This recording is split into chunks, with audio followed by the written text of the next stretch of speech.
Chapter 161. The Triumphant International Brigade Futile and his teammates sprinted back to the halfway line. Although only a few minutes remained in the match, it was not the time for complacency. The Madrid Royals possessed the capability to score within the final moments. When facing such an elite team, one could never be too cautious. However, the Madrid Pirates supporters in the stands were oblivious to such concerns, indulging in the present moment, drinking and celebrating with abandon, dismissing any thoughts of the future. Otherwise, their emotions would remain bottled up. On the stands adjacent to the Royal supporters, the Pirates fans turned to them, raising their middle fingers and chanting in unison. Does this help now? Does this help now? We scored 3 goals against you. This was, of course, a retort to the cheers that erupted earlier when Meli scored, mocking the Royals' efforts as futile, a verbal dagger aimed at their rivals' hearts.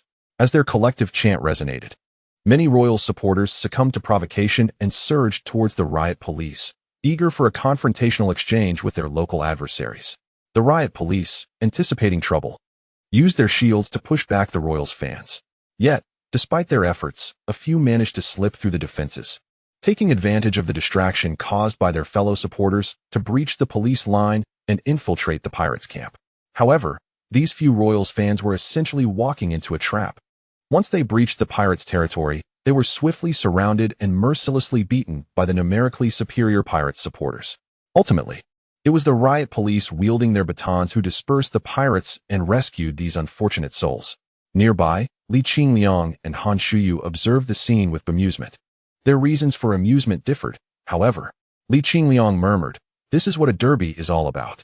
In contrast, Han Shuyu frowned and remarked, "Are these Royals fans foolish? What is the point of rushing in with just 1 or 2? Are they seeking a beating? Wouldn't it be better to hurl insults from behind the police?" Li Qingliang glanced at her. Who can maintain their composure in such moments? Han Shuyu chuckled, "Indeed. The reason we can think this way is that we aren't the most fervent fans. Perhaps it's best to simply enjoy the match, cheer for Futile, and appreciate the spectacle of a thrilling Madrid derby. Isn't that delightful?" Li Qingliang smiled silently, noting how much Han Shuyu had changed. Once a die-hard supporter of the Madrid Royals, she wouldn't even enter the Pirates Stadium. As the match resumed, the Madrid Pirates did not relent in their offensive onslaught following their goal. Instead, they opted to strategically withdraw, but not retreat entirely to their own penalty area. They engaged in a tactical duel in the midfield with the Royals. After all, Perotti was a rational head coach, unlike the reckless Tony Clark, who would rather perish than forego an attack. The trailing Madrid Royals launched a desperate counteroffensive towards the Pirates' goal. However, having just completed a Champions League match midweek, their stamina was somewhat compromised, rendering their counterattack somewhat feeble. Despite Roy's attempts at substitutions, he could not alter the course of the match. In the dying moments of the game, Meli even suffered from cramps, a rare occurrence for him. This clearly illustrated the immense physical toll of the local derby. After cramping, Meli could barely run, limping significantly, which greatly affected his performance. Until the final whistle, he was unable to score again and assist his team in leveling the score. When the referee blew the final whistle, the roar of jubilation filled Pirate Park. Amidst this cacophony, Meli leaned on his knees, gasping for breath, striving to lift his gaze towards Futile, who was celebrating victory with his teammates in the distance. As Futile completed his hat trick, Meli was consumed with thoughts of scoring in the last few minutes to equalize against the Madrid Pirates. Although he could not surpass Futile's personal tally, he hoped to at least ensure his team did not leave empty-handed. Yet, he failed to accomplish this, both in personal performance and team results. He was utterly outmatched by Futile. Initially, after losing to Futile in the Olympics, he regarded him as a rival solely for the sake of revenge. However, as he watched Futile's ascent, securing the Premier League title, the Europa League trophy, and the Golden Boot at the World Cup, he began to see Futile as a true professional adversary. When he learned of Futile's transfer to the Madrid Pirates, he felt a flicker of joy, believing he would have the opportunity to confront and avenge himself against Futile. Yet, in their first Madrid derby, he lost to Futile. And now, in the second Madrid derby, he faced defeat once more. In that moment, Meli began to question his own life choices. After 3 encounters with Futile, he had not won a single match. Was I the fool all along? It was no surprise Meli would think this way. Previously, whether in the Chinese U23 team or at Leeds United, he perceived Futile as the underdog. If the Chinese team were to meet Argentina again, or if Leeds were to face Real Madrid, Meli would have been confident in his ability to secure victory and exact revenge. Yet, unbeknownst to him, Futile had evolved into an opponent he could no longer underestimate. The consecutive defeats in the Madrid derbies led Meli to question whether that Olympic loss was merely a fluke. It was increasingly challenging to rationalize the disparity in their current levels. Meli had once studied Futile. Aware that the media reported he began formal football training at the age of 16 and now had yet to reach a decade in the sport. He often dismissed the media's claims as mere fabrications or thought Futile was exaggerating. Who could possibly rise from zero to such heights in such a brief span? What kind of genius would that require? Meli himself was a top-tier talent, yet he lacked confidence in his ability to achieve such success starting at 16. After all, he had been training in football since age 5, approaching 2 decades of experience, before attaining his current accomplishments. Meanwhile, Futile had matched him in prowess in less than 10 years. Who, then, was the true prodigy? The match had come to an end. The Madrid Pirates have once again triumphed in the Madrid Derby. They have achieved a remarkable double victory over their rivals, the Madrid Kings, in both encounters this season. This marks the first time in 12 seasons that the Madrid Pirates have managed to defeat the Madrid Kings twice in a single campaign. It may sound exaggerated when Sanchez claims this, but indeed, the last time the Pirates secured a double against the Kings was a dozen seasons ago. Even during their championship-winning season of 2022 to 2023, the Pirates did not manage to overcome the Kings on their turf, although they did draw 2-2 upon returning home. The choice made by Futile to join the Madrid Pirates sparked discontent among some Chinese fans. This dissatisfaction arose from the belief that, in comparison to the Kings, the Pirates were overshadowed domestically, with the Kings consistently maintaining dominance over them. Many Chinese supporters perceived Futile's decision to abandon the Kings in favor of the Pirates as a diminishment of his stature. Historically, the Kings have maintained a superior record in the Madrid Derby, with the two teams having faced each other a total of 296 times. The Madrid Kings have emerged victorious in 146 matches, while the Pirates have won 102, with 48 matches ending in draws. Across these nearly 300 encounters, a total of 869 goals have been scored, with the Kings netting 487 and the Pirates contributing 380. In the 148 derbies held at the Pirates' home ground, the home team has won 50 times, drawn 41 times, while the Kings have claimed victory 57 times, surpassing the Pirates in home victories. These statistics reveal the comparative strength between the Madrid Kings and the Madrid Pirates. Indeed, the Pirates appear somewhat inferior in the face of the Kings, who are a premier powerhouse. Few European giants can stand their ground against the Madrid Kings, the first and only team in history to have won the UEFA Champions League more than 10 times. The second most successful team, Bayern Munich, has only 7 titles, falling short by 4. Considering the vast disparity in victories between the Pirates and the Kings in the Madrid Derby, it becomes evident that even with Futile, it is a formidable challenge for the Pirates to completely bridge the gap with their archrivals. Nevertheless, these 2 victories in the Madrid Derby provide a sense of solace to the Pirate supporters, as they can take pride in the fact that during Futile's tenure, they have held their ground against the Kings. This is enough. Following the match, the players of the Madrid Pirates approached the South Stand to express their gratitude to the fans for their unwavering support. Futile, having completed a hat trick to secure the victory for his team, naturally became the focal point, brought to the forefront to interact with the fans and bask in their adulation. The Pirates supporters in the South Stand raised their arms in unison, clapping together in rhythm to the conductor's whistle. As they exchanged high fives, the crowd of fans erupted in a resounding chant. Ho! Their hands parted, and after a brief pause filled with silence, they clapped once more. Ho! The Madrid Pirates supporters rallied their team with a Viking battle cry, cleverly adapting it to shout the surname of Futile. Though the 2 cries sounded nearly identical, the alteration seamlessly suited the occasion of cheering for Futile. Each synchronized round of applause was accompanied by fervent shouts, with the intervals of silence diminishing until the claps and cheers melded into a singular, harmonious roar. Han Xiu faithfully captured this moment on her phone, unable to suppress her astonishment. I never knew the Viking battle cry could resonate so well with Futile's name. She then rolled up her sleeves to show Li Qingliang. The moment they started this, I couldn't stop getting goosebumps. Li Qingliang echoed her sentiment. Me too. As the players bid farewell to the fans and returned to the locker room, the crowd began to disperse. The stadium speakers resonated with a rendition of the International Brigade song, a beloved anthem among the Madrid Pirates. As the departing fans sang along, they proclaimed, "We have not lost a homeland. Our homeland today is Madrid. Forward, forward, Pirates of Madrid. Our flag shall be held high. Forward, forward, resistors of Madrid. The banner of victory shall be raised high." Li Qingliang joined in the chorus, albeit with the Chinese lyrics, while Han Shuyu recorded him on her phone. She called out, "Li Qingliang, Li Qingliang." He paused his singing and turned to her. "What is it? You look like a triumphant soldier of the International Brigade." Li Qingliang chuckled and turned back to continue singing.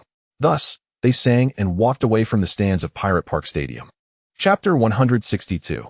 The King's Inner Demon. In the recently concluded La Liga highlight match, the home team, the Madrid Pirates, triumphed over their city rivals, the Madrid Kings, with a score of 3-2 after a fiercely contested 90 minutes. The Chinese player Hu Lai completed a hat trick during the match and was subsequently named the player of the match. Following the game, media outlets referenced Hu Lai's pre-match coin toss ritual. Hu Lai responded, explaining, "Yes, I understand the significance of that ritual. That's why I performed that gesture before tossing the coin." He demonstrated the gesture of joining his hands in prayer once more. In our culture, this action signifies a wish for good fortune. Therefore, I thought, since it's a matter of luck, perhaps combining the Chinese ritual with the Pirates tradition could bring me double the fortune. As it turns out, this approach proved effective. With a smile, Hu Lai added, "I completed a hat trick in the match. I know how challenging it is to score 3 goals against the Madrid Kings. It is evident that the ritual of tossing a coin before the match played its part, not to mention my second ball, which was entirely a product of luck. Peralta nudged me just enough to bring me closer to the goal. Had he not, I might have missed that ball entirely." In response to the interview with Hu Lai, the Chinese internet erupted with laughter. Peralta exclaimed, "Are you polite? What is this nonsense?" I dare say Hu Lai instinctively thought he was facing a pool, hence his prayer-like gesture with clasped hands. Yet, Hu Lai was not entirely mistaken. That gesture indeed symbolizes a plea for good fortune. Perhaps in the future, the Pirates should consider placing a wishing well at their home ground. Slightly altering this lucky ritual, it might yield remarkable results. I am reminded of the incident sparked by Hu Lai's dinner with Brother Juan. Could this be yet another calamity triggered by a wishing well? The Madrid Kings remarked, "Well done," but refrained from repeating this. Following the conclusion of the match, the Chinese internet was alive with the jubilance of fans. As previously mentioned, a recent survey revealed that the Madrid Kings have the most supporters in China. However, this does not imply that the majority of Chinese fans favor the Madrid Kings. After all, the fanbase of the Madrid Kings cannot rival that of other elite clubs collectively. Moreover, despite their numerous accolades, the Kings have often been the subject of controversy due to their sense of superiority, whether at home or abroad. The fans of the Madrid Kings, much like their beloved club, exude an air of superiority. They frequently boast about being the best club of the century and a powerhouse with 11 Champions League titles, as if no other elite club could compare. The saying "one fan can outweigh 10 detractors" illustrates how the actions of extreme fans can be quite off-putting, damaging the image of their team more than a multitude of critics could. The Madrid Kings do not merely have a single extreme fan. Their fanbase is the largest, resulting in a collective response whenever the Kings face misfortune or defeat, inciting joy among supporters of rival teams. Frankly, it is rare for a team to unite others in such a way as the Kings do. In the face of mockery from rival teams, the Kings fans often retaliate fiercely. The more they are derided for flaunting their achievements, the more they feel compelled to do so. Thus, both sides are caught in a cycle of rivalry. The last time the Madrid Kings lost at home to the Madrid Pirates, they became the target of widespread criticism. While Meli was the focal point of contention, he is nonetheless a player for the Kings. Consequently, the Kings shared in the misfortune. This time was no different, and both losses were attributed to Hu Lai, adding another layer of irony, especially considering Hu Lai nearly joined the Madrid Kings. Had they not been so parsimonious, only willing to offer 5 million euros, he might well have become one of their own. This incident resurfaced in the media after Hu Lai's transfer to Leeds City, following his outstanding performance. After extensive media coverage, the tale became widely known. Thus, the Kings stumbled at the feet of Hu Lai, evoking a profound sense of the cyclical nature of fate. Once was not enough. A second fall followed. Netizens crafted humorous anecdotes. No one can step into the same river twice. Madrid's King, 13 home defeats to the Pirates, with Hu Lai scoring twice. 23 away losses to the Pirates, with Hulai netting a hat trick. This elicited roars of laughter across the internet. To be honest, the Madrid King was somewhat frugal during their initial pursuit of Hulai, perhaps lacking confidence in his future potential, valuing him at merely €5 million. This was their sole misstep, and not a grievous one at that. When they sought Hulai again, their intentions were sincere. However, by then, Hulai had developed grander ambitions and was reluctant to play second fiddle to Meli. It was evident to all that the King Club would undoubtedly support the Argentine prodigy following Serraldo's. Firstly, he was a homegrown talent, nurtured by the Madrid King Club itself. Secondly, he possessed remarkable skill, earning accolades as one of the finest players of his generation.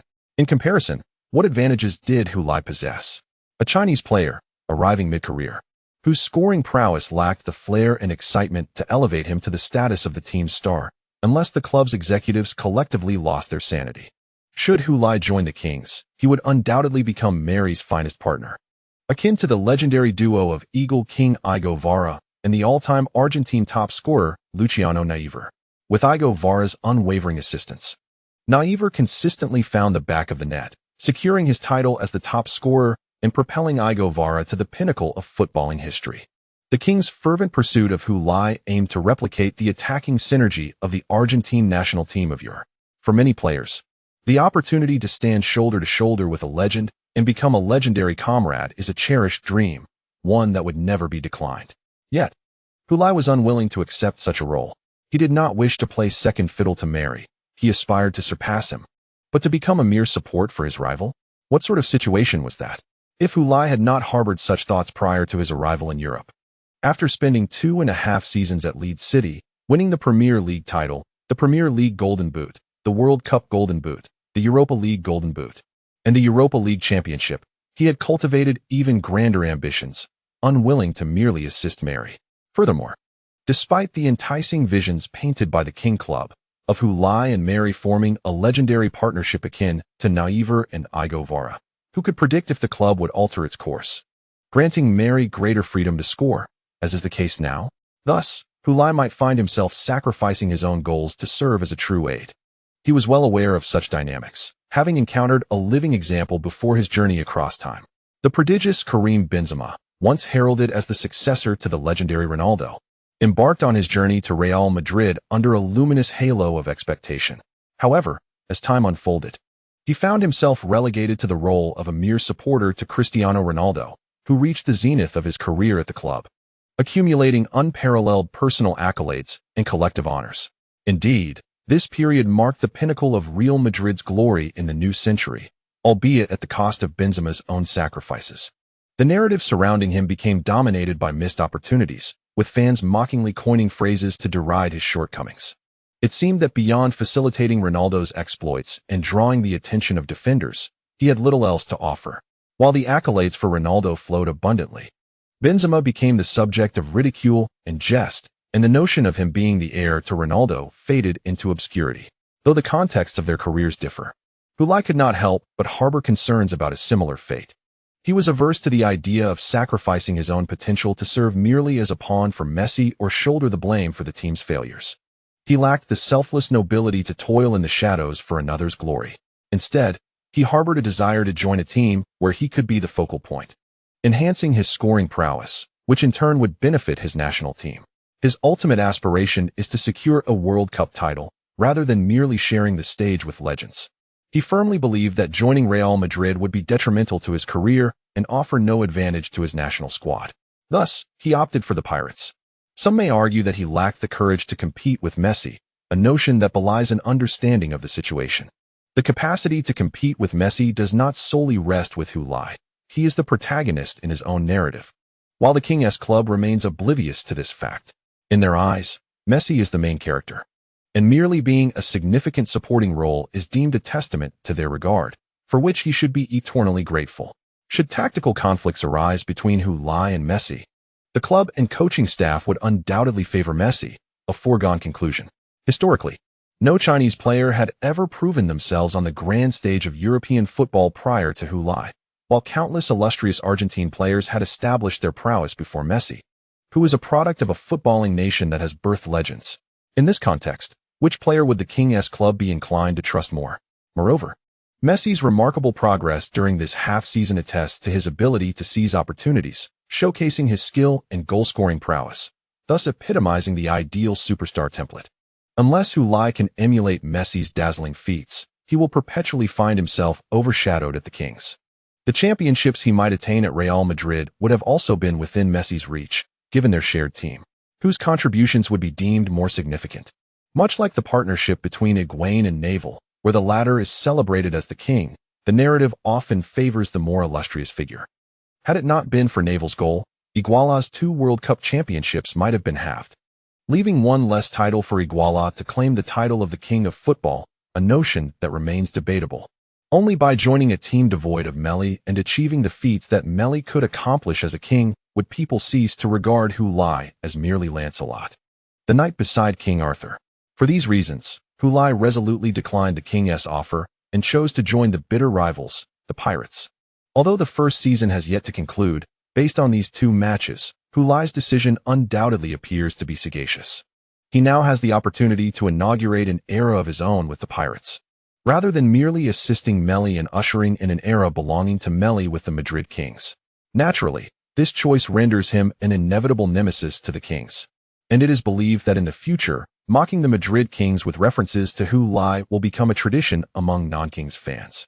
Chapter 163. The progressing youth Meli ought to express gratitude to his club for diverting the majority of the spotlight onto him following this match. Whether in China, Spain, or across Europe, the discourse post-Madrid derby has centered on the animosity between the Madrid Kings and Hulai, questioning whether the Kings should regret missing out on Hulai, and pondering whether Hulai harbors a deep-seated grudge against the Kings. In contrast, the debate over who is superior, Meli or Hulai, has waned in intensity. The fervor that surrounded the previous Madrid derby, igniting discussions among numerous legends and journalists, has diminished, with only a handful still broaching the topic. Consequently, Meli has managed to evade becoming the target of scrutiny. Objectively speaking, Meli's performance in this match was superior to that of the last Madrid derby, as he managed to secure a goal and an assist.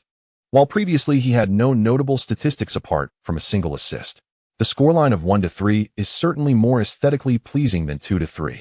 For those who did not witness the match, relying solely on the score would suggest that even in defeat, the latter encounter could be deemed a noble loss. In truth, Meli performed commendably in this match, earning a post-match rating of 7.2, the highest among all players of the Madrid Kings. However, Hulai achieved a perfect score of 10. Hence, when compared individually to Hulai, Meli finds himself once again at a disadvantage. After losing to Hulai previously, online debates ensued for 2 days.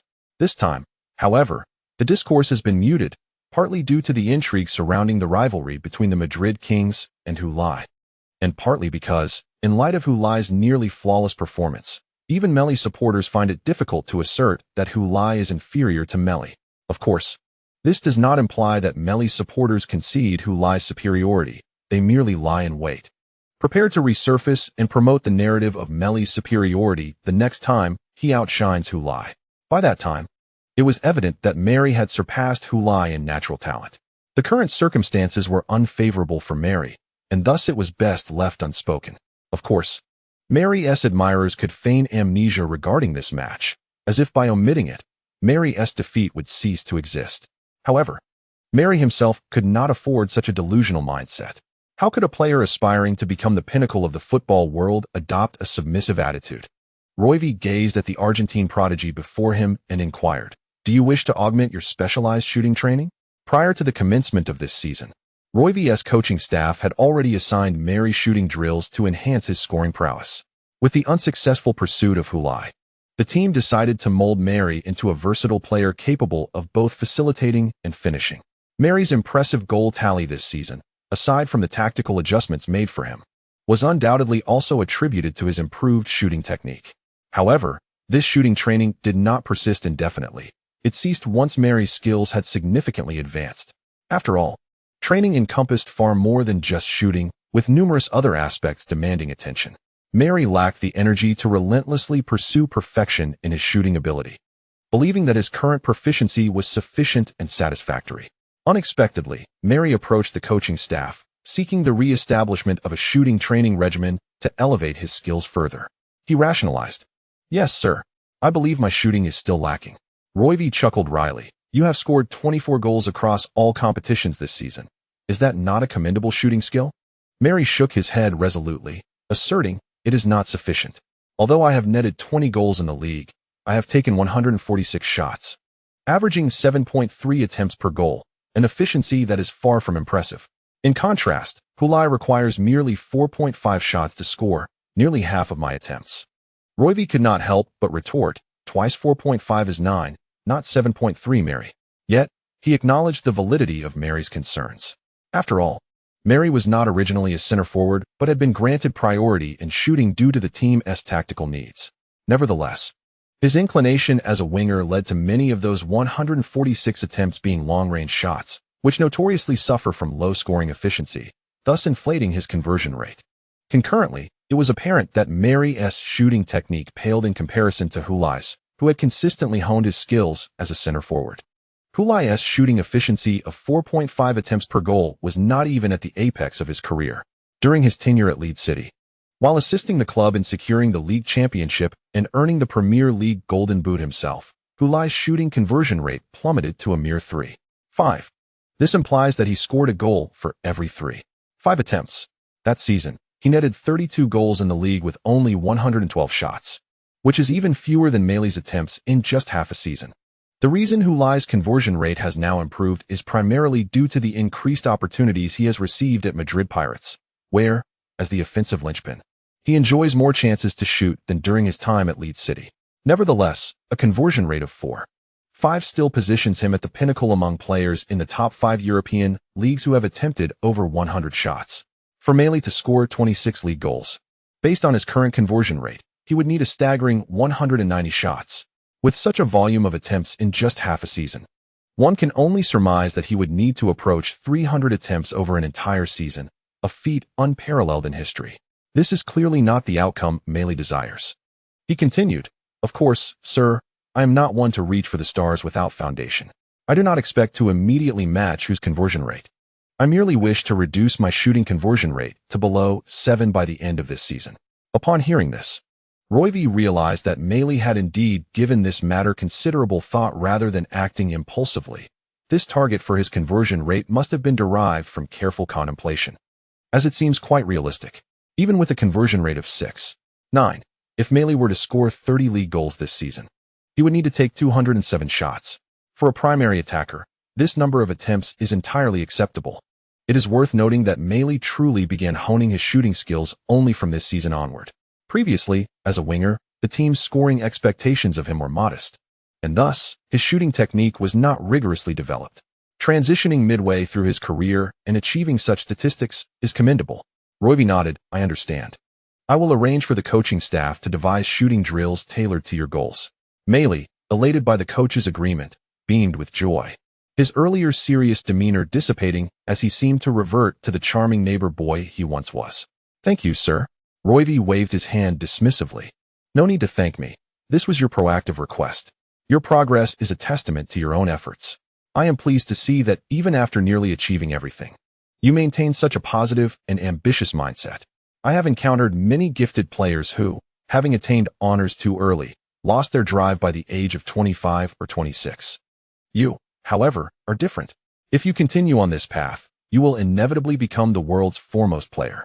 Hearing the coach's praise brought a twinge of shame to Meli's heart, for he pondered that had he not met who, he too might have become one of those prodigies the coach spoke of. Following the day's recovery training, all the players of Madrid Royals observed Meli remaining on the field, commencing his additional shooting practice. No one is surprised or astonished by this. After experiencing the failure yesterday, it is entirely in line with Meli's temperament to act in such a manner. Everyone has grown accustomed to it.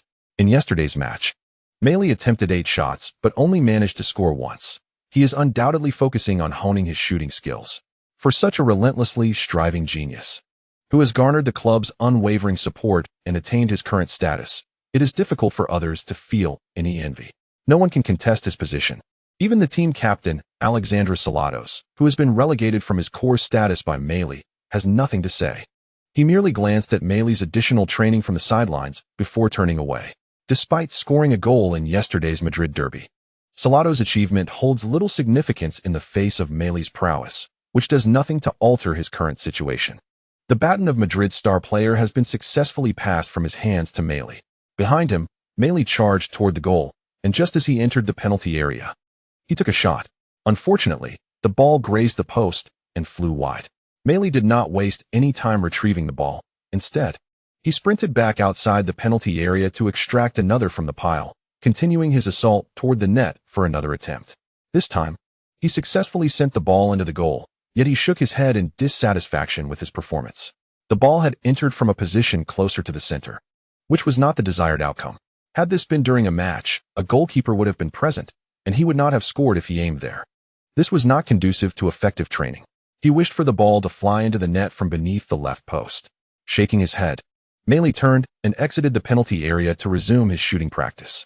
In truth, the coaching staff's designed shooting training plan has yet to be established. He is currently training spontaneously according to his own ideas. His urgency stems from not wanting to waste a single moment after losing yesterday's match. Futile, are you practicing today as well? Li Qingqing called out from the backyard, directing her voice toward the house. Absolutely, Futile replied as he emerged, a football in hand. I successfully utilized it in yesterday's match, and I intend to seize the momentum. How did it feel? Li Qingqing asked with a smile. Awesome. I must tell you. When I bypassed Peralta, I didn't expect to succeed on the first try. As I turned, I saw the ball right in front of me, and Peralta was left behind. It felt surreal. Observing Futile's animated expressions, Li Qingqing chuckled. Once you become more proficient, it will feel even better. At that point, even if your back is to the goal, you can still pose a threat to the opponent's net. This will compel them to make more choices in their defense, consequently increasing your opportunities. Yes, let's get started. Futile gently kicked the football to Li Qingqing. Come on. Chapter 164. The training of Xia Xiaoyu in the match against Real Madrid, who scored 3 remarkably beautiful goals. However, post-match, who attributed his hat-trick to sheer luck, believing that it was the completion of Mari's lucky coin ritual before the game that enabled him to net 3 goals. I, however, hold a different perspective. Aside from the second goal, the remaining 2 were a true testament to his skill. Of course, I do not imply that fortune played no role at all. Without a modicum of luck, such feats would indeed be unattainable. Nonetheless, it is his innate talent that holds greater significance. Xia Xiaoyu was engrossed in an article from a Portuguese news website concerning the Madrid Derby. A match occurring in neighboring Spain was extensively reported in Portuguese media. This is not an extraordinary phenomenon, as it is, after all, the Madrid Derby, a dialogue between 2 footballing giants.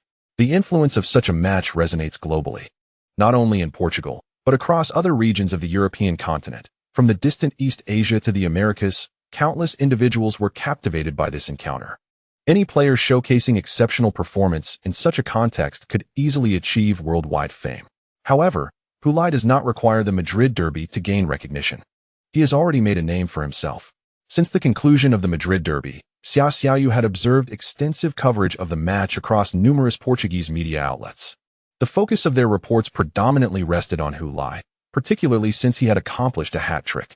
Moreover, Xia Xiaoyu discerned that the Portuguese media did not approach Futile with a sense of curiosity regarding the extraordinary prowess of a Chinese player.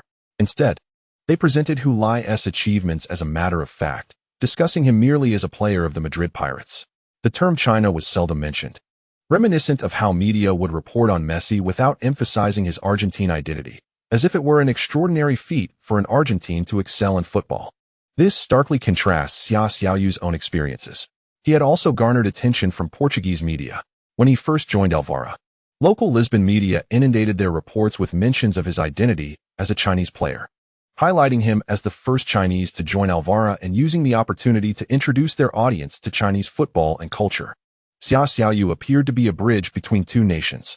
He believed that when Futile made his debut in the Premier League, the English media would have adopted a similar approach. The media bore no malice. Their actions could even be considered well-meaning. Yet, Xia Xiaoyu understood the implications behind this goodwill. The reason contemporary media does not emphasize Futile's identity is that his name has transcended any additional connotations. Hence, merely mentioning Futile suffices, and everyone instinctively knows who he is and what he has accomplished. In comparison to Futile, Xia Xiaoyu is acutely aware that he has a long journey ahead. Take, for instance, the imminent first leg of the UEFA Champions League round of 16, he is uncertain whether he will make the matchday squad. The Chinese media is abuzz with talk of a Chinese derby in the Champions League. During this period, outside the training facility of Alvera, known as Jose Tarsis, Xia Xiaoyu encountered numerous faces of Chinese journalists. It was evident that they were there for him, drawn by the Champions League clash between Alvera and Triumphant. However, Xia Xiaoyu felt a twinge of concern. He even wished that the media would not focus so intently on him. Nor would they pose the foolish question to head coach Pedro Quita about his inclusion in the matchday roster. If he were to provoke the coach's ire, it would be far more than merely missing out on playing in the Champions League. This season, he has remained a regular substitute at Alvera, having played 19 matches across all competitions, with 3 starts and 16 appearances from the bench. Of his 3 starts, 2 were in the Portuguese Cup and 1 in the league. Among the 16 times he came on as a substitute, only once was it in the Champions League. The remaining 15 were in league matches. He serves as a supplementary asset to the squad, but he is certainly not an indispensable core player.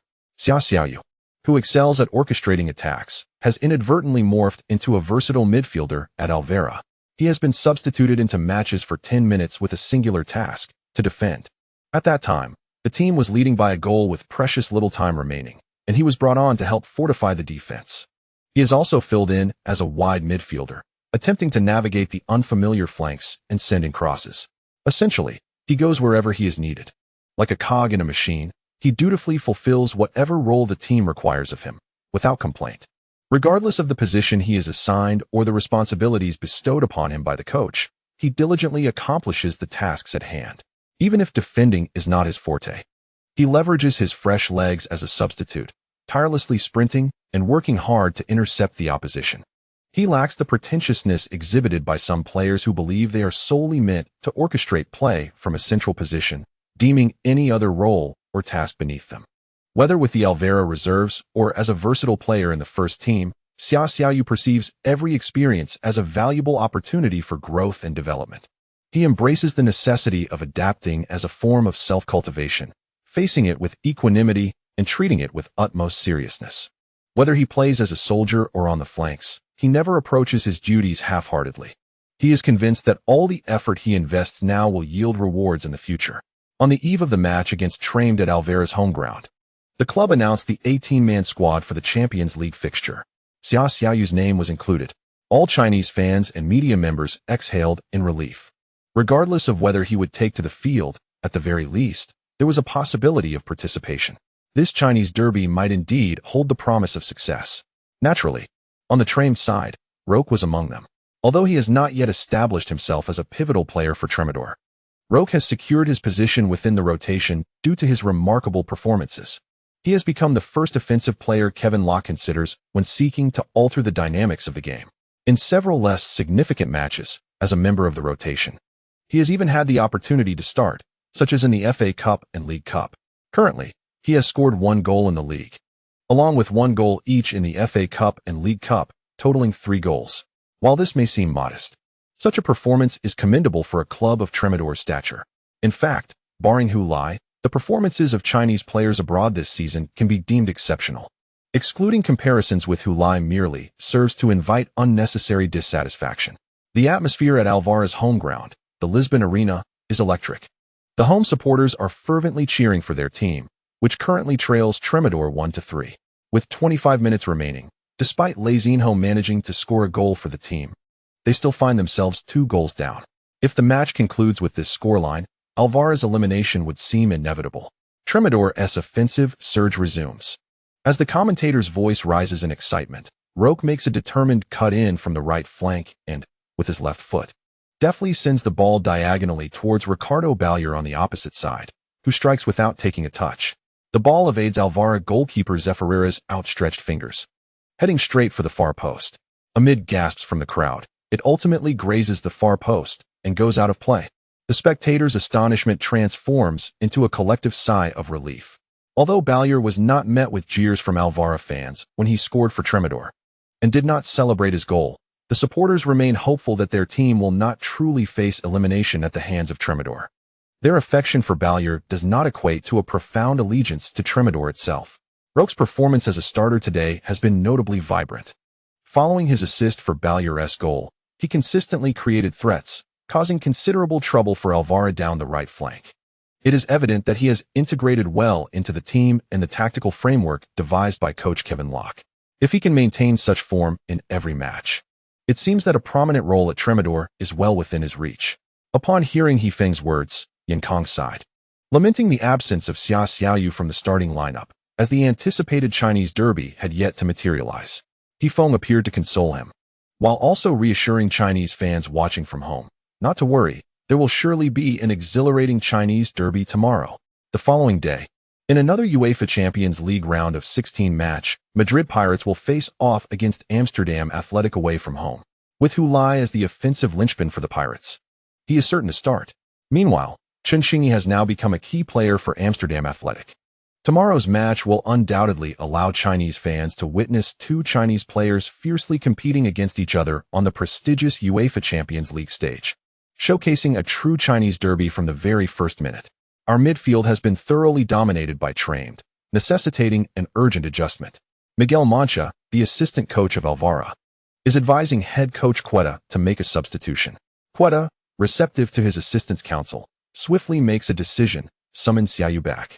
Xiaoyu has not been idly seated on the bench, especially at this juncture of the second half. He has already joined his teammates in warming up, preparing for the moment when he might be called upon to enter the fray, ensuring immediate readiness.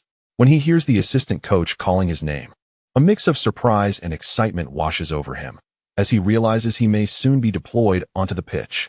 This represents Quetta's final substitution opportunity in this match. He hastily returns, standing before the head coach. Xiaoyu, I need you to take charge of the attacking organization. Quetta's first words upon seeing Xiaoyu widen his eyes in astonishment. Finally, he is no longer relegated to a utility role. Chapter 165. The organizer, Xiaoyu Alvarez orchestrating midfielder, is the Brazilian player, Eri. Although not a national team player, his prowess is undeniable. His partner, Lecabram, is a defensive midfielder and a Swiss international. One is responsible for orchestrating the attack, while the other focuses on defense. Their roles clearly defined, and they typically exhibit a harmonious collaboration. Together, they form an unwavering duo in Alvarez's midfield. Even when Xiaoyu substitutes in, it is rare for him to alter their positions. He either assists Brum in defense or operates on the flanks as a wide midfielder. He has occasionally taken on the role of playmaker, but only in Eri's absence. When Eri is present, the responsibility for orchestrating the attack is never entrusted to Xiaoyu. However, this time, head coach Quetta distinctly instructs him to take charge of the offensive organization. What about Eri? He is pushed forward, assuming the role of a shadow striker. Closer to the goal, he is relieved of the playmaking duties and focuses solely on scoring. As a Brazilian player, Eri naturally possesses commendable scoring abilities. This bold maneuver by Quetta comes as the team finds itself trailing by 2 goals. In such moments, one cannot adhere to rigid conventions. By positioning Eri closer to Triumphant's goal and assigning the task of orchestrating the attack to Xiaoyu, the versatile player, Quetta is breaking away from established norms. This decision is motivated by a sense of urgency. He disregards all else, aiming solely for goals. With over 20 minutes remaining in the match, taking a gamble may yield hope. Clinging to convention would spell disaster.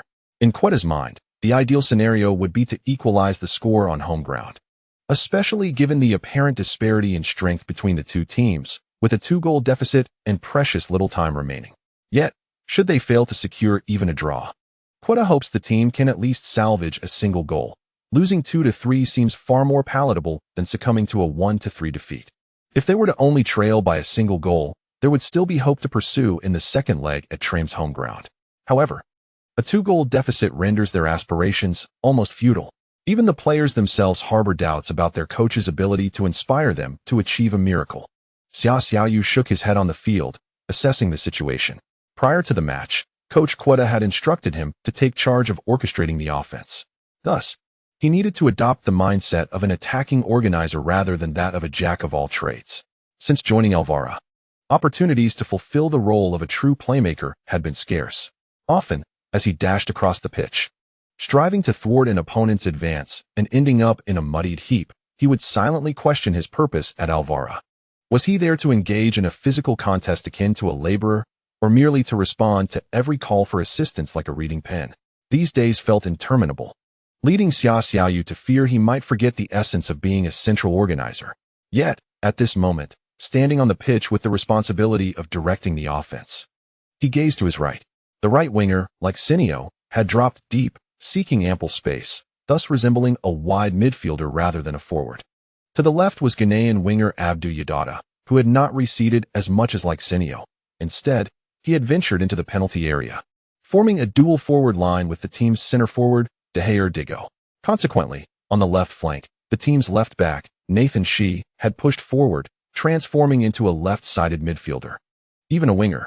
In the central zone, alongside the two forwards, attacking midfielder Eli roamed behind, adding depth to the offense. He stood ready to either take a direct shot or provide support through his passing to Igor and Dauda. Nearby, the team's defensive midfielder, Luka Blum, was primarily tasked with safeguarding Eli, who previously held the responsibility of protecting him. After several scans of the field, Xia Xiaoyu grasped the current dynamics and committed his teammates' positions to memory. This was the situation at hand. Next, Xia Xiaoyu needed to contemplate how to structure the offensive play. Leading 3-1, Triumphant did not retreat into a defensive shell in the waning moments. As a Premier League powerhouse, it was not in their nature to adopt such tactics against a weaker Alvara. However, they were not incessantly attacking like Leeds City. Triumphant had slowed the tempo, adopting a somewhat defensive posture. Yet, Alvara found it challenging to establish control, unable to penetrate Triumphant's 30-meter zone for free-flowing ball movement. As Xia Xiaoyu endeavored to advance the ball, he immediately felt the pressure from Triumphant.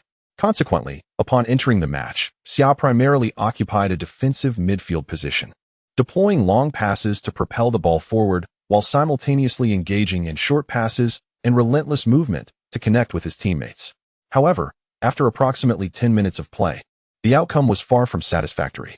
Alvara's offensive attempts failed to pose any significant threat to Triumphant's defense.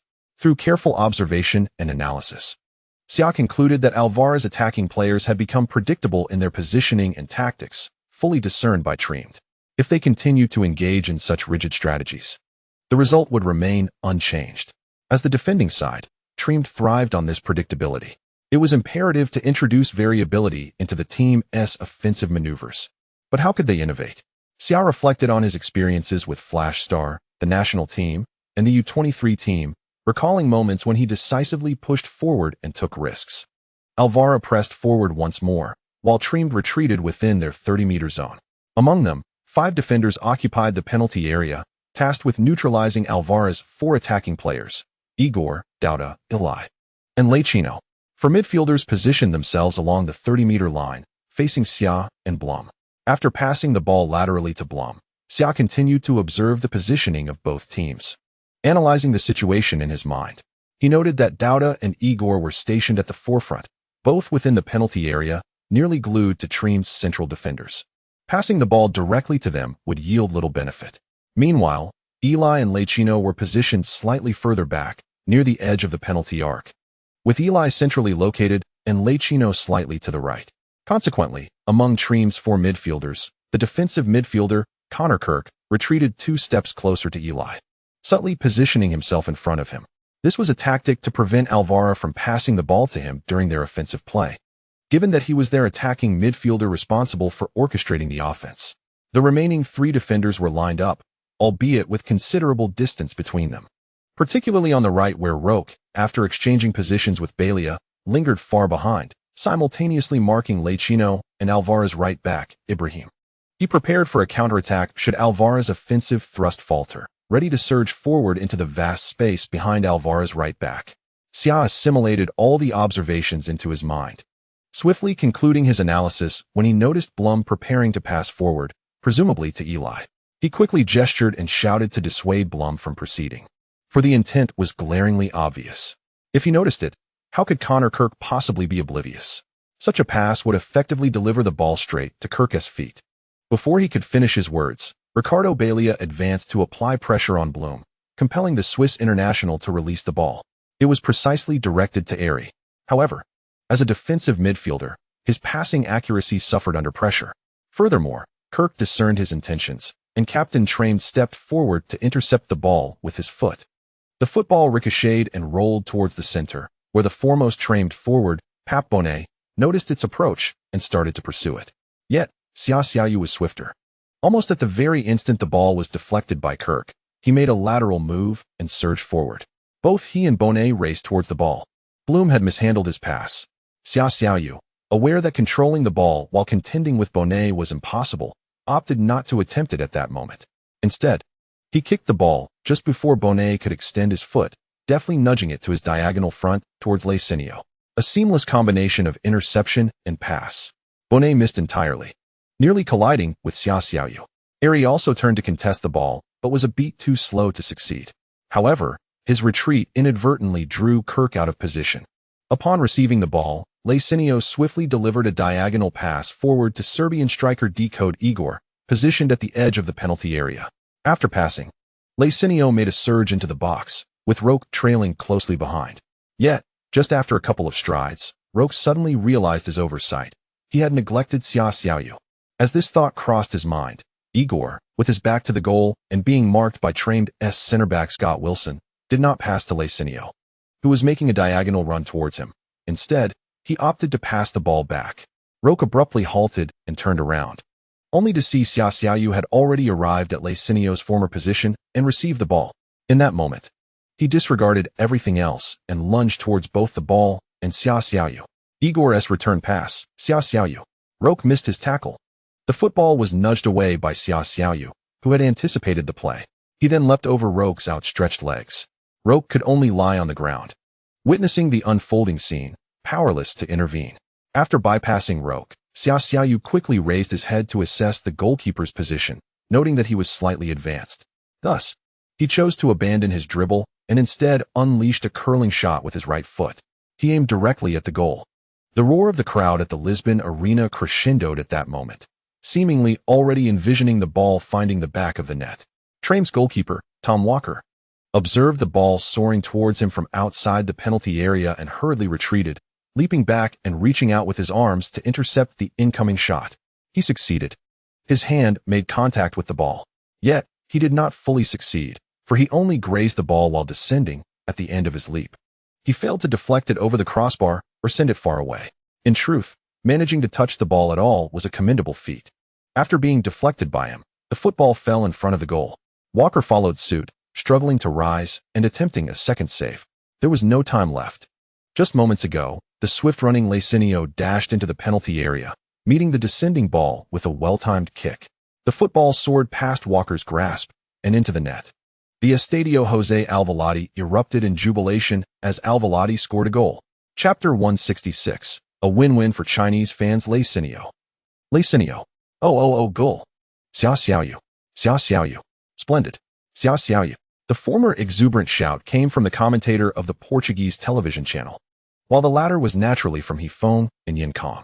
Although Leicinio was the one who scored, Hifeng and Yinkong immediately cheered for Xia Xiaoyu.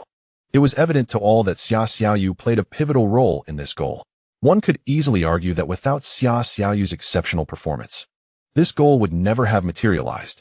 There was even a chance that Triumphant could have seized the opportunity for a counterattack, potentially leading to another goal against them. Had they fallen behind by 3 goals, the suspense of the two-legged tie would have been extinguished in the very first match. Of course, if Triumphant had indeed launched a counterattack and the final goal had been scored by Luo Kai, then Hifeng and Yinkong might have been cheering for him instead. In any case, Chinese fans would not be at a loss. With this goal, they won once. Had Triumphant countered and either scored or assisted by Luo Kai, it would still be a victory for the Chinese fans. A true win-win. Following the goal, Leicinio did not run off to celebrate, but instead dashed into the net, retrieved the ball, and turned back towards the center circle. As he passed Xia Xiaoyu, he playfully draped his arm over Xia Xiaoyu's shoulder, pulling him closer to express his gratitude for the assist. Strictly speaking, Xia Xiaoyu did not provide an assist to Leicinio, yet Leicinio still acknowledged the contribution. In his view, without Xia Xiaoyu's precise strike, he would never have had the opportunity for a follow-up shot. The team's organizer, Eli, came over and playfully tousled Xia Xiaoyu's hair. Other teammates offered high fives or patted his shoulders and heads, expressing their camaraderie in this endearing manner. In the stands, Valente was shouting hoarsely, "Well done, Xiaoyu. You are the best." Just like that. This will be your starting point.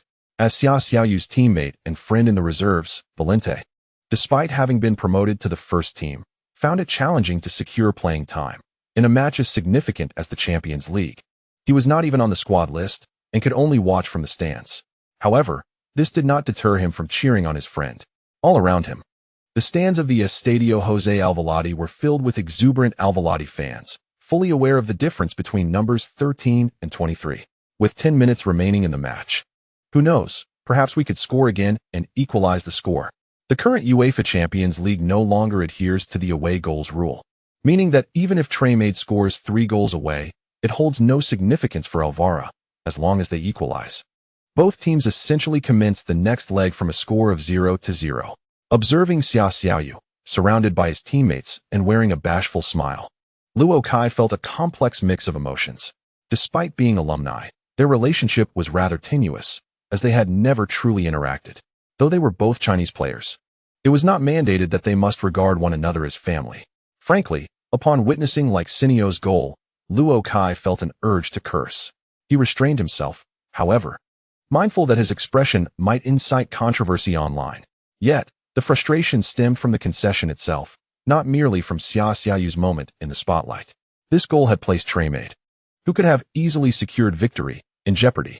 He lamented his failure to anticipate Xia Xiaoyu's movements at the crucial moment.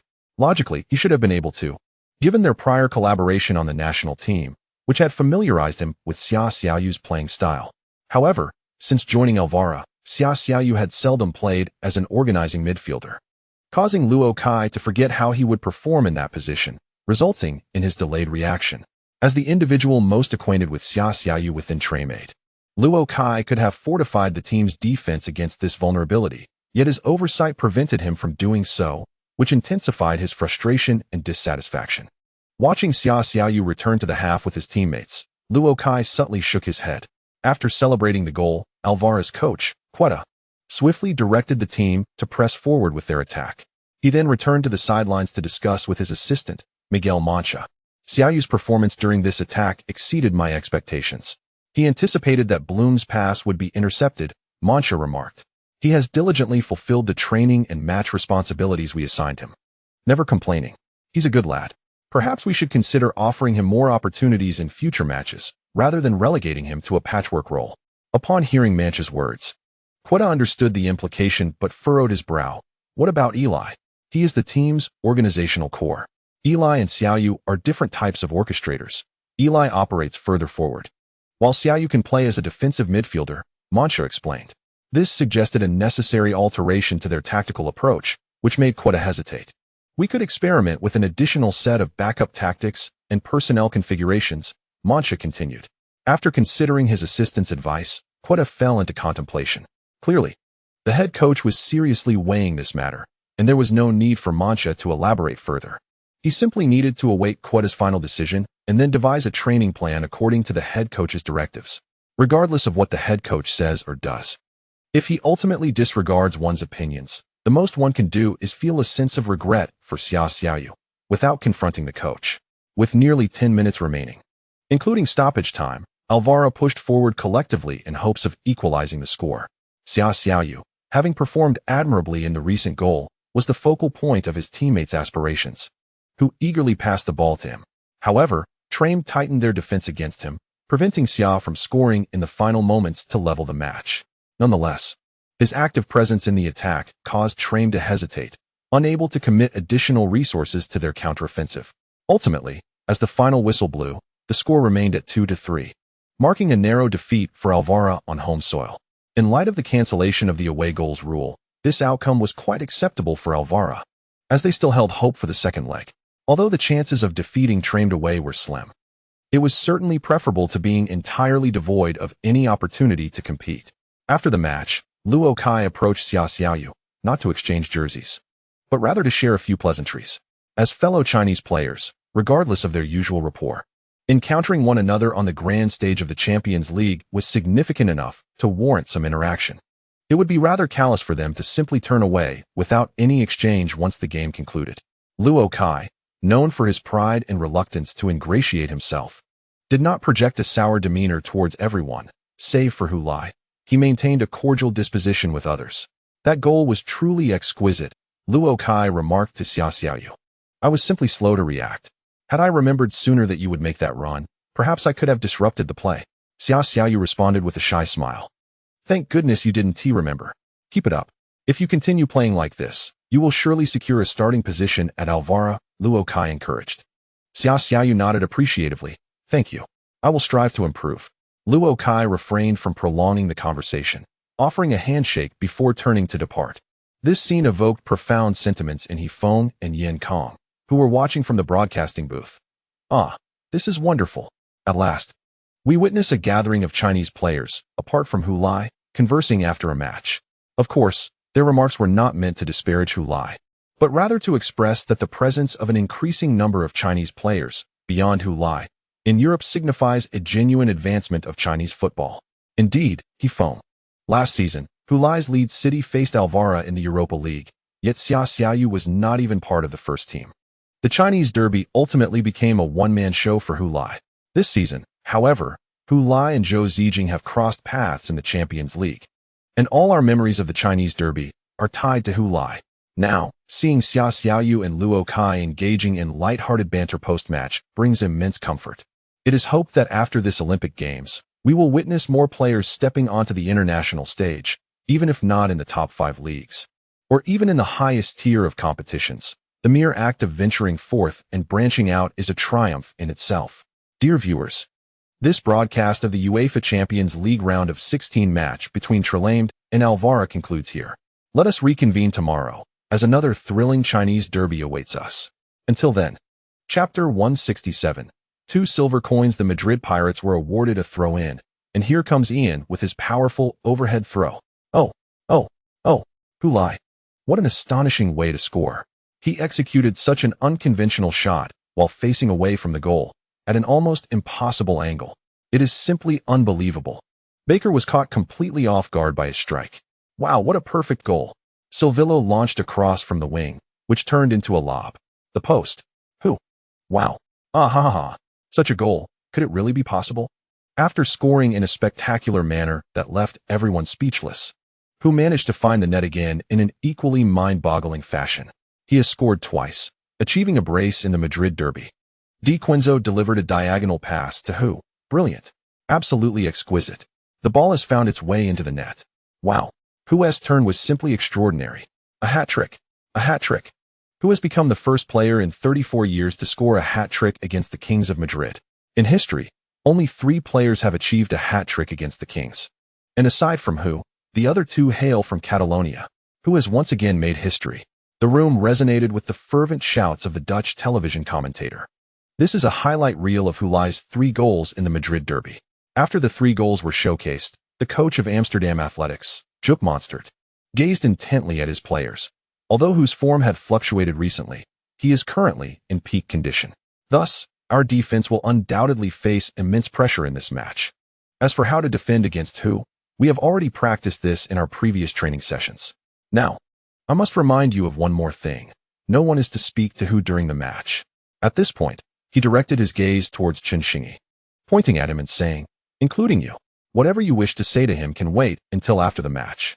Chen Xingyi raised his hands. Sir, I assure you I will not engage him in conversation. You can rest easy. No one understands the thread of his words better than I do. Excellent. Monstert nodded, satisfied with the promise, and turned to the other players, whose threat extends beyond the realm of football. Even if he were to go the entire 90 minutes without a single opportunity, performing poorly, with all shots off target, do not let your guard down. For he can still create trouble for us in other spheres, beyond the confines of football. His words were somewhat intimidating and perhaps exaggerated. Yet, curiously, not a single player from Amsterdam Athletics voiced dissent or exhibited disdain. Conversely, they all nodded solemnly, attentively regarding their head coach, absorbing every word he uttered. Their demeanor was not solely a response to Hu Lai's recent hat-trick in the Madrid derby, a feat that undoubtedly established him as the first player of the new century to achieve such a triumph against the Madrid Kings, thereby demonstrating the exceptional form he currently possesses. However, this alone was insufficient to instill a sense of dread in the players of Amsterdam Athletic. An additional significant factor was that Munster had compiled a video montage, highlighting instances where Hu Lai engaged in casual banter with opposing defenders prior to scoring, providing a cautionary lesson for all to observe. For defenders, conceding a goal is an inherent aspect of the game. No one can guarantee an unblemished performance. However, conceding in such a manner becomes a source of humiliation. No one wishes to be caught off guard by who lie after losing the rhythm. This matter had not previously captured the attention of the media, given that casual exchanges and trash talk during matches are commonplace. Yet, once Munster linked who lie's dialogue with his goals, it prompted a more serious mindset among the players, particularly with Chun Xingyi's first-hand account and Danny Drew's corroboration. No one dared to be complacent. Although there are no statistical records, it is conceivable that Amsterdam Athletic is the first team, aside from those who Lie has played for, to recognize the impact of his verbal prowess on the field. The repercussions of this match on European football may be greater than they anticipate. After departing the conference room, Danny Drew lowered his voice and inquired of Chun Xingyi, "Xing, do you believe the coach's strategy will be effective?" Chun Xingyi shook his head. "I think it has some merit, but it is not entirely foolproof. Suppose everyone adheres strictly to Mr. Munster's approach and refrains from engaging with Hu Lai. They will still hear his voice. Do you think Hu Lai is the type to refrain from speaking to you if you don't converse with him? Absolutely not. He has thick skin. So, does that mean we are still at his mercy?" Drew pressed. "Not necessarily. If we focus intently on the game, it will be much better. We must avoid the distractions," Chun Xingyi asserted. "If we can all concentrate during the match, even Hu Lai will find it challenging." Drew furrowed his brow.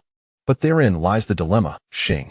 No one can guarantee unwavering focus throughout the entire match. Distractions are inevitable. We do not need to maintain concentration for the full 90 minutes. We only need to stay focused for the majority of the time," Chun Xingyi replied. "Moreover, solely defending does not assure us a victory. However, tomorrow's match is on our home turf. Why should we adopt a defensive stance? Did Mr. Munster not say that we must determine the outcome through offense and piracy?"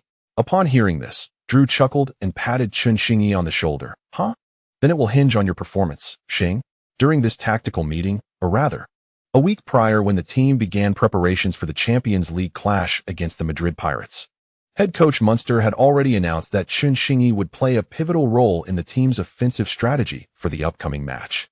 During the past week, the team's offensive training has been meticulously crafted around Chun Xingyi. Drew is acutely aware of the significant responsibilities that Chun will bear in the upcoming match. However, this also implies that should his dear friend demonstrate his worthiness of the team's faith in him during the game, his standing within the squad is destined to ascend. He could potentially evolve from merely a standard key player to the focal point of the offense. With a reassuring pat on the shoulder from Drew, Chun Xingyi stands tall, clearly cognizant of the gravity of the situation. "I will give it my all, Danny." On the projection screen, a figure clad in an Ajax jersey is seen sprinting down the field with the ball. His acceleration is astonishing, akin to a supercar launching off the line, leaving his adversaries in his wake with just a mere start. Hot on his heels is a defender, audaciously attempting a risky diagonal tackle from behind. A moment's lapse in judgment could lead to a grievous foul. The defender's choice of action underscores the formidable threat posed by the ball carrier. Yet, the player's footwork is remarkably swift. He deftly nudges the ball forward and, with a change in rhythm, evades the impending tackle. Though slightly grazed and momentarily unsteady, he swiftly regains his composure and charges ahead. As he approaches the edge of the penalty area, drawing all defenders towards him, he opts for a pass. Having dribbled laterally before the pass, he delivers a precise through ball. A teammate, making a diagonal run, emerges behind the opposing defense, receiving the pass and unleashing a shot. The ball grazes the inside of the far post before finding the net. As the goalscorer and the provider embrace, the scene freezes, capturing a relatively clear close-up of the assisting player, Chun Xingyi. Parati awkwardly enunciates the name of the player on screen. His recent form has been exceptional, boasting 1 goal and 1 assist in the last 3 matches. His attributes include remarkable speed and agility, particularly during acceleration, as evidenced in the footage. Thus, should opponents fail to concentrate adequately during the match, they might find themselves outpaced in mere seconds. Therefore, be vigilant. Do not allow him to accelerate. Emphasized first assistant coach Jesus Valentin, highlighting points from the earlier video for the Pirates players. If necessary, be decisive in committing fouls. Do not permit him to advance into our danger zone, Parati added. Joaquin Bella discreetly glanced at Halei, curious about his compatriot's reaction upon hearing the coach's admonition to show no mercy. To his surprise, Halei remained expressionless. In their hotel room, Hulai's phone suddenly illuminated with a new group message. Chen Xingyi had tagged him. Hulai, we mentioned you before today's match. Hulai picked up his phone to reply. Isn't it quite normal to mention me? I have indeed placed a green hat upon the king. Wang Guangwei remarked. Why do you speak so bizarrely? Speak plainly. A hat is merely a hat. Where does this green come from? Chen Xingyi continued. Our coach did mention your hat trick and expressed that the king is utterly at a loss against you. We find it exceedingly challenging to defend against your prowess. Regardless, you are truly formidable, and the praise was overwhelming. It nearly sent my blood pressure soaring. It feels like we are diminishing our own morale while inflating your ego. From what I gathered from our head coach, it seems that no matter how we defend, we cannot contain you. So we might as well engage in an all-out offensive against you. Hulai exclaimed, what a coincidence. Our coach also lavished praise upon you in the pre-match meeting. Little star, the defensive strategy he devised for you nearly made me think you were Messi. Chen Xingyi retorted, Hulai, your exaggeration is painfully obvious. If you wish to deceive me, at least choose a more suitable pretext. Do you really believe I would buy that comparison with Messi? Hulai replied, damn. You caught on? Well, it's not quite to Messi's level, but it's not far off. Chen Xingyi responded with a smile. Hulai asked, what is that expression? I was merely trying to offer you a word of caution, and you refused to believe it. Truly, a good deed met with ingratitude. If I were to take your words to heart, it would be absurd, Hulai. Your fabrications aren't particularly convincing either, little star. The idea that we should abandon defense and engage in a shootout with you is something that only a mind plagued by a decade of cerebral thrombosis could conjure. Is this truly the kind of statement a reasonable head coach would make? Chen Xingyi asserted, believe it or not. Wang Guangwei could no longer contain himself. Enough of this banter, you two. Are you strategizing here? Just step onto the field and compete with genuine effort. What is all this nonsense for? Chen Xingyi insisted. I am not lying. If I were to lie, may the heavens strike me with thunder. Hulai scoffed, little star, you lack sincerity. May the heavens strike you? The probability of your truthfulness is pitifully low. If I, Hulai, were to speak falsehoods, may I fail to score in tomorrow's match. Chapter 168. Do not respond at the Amsterdam Arena, which accommodates 52,000 spectators. The stands were nearly filled to capacity. The fans were fervently singing the anthem of Ajax Amsterdam. Amidst their harmonious voices, Hulai and his teammates stood in place, awaiting the Ajax players to come forward and shake hands with them. As Danny Drew shook hands with Hulai, he couldn't help but scrutinize him a bit more intently. This was not their first encounter. Their previous meeting had been at the UEFA Awards ceremony in 2026, where Hulai had been honored as the European Young Player of the Year for the past season. Drew, as one of the nominees, had attended merely as a background figure. That night, they had exchanged greetings and shared a few pleasantries. In reality, it had been less than 2 years. Yet Drew felt as though it had been an eternity. Otherwise, how could this lad have progressed so remarkably? He was already capable of holding his own against Messi. Oh no, not merely holding his own. Messi had yet to secure a victory over Hulai. Drew mused internally. Goodness, the gap is widening. Drew, with a tumultuous inner monologue, maintained an outward calm, uttering not a word. He simply exchanged a brief handshake with Hulai before departing. He recalled the words of their coach, Mr. Munster, who had sternly advised against any conversation with Hulai until after the match. In contrast, Hulai greeted Drew with a smile, exclaiming, Hi, good to see you again. They had previously met at an awards ceremony, making Drew one of the few familiar faces on the team. However, Drew offered no reply, seemingly oblivious, and walked away. Hulai found this peculiar but dismissed it when Chen Xingyi approached.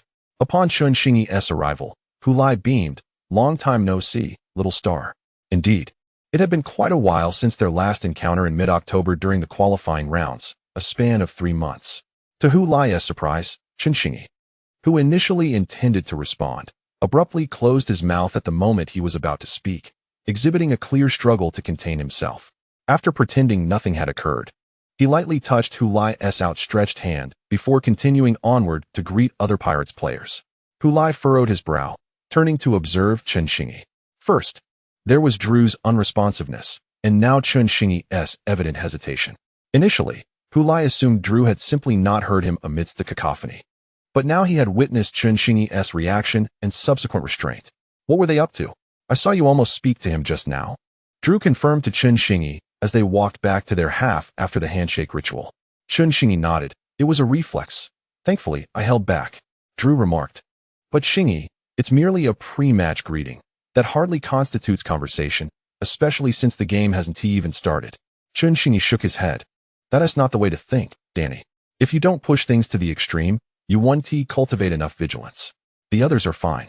But we are the most vulnerable because we are not familiar with Hulai, and thus, we want to approach him. Recalling that he too had nearly greeted Hulai, Drew sighed. We are indeed in a precarious position. Let us focus on the game, Danny. Once it begins, you might not have the luxury to ponder addressing him. Remember, do not hold back. Utilize your physical advantages against him. As a center back, you are agile and fast, perfect attributes to counter him. With that, Xingyi positioned himself near the center line, ceasing his retreat. Drew, having agreed, continued to sprint back until he reached the edge of the penalty area, finally stopping in his designated center back position and gazing towards the center circle, where Hulai stood, a football at his feet. He inhaled deeply, for the moment of confrontation he had long anticipated was finally at hand. Indeed, one must fully immerse oneself in the match, as Xing suggested, and engage in a vigorous contest with this individual. He inhaled deeply before exhaling slowly, his gaze gradually settling into a tranquil state. Simultaneously, a sharp and resonant whistle pierced the air, prompting a surge of cheers from the stands. In the center circle, Hulai pivoted and sent the football back, crossing the halfway line himself. Xingyi and Amsterdam's forward, Mario Ingus, dashed towards the Pirates' half. The match had commenced. The Pirates' initial offensive after the kickoff posed no threat to the Amsterdam Athletic goal, as they did not exert their full force. It was merely a probing advance. The last encounter between Madrid Pirates and Amsterdam Athletic in the Champions League had occurred 7 seasons prior. At that time, only one player remained from the current squad, captain and goalkeeper Manu van Doesburg, now nearing his 37th year. This former mainstay of the Dutch national team continues to serve as the first-choice goalkeeper for Amsterdam Athletic, having held that position 7 seasons ago as well. Back then, Amsterdam Athletic and the Pirates were placed in the same group, with each team securing a victory in their respective home and away matches. However, upon the conclusion of the group stage, Amsterdam Athletic was eliminated while Madrid Pirates advanced to the knockout phase. Among the players who participated in those matches, only Doesburg remained for Amsterdam, whereas Madrid Pirates retained only their captain, Juan Ramirez, and 35-year-old center-back, Kepa Amantegui. Hence, both teams have undergone significant transformations, player rosters have changed, coaching staff has been replaced, and tactical approaches have evolved entirely. Past encounters hold no relevance in the present context. In the lead-up to this match, the media scarcely mentioned the historical confrontations between the two teams, as such discussions seemed futile. The current contest must begin with mutual exploration. With a recent surge in form, Xingyi has emerged as a pivotal figure in Amsterdam Athletic's offensive strategies. This season in the Eredivisie, he has netted 5 goals and provided 4 assists. In the Champions League, he has assisted twice, and in the Dutch Cup, he has scored once. Cumulatively, he has achieved 6 goals and 6 assists across all competitions, a performance that certainly warrants his established position within the first team of Amsterdam Athletic. He has garnered increasing popularity within the team. For instance, as Xingyi received the ball, the fans of Amsterdam Athletic in the stands erupted with anticipation, cheering him on and eagerly awaiting his forthcoming display of skill. As he approached the left flank, Xingyi faced Madrid Pirates right midfielder, Silverio. He did not halt the ball but, upon receiving it, deftly nudged it forward. This has become Xingyi's signature style of play, swift and dynamic from the moment of reception. Such sudden movements, combined with his exceptional acceleration, often catch opponents off guard. Once upon a time, the 3 musketeers of the Chinese national team's forward line have now embarked on divergent paths of development. There is no need to elaborate on Hulai, a dedicated striker and the ultimate executioner. Luo Kai possesses remarkable speed, albeit with a slightly slower initial acceleration. His physical attributes surpass those of the other 2, and his skills are notably comprehensive. He can adeptly break through on the flanks to deliver crosses for assists, or assume the role of a center forward in the middle, whether creating opportunities for teammates or scoring himself. His tactical versatility is commendable.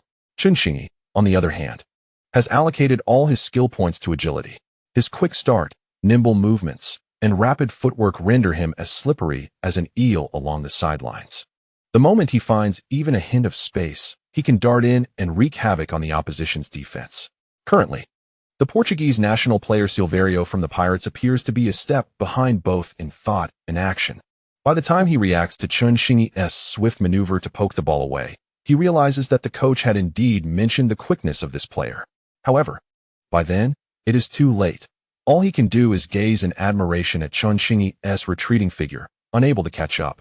Fortunately, he can always rely on his captain, Juan Ramirez. Upon witnessing Chun Xingyi bypassing Silvério, surged forward from the center, seizing the opportunity to execute a well-timed tackle just as Chun Xingyi was struggling to control the ball.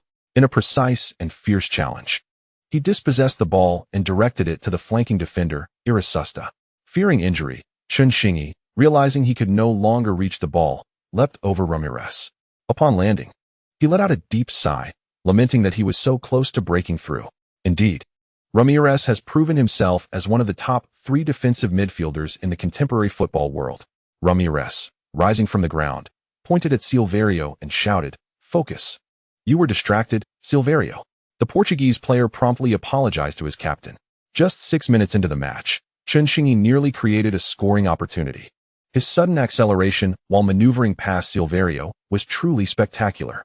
I believe this bodes well, indicating that Chun Xingyi is in excellent form for today's match. This is a genuine clash of titans in the Chinese derby. Indeed, he foamed.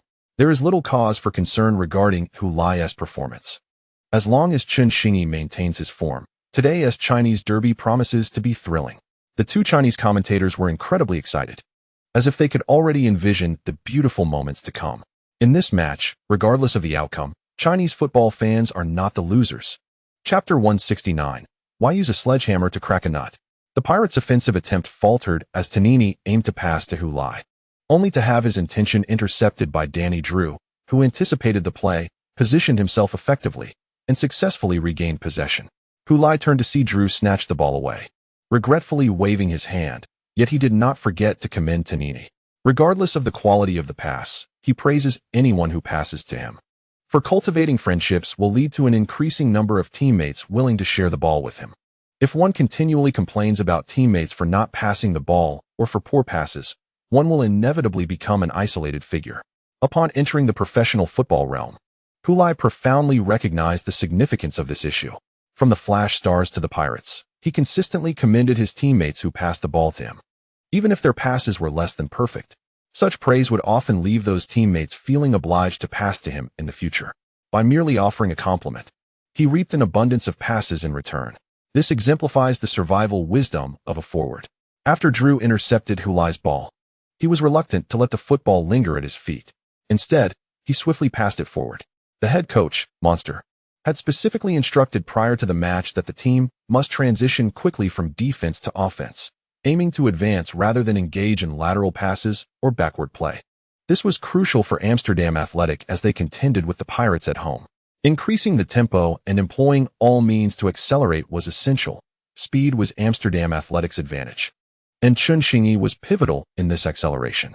Thus, he was destined to receive numerous passes and opportunities. Before long, Chun Xingyi received the ball again from a teammate. This time, Silvério positioned himself at an optimal distance, not too aggressively advancing nor too far away, allowing Chun Xingyi the chance to maneuver. However, as Chun Xingyi intended to push the ball forward and accelerate past Silvério, he found himself unable to do so. He had to obediently halt the ball at his feet. Nevertheless, stopping did not signify a lack of options for Chun Xingyi. If Silvério attempted to close in, Chun Xingyi still had a chance. With quick footwork and a sharp mind, even if the opponent acted first, he could swiftly redirect the ball, evade, and accelerate, executing a seamless dribble. Contrary to Chun Xingyi's expectations, Silvério did not advance. He remained at a distance that was somewhat uncomfortable for Chun Xingyi. While Chun Xingyi could have remained stationary, doing so would hinder Amsterdam Athletic's pace. Thus, he had to take action, either pass the ball or surge forward with it. Chun Xingyi opted for the latter. Soon, he encountered Silvério, who did not attempt to intercept, but instead closed in, running alongside him. Silvério continued to engage in movements that disrupted Chun Xingyi's speed. After taking a few steps, realizing he could not shake off his defender in a short span, Chun Xingyi recognized the risk of either being cornered or having the ball stolen for a counterattack. Consequently, he executed a sudden stop and turned to pass the ball back. Well done.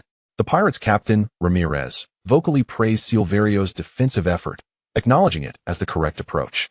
After the ball circulated, it returned to Chen Xingyi, who, thanks to the collective advance, found himself in the 30-meter zone of the Madrid Pirates. As he received the ball, two players from the Madrid Pirates, Silverio and Aristusta, positioned themselves in front of him, one behind the other, maintaining a remarkably strategic distance. Chen Xingyi found himself unable to use his speed to evade Silverio or to propel the ball far enough to outpace his opponents. Even if he managed to bypass the Portuguese player, there would be no space to evade Aristusta, who was lurking not far behind Silverio. Chen Xingyi attempted to advance, but the two defenders seamlessly closed in on him. He sought to slip through the gap between them, yet his pass was intercepted by Silverio, sending the ball out of bounds. Although Amsterdam Athletic earned a chance for a throw-in in the attacking zone, Chen Xingyi had already succumbed to Silverio's defense twice in quick succession, prompting him to furrow his brow in contemplation. Prior to the match, the coaching staff of Amsterdam Athletic had briefed Chen Xingyi about his opponent on the wing, Silverio, revealing that this Portuguese winger was not particularly adept at defending. While he would occasionally track back, his defensive zeal was lacking. At the very least, he would not voluntarily engage in diligent defense. However, just 10 minutes into the match, Chen Xingyi had already faced pressure from the opposing defense on two separate occasions. This could only signify one thing. Silverio's vigorous defending was a directive from the head coach. Chen Xingyi recalled a remark made by Hulai in their group chat the previous night. Was it possible they truly regarded him as a player of Messi's caliber?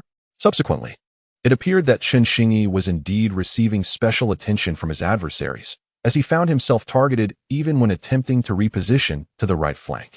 The Pirates' strategy was straightforward. They closed in on him, disrupting his rhythm and preventing him from accelerating. Yet they refrained from committing tackles, aware that his footwork was swift enough that an early challenge could lead to him slipping past them. Footage of Chen Xingyi playing in the Eredivisie was not particularly rare. Even though the league might not be one of Europe's top 5, it still attracted attention. A player who could secure a starting position in a premier club within the Eredivisie would inevitably draw the gaze of opponents. With a bit of diligence, one could easily gather a wealth of footage and analyses of his performances. Some ardent fans even compiled highlight reels, analyzing players' displays through various video techniques to convey their prowess on the pitch. Generally, not every player received such treatment, but if one was in exceptional form, it was likely that hardcore video creators would highlight their performances. For instance, Hulai was frequently featured in such compilations, especially after his hat-trick against the Madrid Kings, which inspired creators from both domestic and international spheres to edit his performance, showcasing his skills from multiple angles. Did Chen Xingyi have similar videos? Perhaps there are aspects to consider, or perhaps not. Yet, regardless of the absence of such factors, the coaching staff of the Madrid Pirates possesses the professional acumen to analyze his characteristics, rendering the task not particularly daunting. Given the existence of such traits, it is feasible to devise strategies tailored to exploit them. Thus, Chen Xingyi found himself as the focal point of their tactics. But why did the coaching team of the Madrid Kings fail to devise a strategy to contain Hulai? Is it that their expertise pales in comparison to that of their city rivals? Certainly not. Even a moderately astute fan could discern Hulai's attributes. Surely the Kings coaching staff is aware of them as well. Yet, what does that knowledge yield? Hulai is the kind of player who triumphs without ostentation. Even if one is cognizant of his strengths, formulating effective defensive arrangements proves exceedingly challenging. This is due to his status as an off-ball player, where he poses the greatest threat. During the course of a match, a player spends significantly more time without the ball than with it. A player may only possess the ball for 3 to 4 minutes throughout the entirety of the game, while the remaining 80 minutes are spent without it. Hulai embodies this relentless tormentor of defenders, persisting in his off-ball movements for over 80 minutes. How does one defend against such a player? In contrast, Chen Xingyi is an on-ball player. His threat diminishes when he does not have the ball. Thus, one can afford to defend against him once he gains possession. Generally speaking, on-ball players are more susceptible to targeted defenses unless their individual prowess is exceptionally robust and their form impeccable, which can render opposing defensive strategies ineffective. Consequently, on-ball players tend to exert more effort during matches, garnering greater spectacle, admiration, and accolades. This mirrors the ongoing debate surrounding Igo Vara and Montiel. While Montiel boasts a significantly higher goal tally throughout his career, it is Igo Vara, the Argentine Eagle King, who occupies a loftier position in the hearts of fans and is frequently lauded, rather than the French powerhouse Montiel. After finally evading the initial wave of defense, Chen Xingyi found himself unceremoniously thrust to the ground by Joaquin Bella. The referee merely issued a verbal warning without brandishing a yellow card. Rising from the ground, Chen Xingyi realized that the Madrid Pirates indeed targeted him with the same intensity they had shown against Meli. The brutality of the defense and the merciless fouls he had witnessed in the previous Madrid derby against Meli left him astounded. How could that scoundrel Hulai not deceive me? He exclaimed. What have I done to deserve this? I am not Meli, truly. Chen Xingyi felt a surge of frustration, exclaiming, what a travesty. Why use a sledgehammer to crack a nut? Chapter 170. Deceived, but not entirely deceived. Could it be that I, little star, have not deceived myself? Hulai pondered in surprise. After 20 minutes of play, he had observed that Amsterdam Athletic was indeed engaging in a direct confrontation with the Madrid Pirates, corroborating what little star had conveyed to him the previous day. However, that assertion was not entirely accurate. For the players of Amsterdam Athletic certainly did not neglect their defensive responsibilities, as evidenced by Danny Drew's relentless marking. Hulai cast a glance at the towering central defender of Ajax Amsterdam, standing beside him. Tall and with a complexion that suggested a mixed heritage rather than a mere sun-kissed tan, he epitomized the footballing genius that Ajax, and indeed Dutch football, had to offer. In a nation renowned for its myriad attacking talents, to label a central defender as the foremost genius speaks volumes of Danny Drew's exceptional prowess. Standing at an impressive height of 193 meters and weighing 89 kilograms, he possessed a formidable physique. Remarkably, despite his imposing stature, his agility was not to be underestimated. Both his running speed and the quickness of his footwork were exceptional. This remarkable combination of physical attributes, coupled with his outstanding anticipatory skills, rendered Drew a superlative talent in the eyes of all of Europe. Even Ajax Amsterdam recognized that retaining Drew would be a challenge, as it was rumored that he would depart the club at the end of the season, with his contract set to expire on June 30th of the following year. The club faced the dilemma of either selling him during the summer transfer window or watching him leave as a free agent.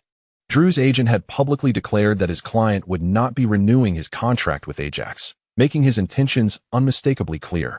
Should Drew indeed depart as a free agent, it would represent a significant loss for Ajax. As a powerhouse in the Eredivisie, Ajax relied heavily on nurturing talented players only to sell them at a premium. Thus, they were not averse to parting with their star talent. As long as the price was right, no player was deemed untouchable. Hulai recalled Peter Williams once remarking on Drew's prowess, particularly highlighting his ability to neutralize Meli during the World Cup, leaving the latter scoreless. This statement illuminated just how formidable Drew truly was. After facing Meli, Hulai understood the immense challenge of containing him.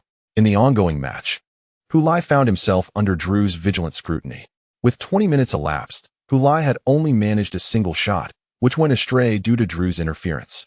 At other moments, he struggled to find any opportunities to shoot, rendering the notion of defense futile. Why bother defending when it seemed ineffective? True to his word, Joaquin Bella delivered the ball into the penalty area, and Hulai surged towards the spot, poised to strike. Yet there he was, thwarted by Drew, who skillfully maneuvered him aside, compelling Hulai to watch helplessly as Drew cleared the ball from danger. Drew executed yet another pivotal defensive play.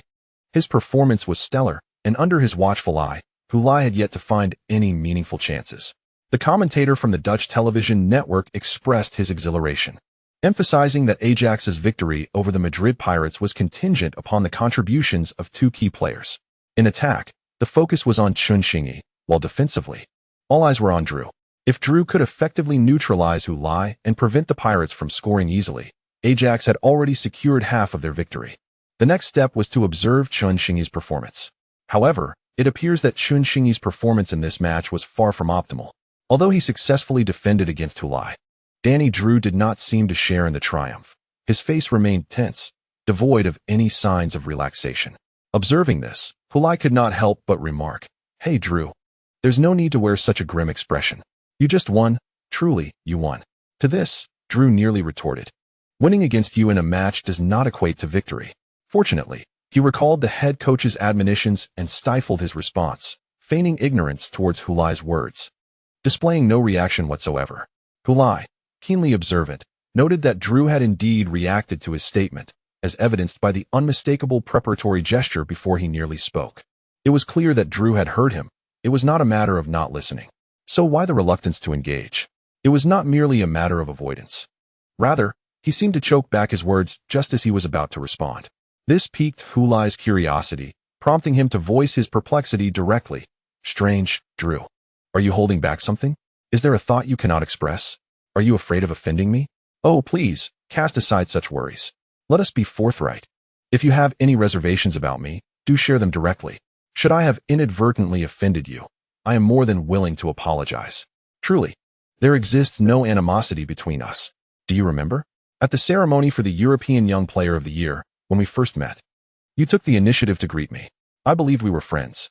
Perhaps my definition of friendship is rather broad, but at the very least, we are not enemies, correct? So why the hesitation now? Suddenly, Danny Drew recalled Chun Xingyi's past advice. If one day you find yourself in a match against who, remember to wear noise-canceling earplugs. He found it rather amusing. Why would he need earplugs? Later, he learned that this was due to Futile's extraordinary verbal prowess. But what of it? Was it merely a tactic to distract him through conversation? Ignoring him would render his chatter ineffective, wouldn't it? To his dismay, he realized that Futile could indeed continue talking indefinitely. Now, Drew understood why Xingyi insisted on the earplugs. Of course, wearing them during an actual match was impossible.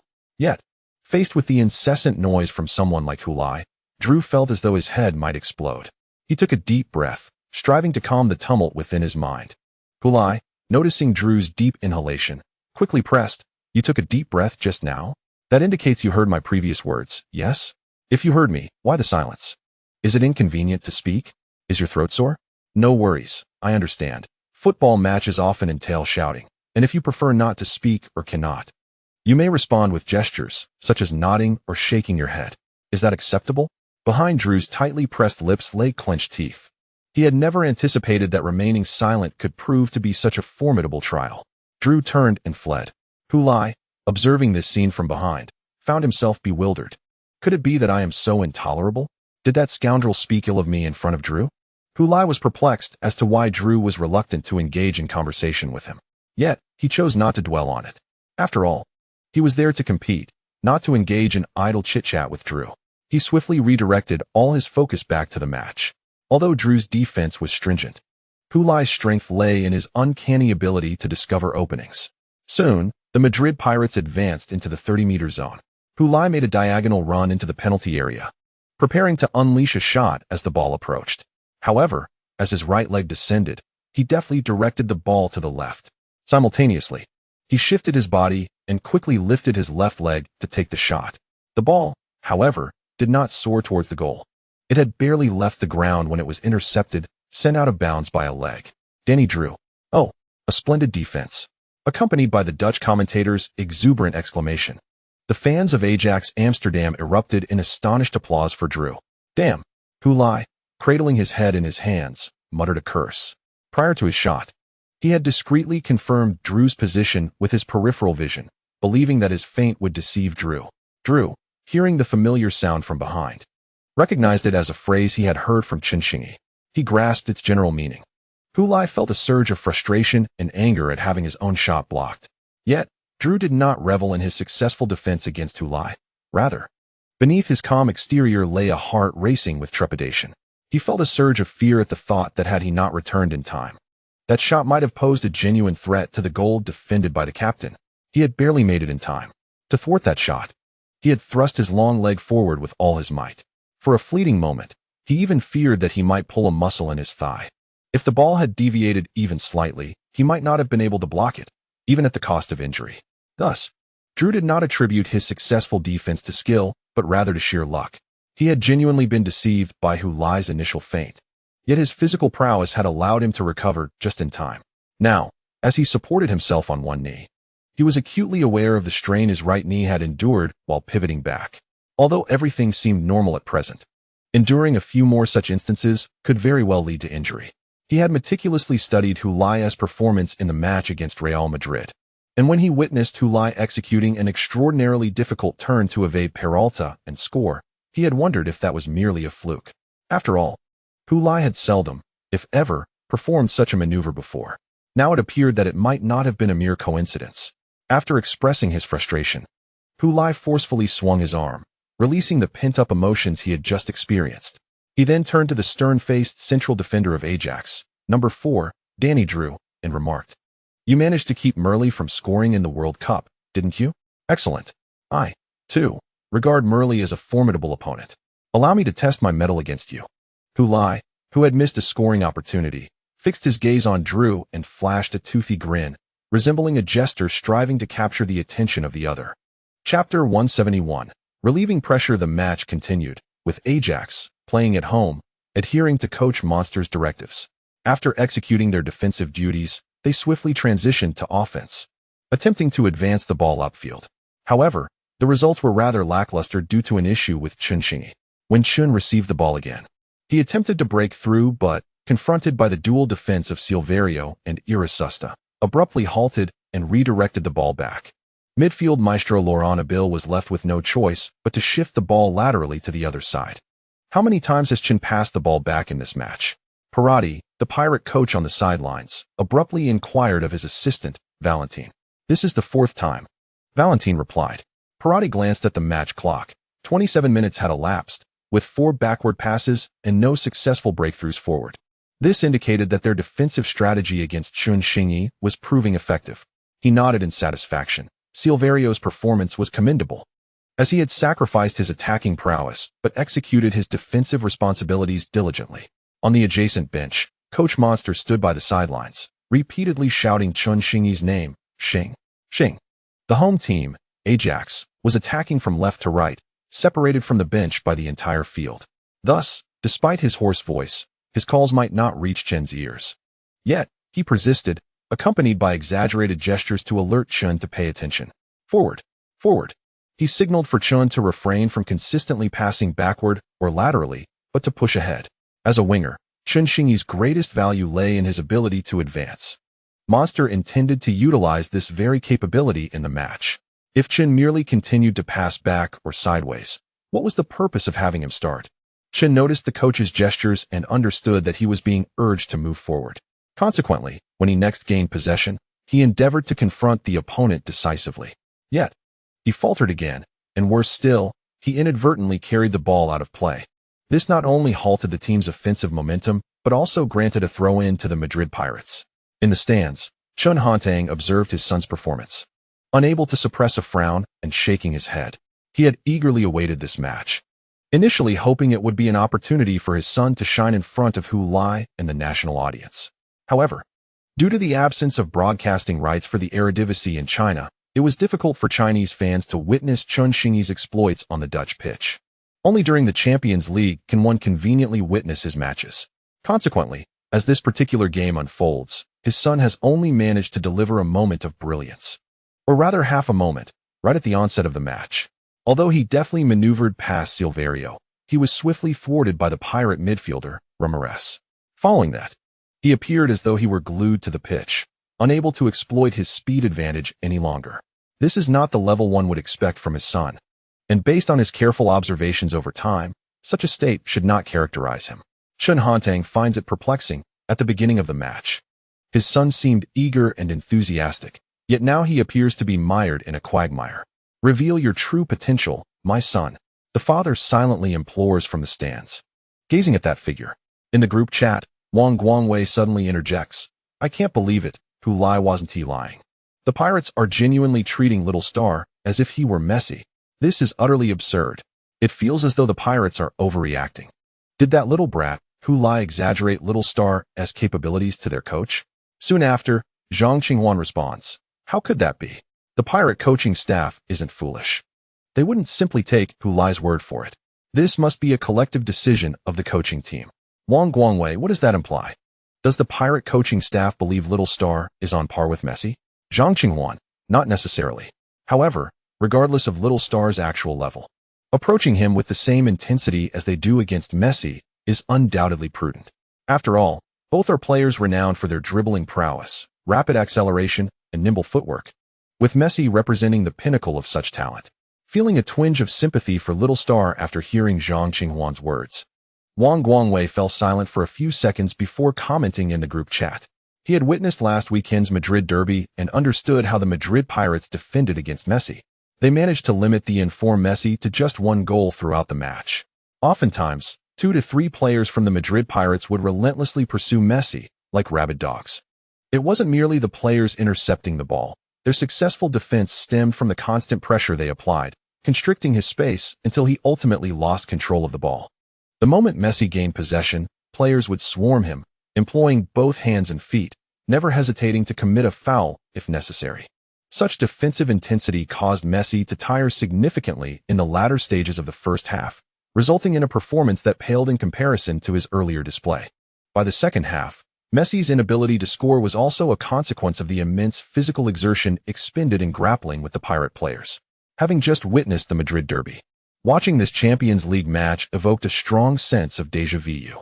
While the tactics employed by the Madrid Pirates against chanting may not entirely mirror those used against Messi, the players' demeanor certainly reflected a sense of formidable seriousness. A winger like Silverio, in a bid to defend against chanting, was seen retreating deeply and exerting considerable effort, mirroring the approach taken against Messi in the Madrid derby. Xiao, does that mean Brother Chen has no room to maneuver in this match? Zhang Qinghuan, not necessarily. However, if the Pirates can maintain such a formidable defensive intensity, it will indeed be exceedingly difficult for him to find room for expression. While everyone is concerned about chanting's performance, Hulai is actively seeking opportunities to score. Danny Drew possesses exceptional physical attributes, and in their confrontations, Hulai has suffered several setbacks. Conversely, during his feigned shot followed by a genuine attempt. Although it was once again thwarted by Drew, Hulai felt that his approach was valid. No matter how agile a defender may be, he remains a defender. In defense, he is in a passive position, reacting solely to the movements of the attacking side. Thus, as long as he can successfully deceive Drew, he will create an opportunity to strike. Eager to continue his duel with Drew, the opportunity soon presents itself. On yet another counterattack, Tanini delivers a diagonal long pass from the left flank into the penalty area of Ajax Amsterdam. As the foremost striker, Hulai dashes forward to receive it. Predictably, Danny Drew positions himself in front of him, guarding the inner line and pursuing closely. Hulai, here he comes. Drew, in the diagonal run towards the ball's landing point. Hulai strides forward and lifts his right leg, seemingly ready to shoot. Drew hastens forward, extending his long leg to block. Yet, the ball is not shot towards him. In his diagonal run, Hulai deftly brings the ball, which is coming from behind at an angle, under control. This entirely catches Drew off guard. He rushes past. And even though he was somewhat prepared, he never anticipated that Hulai could command the ball so adeptly in place. After executing such a challenging stop, Hulai's situation remains precarious. He must counter the inertia with his body, leaning sideways and nearly losing his balance. Fortunately, he ultimately regains control of his center of gravity. Drew, however, has sprinted much farther and is essentially incapable of defending now. He has been eliminated from this exchange. But Ajax Amsterdam's defense does not rely solely on Drew. Swiftly, another central defender, the Swedish international Jesper Iversen, arrives at his side, having trailed Drew. This was intentional, allowing him to form depth and defensive layers with Drew, ensuring that Hulai could not simply bypass him. As a seasoned 30-year-old defender, Iversen quickly recognizes this possibility. Indeed, it soon proves advantageous. Once Drew is deceived by Hulai, Iversen swiftly closes in, extending his foot to intercept. Hulai, with his right foot on the ball, quickly pulls back to evade Iversen's challenge, and then immediately lifts his right foot to flick the ball he had just controlled on the grass. A flick shot. At this moment, in an effort to block Hulai's direct shooting angle, Ajax's goalkeeper, Manu Vandersberg, has already advanced to the edge of the small penalty area, convinced that Hulai would take a shot, given the stance he had assumed. In fact, as Hulai prepares to shoot, but instead merely stops the ball, the goalkeeper has already fallen to the ground. At this moment, having just risen, I scarcely had time to retreat to the doorway when I witnessed the football being deftly lifted by Hulai. The ball was neither swift nor high, yet it was perfectly executed. It soared just over the head of Duisburg, affording him and another defender from Amsterdam Athletic ample time to turn and pursue. As if they could catch up to the ball, yet they did not.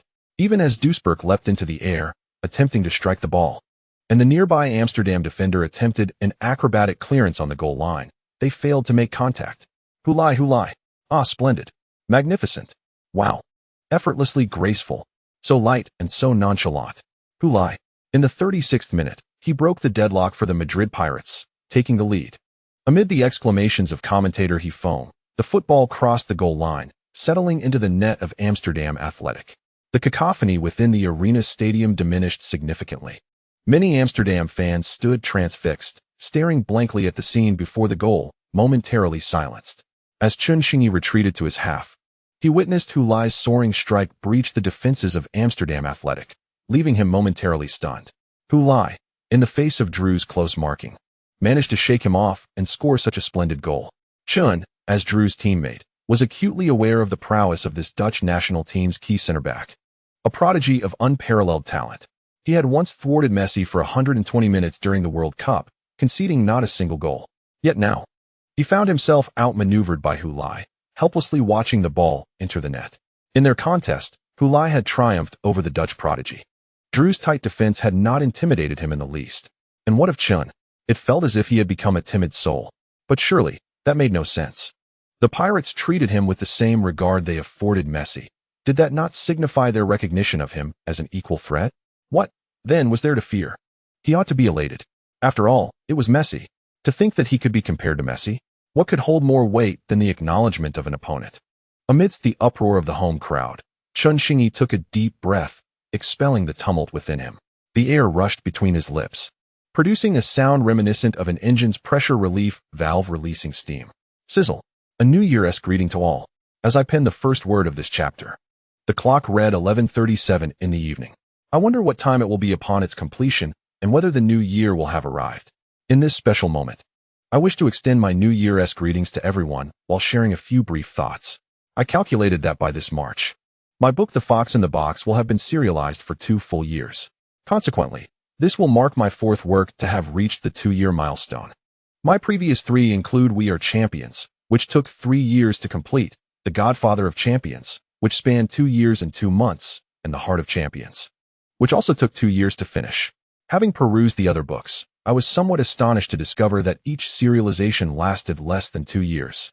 In the later stages of my career, where both creative fervor and writing speed have waned, I find it surprising that I can still maintain a serialization exceeding 2 years. Based on the current outline, surpassing the serialization duration of Champion Godfather is certainly within reach. However, exceeding the 3-year serialization of We Are Champions presents a formidable challenge. This is partly due to the narrative not being able to stretch that long, and also because We Are Champions was notably slow, often yielding less than 60,000 words in a month. At that time, I adhered to the practice of writing by hand in a physical notebook before transcribing my work onto the computer, which meant that updating 2 chapters a week was considered quite diligent. Since becoming a professional writer, I have transitioned to composing directly on the computer, significantly increasing my writing speed. The thought of dedicating 3 years to a single book is now an almost unfathomable concept for me. Serialization is indeed exhausting, draining, and it can easily lead one to lose passion amidst the relentless grind.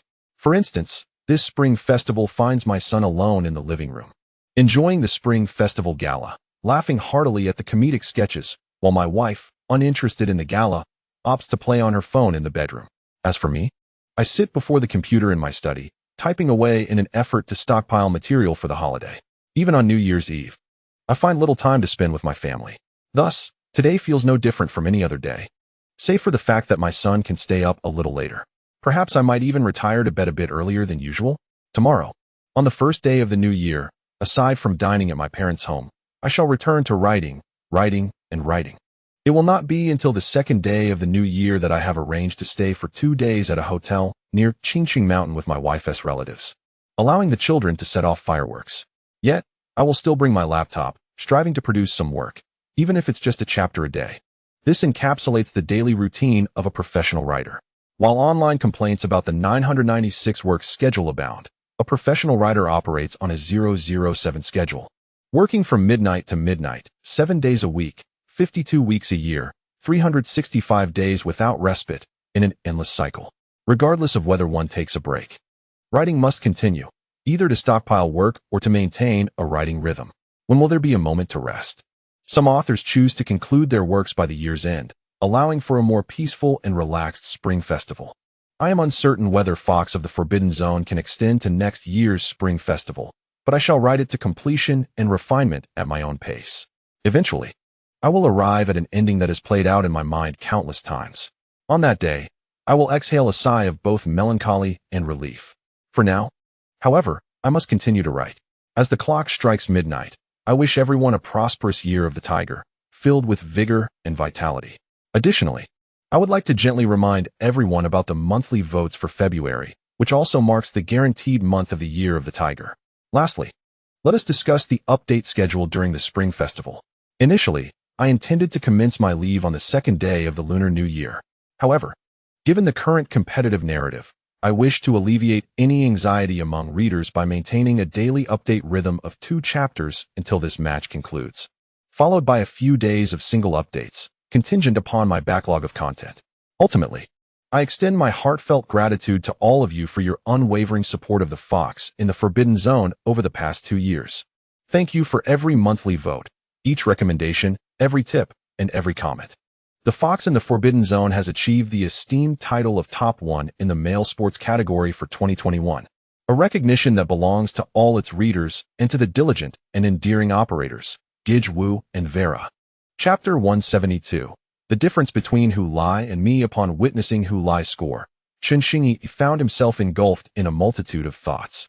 While the players of the Madrid Pirates celebrated their goal, he stood frozen in contemplation, his memories drifting back to a distant time in high school. He recalled when he was celebrated as the premier football talent in his school. At that juncture, he had yet to step into the professional realm. Yet numerous teams had already extended their olive branches to him, indicating that, in the eyes of these professional footballers, Chen Xingyi possessed the capability to play at a professional level. He had thought that, with his innate talent, entering the professional football scene would be a mere formality. However, the harsh reality delivered a stinging rebuke, leaving his pride bruised. From the champion of the national high school tournament to the illustrious golden arrow of Dazhong, he found himself relegated to the youth team. For an extended period, he struggled to secure a place in the first team. Had he not wisely opted to loan to Starshine, his career trajectory might have taken an entirely different turn. The merciless world of professional football tempered his temperament and humbled his pride. He was no longer the star player who once commanded attention and adoration across the national high school football scene. Relocating to Europe further solidified this realization. He was merely an ordinary professional player. Observing the records that Hu Lai established in European football seemed like an unattainable dream. Gradually, he came to accept this reality, believing that simply establishing a foothold in the Amsterdam arena and eventually playing in one of the top 5 leagues would be a commendable achievement. In truth, this perspective was not unfounded. It is noteworthy that even among the Japanese players who have ventured abroad, those who manage to compete in the top 5 leagues are few. The majority ply their trade in second-tier European leagues or lower divisions. As for Chen Xingyi, even if he were to play for a relegation-threatened team in one of the top 5 leagues, he would surpass countless Chinese players, becoming a mainstay in the national team. The thought of comparing himself to Meli was something he could scarcely dare to entertain. Yet, the coaching staff of the Madrid Pirates treated him as if he were Meli. He had initially endured a phase of trepidation and pessimism regarding the defensive strategies employed against him, leaving him feeling utterly constrained in his ability to perform. Until he witnessed Hu Lai's magnificent goal, a truly exquisite and imaginative strike. He was suddenly transported back to the final match of the national tournament during his high school days. It was his first encounter with Hu Lai. Prior to that match, the reigning champions, Shuguang High School, were the favorites, with everyone believing they could secure the national championship for 3 consecutive years, thereby setting an unprecedented record. And what was Dongchuan Middle School in comparison? Merely an underdog. For Hu Lai, Shuguang High School was akin to the Mariba Niga of Chinese high school football. How could they possibly challenge such a formidable opponent?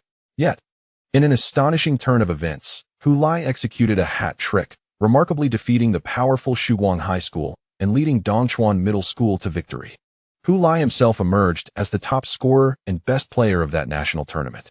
From that moment on, he embarked on a football journey, evolving from a high school player into a legendary figure, now recognized as a member of the annual Best 11 with an astonishing 75 goals per year. Chen Xingyi was suddenly reminded of that match, recalling Hu Lai's courage. Not just that game, but numerous others as well, such as the East Asian Cup against South Korea. the FA Cup against Dajong Golden Arrows, and the U23 Asian Cup against Japan's national team, not to mention the Olympics against Argentina. Countless instances have proven that this young man seems to possess an unyielding spirit, seemingly unaware of fear or reverence.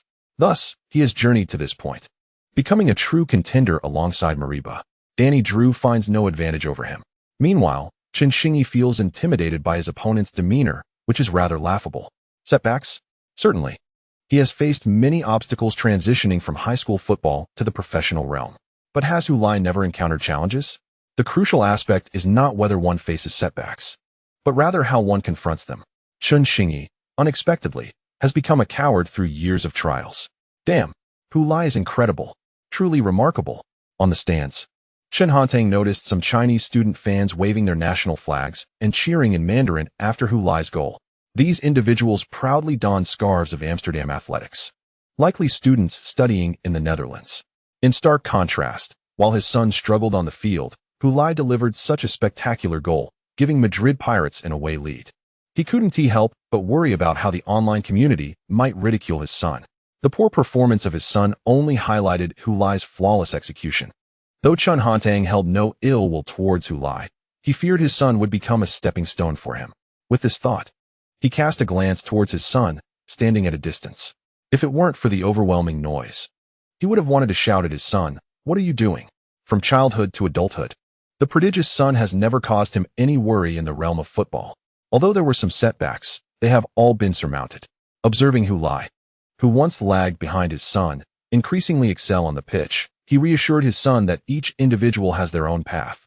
As long as they can ultimately assist the Chinese team in qualifying for the World Cup, their divergent journeys would converge, and there is no need for haste. However, now, Chen Hantang has become the anxious one. Under the watchful eyes of many, he finds himself unable to assist his son, surrounded by teammates. Hu Lai sprinted back to the Pirates' half. As he approached the vicinity of the center line, he cast a glance toward Chen Xingyi, who was already standing by the center line, awaiting the restart of play. He mischievously winked at the little star, as if to say, "Look, I scored a goal. So I wasn't lying, was I?" Yet, Chen Xingyi paid no mind to this playful gesture. Disappointed, Hu Lai crossed the center line and returned to his designated position. The television broadcast failed to capture this small detail, for when Hu Lai was making faces at Chen Xingyi, the camera had shifted to the coaching benches of both teams. On the visiting team's bench, the Madrid Pirates head coach, Parati, was engaged in light-hearted conversation with his assistant coach, Valentin, their mouths covered, making it difficult to discern their words through lip reading. The scene then transitioned to the home team's bench, where head coach Monster wore a furrowed brow. The player he had placed great hopes on, Chen Xingyi, inexplicably faltered during the match, and similarly, his other hopeful, Danny Drew, could not withstand Hu Lai for even half the game. Although only one goal had been conceded, he felt a profound sense of crisis. Continuing in this manner, the prospect of his team overturning the deficit at home seemed nearly impossible against an opponent who had just triumphed over the Madrid Kings in a city derby. Despite both teams being members of G13, the current disparity in strength and morale was evident. Defeating the Pirates, even on home turf, would not be an easy task. With tactical considerations at play, he had to rely on his players to perform as he expected. After all, tactics require execution by the players. If they, particularly the key players, are in poor form and unable to implement the strategy, what use is even the most brilliant of tactics?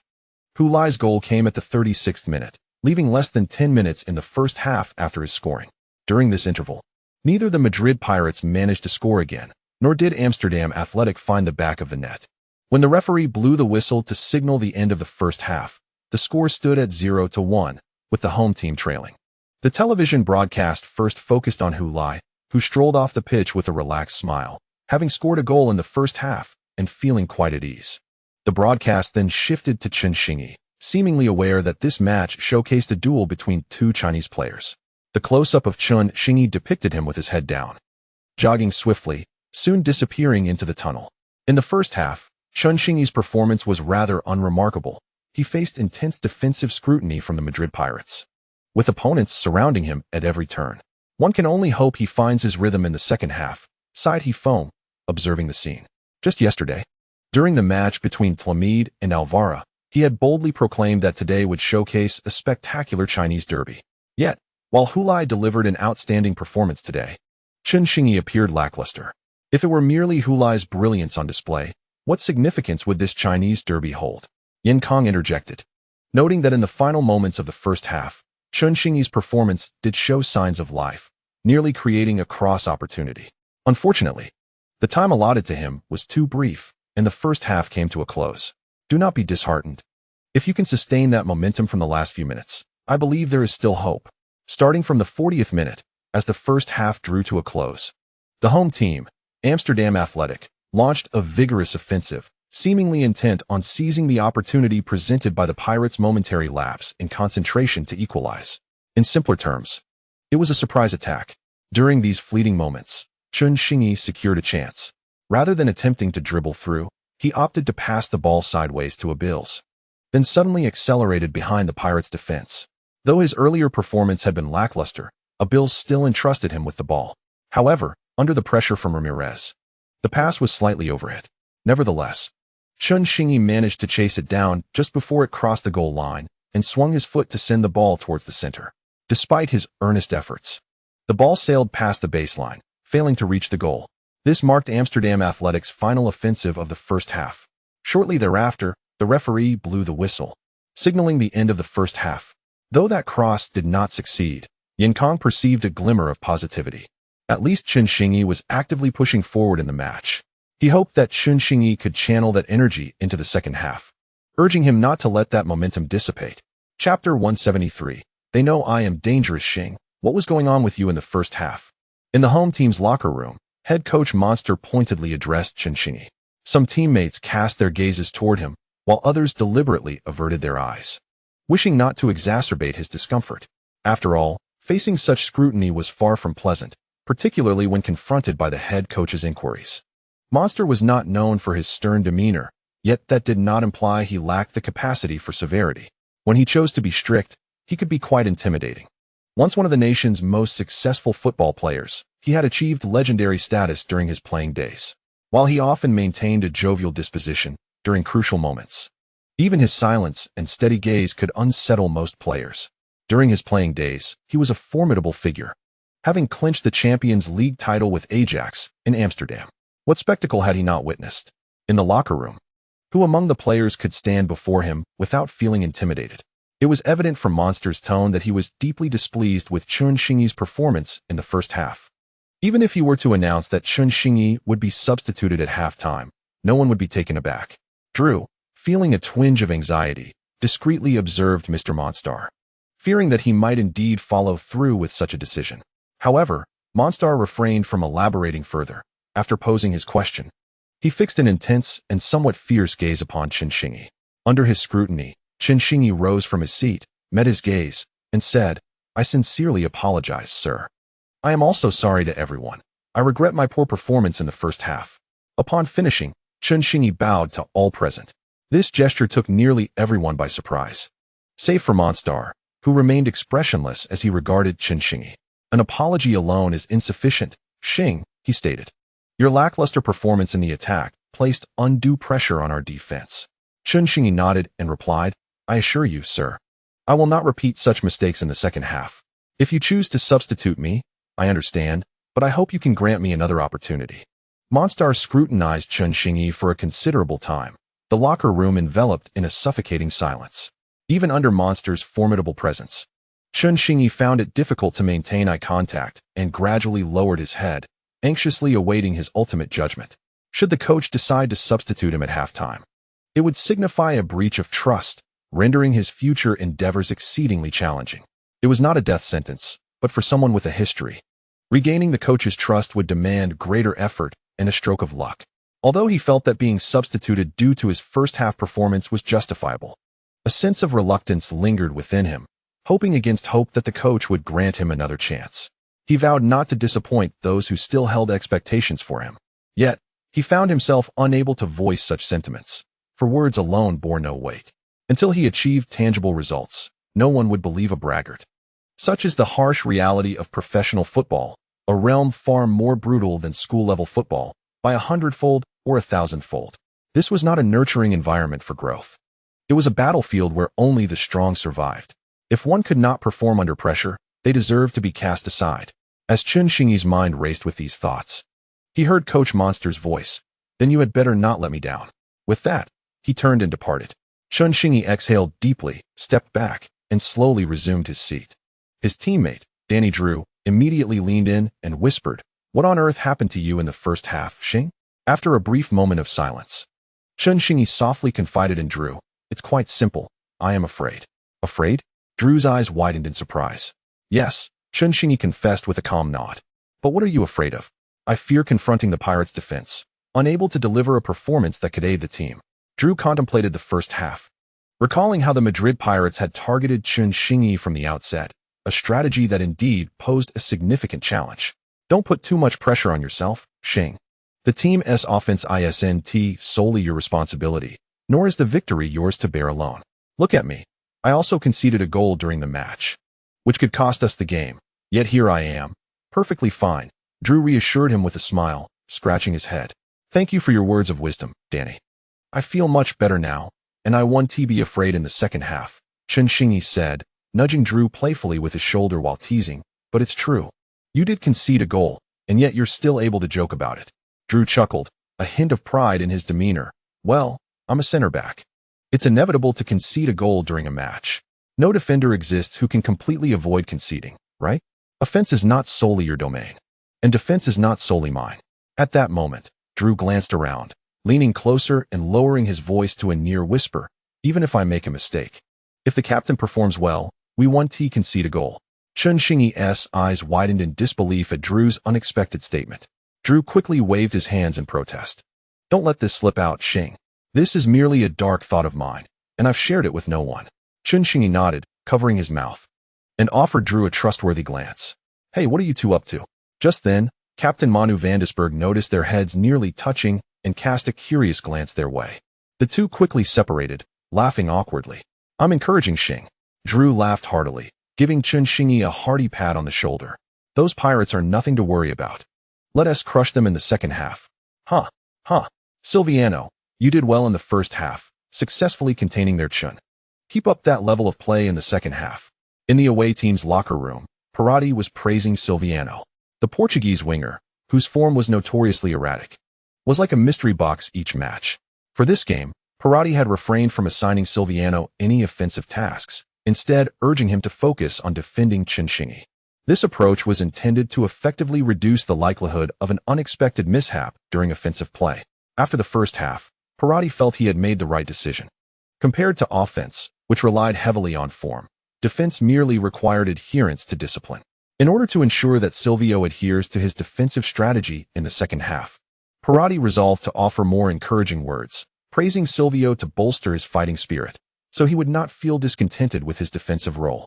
Although the notion of freezing Chun Xingyi had been discussed prior to the match, and Silvio had not expressed any dissent, human emotions are intricate.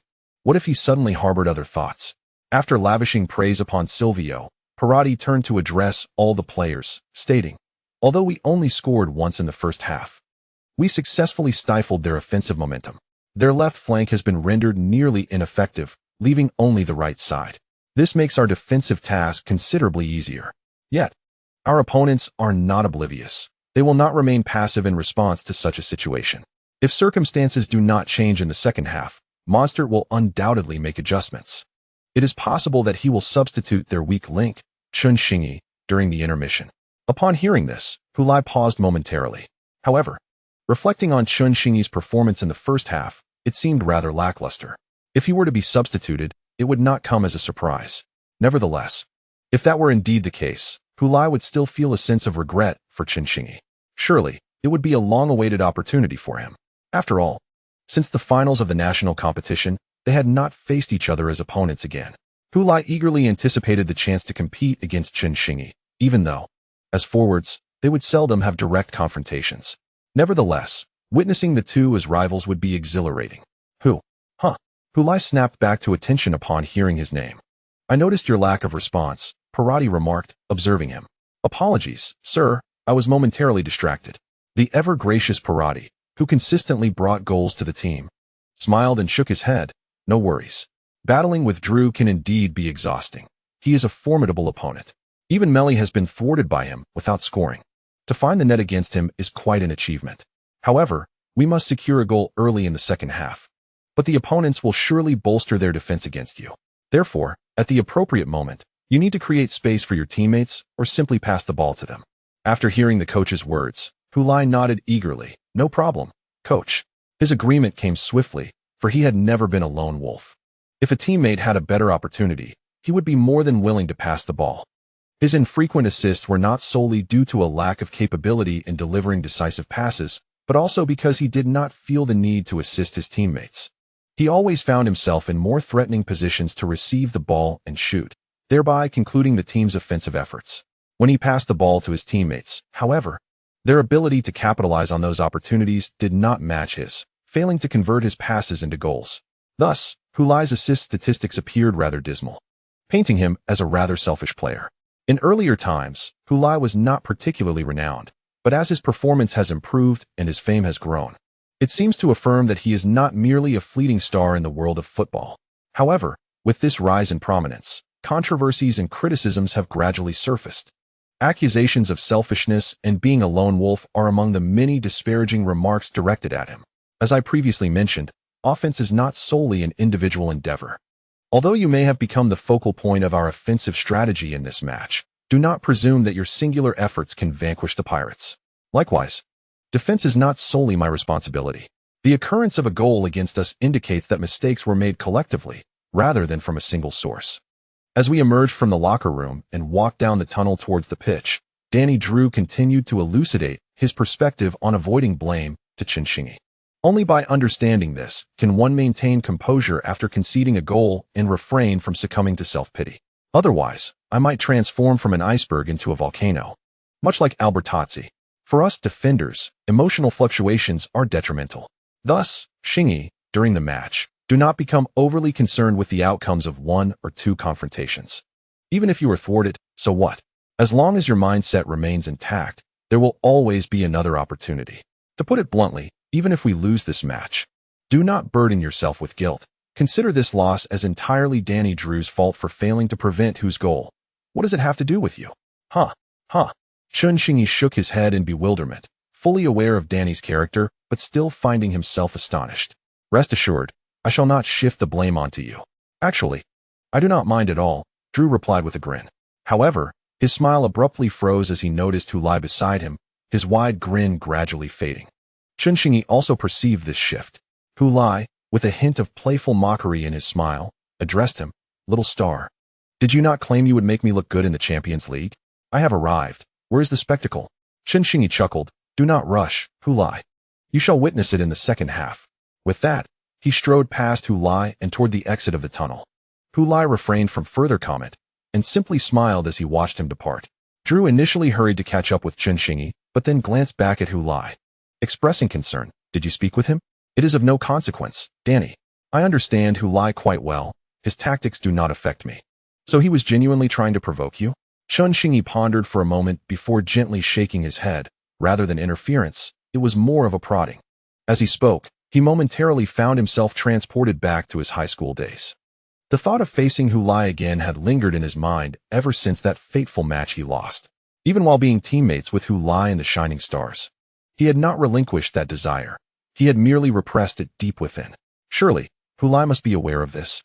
Did he think he could simply defeat me once and then run away? No, I am determined to reclaim my victory. With this thought, Chun Shingy suddenly paused, realizing how strikingly similar his current condition was to that of Meli, who lost to Hu Lai in the Olympics. A smile spread across his face once more. Drew found himself lost in contemplation after Chun Shingy spoke, only to suddenly break into laughter, prompting a curious inquiry from Danny.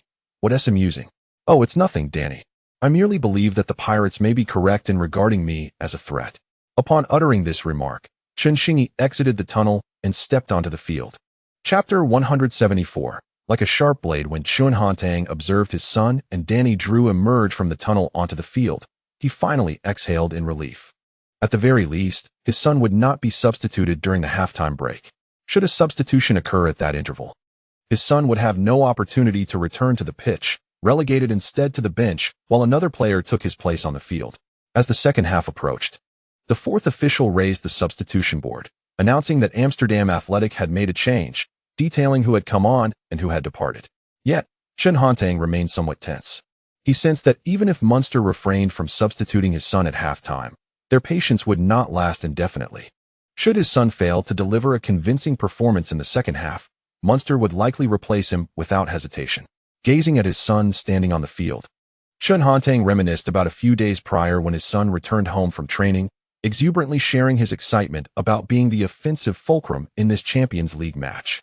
In that moment, Triumphant felt a surge of hope that his son was finally on the brink of success. Yet, had that opportunity now transformed into a public execution? With the sound of the referee's whistle, the second half commenced. The teams switched sides, but neither made immediate substitutions. It was unsurprising that the Madrid Pirates opted not to adjust their lineup. They were in the lead, and it is rare for a team in such a position to make the first change. Amsterdam Athletic also refrained from making substitutions, and the concerns of Chinese fans during halftime about Chen Xingyi being replaced proved unfounded. Thank goodness, Yifeng remarked. Though Yan Kong cautioned against excessive optimism, if Chen Xingyi's performance in the second half fails to improve, it is only a matter of time before he is substituted. He must swiftly immerse himself in the rhythm of the game and regain his feel for it. I hope he remembers that last sprint forward at the end of the first half. Yan Kong had already discerned the root of Chen Xingyi's struggles, his hesitance to advance. However, he articulated his observations delicately, refraining from directly labeling Chen Xingyi as timid. On one hand, Chen Xingyi had garnered a fair number of fans, and on the other, it was essential to maintain respect for his own players. Certain criticisms were better left unspoken, regardless of their accuracy, given his position, to avoid inciting unnecessary public controversy. Little Star wasn't he substituted, so there is still hope. It seems Munster truly values Little Star, remarked Wang Guangwei and Zhang Xinghuan in the group chat while watching the live match. Go, Little Star. You can do it. Don't let that rascal who lies steal all the limelight. Even Sun Chuan Junping joined in cheering for Chen Xingyi. If it were to transpire that Ajax Amsterdam ultimately succumbed to the Madrid Pirates, they would be able to accept such an outcome. However, they fervently hoped that during this encounter, Chen Xingyi would be able to showcase his talents. Thus, even if it were a defeat, it would not be entirely devoid of significance. This is the UEFA Champions League knockout stage, the pinnacle stage for professional players. A stellar performance in the Champions League could attract considerable attention, greatly benefiting Chen Xingyi's future career. As the second half commenced, the Madrid Pirates, playing away, were the first to launch an assault on the Ajax Amsterdam goal. Despite the puzzling decision of Munster not to substitute Chen Xingyi, Pirati seized the opportunity to extend their lead. The Pirates pressed forward vigorously, creating a scoring opportunity. As Pirati had surmised during halftime, Ajax Amsterdam intensified their defense against Futile, making it difficult for him to find shooting chances. Nevertheless, he adeptly utilized his off-the-ball movement to draw Ajax's defenders away, thereby creating opportunities for his teammates. In this instance, after pulling away from defenders Danny Drew and Jesper Ivinson with a diagonal run, Tonini suddenly surged forward, seizing a shooting opportunity. However, his attempt was rather straightforward and was comfortably gathered by the well-positioned Ajax goalkeeper, Menuan Dusberg. Subsequently, Dusberg rose to his feet and launched the ball towards the retreating Chen Xingyi. As the ball soared towards him, Silvilio did not immediately close in. Although Pirati had instructed him to maintain pressure in the second half, after their earlier encounters, Silvilio had developed a slight disdain for the Chinese player. He believed that even without immediate pressure, it would not matter, as Chun had yet to deliver a noteworthy performance. He felt he had ample time to approach. Moreover, constantly pressing forward was indeed exhausting. Thus, Silvilio's pace slowed slightly, and as the ball neared Chen Xingyi, he was only about a meter away from him. At that moment, he could have easily reached out to place a hand on Chen's shoulder. Silvilio intended to do just that, yet he connected with nothing. Just as the ball descended before Chen, who had been half-turned to receive it, he abruptly used his right foot to deftly push the approaching ball forward. Simultaneously, he sprang into action, like a sports car that activates its launch mode. The moment he released the brake pedal, it shot forward with a roar. Silvilio barely had time to react before he could only catch a glimpse of Chen Xingyi's tail lights. "Wow, Chen!" exclaimed the Dutch television commentator. "He is off. He is charging forward." The Ajax Amsterdam fans in the stands erupted in cheers, rallying behind Chen Xingyi. Alas, just as he was about to catch up with the ball, The Pirates' right back, Irasusta, arrived just in time, executing a sliding tackle from the side to send the ball out of play, just ahead of Chun. The deafening cheers instantly transformed into a collective sigh of disappointment. Oh no! Chun Hantang leapt from his seat in the stands, hands clasped atop his head, overwhelmed by a sense of disappointment at his son's failed attempt. As he witnessed his son suddenly accelerate, evading Silverio, his eyes widened and his heart raced with anticipation, believing that this time success was within reach. Yet, that hope was thwarted by Irasusta, who sent the ball out of play, quickly shaking off the disappointment. Chun Hantang clapped vigorously, encouraging his son with spirited shouts of "well done." Just like that, inspired, many fans of Ajax Amsterdam around him joined in applause for Chun Xingyi. Although the first half had been disheartening, the supporters were now willing to shower him with praise. On the sidelines, Ajax assistant coach Giacomo Berlucci glanced at Monster, who remained fixated on the field, unresponsive to Berlucci's look. After failing to break through, Chun Xingyi tilted his head back in frustration. But soon a smile graced his face, albeit one that seemed a bit awkward. Ajax's left back, Nasus Banda, approached to take a throw-in. Juan Ramirez, captain of the Madrid Pirates, shouted to Silverio, urging him to close in on Chun Xingyi. Silverio complied, though he did not position himself closely enough. Chun Xingyi turned to glance at Silverio and gestured to Banda to throw the ball at his feet. Banda complied, tossing the ball down. Chun Xingyi lifted his right foot to control it. Seeing this, Silverio finally decided to interfere, aiming to disrupt his reception. However, as he lunged, Chun Xingyi deftly flicked the ball behind him and executed a swift turn. Silverio, unprepared for such a decisive maneuver, lost his balance and stumbled, while Chun Xingyi had already completed his turn and surged towards the Madrid Pirates' penalty area. Silverio found himself yet again merely a backdrop to Chun Xingyi's brilliance, his frustration mounting as he sprinted back in pursuit. If only his teammates could momentarily obstruct Chun, he could catch up. But then he watched as Chun Xingyi faced Irasusta's defense. With a deft right-footed maneuver, he stepped over the ball, executing a bicycle kick, sending it towards the baseline with the outside of his left foot. As Irasusta attempted to adjust his positioning to thwart Chun's potential cross, he leaned back, surprised that Chun aimed to break along the baseline. Reacting swiftly, Irasusta pivoted and lunged toward Chun, attempting to intercept the impending pass. Though Irasusta was quick, Chun's footwork was even swifter. With a single step, he reclaimed the ball with the inside of his left foot, performing a sudden stop before shifting directions and deftly guiding the ball into the penalty area, slipping past Irasusta. The arena erupted in applause. Splendid. Chun Xingyi. He has done it. Yifeng's commentary rose an octave higher. Yen Kong clenched his fists beside him, teeth gritted, filled with both tension and anticipation. As Chun Xingyi surged into the penalty area, Silverio finally arrived behind him, his extended foot abruptly retracted, merely pressing his thigh against Chun Xingyi. Simultaneously, he raised both hands, signaling that he had not committed any foul. If Chun Xingyi fell, it would merely be a theatrical dive. Yet, Chun Xingyi did not fall. He stumbled, as if a sharp dagger had pierced the most perilous spot of a pirate's domain. Confronted by the Belgian goalkeeper Huyl, who lunged towards the near corner to block his shooting angle, and the center-back Moreno closing in on him, he merely cast a sidelong glance towards the center and deftly flicked the ball with the outside of his right foot. There.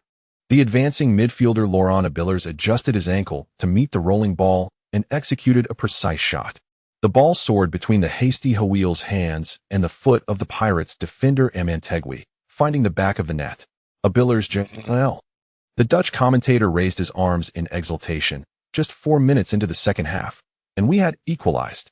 Abillers' goal was set up by Chen's assist. What a splendid assist. Absolutely magnificent. After delivering the assist, Chun Xingyi watched the ball sail into the goal, following suit with a triumphant fist pump. Meanwhile, the goal scorer Abillers sprinted towards him, pointing a finger in his direction before enveloping him in an embrace. The rest of the Amsterdam Athletic players rushed in, forming a jubilant huddle in the Madrid Pirates penalty area to celebrate wildly. Behind them stood the Amsterdam Athletic fans, leaping from their seats in ecstatic cheers. Chapter 175. A blade pierced the heart beautiful. Chun Xingyi. He scored. The cross. Abillers scored. What a goal. What a goal. Chinese fans seldom witnessed he foam, after a goal conceded by Hu Lai's team, erupt with such fervor. Yet, they all understood. For this goal was assisted by Chun Xingyi. To speak frankly, 95% of the credit for this goal should be attributed to Chanting. Without his remarkable series of breakthroughs that tore apart and disrupted the Madrid Pirates' defense, how could Abilers have had the opportunity to shoot unmarked? Most importantly, the Chanting from the first half, who had seemed lost and dazed, had vanished, and everyone once again beheld his dazzling brilliance. This assist signified that Chanting had returned to form. "Well done, son, well done." Chun Hantang waved his fists from the stands, shouting exuberantly, though he was inconspicuous amidst the throng. Everyone around him shared his enthusiasm. Though they did not refer to Chanting as their son as he did, no one knew that this Chinese man beside them was both Chanting's father and agent. The heavy stone in Chun Hantang's heart finally settled. In his eyes, as long as there was this one assist in the match, it constituted a baseline achievement. No matter how poorly it was evaluated, it could hardly fall short. More importantly, this assist would considerably alleviate the pressure weighing on his son's heart, thereby enhancing his performance in the forthcoming match. He seemed to come alive, Bellucci remarked to Munster. A smile finally graced Munster's face as he approached the sidelines, blowing his whistle vigorously and shouting into the field, "Star! Star!" When Chanting cast him a glance, he raised his thumb high in praise of his performance during the attack. After commending Chanting, Munster gestured to the entire team, urging them to seize this opportunity to intensify their offensive, to adopt a bolder and more aggressive approach, further compressing the defense of the Madrid Pirates to create more shooting opportunities. As the Madrid Pirates resumed play after the kickoff, the morale of the Ajax team, having just equalized, surged as they launched an assault on the Pirates' goal. In contrast, the Pirates, having conceded a goal, could only play defensively and hold their ground. After all, this was Ajax's home ground, where home advantage can be quite unreasonable at times. Even though, on paper, the Madrid Pirates appeared stronger, they now found themselves forced to cower and endure Ajax's onslaught. Parati's halftime strategy had thus been rendered futile.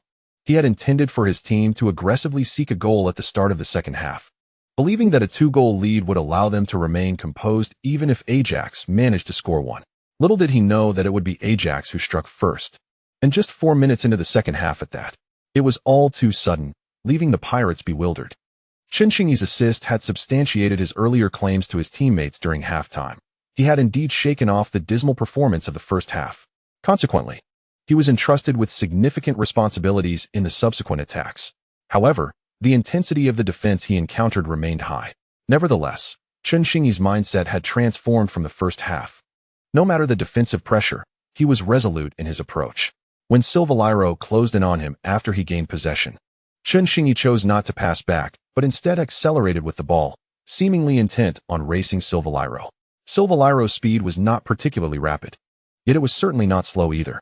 With Irasusta waiting ahead, Silvaliro felt no trepidation in matching Chanting's pace. All he needed to do was stay close to Chanting until he could converge with Irasusta and trap Chun in a dead end. However, just as the two were about to meet Irasusta, Chanting suddenly executed a quick stop. Silvaliro, unable to halt in time, collided with the nearby Irasusta. Thus, the Pirates' right flank became entangled, losing sight of their defensive objective. Fortunately, Juan Ramirez had been closely monitoring the situation all along. He maintained a perfectly appropriate distance, observing as Silverio and Irasusta were outmaneuvered by Chanting. The latter exhibited a momentum of cutting in and changing direction to break through, prompting him to advance at the opportune moment and intercept the ball while Chanting was still regaining his footing. The football struck the shin bone of Chanting, rebounding back to collide with his body before careening out of play. Ramirez successfully blocked Chanting, yet inadvertently granted Amsterdam Athletic a throw-in near the edge of the penalty area. Alas, what a pity. However, it matters not. Ramirez, as a world-class defensive midfielder, is undeniably a formidable opponent. But isn't the essence of playing in the Champions League to face such challenges? He foamed, noticing Chanting's expression of regret, offered words of encouragement. On this highest level of competition, engaging with genuine adversaries allows one to gauge their own caliber, identify shortcomings, and strive for improvement. Only through such endeavors can one continue to progress. Keep it up, Chanting. Missing this opportunity is inconsequential. There will be more chances ahead. In the group chat, Wang Guangwei expressed his reflections. In the previous match, Ramirez employed similar tactics against Meli, so it is hardly shameful for Little Star to have been thwarted this time. Zhang Qinghuan chimed in. Of course, it is not shameful. It's quite impressive, actually. Forcing Ramirez to abandon his central defense to specifically mark Little Star is a significant achievement, even if he lost possession. This demonstrates how much Ramirez truly respects him. Having once faced Ramirez's defensive prowess in a match, Zhang Qinghuan was acutely aware of Ramirez's formidable nature. It is not merely the label of being among the top 3 defensive midfielders, but the palpable pressure and the direct, forceful energy in confrontations that left an indelible impression on Zhang Qinghuan, rendering him speechless. Mizukawa Junpei, also a defensive midfielder, saw in Ramirez the very target of his aspirations. I hope to be the kind of player whose name alone instills fear in opponents. I'm not implying that Little Star was intimidated, Zhang Qinghuan teased. You could have left that part out, Mizukawa. Wang Guangwei replied. No worries, after all. Little Star is currently in the match and cannot see this. Feel free to say anything. Mizukawa Junpei added, covering his face. I truly did not mean it that way. Xia Xiaoyu pondered. However, if Brother Chen has drawn Ramirez out to the flanks and channels, does that not imply an opportunity for Amsterdam Athletic in the center? As an orchestrator, Xia Xiaoyu often immerses himself in the match, contemplating how to break the deadlock. As predicted by Xia Xiaoyu, when the throw-in was executed, Chen Xingyi did not replicate his earlier assist along the flank.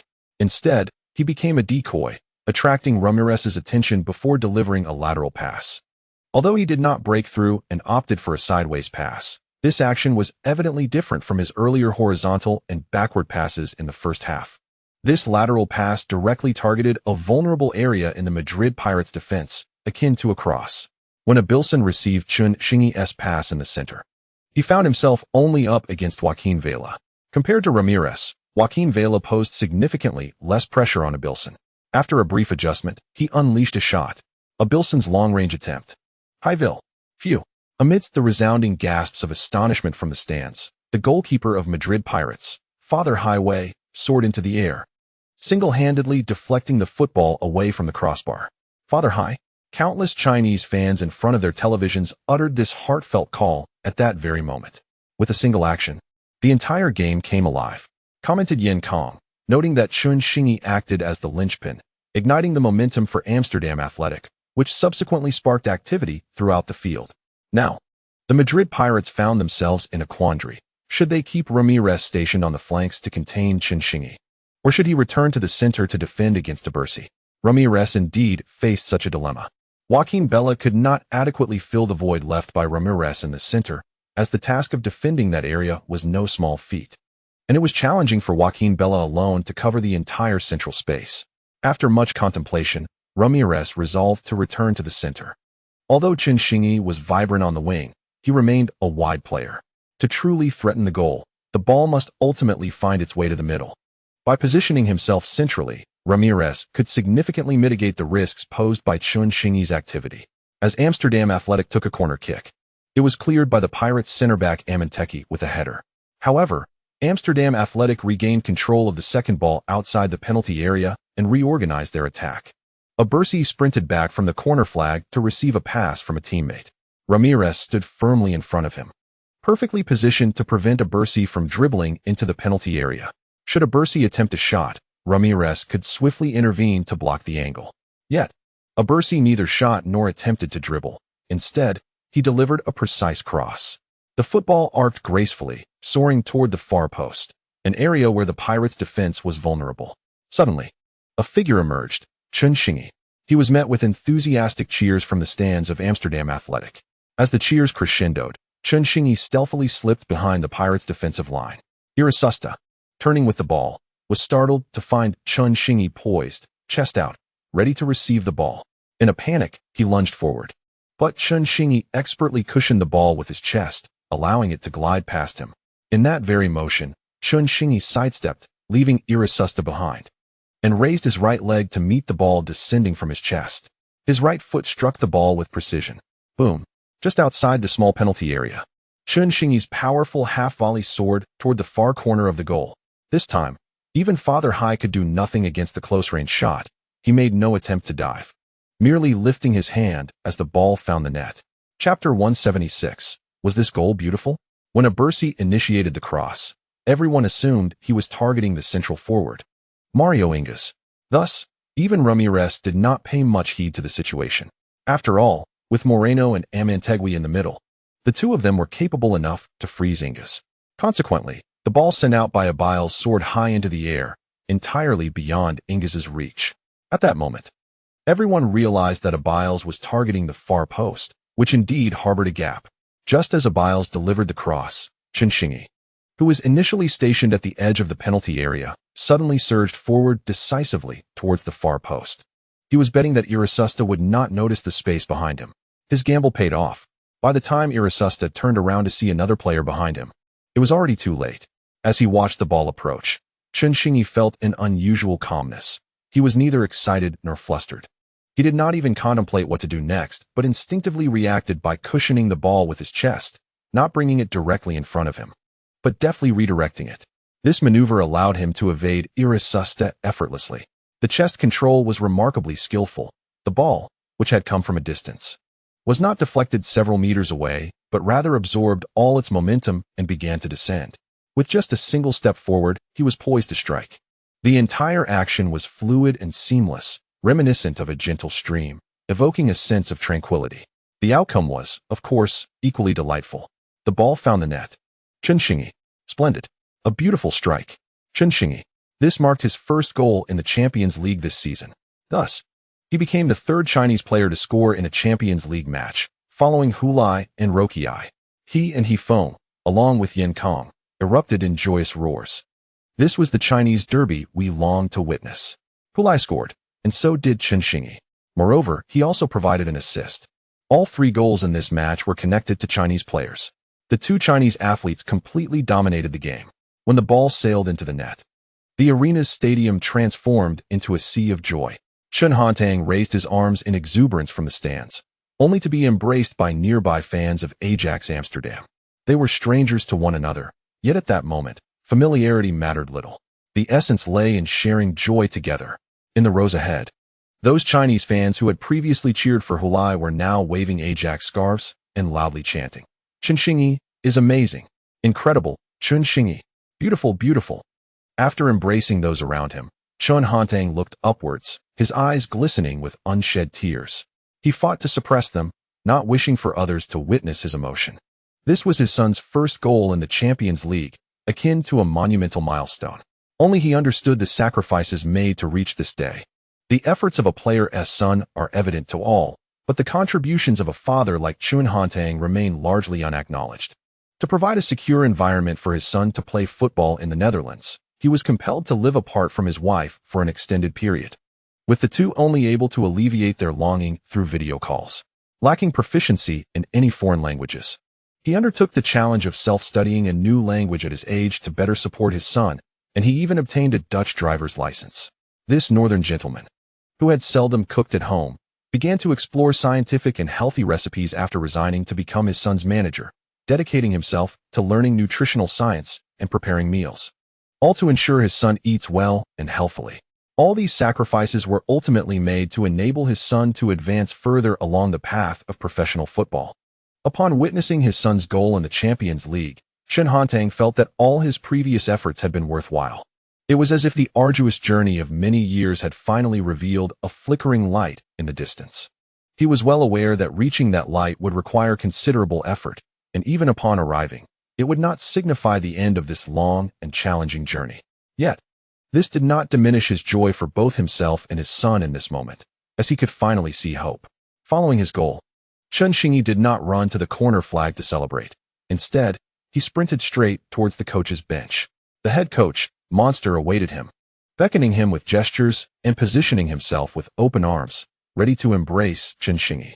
They shared a heartfelt hug, a gesture of gratitude towards his coach.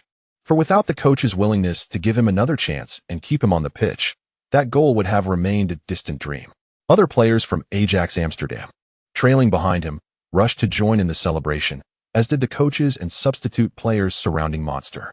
Everyone reveled in the jubilant atmosphere at their bench, accompanied by the exuberant cheers of the home fans and the excited shouts of the Dutch commentator. Only 10 minutes into the second half, Ajax Amsterdam has taken the lead. Chen's performance in this brief period has been unparalleled, single-handedly dismantling the defense of the Madrid Pirates. Now we lead 2-1 against our opponents. Chun.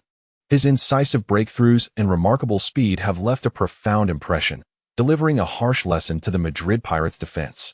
He is not merely a winger who relies on dribbling. Damn it, Parati exclaimed, witnessing the commotion at the adjacent bench. Our defense has become lax. We cannot maintain the intensity we had in the first half. It was not a matter of ability, but rather a lack of willingness. Otherwise, Silverio should have followed Chun back into the penalty area. But he chose to stop just outside instead. Parati sighed, shaking his head. We have underestimated him, he mused, despite having emphasized Chunxingi's danger before the match. And with the players performing commendably in the first half, the intensity of their defense evidently waned over time due to fatigue and other factors. After all, it was merely 3 days ago that they faced off against the Royal Madrid in a fierce contest. With no rotation and no substitutes, the unchanged starting lineup arrived to challenge Ajax Amsterdam. While this was certainly an objective factor, Parati was still dissatisfied with the team's performance. The second half had only just commenced, and despite having already conceded a goal, they failed to adequately address Chunxingi, or rather, their level of attention was woefully insufficient. This oversight ultimately led to a second goal conceded. With ample time remaining in the match, Ajax Amsterdam, now buoyed by their lead, would pose a formidable challenge for the Madrid Pirates. Parati approached the sidelines, summoning Captain Ramirez to remind the players to fortify their defensive preparations, emphasizing the need to ensure Chun does not slip past them again. They must keep him firmly confined to the flanks, preventing him from gaining any momentum. Ramirez could sense the latent frustration in the coach's words, fully aware of Parati's displeasure at conceding 2 goals within a mere 10 minutes. He nodded in affirmation, assuring, "Rest easy, sir. My teammates and I shall give our utmost." He also instructed Silvillo to continue playing as he had in the first half. Although Parati was not entirely satisfied with Silvillo's performance, he refrained from issuing threats about substitutions, as he was not one to exert extreme pressure on his players. Instead, he would subtly guide them on what was required. After concluding his celebration, Chunxingi returned to his half alongside his teammates, only to find Hulai standing in the center circle, gazing at him. He spread his arms wide, as if inquiring, "Was that goal splendid? Are you satisfied?" The crowd erupted in excitement at this exchange. "Little Star is so brave. Well done, Little Star. Ahaha. I've longed to see Hulai humbled. Go for it, Little Star. Defeat Hulai at home." Faced with Chunxingi's playful gesture, Hulai couldn't help but chuckle, breaking into a smile. As the match resumed, the Ajax Amsterdam team, now invigorated by their lead, relentlessly pressed the attack against the Madrid Pirates goal. Chunxingi's performance was notably vibrant. Even when confronted by Silvillo, he remained undaunted, resolutely taking on defenders with his dribbling skills. If he encountered resistance, he would not stubbornly insist on a duel with Silvillo.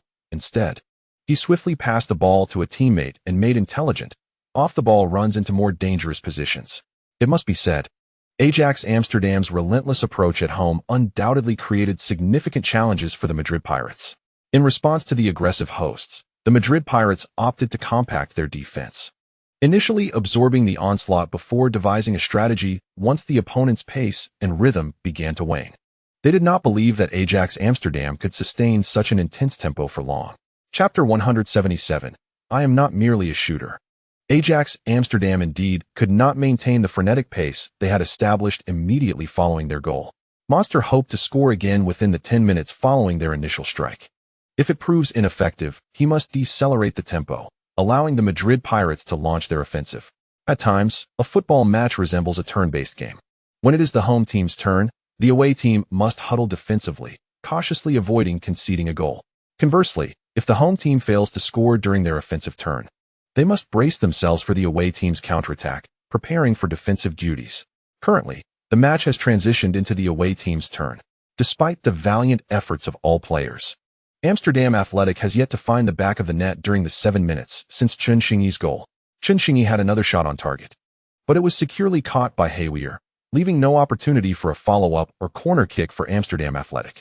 Although less than 10 minutes have elapsed, Monster observed that his team had repeatedly failed to breach the Madrid Pirates' defense, particularly as the Pirates exhibited no signs of panic under pressure.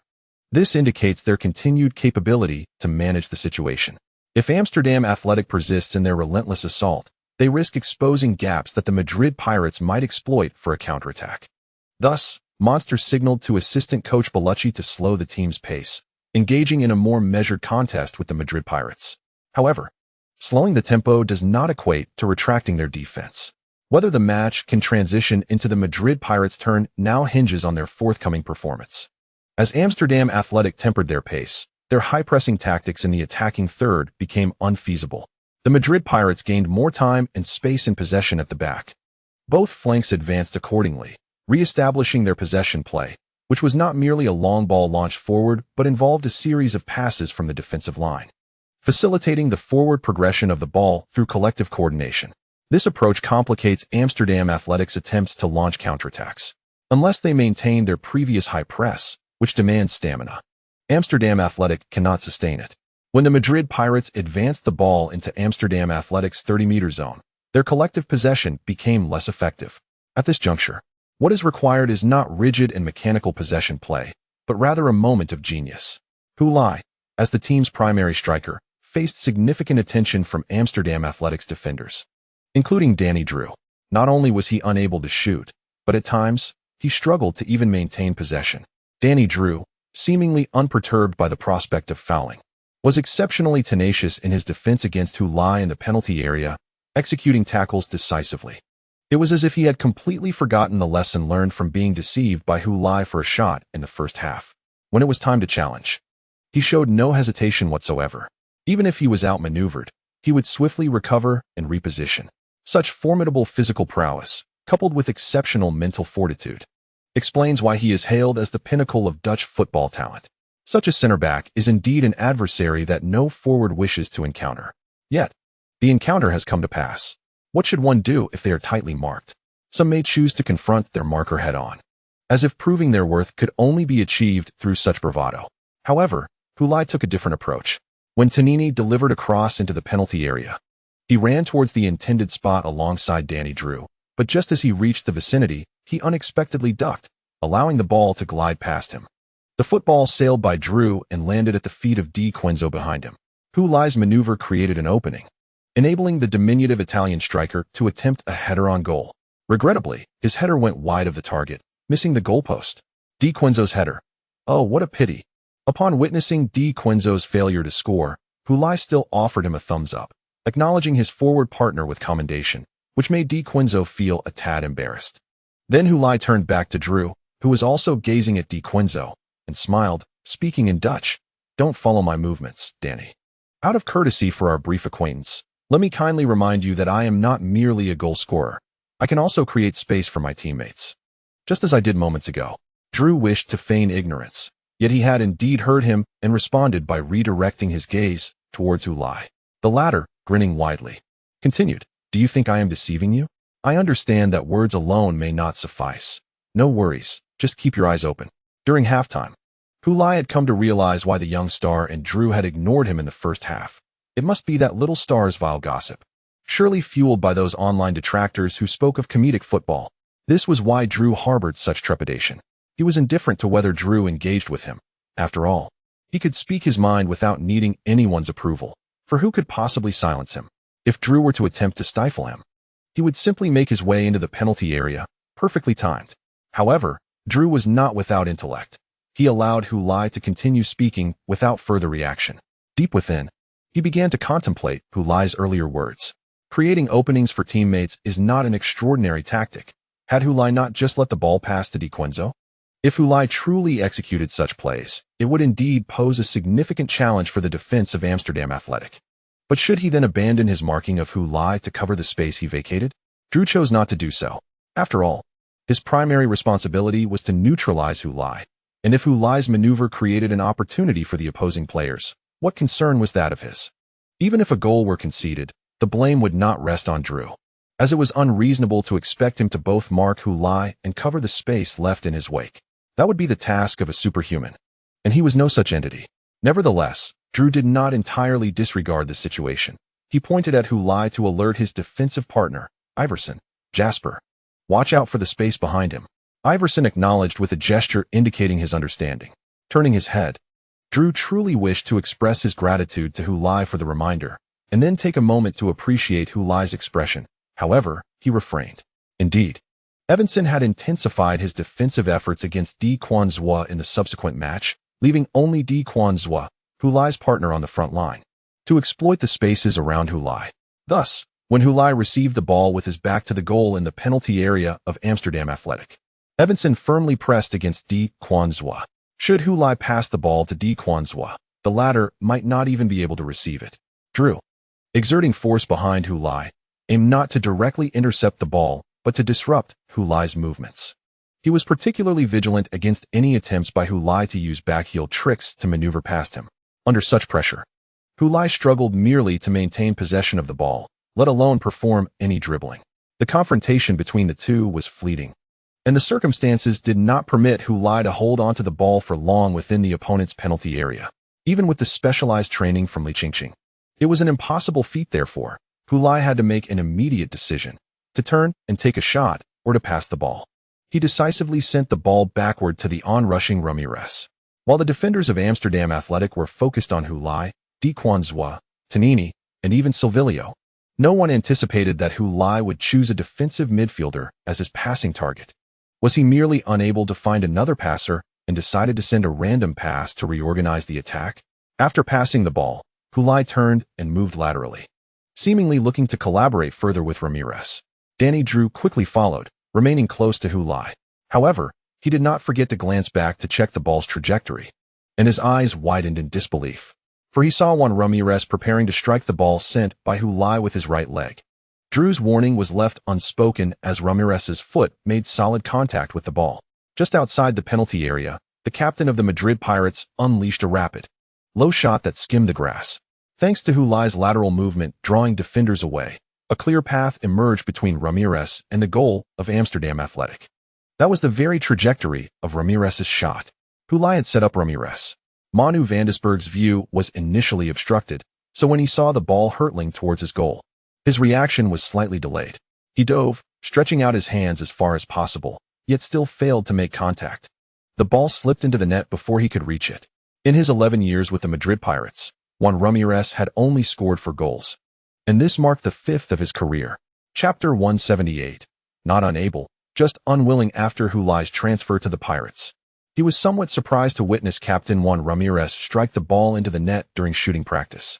Due to the legends surrounding Ramirez's scoring capabilities, it was initially believed that the captain possessed a dismal shooting ability, akin to a player who might send a shot soaring into the stands even when faced with an open goal just 5 meters away. However, during training sessions, whether in shooting drills or offensive exercises, the captain consistently showcased commendable performance. One day, after practice, Hulai could no longer contain his curiosity and directly inquired, "Why, Captain? If your scoring ability is not lacking, have you only managed to score 4 goals over the years?" In response to Hulai's question, Ramirez chuckled lightly. "My duty is to defend, not to score. Thus, managing to net 4 goals is already quite commendable." Despite the misconceptions held by outsiders, who claimed he lacked shooting prowess, Ramirez maintained his smile, asserting, "What others think of me is irrelevant. I play for the team, not for those who disregard my efforts." His words resonated with sincerity, devoid of pretense and far from the arrogance displayed by others. "But Captain, have you never considered scoring goals?" Hulai pressed. "If the team requires me to score, I am capable of doing so. However, most of the time, it is unnecessary. We Pirates have never lacked proficient forwards. Previously, we had Maxi, and now we have you. Huh, so why should I pursue scoring?" He emphasized that his focus lay solely on executing defensive responsibilities. Observing the captain celebrating jubilantly after scoring, Hulai recalled the moment when the captain had smiled and articulated, "My duty is to defend, not to score." Thus, it became clear that the captain was not incapable of scoring. Rather, he simply chose not to pursue it. Indeed, in this world, some individuals opt for paths that diverge from the ordinary. It is no wonder that Juan Ramirez ranks among the top 3 defensive midfielders in contemporary football. When one dedicates themselves wholeheartedly to mastering a single endeavor, not only can they achieve the distinction of being among the world's best, but they could also ascend to the pinnacle. Hulai then reflected on his own journey. Although he was undergoing specialized training with Qingqing to enhance his ball control within the penalty area, the ultimate goal remained to score, rather than to transform into a playmaker. He recognized this truth himself, Even after facing setbacks in matches that prompted a desire for change, his motivation for change was still centered around increasing his goal tally. Thus, if he were to reach the zenith of scoring, what heights might he attain? Futile found himself filled with anticipation. By the time he retires, how many goals would he have scored? Would he surpass the annual goal record set by France's legendary Thierry Henry? Would he break the career goal record held by the great Julius Caesar? The Eagle King, Filio Gavara, claimed that merely scoring goals was insufficient to become a king of the game. So, if he could score an astonishing number of goals, far beyond anyone's expectations, and achieve victory through his efforts, could he indeed become a king of football? Futile's thoughts ventured far into the future, as he recognized that at just 24 years of age, retirement was still a distant prospect. As Futile sprinted towards the captain, Ramirez enveloped him in an embrace, vociferously praising him. Well played, who? Witnessing this scene, the Spanish commentator Sanchez exclaimed in astonishment, "Wow, this is truly unbelievable." The seldom assisting who has just delivered a pass to Ramirez, who rarely scores, and yet he has found the back of the net. How extraordinary. The Madrid Pirates have equalized. The goal conceded by Amsterdam Athletic was indeed unfortunate, for no one could have anticipated that Ramirez would score. This marked his 5th goal in his professional career. Phone also revealed an astonishing statistic. This was Futile's first assist in his Champions League career. And it was also Juan Ramirez's inaugural goal in the Champions League. What a remarkable coincidence, huh? The firsts have collided. Damn it. Monster furiously waved his fists at the sidelines. He certainly did not expect that the second goal for the Madrid Pirates would be scored by Ramirez. Who could have predicted such a turn of events? This man had only scored 4 goals throughout his 11-year career. Any sensible coach would not consider him a scoring threat during defensive strategies. This was neither a flaw of the player nor the head coach, but rather a damned twist of fate. There are individuals who seem to have misfortune follow them relentlessly. Had it been Futile who scored, he would have accepted it, but alas, it was Ramirez, the one least skilled at scoring. Who made the optimal choice for his pass? In front of the visiting Madrid Pirates coaching staff, assistant coach Valentin clapped and laughed heartily. Nearby, Perotti joined in with a chuckle, saying, "But this was not a deliberate arrangement. He merely recognized Ramirez's shooting capability, and the chance was not particularly challenging for him." He was not mistaken. Futile was instructed to draw defensive attention before passing the ball to other players. However, he had not specified whom Futile should target. In truth, such matters could have designated specific candidates. Had there been a midfielder renowned for long-range shooting, the coach might have pinpointed a target. Perotti granted Futile ample autonomy, trusting in his decision-making as a young player, for Futile's experience in the game was indeed extensive. This was not merely due to the number of matches he had played, but rather the effect of a system. He had consumed an experience potion, which deepened his understanding of the game and enhanced his capacity to acquire experience during matches. This effect was permanent. Back in the distant year of 2020, during his inaugural participation in a national competition, Futile had stood up in the Players' cafeteria, helping the team confront the provocations of Wang Lu, the captain of Shizi High School from Anqiu City in Xiyuan Province. Upon accomplishing this task, he received this remarkable item, because he had ingested the experience potion. Even though Futile had not played significantly more matches than his peers, the experience he gained from each match surpassed that of others. Experience is indeed an enigmatic entity. Some experiences are challenging to articulate, yet seasoned players on the field invariably make more judicious choices than their less experienced counterparts. Undoubtedly, passing the ball back to the on-rushing Ramirez was a prudent decision. Ramirez's goal, which equalized the score for the Madrid Pirates, compelled Amsterdam United to maintain an aggressive tempo rather than engage in a slow-paced contest. This was their home ground, and it represented their best chance of victory. Failing to secure a win at home would only complicate matters when they ventured into away matches. Thus, the team must strive relentlessly for triumph. Should they persist in their previous languid rhythm, the Madrid Pirates would undoubtedly relish such an opportunity, as securing a draw away from home would be entirely acceptable to them.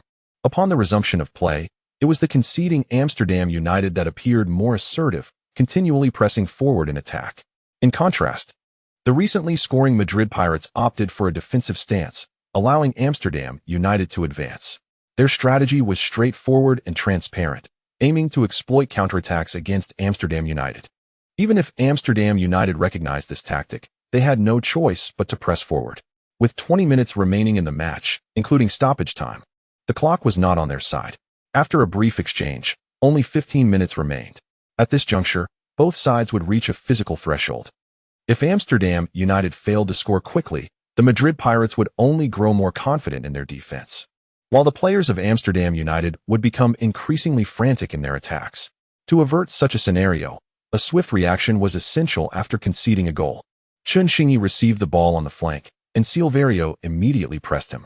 After Chun Xingyi's goal, Silverio could no longer afford to underestimate this Chinese player. Alongside Silverio was the fullback Aristusta, and together they formed a double team against Chun Xingyi. Chun Xingyi maneuvered the ball toward the baseline, but with Silverio maintaining a tight position, he could not find an opportunity to break through. Ultimately, he was forced to deliver a cross, which Silverio intercepted, sending the ball out of play for a corner kick awarded to Amsterdam United. As the corner was taken, while all eyes were fixated on the central defenders and taller players, Chun Xingyi suddenly emerged from the crowd, precisely positioning himself at the ball's landing spot. Chun Xingyi. He met the incoming ball with a powerful header. From the edge of the small penalty area, he directed the ball toward the back post, a near-certain goal. Yet, the Madrid Pirates goalkeeper, Havel, propelled himself backward with astonishing agility, extending his hand to keep the ball from crossing the goal line. A header. Did that go in? Even Hefone was uncertain. He had initially intended to cheer for Chun Xingyi's remarkable second goal, only to witness the football soaring out from the direction of the goal. He was uncertain whether Hawier had extricated the ball from behind the goal line. However, by this time, goal line technology had become fully integrated. The football, embedded with a chip, was connected to a signal terminal on the referee's arm. If the entire ball crossed the line, the chip would emit a signal, causing the terminal on the referee's arm to vibrate, thereby alerting him that a goal had been scored. Thus, all one needed to do was observe the referee's gestures. Everyone's gaze shifted towards the referee, who, to their astonishment, did not signal a goal. No goal. Alas, what a pity. Hawier had once again executed a crucial save, rescuing the Madrid Pirates. This was not the first time he had made such a pivotal save during the match. Hawier was basking in the limelight, while Chun Xingyi, who had executed the header, clasped his head in disbelief, staring at the Belgian goalkeeper. Chapter 179. All striving for victory. Chun Xingyi could scarcely believe that his exquisitely executed header had been denied by Hawier. It is worth noting that he had surged forward from a diagonal rear position, taking advantage of Drew's cover, entirely concealed from the line of sight and psychological awareness of the Madrid Pirates players. Although he had now been largely relegated to the flanks, playing as a winger, in his student days, Chun Xingyi had been a versatile forward capable of playing both wide and central, adept at dribbling, shooting, and passing. Thus, he possessed significant scoring potential, and his heading ability was commendable. One could assert that this header was worthy of a perfect score from Chun Xingyi himself. Yet, it was thwarted by Hawier's remarkable reflexes. The large screen at the venue showcased the recent offensive and defensive sequence between Chun Xingyi and Hawier. Not only the fans present, but also the players on the field looked up, eager to witness how Hawier had managed to deflect the football. Chun Xingyi had aimed for the near post, but inadvertently sent the ball towards the far post. Hawier had initially positioned himself to block at the near post. Given the proximity, he could only react when he saw the ball veering towards the far post. He had no time for a run-up, merely executing a leg extension while retreating in place, extending his arms towards the far post, appearing as if he might not reach the ball. The Amsterdam Athletic fans, situated just behind the goal, were already raising their hands in anticipation, ready to celebrate what they believed was a certain goal. However, Hawier's extraordinary wingspan played a crucial role at that moment. He stretched his arms to the utmost limit, astonishingly managing to make contact with the ball. Just as the ball was on the verge of entering the goal, he flicked it with the tips of his fingers. Miraculously, the ball was deflected away. It narrowly brushed past another Amsterdam Athletic forward, Mario Ingas, who watched helplessly as the ball sailed past him. He could do nothing but see the ball fly behind him, coming to an abrupt halt, almost losing his balance and tumbling to the ground. Subsequently, the ball was cleared by Madrid Pirates player Joaquin Bella, bringing this sequence of attack and defense to an end. Hawier had executed a world-class save. The save was indeed pivotal. In the 77th minute, had the Madrid Pirates conceded another goal, their chances of recovery would have been slim. It was a pity for Chun Xingyi, whose header was impeccably executed. Yet thwarted by a goalkeeper of divine prowess, there was little he could do. Hefone and Yin Kong, while lamenting for Qinxingyi. Could not help but commend the remarkable performance of Heiweier. It was, without question, a flawless save. Succumbing to such a display left one speechless. Their combined efforts delivered a breathtaking exhibition of offense and defense. Qinxingyi's missed header left the Ajax fans disheartened, yet none cast blame upon him. On the contrary, a wave of fervent applause erupted from the stands, a tribute from Ajax supporters. Chun Hantang was among the clapping crowd, his lips pressed tightly together. Striving to maintain his composure, fearing that a moment of vulnerability might be captured by the broadcast cameras, immortalizing a potential embarrassment. Nonetheless, he was brimming with emotion. For he understood that this applause signified that both he and his son had made the right bet in this match. Regardless of whether the ball found the net or the final outcome of the game, his son's performance had captured the attention of all Europe. There might indeed be opportunities for a grander stage in the future. The match was not yet concluded. Ajax continued their relentless pursuit of victory. Munster was acutely aware that such aggressive play would leave them vulnerable to counterattacks. However, there was no time for hesitation. They needed to secure a goal first. Unfortunately, Heiweier's save in the 77th minute bolstered the entire Madrid Pirates team, instilling a sense of calm that allowed them to play with increasing composure. As the match approached the 80th minute, the score remained unchanged, even though Ajax had surpassed the Pirates in both total shots and shots on target. The score stood at 2-2. Upon seeing the statistics in the 80th minute, Hefeng remarked, "If this match were to end in a draw, it would be the most perfect outcome." Hu Lai and Chen Xingyi, the two Chinese players, had each contributed a goal and an assist, their performances evenly matched, symbolizing the pinnacle of Chinese football on the world stage. Indeed, Hefeng, I am inclined to assert that a draw would be a just result for both players. Yet I am also aware that, at this moment, both Hu Lai and Chen Xingyi are undoubtedly still striving for victory. Just as now, the Madrid Pirates launched a counterattack. Yen Kang's voice suddenly rose in intensity. Ramirez intercepted a ball from Abersi in midfield, directly passing it to Tonini on the left flank. As Tonini brought the ball to a halt, his partner, Ion Martinez, sped past him. Tony did not immediately pass the ball to Ioni. As they were confronted by the right back of Ajax, the Danish international Jacob Harlan, Ioni's forward movement had already captured Harlan's attention.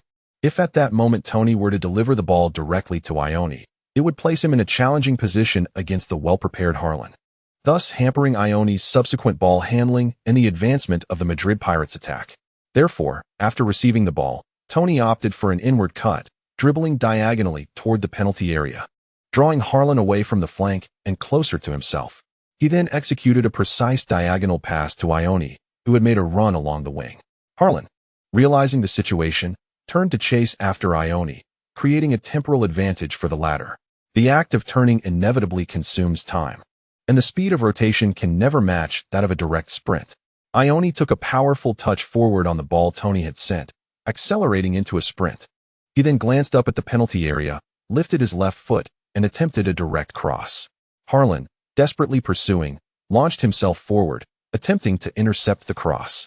However, Ioni did not actually cross the ball. Instead, he sharply pulled it back with his left foot and executed an abrupt stop. Harlan was left flailing in his wake. "Oh, splendid." The Spanish commentator Sanchez exuberantly cheered for his compatriot. Yet, from the stands of Arena Stadium, a chorus of boos erupted. Everyone sensed the impending danger. After evading Harlan, Ioni cut inward toward the penalty area. At that moment, their center-back Iverson rushed in to provide cover, and Ajax's defensive line shifted to this side. Ioni ceased his dribbling, opting to return the ball diagonally to the supporting Tony. The Brazilian winger, positioned just outside the penalty area, met the ball with his left foot and delicately chipped it. The ball traced an arc, heading toward the far post. Danny Drew leapt in the center, attempting to clear the ball with a header. However, Tony's pass had come unexpectedly, and Drew's jump lacked sufficient height due to his hurried reaction.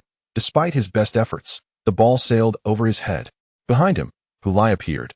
But it seemed he might miss the pass, as Tony's ball had not curved back sufficiently and might go out of play. Just then, Hu Lai leapt, flinging his legs toward the ball. This was no textbook shooting technique. He merely aimed to stretch his foot toward it. Manu Vandesberg, in the process of turning back, had thrown his center of gravity entirely forward, spreading his arms in the air to increase his defensive coverage. At that moment, Hu Lai had not yet made contact with the ball, and Van Disberg could not wait to see if Hulai would strike it.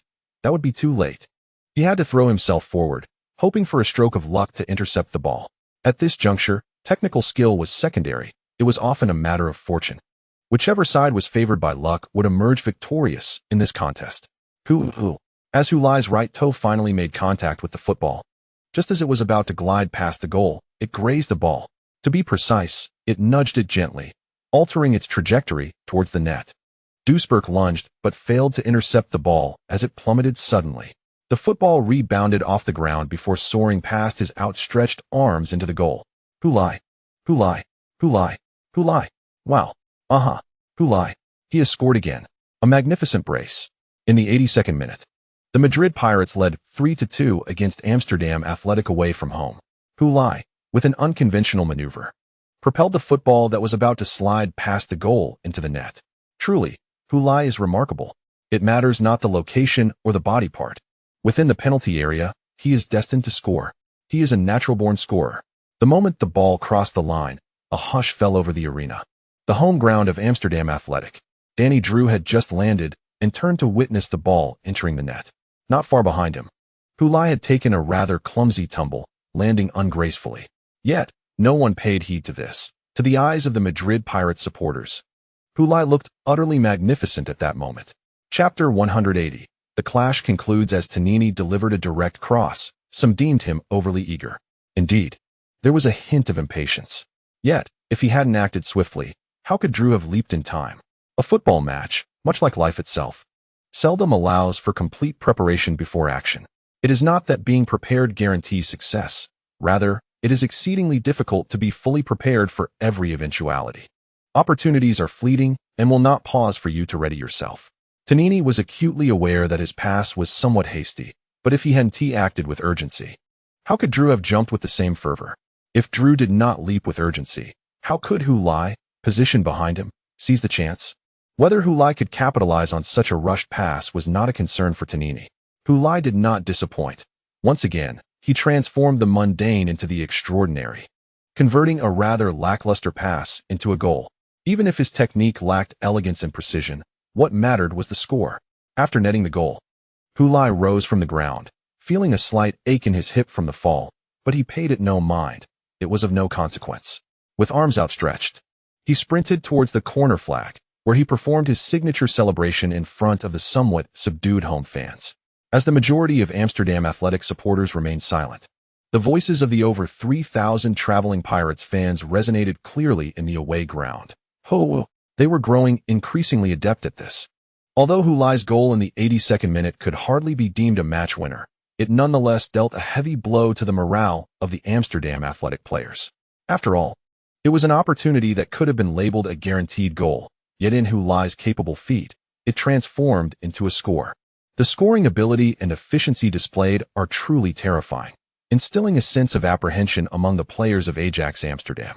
In the final 10 minutes, should they commit to an all-out offensive, they would inevitably be gambling on the possibility that the Madrid Pirates would score first.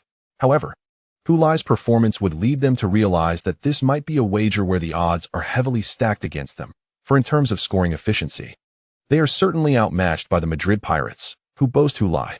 Thus, despite Ajax Amsterdam's desperate attempts to attack, they were unable to breach the goal defended by Hawier, as they dared not commit their full strength. Losing by a single goal still leaves room for recovery in the second leg, but a 2-goal deficit would spell trouble. Consequently, Ajax Amsterdam fought valiantly, yet did not give their all. When the referee blew the final whistle, the home fans were left to accept this disheartening outcome, having lost the match with a score of 2-3. This was not favorable news for Ajax Amsterdam, who aspired to advance further in the Champions League, and thus their supporters felt a sense of disappointment.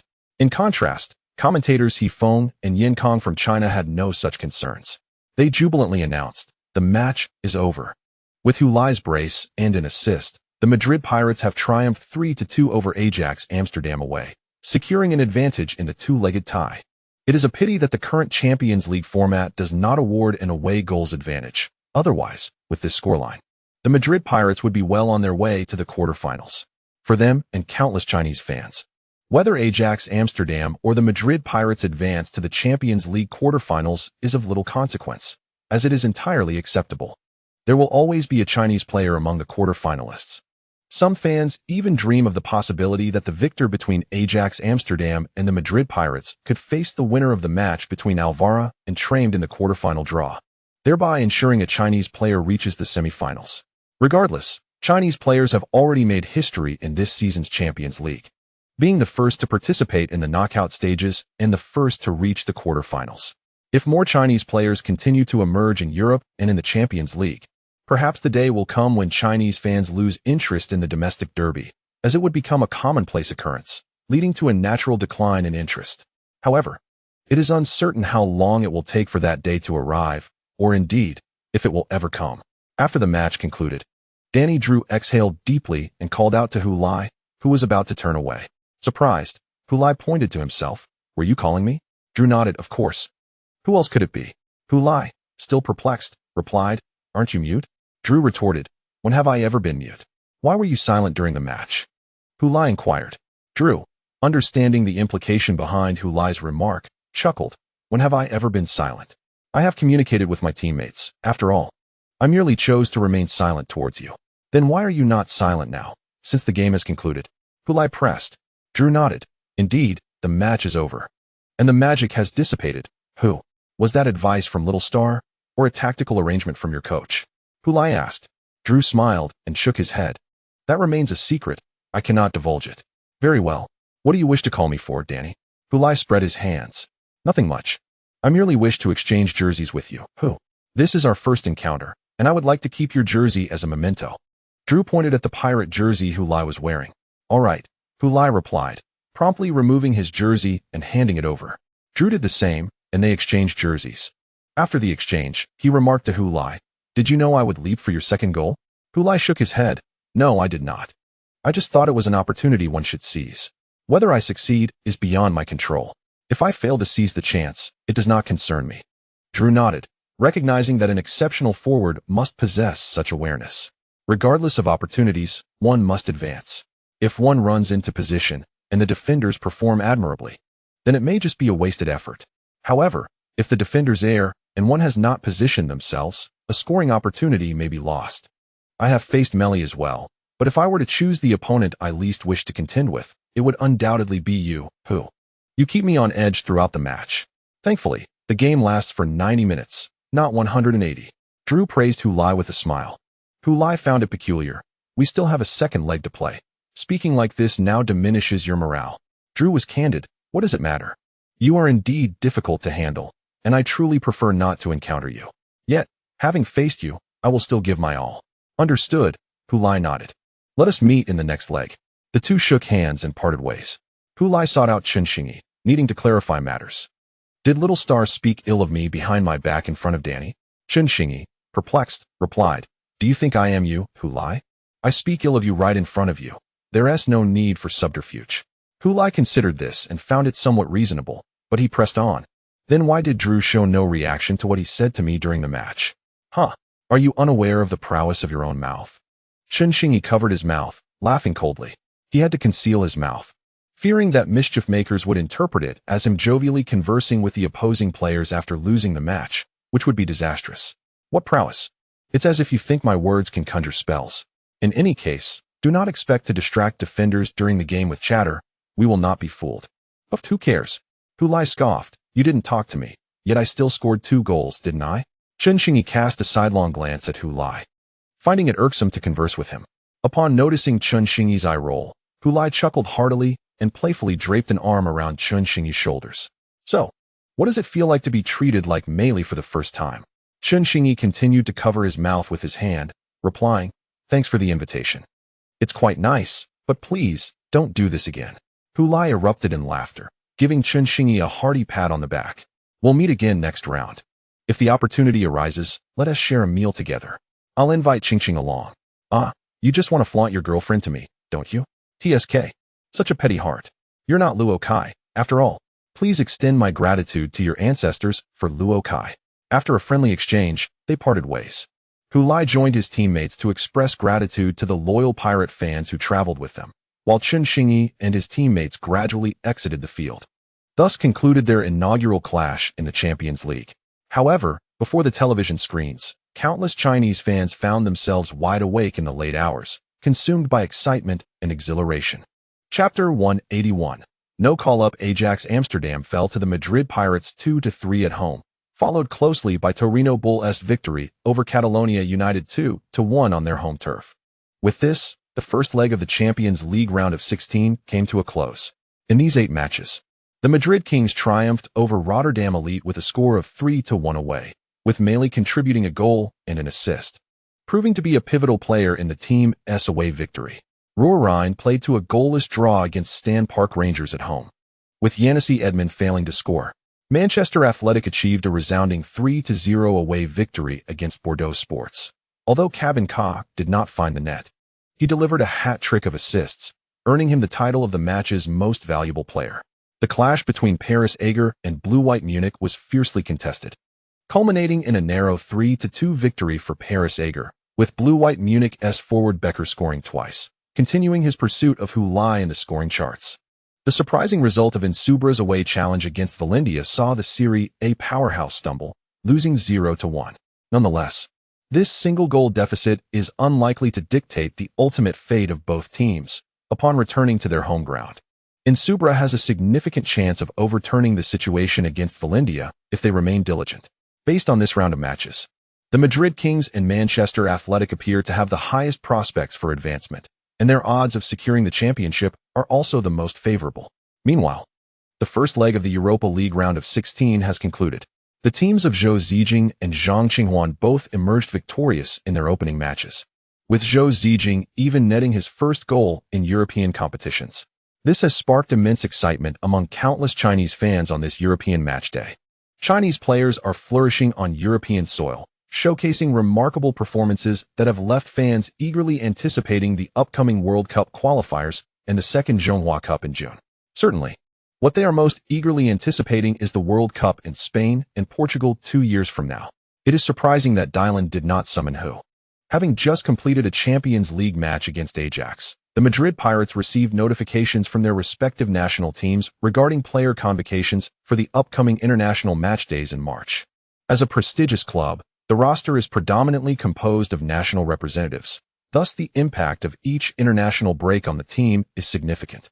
There exists a term known as the FIFA virus, which refers to the phenomenon where players participating in national team matches experience a decline in form or, worse yet, sustain injuries, ultimately leading to subpar performances upon their return to the club and a subsequent dip in the club's fortunes.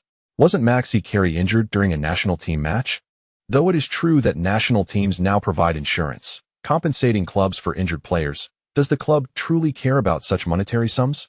Their primary concern lies in having players return to their national teams in full health and subsequently rejoin the club unscathed. Parati was taken aback to discover that, while other national team players were summoned, Hulai was notably absent from the Chinese squad's call-up list. The fax sent from the Chinese Football Association to the Madrid Pirates contained a singular message: Hulai would not be summoned for this international match and training session.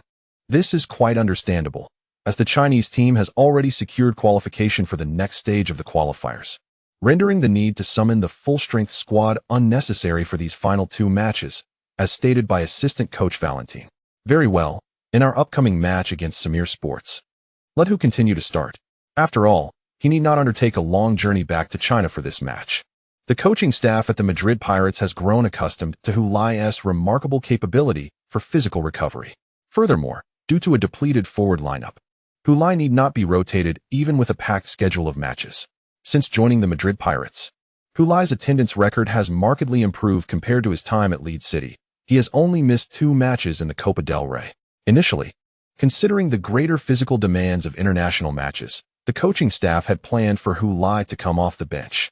However, it is now apparent that they need not harbor any reservations and can utilize Hulai confidently and without hesitation. Not only should Hulai start, but he can also play the entire match. Hulai is not the only one omitted from Dylan's call-up. Zhang Qinghuan, Chen Xingyi, and Luo Kai, a total of 4 overseas players, are all able to remain with the club for rest and recuperation.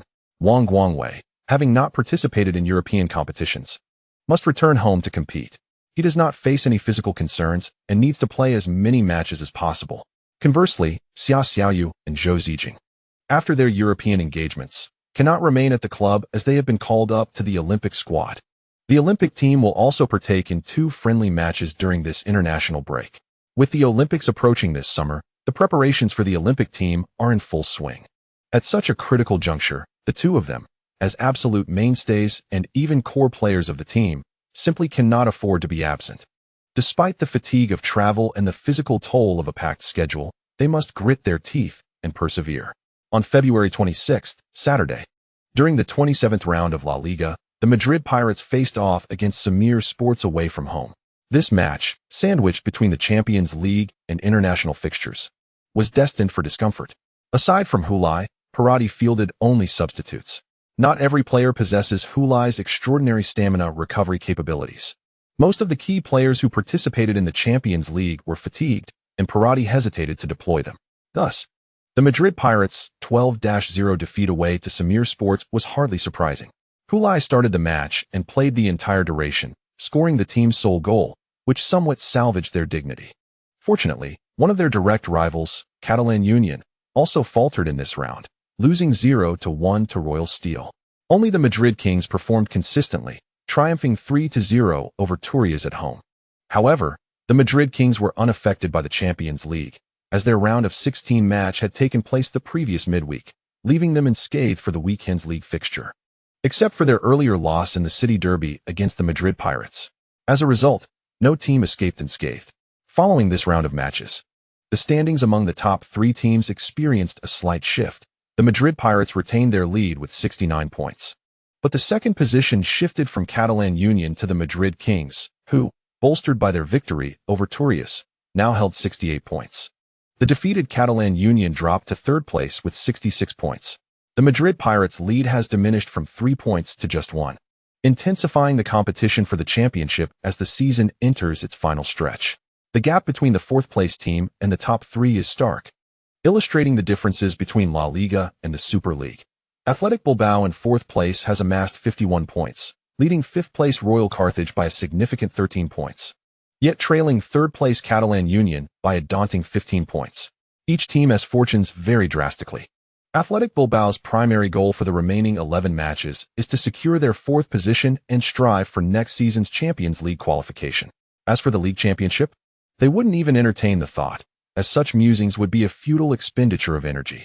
Meanwhile, 5th-place Royal Carthage is tasked with not only vying for Champions League qualification, but also ensuring they do not lose their European competition eligibility, which includes both the Champions League and Europa League. The league title remains a goal for the 3 giants of the Super League and bears no relevance to the other 17 teams. In La Liga, there has been no Cinderella story akin to Leeds United's triumph since the dawn of the 21st century. No team outside the trio of Super League giants has claimed the league championship. This may be attributed to the fact that the key figures of those miraculous underdog stories now reside within the elite clubs. While La Liga does not boast the same level of parity and talent as the Premier League, this does not imply that the competition for the league title is any less formidable. The shift from 6 competitive teams to 3 has merely altered the landscape. The intensity of competition remains undiminished. Despite the lesser number of Super League giants compared to the Premier League, their quality is unparalleled. The 3 teams from La Liga have each proven their mettle on the European stage and have established dynasties, thereby earning their status as true powerhouses. Among the English Premier League's Big 6, only Queen's Park Rangers and the previously faltering Tranmere Rovers can be considered peers of these La Liga giants. The legacy of other teams, such as Portsmouth, North London Rangers, and Manchester Athletic, is somewhat lacking. Indeed, the latter have yet to secure a Champions League title. Although London Bridge has won the Champions League, such triumphs occurred only in the new millennium, rendering their earlier reputation rather obscure. The term Big Six is merely a construct of the past 2 to 3 decades, sensationalized by the media, and does not necessarily reflect their true strength. The overall average of the Premier League can be attributed to the relatively small gap in quality between the Big Six and the other 14 teams. This may be interpreted as an indication that the other 14 possess commendable strength or that the Big Six lack sufficient prowess, depending on one's perspective. As of now, with 11 rounds remaining in La Liga and the Champions League fixtures approaching, the 3 La Liga titans remain in contention based on the first leg of the matches. Their early elimination is not a foregone conclusion. with merely 3 points separating the third-place team from the first. It is uncertain where these clubs will stand by the final round of the league. Chapter 182. Good news for Kyrie this afternoon. With Wang Guangwei's arrival at the hotel where the national team is staying, the squad is now complete. In preparation for the upcoming World Cup qualifying matches against Malaysia and Syria, head coach Dylan has summoned only Wang Guangwei, the sole player currently plying his trade in Europe, while opting for a multitude of domestic players. Among them are individuals who are making their debut selection for the national team, clearly indicating that Dylan views these 2 matches as an opportunity to assess new talent. Hey, master, can you believe our national team is actually using the World Cup qualifiers to test new players? Who would have thought? In the past, I would have never believed it. Yet here we are. How can one even argue against this? During the evening rush hour, the city South Ring Road is choked with traffic, the crimson brake lights forming a continuous line. Taxis inch forward in the congested stream of vehicles. Yet, neither the drivers nor the passengers exhibit impatience. Instead, they engage in lively conversation within the confines of the car. The topic of discussion naturally revolves around the national team news broadcast that just aired. The announcement regarding the Chinese team's intent to evaluate new players during the qualifiers has sparked a wave of banter among them. In truth, the decision to not summon Hulai and the others is indeed sensible. Everyone has been working hard, and returning for a match that holds little significance after already qualifying is hardly beneficial. The back-and-forth travel could lead to a loss of form or even injuries. In my opinion, Dylan is quite remarkable. He is indeed a world-class coach, dismissing the opinions of domestic media and the Football Association without hesitation. This is the way it should be. In the past, during Qin Lin's time in the Bundesliga, he was frequently summoned for meaningless friendly matches, causing frustration for his club's coach who was reluctant to utilize him. It's baffling to comprehend the thinking of those officials at the Football Association. At that time, Qin Lin was the sole player studying abroad, a testament to the achievements of the Football Association, and they were determined to utilize him to the fullest extent. They would not relent until they had exhausted his capabilities. However, the present situation is far more favorable. Both coaches and players have significantly improved compared to the past. Chinese football has never fought such a prosperous battle. Ha! A wave of joyous laughter erupted from the car. After the laughter subsided, the driver continued. In the past, watching the national team play, even during the second round of the qualifiers, was a nerve-wracking experience, fearing that we might not even qualify for the final round. Wasn't it true? Previously, we couldn't even advance past the initial qualifiers, let alone participate in the final rounds, not to mention the World Cup. But now, goodness. Honestly, I thought that merely qualifying for the last World Cup was the pinnacle for our national team, yet it seems we might have another chance. Not just another chance. Haven't we secured the rights to host the 2034 World Cup? At the very least, we will witness the Chinese team in 3 consecutive World Cups. Although we are still in the second round of qualifiers, to these 2 individuals, it seems a foregone conclusion that the Chinese team will participate in this World Cup. Perhaps it is due to the stellar performances of Chinese players in their respective European competitions last week, which has instilled a robust sense of confidence in ordinary Chinese fans. Previously, Chinese football could be said to rely solely on Hulai. What kind of player is Hulai? He thrives on team synergy. If he were the only exceptional player, what good would it do? A collective effort is truly paramount. The current Chinese team, apart from Hulai, also includes Chen Xingyi, Zhang Qinghuan, and others honing their skills in Europe, making significant progress. Each individual's growth translates to an overall enhancement of the team's performance. Their strengthening allows for the maximization of Hulai's potential. It is akin to a car, even with a powerful V12 engine. If the transmission falters and the wheels are triangular, no matter how impressive the engine, the vehicle cannot move. Qin Lin in the past was in a similar predicament. His skill level is top-notch in China and among the elite in Asia. However, what happened? When his talent surpassed that of his teammates, he was unable to lead the national team to the World Cup due to the overall weakness of the team. The improvement of Chinese football cannot hinge on the emergence of a single star. It requires the collective strength of 11 exceptional players. Fortunately, with the deepening reforms in Chinese football, such issues have become relics of the past, existing only in the grumblings of seasoned fans. The new era of Chinese football has instilled hope in all its supporters. Previously, discussing Chinese football was a source of irritation. Now, even during the most congested evening rush hour, Conversing about Chinese football brings joy and genuine laughter. Hu Lai awoke from his plush, soft mattress to find himself alone. A sigh escaped his lips. He still could not adapt. It was the second day without Li Qingqing, and he missed her. Generally speaking, the schedules for national women's football team matches do not coincide with those of the men's teams, allowing for a harmonious separation. However, this time, an unexpected overlap occurred. He found himself fortunate not to have to fly back home for a week-long training session and matches. Under normal circumstances, this would have been a blissful time spent with his family. Yet, fate dictated that the women's and men's matches clashed, leaving him in Madrid while Li Qingqing returned to China to compete in the Olympic women's football qualifiers. Hu Lai had secured his place in the Olympics. Yet Li Qingqing was still striving for a spot. A sudden desire to serve his country surged within him, for it would allow him to accompany Li Qingqing and share some cherished moments together. After lingering in bed for a while, captivated by the faint, lingering fragrance, Hu Lai finally rose. He then proceeded to wash up, prepare breakfast, eat alone, wash the dishes, and tidy everything up before heading out. As he drove his Audi RSQ8 out of the driveway, he noticed Maxi Kelly's Volvo V90 pulling out from next door. However, Hu Lai did not stop to greet him. Instead, he veered onto the road and accelerated past Kelly's vehicle, heading straight for the CASA training base. Kelly, in turn, followed closely behind him, a scene he had grown accustomed to. Ever since resuming training, he often encountered Hu Lai at their doorstep, as if they had arranged to head to the training base together. In reality, it was merely a coincidence, but with their homes so close and their training schedules aligned, the likelihood of running into each other was quite high.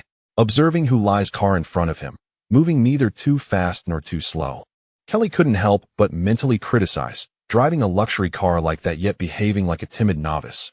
What a waste of a fine machine. With this thought, he seized an opportunity, pressed the accelerator, and overtook Hu Lai's sleek vehicle. As he passed, he stole a glance at Hu Lai, who was intently focused on the road ahead, gripping the steering wheel as if he were a novice driver. With a roar of the engine, he sped away. Upon arriving first at the CASA training base, Kelly parked and did not head to the locker room. Instead, he made straight for head coach Parati. Following yesterday's training session, he had undergone a medical examination, and now it was time to learn the results. He was not merely curious about the outcome of the examination. Rather, he sought insight into the recovery process following his last injury. The coaching staff of the Madrid Pirates had been particularly cautious regarding Kelly's rehabilitation, conducting regular medical checks to assess his physical condition and uncover any potential hidden issues. In addition to standard examinations, the team's medical staff required Kelly to wear a high-tech vest equipped with various sensors and magnetic poles to monitor his physiological responses during ball training and competitive drills in real time, meticulously examining aspects such as Kyrie's running posture for any imbalances and the distinct force exertion differences between his left and right foot during shooting. The gathered data is ultimately transmitted to a computer, which generates a mathematical model of Kyrie. This data model is then subjected to analysis, leading to significant conclusions. The results of this physical examination, combined with previous training analysis reports, will reveal something of paramount importance to the coaching staff. When Parati sees the door swing open to reveal Maxi Kyrie, he is not at all surprised. Although he had not specifically summoned Kyrie to consult him before training, he can surmise the reason for Kyrie's visit. Without waiting for Kyrie to speak, he candidly states, "The results are in, Maxi. Both the physical examination findings and the regular training analysis reports indicate that your body is 100% healed and meets the standards for match participation." Kyrie, having just entered, stands momentarily taken aback at the swiftness of Parati's announcement, gazing at him in astonishment. The latter, smiling, nods at him. "In the 20th round of the league, we will host Seria, and since Di Quinzo will need rest after participating in national team duties, I am considering allowing you to play. However, given your current fitness level, it may be challenging for you to complete the full match. Therefore, I plan to substitute you in during the second half. What do you think, Maxi?" Kyrie, momentarily speechless, eventually nods mechanically. "I have no objections. I trust your judgment, coach."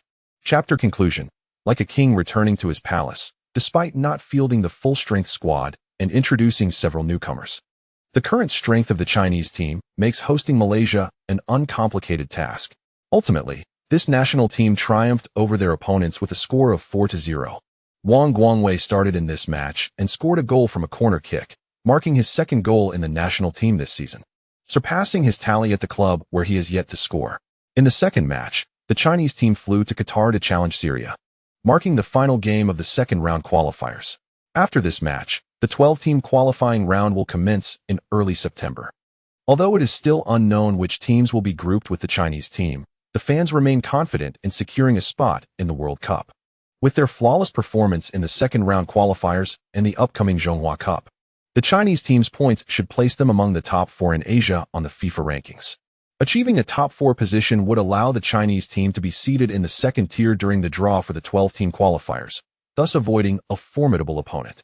While fans believe the current strength of the Chinese team renders them unafraid of any Asian rival, a smoother path to qualification is always welcome. In the final match of the second-round qualifiers, the Chinese team defeated Syria 2-1 on their home turf, finishing with 8 victories and a total of 24 points, securing first place in their group and advancing to the 12-team qualifiers. At the post-match press conference, Dylan expressed his satisfaction with the domestic players' performances in the 2 matches. He also announced that the 3 overage players, Hu Lai, Zhang Qinghuan, and Lin Ziyuan, who were summoned to participate in the Olympics, would not take part in the upcoming Zhonghua Cup in June. Consequently, he intends to utilize the Zhonghua Cup to further assess players and refine their skills. This decision was met with no dissent, as it is widely acknowledged that the Chinese team cannot solely rely on players who have ventured abroad. The emphasis is on unearthing more potential talents domestically, allowing them to gain experience in the national team while simultaneously showcasing their prowess to European clubs, possibly catching their attention. Observing the performances of Hu Lai and Chen Xingyi in Europe, many believe that pursuing opportunities abroad is indeed the path forward for Chinese football. Japanese football stands as a model for China to emulate. In the past, the Chinese Super League thrived due to its financial prosperity, becoming the premier league in Asia. In contrast, Japan's J-League has seen less success. However, the flourishing of the Super League has not translated into national team success, as the dominating Super League clubs rely heavily on formidable foreign players. Once those foreign players are absent, the true capabilities of the teams are revealed. This facade of prosperity resembles a precariously built castle in the air, lacking a solid foundation. When the capital withdraws, it becomes evident who has been exposed. Japan's league has also traversed through an era of financial extravagance akin to that of the Super League, yet it has since adopted a more measured and rational approach. They channel more resources and energy into nurturing youth players, whether through school football or professional academies, continuously cultivating talent for Japanese football. Most of these talents are absorbed by the domestic league, while the exceptionally gifted are sent abroad. Perhaps this is the path best suited for Chinese football. By employing a dual approach of professional academies and school football and player development, gifted individuals can be sent overseas, while those with moderate talent can remain domestically, carving out a career that sustains their families. The current golden generation, represented by Hu Lai and his peers, appears as a sudden emergence of extraordinary talent. However, in the future, there may be no need to rely on divine intervention for talent acquisition. With a robust, self-sustaining talent development system, a steady output of capable young players can be ensured. As long as the correct path is followed, given China's vast population, immense potential can undoubtedly be unleashed. At that juncture, one might hope that the narrative surrounding China as a populous nation, yet a minor player in football, would dissipate. Following the national team matches, the players returned to their clubs, visibly fatigued after their international exertions. Fortunately, the 2 matches in March marked the final national team engagements before the season's end, allowing them to focus entirely on their club competitions. In the 28th round of the league, the Madrid Pirates faced off against Syria at home, with Parati announcing an 18-man roster that prominently featured Maxi Kelly. The players of the Pirates were not taken aback by the result. None expressed surprise when the head coach announced the roster. Through their recent training sessions, they had somewhat anticipated Kyrie's return. Kyrie's demeanor was notably calm, not out of pretentiousness, but rather because he had long been privy to this information. This moment merely confirmed that Coach Parati had not deceived him. "Good luck in tomorrow's match, my dear. I will bring the kids to watch you play," he thought. Before Kyrie drove off to the training facility, his wife, Sophia, leaned down at the car door to plant a kiss on his lips, encouraging him. Tonight, her husband would not return home. Instead, he would stay with his teammates at the hotel, preparing for the afternoon match against Syria. For Sophia, this had become a familiar routine, whether at home or away. The night before a game was often spent alone with the children, and prior to their having kids, she would be entirely by herself. As the team's unequivocal star, Kyrie rarely missed a game. However, since his injury, things had shifted. Over the past 2 years, he had spent more time at home. Yet Sophia did not require his presence. She preferred her husband to be busy as he once was, for that indicated he was uninjured, in peak form. And everything was as it should be. After bidding farewell to his wife, Kyrie drove out of the driveway and noticed the neighboring Hui household's door also open, with 2 cars emerging. One was Hui's Audi RS Q8, and the other, a Mercedes-AMG E63S, was driven by Hui's girlfriend, who played for the Madrid Kings. The 2 parted ways, one heading north, the other south. Witnessing this scene, Kyrie couldn't help but ponder how the Madrid Kings and the Pirates, arch-rivals, managed to maintain a romantic relationship amidst such tension. Would they ultimately part ways due to their opposing allegiances, much like the 2 vehicles? After Hui's car passed before him, Kyrie accelerated to follow, seizing an opportune moment to overtake Hui, leaving him to inhale exhaust fumes for a time before Kyrie sped away. Upon seeing Kyrie's vehicle surpass his, Hui could not suppress a smirk. This is becoming a regular spectacle. My car may be slower, but safety comes first. What is the rush? Are you eager to reincarnate? There are countless roads, but safety is paramount. Drive recklessly, and tears will flow for loved ones. Even if you overtake me, it doesn't mean you can usurp my position on the team, my friend. Can we not be so childish in our endeavors? Reclining on the bed in his hotel room, Hui was alleviating his longing for Li Qingqing through a WeChat conversation when he received a message from Zhang Qinghuan. I've arranged with the coach that I won't return with the team after tomorrow's match. Let us have dinner together afterward, and bring Qingqing along. Sounds good. As per tradition, the loser treats. Get lost. You're the one treating me. Last time, Li Qingqing from your family personally agreed. Oh right, I almost forgot. Given Seria's strength, defeating us Pirates will not be an easy feat if the loser has to treat. Wouldn't that mean you, Brother Huan, would continuously be taken advantage of? Zhang Qinghuan sent a smiling emoji and remarked, that may not necessarily be the case. Not necessarily? Do you actually have a way to win against us? Now, Brother Huan, please do not misunderstand. I do not look down upon you. I merely find it astonishing and wish to see your methods, to ascertain their efficacy. Zhang Qinghuan continued to smile. No worries, you shall witness it tomorrow. After putting down his phone, Hulai furrowed his brow. Could it be that Seria possesses some secret weapon? That should not be the case. After all, they are opponents we face at least twice in a season, and we are quite familiar with one another. What tricks could they possibly have? Maxi Kelly paced around his hotel room, surveying the surroundings. The Aurora Hotel is where the Madrid Pirates collectively lodged the night before each home game. He was once very familiar with the layout of this room, and now, as he observed the unchanged environment, he felt both a sense of familiarity and strangeness. He understood that this was due to the fact he had not stayed here for 6 months. After inspecting the room, Kelly lay on the bed, his hands resting behind his head, gazing at the ceiling, just like a king returning to his palace. I am finally about to return to the place that rightfully belongs to me. Chapter 184. Different from imagination, the Seria fans accompanying the team on their away game were bouncing and cheering in the stands of Pirate Park Stadium. Meanwhile, the Madrid Pirates fans seated nearby fell into silence. The large screen onside had just updated the score, 0-1, and the home team, the Madrid Pirates, was trailing. In front of their goal, Seria players were racing in celebration. The Argentine striker, Carlos Tellado, ran towards Zhang Qinghuan, who had already opened his arms to embrace him. The goal was indeed assisted by Zhang Qinghuan. This marked his 5th assist of the season. With Tellado's goal, Seria surprisingly led 1-0 against the Madrid Pirates in their own territory, having just played 2 national team matches. The majority of the Madrid Pirates players were not in optimal form. Although Parati had made some rotations, the players still appeared fatigued. Affected by the overall state of the team, Hulai's performance in front of the goal was rather mediocre today, while Seria evidently came prepared. They unexpectedly employed a high-pressing strategy away from home, catching the Madrid Pirates off guard. Facing Seria's relentless high pressing, the Madrid Pirates struggled immensely in the first half. Ah, damn it. They have seized upon our weaknesses. On the sidelines, assistant coach Valentin complained. Casas played a card none of us anticipated. Parati could only shake his head in resignation. His coaching staff had never anticipated that Seria would employ a high-pressing tactic from the onset of the match, using tireless running to counter the Madrid Pirates' possession play. The physical condition of the Madrid Pirates players has been adversely affected by their national team commitments, rendering them generally unfit and struggling to cope with Sarria's relentless pressing. Perotti noted that the relatively good fitness of the Sarria players can be attributed to their fewer national team representatives. While a lower number of national players indicates a weaker team overall, in this particular context, it has become an advantage for Sarria.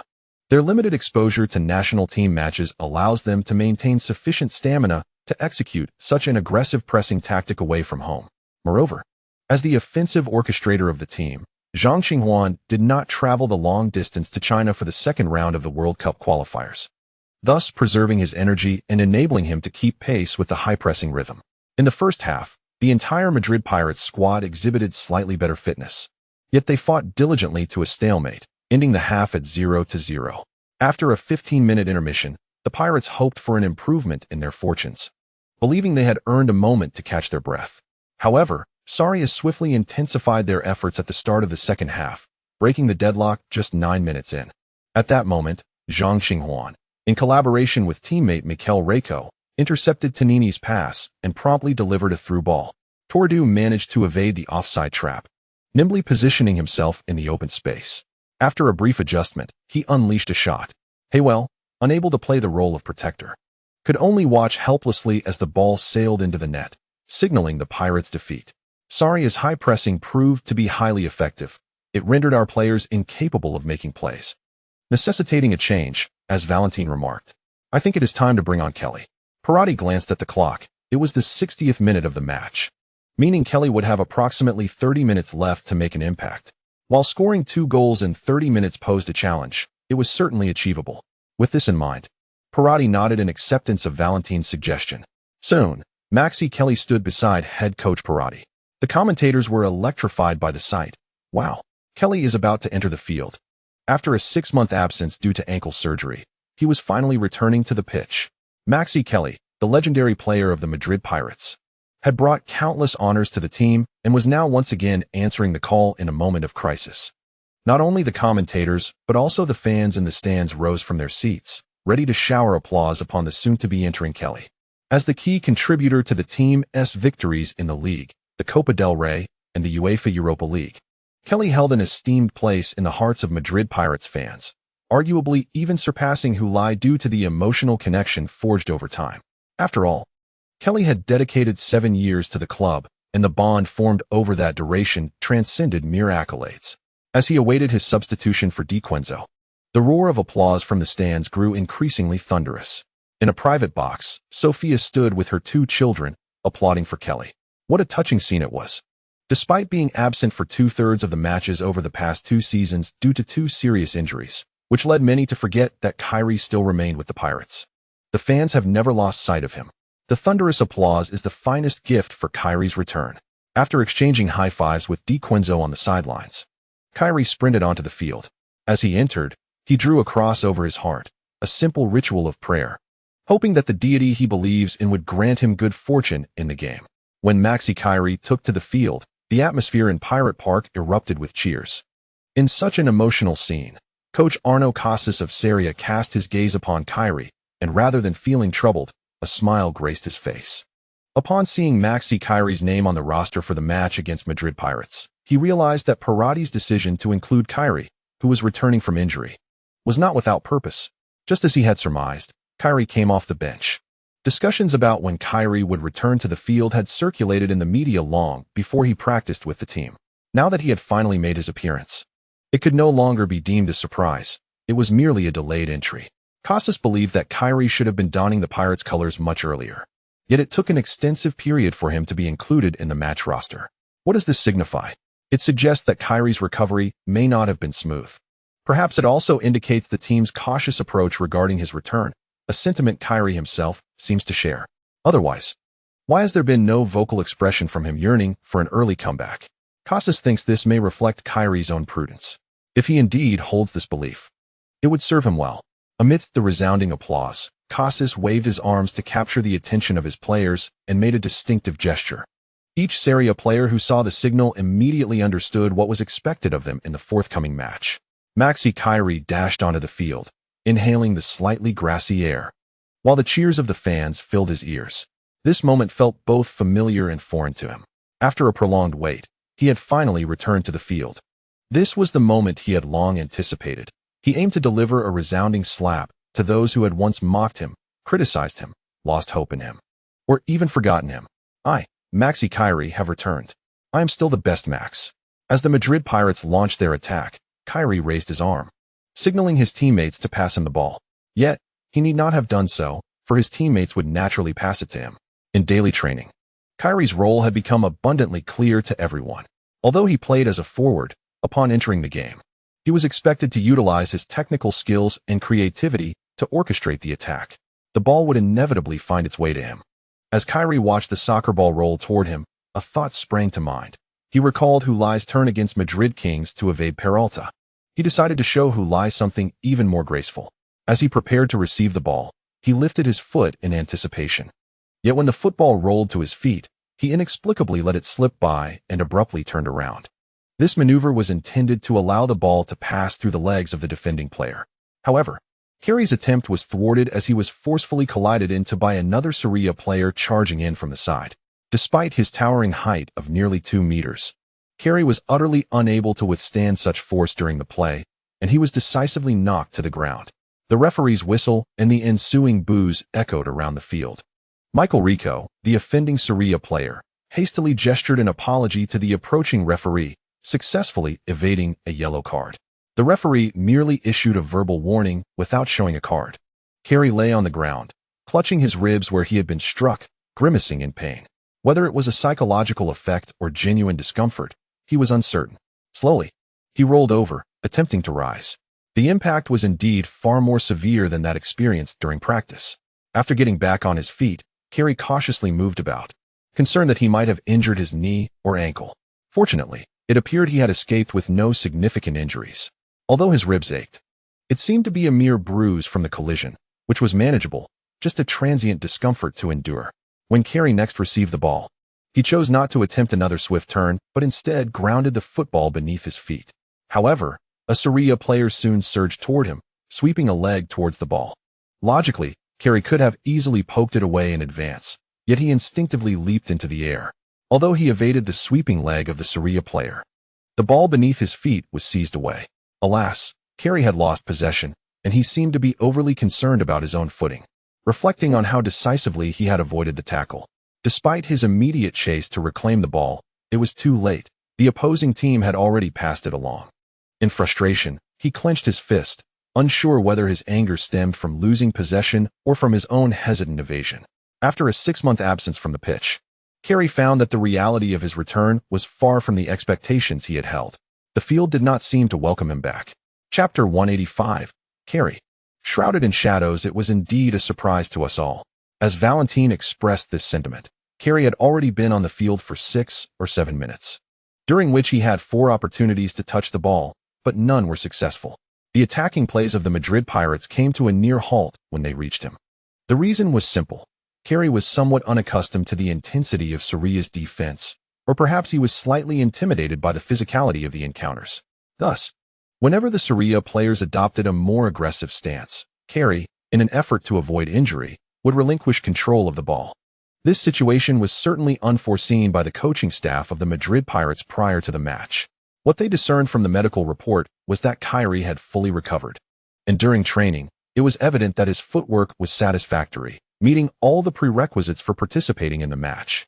Thus, he was allowed to take the field. However, unbeknownst to them, Kyrie's most significant challenge lay in his psyche.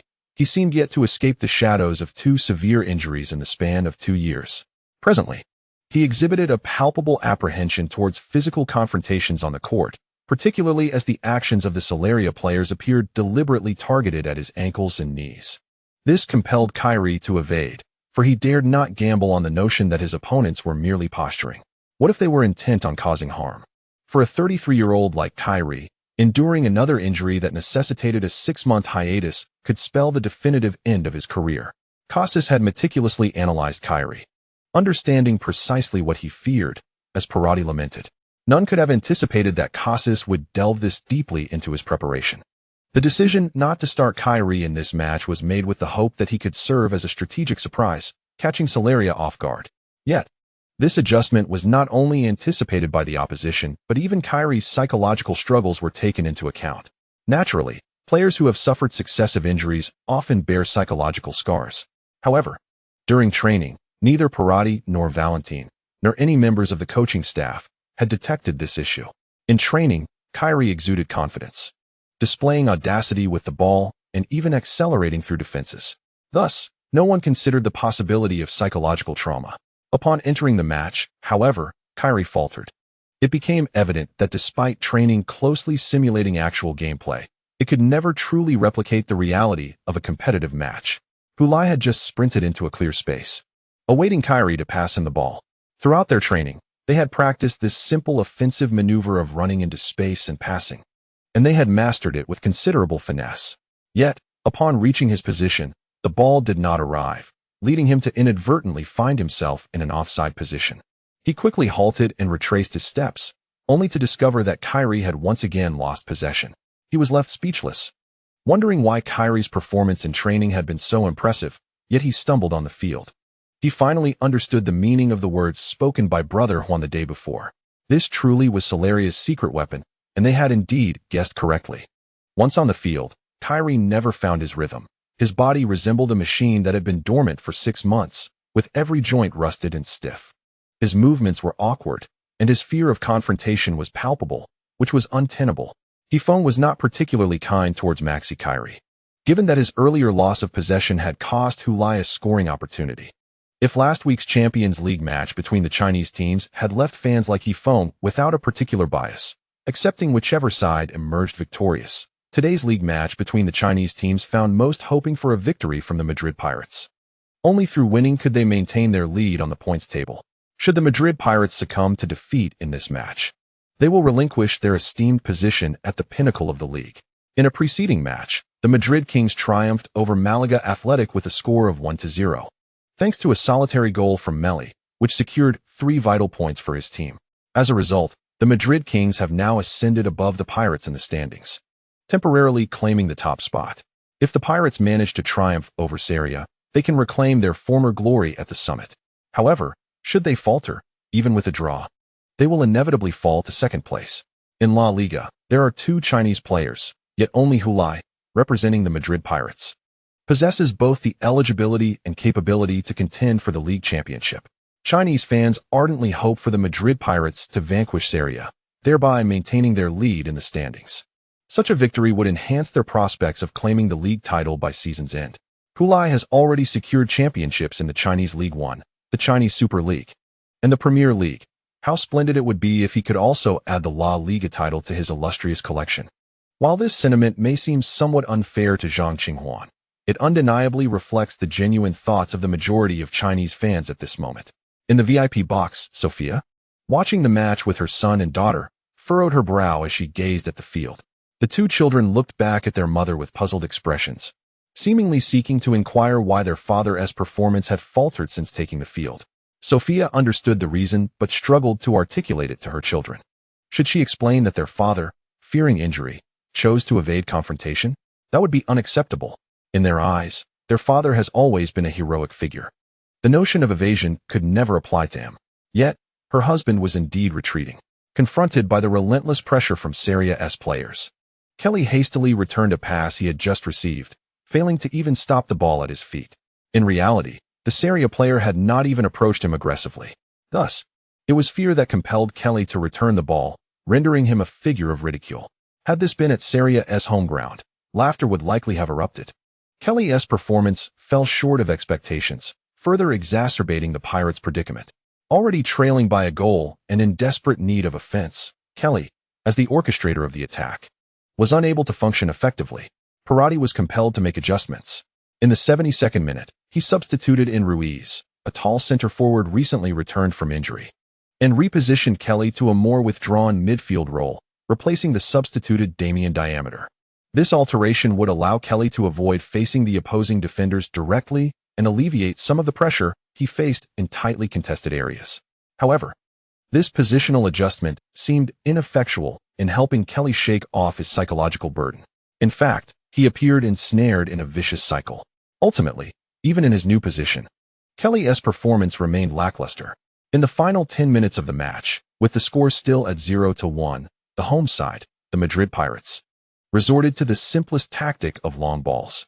From the backfield, the ball was directly aimed at the towering Ruiz, while Hulai maneuvered nearby, seeking to control the second ball. Simultaneously, Sarria had completely abandoned their offensive efforts, retreating to defend their goal, constructing an impenetrable wall within the penalty area. They needed merely to hold their ground for another 10 minutes to secure 3 points from the away match. This would be an extraordinary victory. In the final 10 minutes of the match, the Madrid Pirates had exhausted all tactical options, resorting instead to incessantly launching high balls into the penalty area from the flanks, targeting Ruiz. Such a strategy against a team of Sarria's modest caliber was indeed a source of embarrassment for a club of their stature. However, the Pirates had little time for reflection. Their aspirations had dwindled to merely avoiding defeat. Zhang Qinghuan was substituted in the 80th minute, with Casas opting for a central defender to bolster their aerial defense in the box. Wrapped in a coat, Zhang sat nervously on the bench, anxiously watching the game unfold. He was genuinely apprehensive, fearing the loss of a seemingly secure victory. Hulai remained on the pitch. In such chaotic moments, he often proved to be a decisive factor, capable of seizing opportunities amidst the turmoil. As Zhang departed, Perotti utilized his final substitution, bringing on Tonini in place of the starting Luka Kolovic. Despite his lackluster performance, Hulai's presence on the field was invaluable. Even an underwhelming player could potentially make a critical impact if allowed to remain on the pitch. In this match, the Icelandic international Ólafur Brynjolfsson filled in as the starting left-back for the Pirates, replacing Iwan Martinez. Despite participating in national team matches, Brynjolfsson was chosen to start, allowing Martinez ample rest in preparation for the upcoming Champions League round of 16 second leg. Brynjolfsson attempted a forceful breakthrough down the flank, but was thwarted by Sarria's full-back, who denied him any space for a cross. Consequently, Brynjolfsson was compelled to halt near the baseline and pass the ball back to Tonini, who, without the luxury of stopping the ball, sent a cross into the box. With Sarria players pressing fiercely, he feared that a touch would invite immediate pressure, thus opting for a direct delivery. The accuracy of such a cross was far from his concern. The Pirates were currently employing a crude, desperate approach, focusing not on success rates, but on continuously bombarding Sarria with crosses, hoping that one might break their resolve. Tonini's cross soared into Sarria's penalty area, where not only Ruiz awaited, but even the center-back Amintigi surged forward to momentarily assume the role of a forward, vying for a header. The ball, soaring into the penalty area, was met by Amintigi's header, directing it toward the goal. Sarria's goalkeeper, Frederick Bayen, leaped into the air, striving to thwart the impending strike. After briefly lifting the football with his hand, it soared towards the crossbar, striking it and rebounding back. It was as if a handful of feed had suddenly been tossed into a tranquil pond, causing a frenzy at the goal. Everyone rushed towards the landing point of the ball, yet it was Hulai who most accurately anticipated its descent. Amidst the chaos, he adeptly secured his position and extended his foot towards the incoming football. Adrian Juanma, the Sarria defender, found himself behind Hulai, also attempting to strike the ball. Such an action could lead to a foul against Hulai, potentially resulting in a penalty, or even an own goal, but he could not afford to ponder such matters. He made contact with Hulai's foot, while Hulai's foot connected with the football. Juanma's attempt did not disrupt Hulai. Faced with the ball, Hulai's foot was remarkably steady. After a laborious 87 minutes, Hulai's right foot propelled the football into the Sarria net. Chapter 186. A touch of loneliness. Hulai. I must tell you, the moment I realized you hadn't been substituted, I knew we were in trouble. In the restaurant that evening, Zhang Qinghuan remarked to Hulai, who sat across from him, laughing heartily, clearly delighted. Almost 3 hours had passed since the afternoon match concluded. Yet Zhang Qinghuan remained indignant over the failure to secure all 3 points. Given the players' performance and tactical arrangements, victory should have been ours. Yet, due to that one kick of yours at the goal, 3 points turned into merely 1. A cooked duck can indeed fly away. I shall refrain from using foul language. Beside Hulai, Li Qingqing wore a smile as well. This was a dinner they had arranged before the match. However, the emotions of the two parties at dinner were entirely different. The last time Hulai visited Barcelona, assisting the Madrid Pirates in defeating Sarria, they also shared a meal together. Although they lost that match, Zhang Qinghuan's mood during that dinner was markedly different from the present. Primarily, The Madrid Pirates had displayed complete dominance from the outset in that game, making victory for Sarria quite improbable.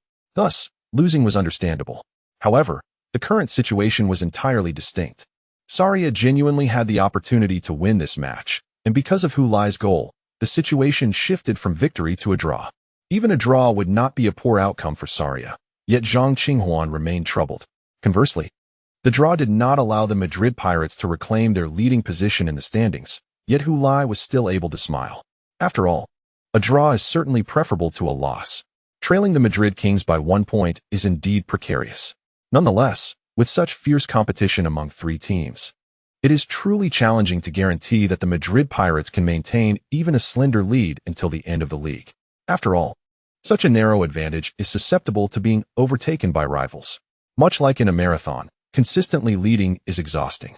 The immense psychological burden can lead to greater physical fatigue than usual. It is well understood that in the pursuit of the league championship, fluctuations are commonplace. Rather than lamenting the unchangeable outcome of a match, it is far wiser to swiftly adjust one's mindset and embrace the challenges that lie ahead. For now, let the first position in the league be relinquished to the Royal Madrid, with the hope of reclaiming it in due course. The entire team of the Madrid Pirates firmly believes in this opportunity, as the pressure of being at the top now rests squarely upon the Royal Madrid. Zhang Qinghuan sighed, "We truly have a chance to win." Before the match, Casas informed us that we would definitely substitute in Kyrie, but he reassured us not to worry about Kyrie, stating that his performance on the court would be minimal, and indeed, he was right. Alas, Hulai expressed his frustration. No one anticipated Kyrie would perform so poorly. He was not like this during training. Li Qingqing interjected, "The psychological impact of consecutive injuries on a player is profound. Moreover, Kyrie is already 33 at this age. He is even more sensitive to the repercussions of injuries." Hulai turned to her, questioning if this would lead to Kyrie's complete decline. Li Qingqing shook her head. "It's hard to say. It depends on whether he can overcome his mental shadows. However, even if he does, it certainly won't be a short-term process. What's worse is that in this match, Sarria has provided a perfect demonstration for your upcoming opponents on how to neutralize Kyrie. Other teams will undoubtedly take note." Hulai glanced at Zhang Qinghuan. "Damn, with what you just said, our upcoming matches will surely be challenging. I feel like you should be the one treating us to this meal. What does that have to do with me? I suggest you seek reimbursement from Kyrie after this meal. He is the real culprit." Zhang Qinghuan intended to curse, but recalling Li Qingqing's presence, he restrained himself. "What a ridiculous idea. Do you really think Kyrie would pay me any mind? And do you think I would pay you any mind?" As the two engaged in their playful banter, Li Qingqing covered her mouth, laughing joyfully beside them. Sophia gently knocked on the study door, and from within came her husband's voice. "Do not disturb me, Sophia. Let me be alone for a while." After a few seconds of silence, Sophia replied, "All right. If you need anything, just call me. You should go to sleep, Sophia. I can handle this myself." This time, the wife did not acquiesce, but simply departed. At least that is what it seemed, for inside, Kyrie heard the sound of her footsteps fading away. Once the footsteps were no longer audible, tranquility returned to the study. Kyrie sat in silence, gazing out at the night sky. He seemed to be transported back to the afternoon's match, witnessing Hulai score a goal, prompting the other players of the Madrid Pirates to rush forward in a frenzy to celebrate. However, after Hulai picked himself up from the ground, he dashed into the goal, seizing the soccer ball before the Sarria goalkeeper, Beho, could react, and sprinted towards the center circle. Time was running short. They needed to score again to win the match. His teammates followed suit, running back with him, embracing his shoulders and patting his head. From a distance, Kyrie observed this scene, and a thought suddenly dawned upon him. He was no longer the one capable of leading this team forward. Although ultimately, the Madrid Pirates could not score again in the remaining minutes to secure victory. However, Hulai's goal spared them from the embarrassment of a home defeat. To this day, Kylie vividly recalls that moment. In truth, it was not the first time he had witnessed such a scene. Yet previously, he had never entertained the thoughts that now consumed him. He had always believed that upon his return from injury, the limelight would once again be his. He was certain he would reclaim everything that belonged to him, including his pivotal role within the team. However, today's match shattered all his pride and illusions. Kylie was acutely aware that, at this very moment, countless individuals were criticizing and mocking him across various news outlets and social media platforms. In this match, he had performed both like a coward and a fool. The once soaring Dutchman had lost his speed and could no longer take flight. He was no longer the irreplaceable Max. So what remained for him? After their meal, Hu Lai and Li Qingqing bid farewell to Zhang Qinghuan at the restaurant entrance. It's quite late. Are you sure you want to head back now? Why not stay the night and leave in the morning? After all, you don't have training tomorrow morning, Hu Lai suggested. If I return now, even if the journey is tiring, at least I can rest and sleep at home. And it will be much better for training in the afternoon without the hassle of traveling in the morning, Zhang Qinghuan replied, shaking his head. All right then. Speaking of which, next week, Little Star will be coming to play an away match. I plan to have dinner with him. Will you join? Zhang Qinghuan felt a twinge of interest but ultimately declined. We have a Europa League match as well. Oh right, I keep forgetting about that. Ah, but you, Huan Ge, have also played in European competitions, Hu Lai teased. Are you underestimating me? Zhang Qinghuan retorted.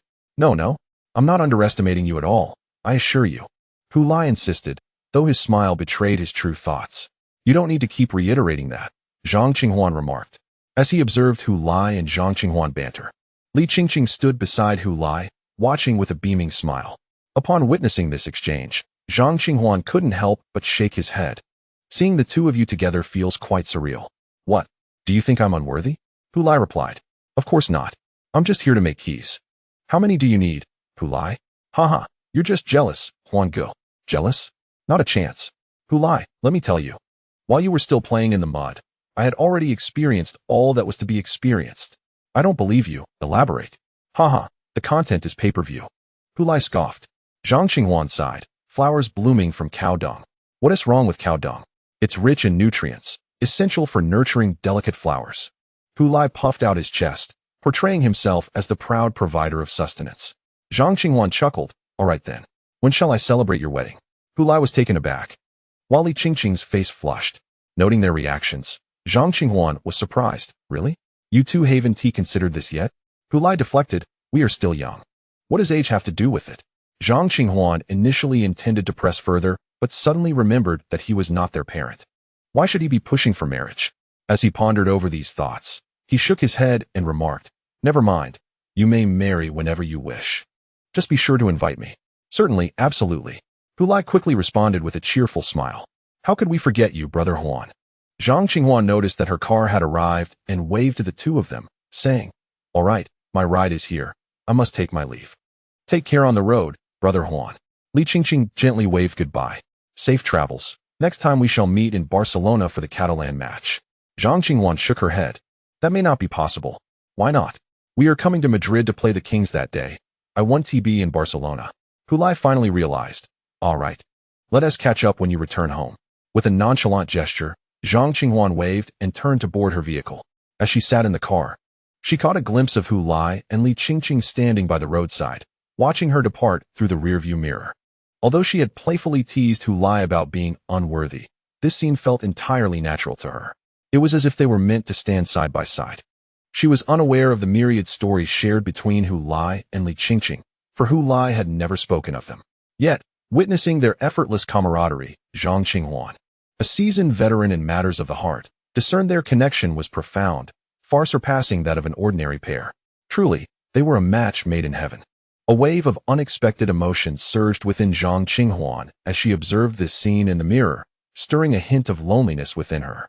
After watching Brother Huan's car merge into the traffic, Hu Lai turned to Li Qingqing and asked, Shall we head home? Yes. She nodded, yet lingered. Turning to Hu Lai with a question, Are we getting married? Of course, we are, Hu Lai replied. Though marriage feels so distant to me, Li Qingqing sighed softly. That's why there's no need to rush. Are you in a hurry? Hu Lai inquired. Li Qingqing shook her head. Not at all. I haven't truly contemplated marriage yet. I find our current situation quite satisfactory. But we must eventually marry, right? Indeed, we must, Hu Lai assured her, patting his chest and exhaling in relief. Thank goodness. You had me worried. I thought you didn't want to marry me. Let me tell you. Any relationship that lacks the goal of marriage is mere frivolity. Don't you dare be frivolous. Seeing his playful demeanor, Li Qingqing raised her hand to swat at him. How annoying. What nonsense are you spouting? However, Hu Lai seized her hand firmly, as if afraid she might escape. Li Qingqing made no attempt to resist, willingly allowing him to lead her. Together, they strolled hand in hand towards home. Chapter 187. coming to terms when Sophia opened her eyes to the morning light. She found her husband lying beside her, staring intently at the ceiling. Startled, she propped herself up on one elbow. "You didn't spend the entire night just staring at the ceiling, did you?" Max Kyrie maintained his gaze on the ceiling as he replied. "I woke up half an hour before you." At this, Sophia released a small sigh of relief. "Since you are awake, why not rise? I am pondering certain matters. You contemplated throughout the night, yet clarity eluded you." As Kelly spoke, he turned to gaze at his wife, noticing the glimmer in her eyes. "Yet, I have just come to a realization." Under her husband's scrutiny, Sophia smiled. "It is good that you have found clarity." With that, she rolled out of bed. "I shall prepare breakfast."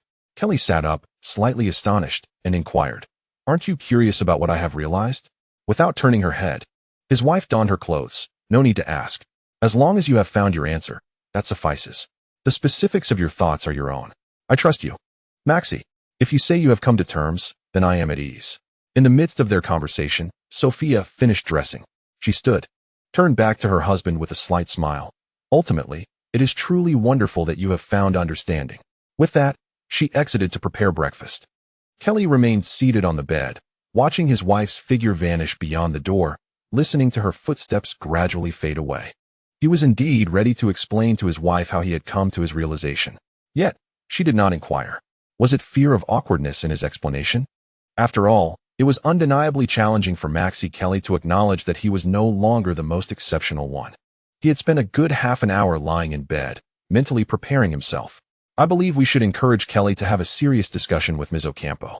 Before the day's training commenced, the first assistant coach, Jesus Valentin, suggested to head coach Perotti.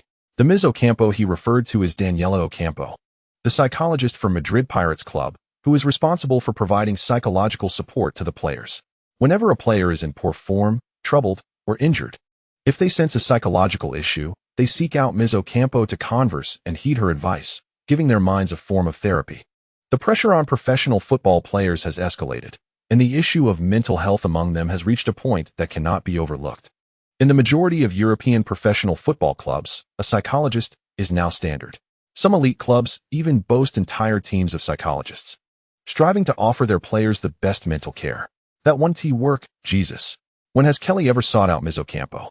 He didn't consult her during his previous 2 serious injuries. He does not believe that others can assist him in resolving his own problems. Perotti shook his head, dismissing the proposal. Super Maxi possesses super confidence. He believes he can tackle any issue on his own. Only cowards and children seek the help of psychologists. I would argue that only those lacking courage and maturity would refuse to consult a psychologist, as they are unwilling to confront their own vulnerabilities. Valentin scoffed. He nearly articulated that Maxie Kelly was indeed a coward and a child. In his mind, he truly believed this. A person who rejects the help of others, always insisting on resolving matters independently, is nothing but a child, is he not? A person who refuses to acknowledge the passage of time and the difficulty of returning to their peak performance is hardly a coward, is it? Thus, we can only watch as Kelly returns from injury, yet remains unable to assist the team. The second assistant coach, Enzo Nahair, posed the question of when he might come to terms with this on his own. As the others exchanged glances, it became evident that this was indeed the only course of action. A gentle sigh escaped someone's lips, as it seemed they were utterly out of options regarding Maxie Kelly. Once a hero who had rescued the team countless times, he now appeared to be a burdensome weight. This reality seems harsh and devoid of compassion, yet it represents one of the truths of professional football. Therefore, for players in elite clubs, if they are unable to maintain a sufficiently competitive state as they age, departing for a lesser team to continue their careers is the path most players choose. Only a scant few manage to play until retirement at a prestigious club. This situation is not inherently tied to the club's sense of humanity. After all, professional football clubs are not charitable institutions. If a player's abilities do not align with the salary the club pays, they must either accept a pay cut to play a supporting role or part ways to join a team willing to offer a lucrative contract or a starting position. When Maxie Kelly suffered his first major injury, the Madrid Pirates promptly offered him a 3-year contract extension. However, when he sustained his second injury, the club did not even broach the subject of renewal. This was largely due to the club's understanding that Kelly, having faced 2 serious injuries within 2 years, would likely struggle to retain his previous level of performance. There was little justification for extending a contract under such circumstances. Such instances of continuous injury followed by contract renewals are virtually unheard of in the world of football. Excessive sentimentality that no one believes or practices. Now, Kelly's performance following his second return from injury seems to validate the Madrid Pirates' decision. Even though Kelly is a hero to the Pirates, if he cannot continue to bring victories to the team and instead becomes a liability, even the most compassionate of clubs will not indulge in nostalgic sentiment with a once-celebrated player. Ultimately, it was Coach Perotti who redirected the conversation. Let us discuss other matters.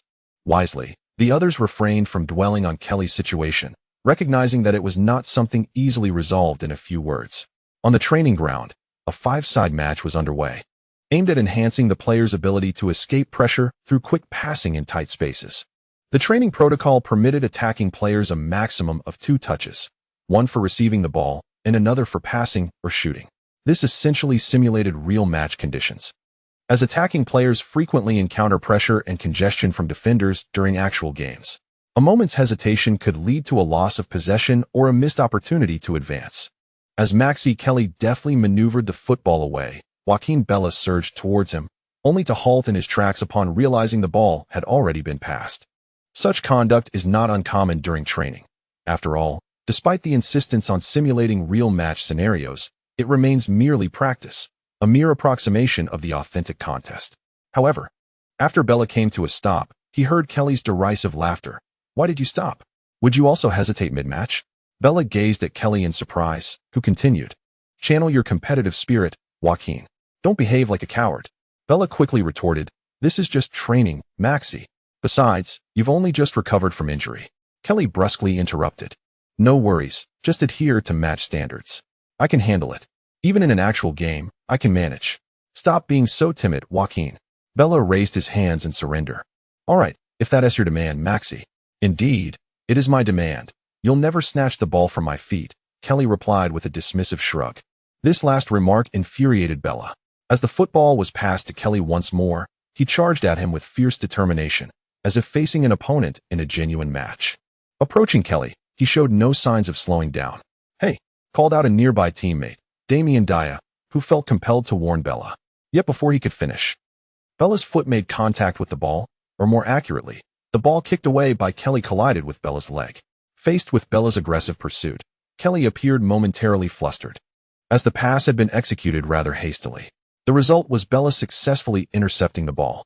In his momentum, Bella collided with Kelly, forcing the latter to stagger back 2 steps before regaining his balance. Just as he steadied himself, Bella's taunt followed. "Ha, Maxi. Did you truly believe I couldn't take the ball from you?" Kelly smirked slightly. "Pure luck.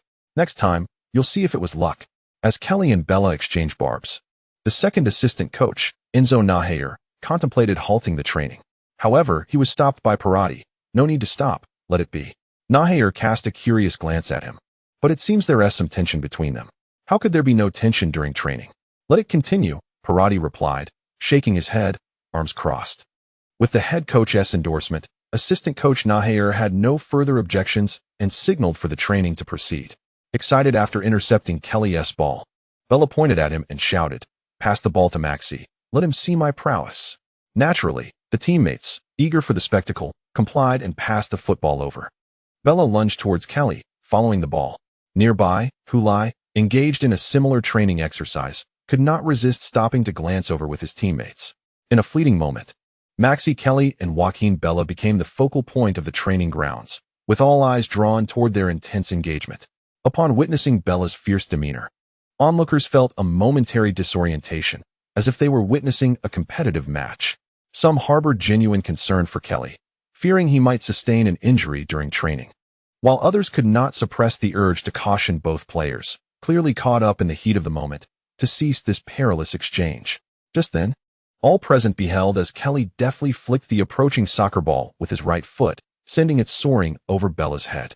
Simultaneously, Kelly leapt aside, evading Bella's aggressive charge, and passed the descending ball to a teammate with a single touch. Remarkably, he maintained 2 touches without violating any rules. Bella, momentarily outmaneuvered, turned in astonishment to Kelly, who, upon catching sight of Bella's expression, chuckled and remarked, "What is that look, Joaquin? Is it truly so astonishing that I got past you?" Chapter 188. Midweek Champions League Ching. Your previous assessment of Kelly may have been somewhat misguided, Hulai mentioned during dinner, recounting his observations from training. After listening, Li Qingqing responded, "Are you implying that Kelly intentionally provoked Joaquin Bella during the match to achieve a level of competitive intensity in training akin to that of actual gameplay?" Hulai nodded. Though Kelly did not articulate it, I sensed that this was indeed his intention. While he often enjoys putting on a facade, today his behavior seemed rather deliberate. Hulai believed that Kelly aimed to enhance the realism of the training sessions. Initially, Li Qingqing presumed that Kelly would find it challenging to address this issue. Yet within just a day, he exhibited a proactive desire for change.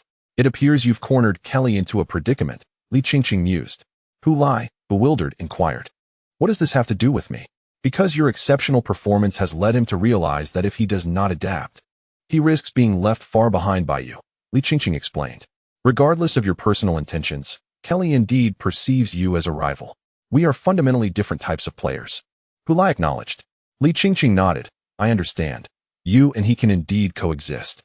However, this rivalry does not stem from a conflict in your positions on the field, but rather from a clash in your roles." "Role conflict?"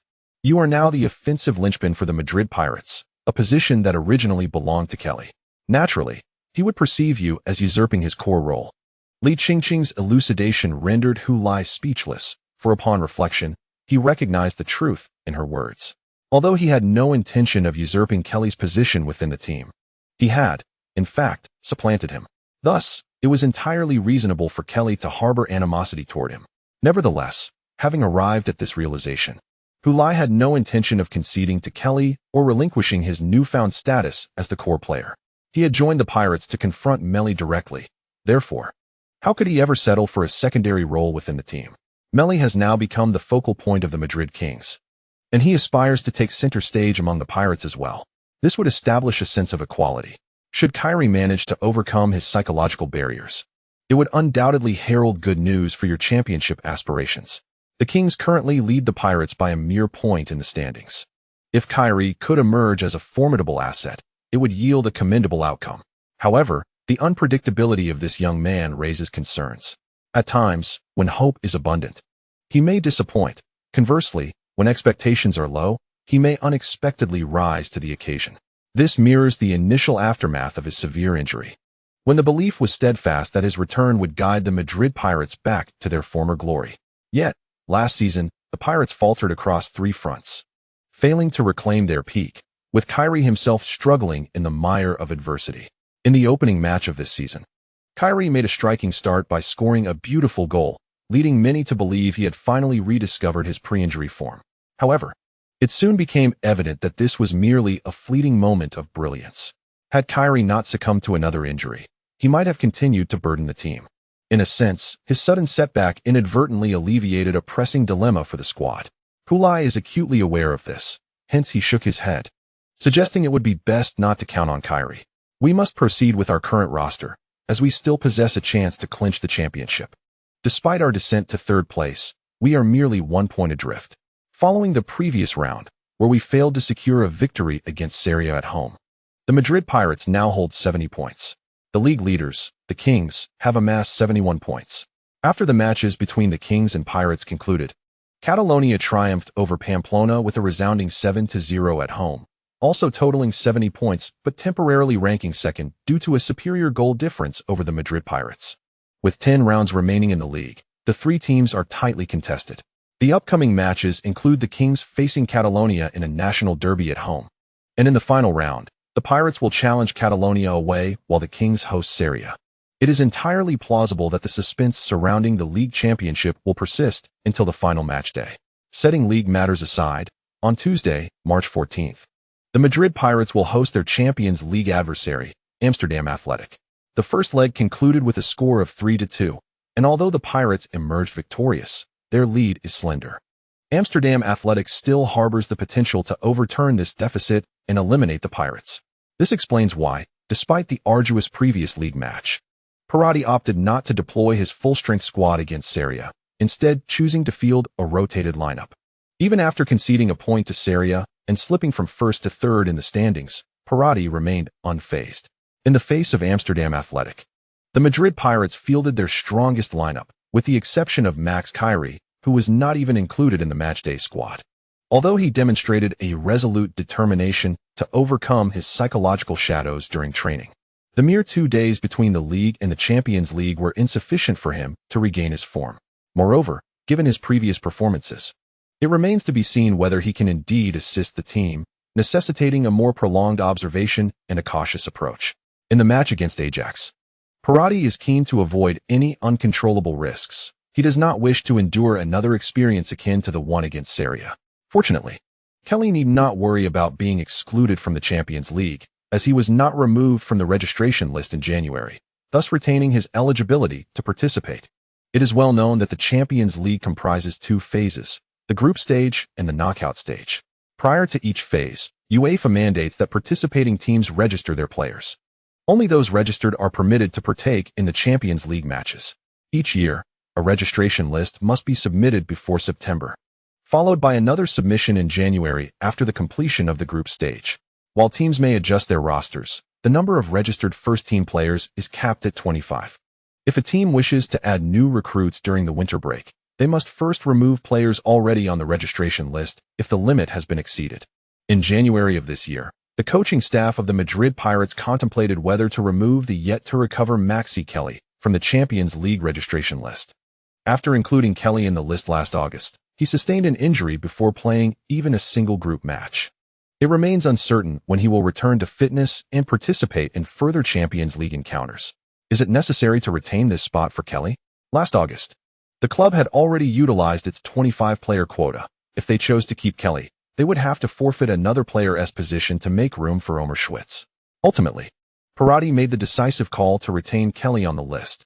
Ajax may have drawn conclusions from the previous league match, in which the Madrid Pirates were held to a draw by Seria, alongside their earlier encounter where the Pirates secured only a narrow victory.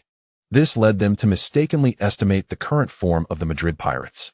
Consequently, from the outset of the match, Ajax found themselves under pressure from the Pirates. Chinchini was deprived of the opportunity to showcase his offensive capabilities and was compelled to toil on the defensive line, assuming the role of a fullback.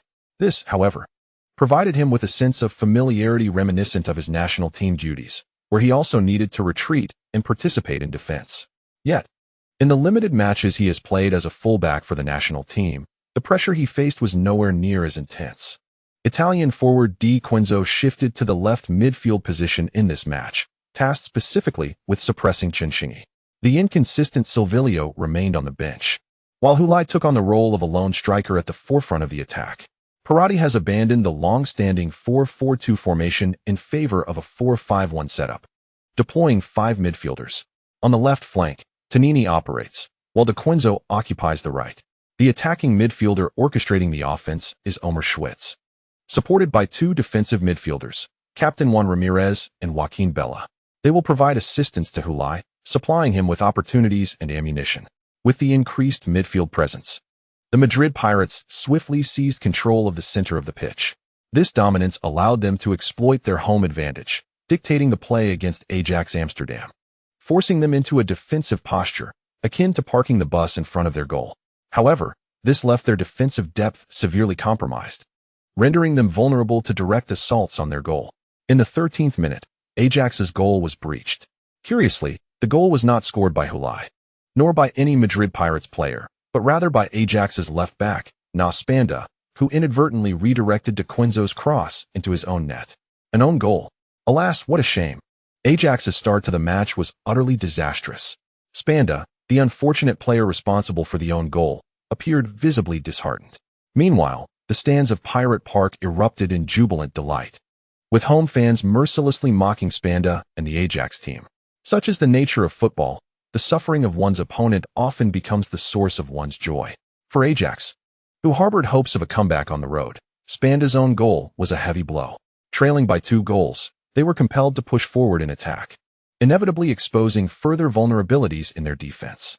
Before the end of the first half, the Madrid Pirates scored again, this time through Hulai. A pass from Omer Schwitz was intercepted by Danny Drew, but fortuitously fell at Hulai's feet. His reaction was instantaneous. He did not hesitate to unleash a strike at the ball, as if he had foreseen its arrival. Before anyone could register the moment, the ball had already found its way into the Ajax net. This goal, marking Hulai's 12th in this season's Champions League, provided a collective sigh of relief for all Chinese fans, including He Feng, as he continued to lead the scoring charts.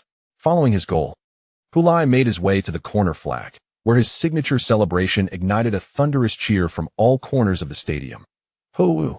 The Madrid Pirates fans had become thoroughly accustomed to this chant, a creation of Leeds United supporters, to rally behind Hulai. Yet, they were not merely passive followers. As the thunderous cheer subsided, the south stand of Pirate Park fell silent, accompanied by the sight of over 40,000 devoted Madrid Pirates fans raising their arms high. With a commanding gesture from the conductors, the fans clapped in unison, echoing a resounding hoo. After a resounding roar, the hands were separated, and after a brief pause, they clapped together once more while shouting, hoo! With each subsequent clap and shout, the intervals grew longer, culminating in a harmonious blend of applause and cheers after 4 repetitions. This was the innovative spirit of the Madrid Pirates fans, who ingeniously combined their cheers and war cries into a ritual uniquely dedicated to Hulai. While the Madrid Pirates supporters reveled in their tradition, the over 3,000 Amsterdam Athletic fans accompanying their team were engulfed in silence. With an aggregate deficit of 3 goals and playing in the opponent's territory, it was evident that the Amsterdam supporters saw little hope for a comeback. Perhaps a handful of Amsterdam fans clung to the hope that their team would make effective adjustments during the 15-minute halftime break, returning to the field in the second half with renewed vigor, transforming the match entirely. Unfortunately, such favorable circumstances are rare. Trailing by 3 goals overall and 2 goals in the match, Amsterdam Athletic failed to mount a formidable counterattack in the second half. Or rather, they did attempt a counterattack. However, it lacked the potency to overturn the Madrid Pirates. Even when they scored in the second half, it was too late to alter the outcome. The goal came in the 78th minute when Amsterdam Athletic was awarded a penalty after Amantegui fouled Chun Xingyi in the box, receiving a yellow card and the harshest penalty. The penalty was successfully converted by Amsterdam's midfielder Abers. Though they managed to score, it was too late to be of any consequence. The final score settled at 2-1. As the home team, the Madrid Pirates achieved a double victory over Amsterdam Athletic, eliminating the Dutch Giants with an aggregate score of 5-3 and advancing to the Champions League quarterfinals. Meanwhile, Amsterdam Athletic faced elimination from the Champions League round of 16 for the 2nd consecutive season. Their misfortune was compounded as they encountered formidable opponents in back-to-back seasons. Last season, they suffered a more severe defeat against Real Madrid in the round of 16. This season, at least they were able to hold their ground against the Madrid Pirates on their home turf. Nevertheless, such performance did not satisfy the supporters of Amsterdam Athletic. Especially concerning was the strained relationship between Amsterdam Athletic's coach Munster and the media. Being ousted from the Champions League round of 16 for 2 consecutive seasons would undoubtedly subject him to public scrutiny. How much longer he can retain his position as the head coach remains uncertain. In his inaugural season, Munster led the team to the Champions League semi-finals. Yet this achievement cannot redeem him, particularly in light of the recent failures to reach the quarterfinals, which can be deemed a regression. Despite Munster's successful campaign for the league title, the Champions League remains a paramount goal for this Dutch powerhouse. Prior to this match, whispers circulated that the higher-ups of Amsterdam Athletic Club were seriously contemplating whether to retain Munster as the team's coach. With their elimination now seemingly a foregone conclusion, the situation appears dire. Little Star, if Munster truly departs, do you think it would adversely affect you? Hulai inquired of Chun Xingyi during dinner. Chun furrowed his brow and replied, I don't know, perhaps it would. Munster has indeed held high hopes for me, and if possible, I certainly do not wish for him to be dismissed. He had earnestly desired victory in this match. Advancing to the quarterfinals would not only aid the team, but also support Coach Munster and ultimately benefit himself. Yet now, he faced failure. Hulai found himself at a loss for words to comfort Chun Xingyi, especially since he was the one who had inadvertently undermined Little Star's promising prospects. The atmosphere at the dining table suddenly turned awkward. It was Li Qingqing who broke the silence, smiling as she remarked, I came across an intriguing notion online, stating that Chun Xingyi is akin to water. Hulai, seizing the moment for jest, pointed at Chun Xingyi and quipped, it is known that women are made of water. Hence, Little Star, you must be a woman. Ha. In the presence of Li Qingqing, Chun Xingyi could only respond with a wry smile, refraining from any rude gestures. However, Li Qingqing promptly retaliated on his behalf, playfully smacking Hulai, stop being silly. She then turned to Chen Xingyi, continuing, the idea is that whether in football or in personality, you can adapt fluidly to various circumstances, much like water flowing with the current. If a mountain obstructs your path, you simply navigate around it, never allowing yourself to be trapped or halted. Initially, I found this notion amusing, but upon reflection, it truly seems quite fitting. Both Chen Xingyi and Hu Lai were taken aback. Chen Xingyi reflected on his journey from high school to the professional football arena. When opportunities with the golden arrow eluded him, he sought a loan without attempting to prove himself there. Upon joining Flash Star, he refrained from boasting about being the top high school football player or competing with Hu Lai for the spotlight and central position. Instead, he willingly played a supportive role on the wing, assisting Hu Lai. This adaptability characterized his tenure with both the Olympic and national teams. Li Qingqing continued. The article mentioned that you are not one to dwell on current difficulties or situations. Whether you take a detour or maneuver, you never cease your forward momentum. Your adaptability is remarkable. Wherever you are, you can integrate earnestly. These traits resonate with the essence of water. The piece even compared you to Luo Kai, stating that he is your polar opposite, akin to a stone, persistently colliding with walls without turning back. At this, Chen Xingyi couldn't help but glance at Hu Lai. Hu Lai, did you write that article? Hu Lai shot him a sidelong glance. I'm not that bored. Chen Xingyi chuckled and turned to Li Qingqing, expressing genuine gratitude. Thank you, Li Qingqing. With your perspective, the potential coaching change doesn't seem to hold much weight for me, regardless of who the coach is. I will continue to play well. If opportunities in Ajax Amsterdam prove elusive, then it is prudent to seek a transfer or a loan, for ultimately, participating in matches must remain the foremost priority. Li Qingqing nodded in agreement, expressing the sentiment that it flows like water. Hu Lai echoed her affirmation, remarking, indeed. Just like water. When water is too clear, it teems with no fish. When a person is deemed too humble, they encounter no rivals. Little Xingxing must embrace a bit more humility. Chen Xingyi retorted playfully, no wonder Hu Lai, you are so impressive now. Li Qingqing stifled a laugh. Observing the banter between the two, she had witnessed a similar exchange just last weekend. Is this what friendship among men looks like? She felt a swell of happiness for Hu Lai. He was no longer the outcast he had been in high school, but rather surrounded by a circle of good friends. After finishing his meal, Chen Xingyi caught the last flight home that very night, for there was a league match the following weekend, and he needed to return promptly to avoid disrupting the training session. Following a loss, it was only natural that the participating players would not be granted the customary half-day off. They would need to adhere to their rigorous training regimen. Therefore, it was quite remarkable that Chen Xingyi managed to stay behind and share a meal with Hu Lai and Li Qingqing after the match. Yet, this meal was far from inconsequential. As he sat on the airplane, gazing down at the myriad of lights below, Chen Xingyi reflected on the words Li Qingqing had shared with him. Like water, her summary was quite apparent. Although he had been living in such a manner, he had never consciously acknowledged himself as water. After bidding farewell to Li Qingqing and Hu Lai, he took the initiative to search online, using specific keywords, and discovered the article. It indeed existed, contrary to the notion that Li Qingqing had merely been speaking whimsically. The article was titled Flowing Like Water. A brief discussion on the characteristics of Chen Xingyi, authored by Lin Hatingtang. The piece, nearly 10,000 words long, offered a profound analysis of him. The author based their insights on publicly available news reports and data. Chen Xingyi did not know this writer. Upon reading it, he felt an overwhelming desire to consider Lin Hatingtang a kindred spirit. They understood him so well. The meal with Hu Lai and Li Qingqing, along with this article, had bestowed upon Chen Xingyi courage and confidence. Regardless of what the future held or whether his esteemed coach, Monster, might face dismissal, he resolved to focus on his own performance, trusting that opportunities would arise. The world of football is intricate yet straightforward. As long as one possesses the requisite skill and is able to showcase it, the vast expanse of the world is theirs to explore. Ajax Amsterdam, having been eliminated from the Champions League, is left with only domestic competitions, be it league or cup, providing Chen Xingyi with the stage to display his abilities. He must seize every opportunity to reveal himself to the world. How could I, Chen Xingyi, be outmatched by Hu Lai or by any of these opponents in the Eredivisie? After all, I am the one who was deemed worthy by the Madrid Pirates to confront Meli. The airplane roared northward, heading towards the not-so-distant Netherlands.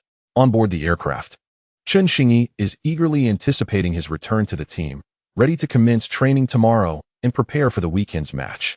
Chapter 190. The Champions League Quarterfinals. The day following the Champions League clash between Madrid Pirates and Amsterdam Athletic, another riveting encounter dubbed the Chinese Derby concluded. Alvaro faced a challenge against Triumphant away from home. Prior to this match, their circumstances bore resemblance to those of Amsterdam Athletic, having lost the first leg by a narrow margin of 2-3. There remained a glimmer of hope for a turnaround on the road. In this match, Xia Xiaoyu was named in the starting lineup, a promising sign that indicated his performance as a substitute in the previous Champions League match had garnered the approval and trust of the coaching staff. Following that Champions League game, Xia Xiaoyu went on to start in the subsequent weekend's Primera Liga match, continuing to showcase the form he displayed in the Champions League. It seemed he had rediscovered his rhythm in the role of a deep-lying playmaker, commanding players with greater renown without a hint of trepidation. However, Alvaro's overall strength still paled in comparison to that of Triumphant. Despite Triumphant's current diminished status in the Premier League, they remained formidable. Even a withered camel is larger than a horse. Thus, the home side Triumphant triumphed over Alvaro with a score of 2-0, advancing to the quarterfinals with an aggregate score of 5-2. Luo Kai and Hulai emerged as the Chinese players among the quarterfinalists. Following the conclusion of this evening's Champions League round of 16, the 8 teams remaining were unveiled.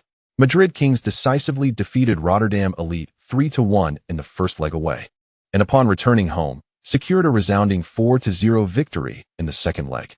They reclaimed the top position in La Liga and displayed formidable dominance in the Champions League. Given the relative weakness of their opponent, such a score was to be expected. Nevertheless, amidst this emphatic victory, Meli did not find the net. While the Madrid Kings scored for goals, Meli failed to add to his tally, contributing only an assist.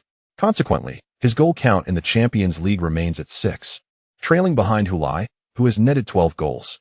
The Stan Park Rangers, having drawn 0-0 away against Ruhr-Rhein, triumphed 2-1 at home to advance to the quarterfinals. Ruhr-Rhein's Janis Edmond scored a goal during the match but could not assist his team in reversing the outcome, resulting in their unfortunate elimination. However, considering his age, at just 17, his potential is boundless. It is reported that Edmond has caught the attention of other elite European clubs, while Ruhr-Rhein is contemplating a renewal contract offering an after-tax annual salary of €8 million, with a buyout clause set at €200 million. This contract reflects Ruhr-Rhein's confidence in Edmond's promising future. Should Edmond agree to the terms, he would become the highest-paid player under 20, both in terms of salary and market value. In the first leg, Manchester Athletic triumphed over Bordeaux Sports with a score of 3-0 away, and in the second leg, they secured a 4-2 victory, ultimately advancing with an aggregate score of 7-2. The outstanding performance of Cabanca, who netted 2 goals and provided 1 assist across both matches, made him an indispensable figure in Manchester Athletic's progression to the quarterfinals. However, as Cabanca's brilliance shone brighter, the club and its supporters grew increasingly despondent. This was primarily due to the announcement from his agent, Igor Alaroui, declaring that Cabanca would not engage in any further contract negotiations with Manchester Athletic. With his contract set to expire on June 30th of this year, Cabanca has officially become a free agent, having been eligible to communicate and negotiate with other clubs since January 1st. Rumors have circulated regarding an early agreement between Cabanca and Catalonia United, waiting only for the contract's expiration to facilitate his transfer to the La Liga powerhouse. Both Cabanca and his agent have refrained from confirming these speculations, while representatives of Catalonia United have denied them as well. Yet, it is widely believed that the Brazilian football prodigy, Kendall Cabanca, will don the number 10 jersey for Catalonia United next season. However, should he lead Manchester Athletic to a Champions League victory this season, could this sway his decision to remain with the club? The answer remains uncertain. Manchester Athletic's fans are hopeful, yet Cabanca himself has not made any statements suggesting such a possibility. Having missed the opportunity to transfer to Catalonia United last summer, and witnessing Hulai and Meli thrive in La Liga, Cabanca's dissatisfaction with Manchester Athletic's rejection of the move is apparent. He has nearly helped the club secure every honor except for the Champions League. Yet as he realized that remaining with Manchester Athletic could not satiate his ambitions, he felt hindered by the club. For an ambitious player like Cabanca, discontent with Manchester Athletic is entirely justified. Even the deepest affections can wane under such circumstances. Meanwhile, Paris Ager emerged victorious in the first leg with a 3-2 win against Blue-White Munich. However, the Bundesliga giants retaliated with a 3-2 victory at home. The aggregate score stood at 5-5, and after 30 minutes of extra time, neither team managed to score, leading to a nerve-wracking penalty shootout. Both teams completed 5 rounds. But ultimately, the Germans prevailed, eliminating the French giants Paris Ager with a score of 5-4 in the shootout. A surprising turn of events unfolded in the match between Valencia and Insubra. In the first leg, Valencia secured a surprising 1-0 victory at home, which raised eyebrows among many who believed Insubra, with its prowess, could easily overturn the deficit at home. Indeed, Insubra did win the return match against Valencia, but the score was a mere 2-1, resulting in an awkward aggregate score of 2-2. The fans of Valencia owe their gratitude to the absence of the away goals rule in the current Champions League, otherwise based solely on that away goal. Insubra would have been directly eliminated. There would have been no need for extra time. In extra time, neither side managed to score, akin to the encounter between Paris Ager and Bayern Munich, culminating in a penalty shootout. Ultimately, after just 3 rounds of penalties, Valencia triumphed with a score of 3-1. The La Liga side eliminated the Serie A powerhouse Insubra, advancing to the Champions League quarterfinals, transforming a minor upset from the previous round into a significant one. The final match of the round of 16 unfolded between Catalonia United and the Turin Bulls. In the first leg, the Turin Bulls secured a 2-1 victory at home. However, in the return leg, Catalonia United failed to clinch the win on their home turf, resulting in a 1-1 draw. Throughout the match, Catalonia United held a 1-0 lead until the 85th minute. Had this scoreline remained until the end, Catalonia United would have forced the match into extra time. Yet, in the 86th minute, the ageless legend Caesar of the Turin Bulls scored a decisive header, leveling the score. Consequently, the Turin Bulls took the aggregate lead at 3-2. In the final minutes, Catalonia United launched an all-out assault on the Turin Bulls goal, but could not breach the defenses of the Italian side. Thus, the Turin Bulls emerged victorious. With this, the 8 teams in the Champions League quarterfinals were finalized, predominantly representing the top leagues, specifically the 4 major leagues. Real Madrid, the Madrid Pirates, and Valencia represent La Liga. Triumphant, Stand Park Rangers, and Manchester Athletic represent the Premier League. Bayern Munich stands as the sole representative of the Bundesliga, while the Turin Bulls are the only representatives from Serie A, La Liga, and the Premier League boast the most participants, aligning with the prominence of these leagues in European football. Following the determination of the quarterfinalists, the draw for the quarterfinals took place. Unlike the round of 16 draw, this one was devoid of restrictions. There were no limitations preventing teams from the same association from facing each other, nor constraints against teams from the same group. And there were no mandatory matchups between group winners and runners-up. The 8 teams were randomly drawn, allowing for potential clashes between the titans. At this stage of the Champions League, any 2 teams meeting can be considered a clash of giants, with the exception of Valencia. This upstart team, which unexpectedly eliminated the Italian giant Insubra, is viewed as a favorable draw by the other 7 teams, who all aspire to pair with them. After the draw, the fortunate team that secured this advantageous matchup was the Madrid Pirates, who found themselves pitted against Valencia. This pairing sparked jubilation among the Madrid Pirates supporters and many Chinese fans, who celebrated as if they had already advanced to the Champions League semifinals. Chinese football fans have boldly proclaimed that the first player from their nation to reach the UEFA Champions League semifinals is none other than Hulai. Following the Madrid Pirates' extraction of the sole grand prize, the matchups for the remaining teams were also unveiled. The Madrid Kings drew the reigning champions, Bayern Munich. This encounter marks a clash between the elite of La Liga and the Bundesliga, representing the 2 clubs with the most titles in Champions League history, and is regarded as a European derby. This match has even been dubbed a prelude to the Champions League final. The victor between these 2 teams will face either the Madrid Pirates or Valencia in the semifinals, meaning that if the Madrid Kings eliminate Bayern Munich and the Madrid Pirates triumph over Valencia, the 2 clubs will engage in a Madrid derby on the Champions League stage. A historic first. In the lower bracket, the anticipated Manchester derby did not materialize, as Tremade's opponent is the Torino Bulls. Given the current strength and form of both teams, Tremade appears to be in a precarious position, as does Roke. The final quarter-final match features an all-English affair, the Stand Park Rangers versus Manchester Athletic. Both teams are also competitors for the Premier League title, allowing them to transfer their rivalry from the league to the Champions League. Currently trailing Manchester Athletic by 8 points in the league standings. The Stan Park Rangers may seek to achieve a form of revenge by eliminating Manchester Athletic in the Champions League.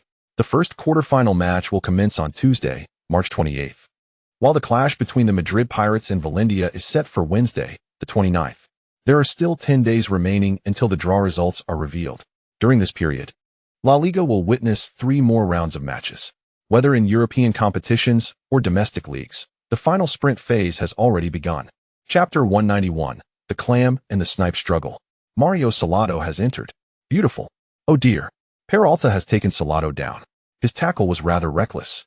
The stands at Crown Stadium erupted in boos, yet the referee's decision was beyond reproach. Peralta indeed committed a foul, as he first made contact with the player. A red card. Peralta has been shown a direct red card by the referee. The players of the Madrid Kings appear agitated, unable to accept this outcome. However, I contend that Peralta's red card was justified. Some may question why a direct red was issued instead of a yellow card warning first. The answer lies in the fact that the Kings players have been excessively aggressive throughout the match. Up to this point, the Madrid Kings have committed a total of 19 fouls, significantly surpassing the 10 fouls committed by Catalonia United. With such a style of play, it was inevitable that Peralta would receive a red card. Catalonia United has a golden opportunity to equalize. Their captain, Gaspar Rosas, stands over the ball, ready to take this penalty. A splendid strike. Rosas converts effortlessly. Catalonia United has leveled the score, 33, with just 25 minutes remaining in the match. This fiercely contested national derby had only just seen 7 minutes of play when Catalonia United broke the deadlock, taking an early lead. However, the Kings swiftly retaliated, scoring 2 goals to turn the tide in their favor. Just before the end of the first half, Salado equalized for Catalonia United. 10 minutes into the second half, Vandenberg once again put the Kings ahead. Yet, the situation had turned dire for the Kings. Peralta committed a foul on Salado within the penalty area, resulting in a grave penalty for Madrid Kings and his own dismissal with a red card. Although the score remained tied, Madrid Kings found themselves a man down, placing them in a precarious position. In a hotel room, Hulai lowered his head, typing a message to Li Qingqing. It seems you are preparing for revenge against the men's team again. Li Qingqing quickly replied with an eye-roll emoji. Catalonia United winning doesn't bode well for you. Hulai responded, hence, I wish the match could end right now. Of course, the match could not conclude prematurely. In reality, there was still ample time left, potentially nearly half an hour, including stoppage time. In a national derby, half an hour is ample time for numerous developments.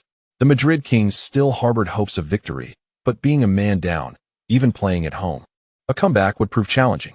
Not to mention the uncertainty of maintaining a draw. They could very well end up losing.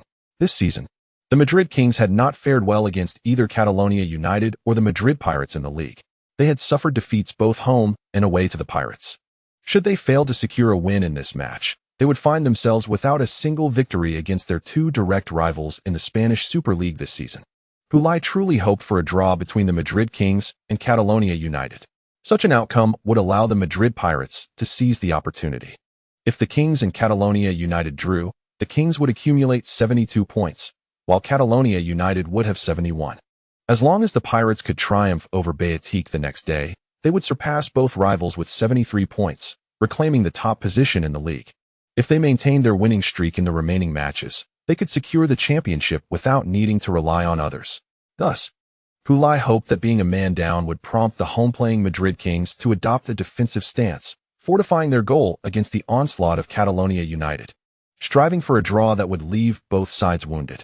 As Hulai pondered this, the television broadcast zoomed in on Meli, capturing the Argentine prodigy with a furrowed brow and a slight shake of his head.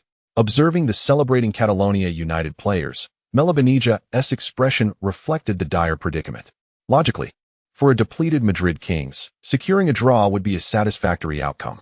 However, Meli had no desire for such a result. What use was a draw for the Kings? The Madrid Pirates only needed to win away against Beatique to surpass them. Victory was imperative. The absence of one player poses a disadvantage for the Royal Madrid. Yet it also signifies an opportunity. Meli recognizes that Catalonia FC, emboldened by their numerical superiority and a recently equalized score, would never settle for a draw.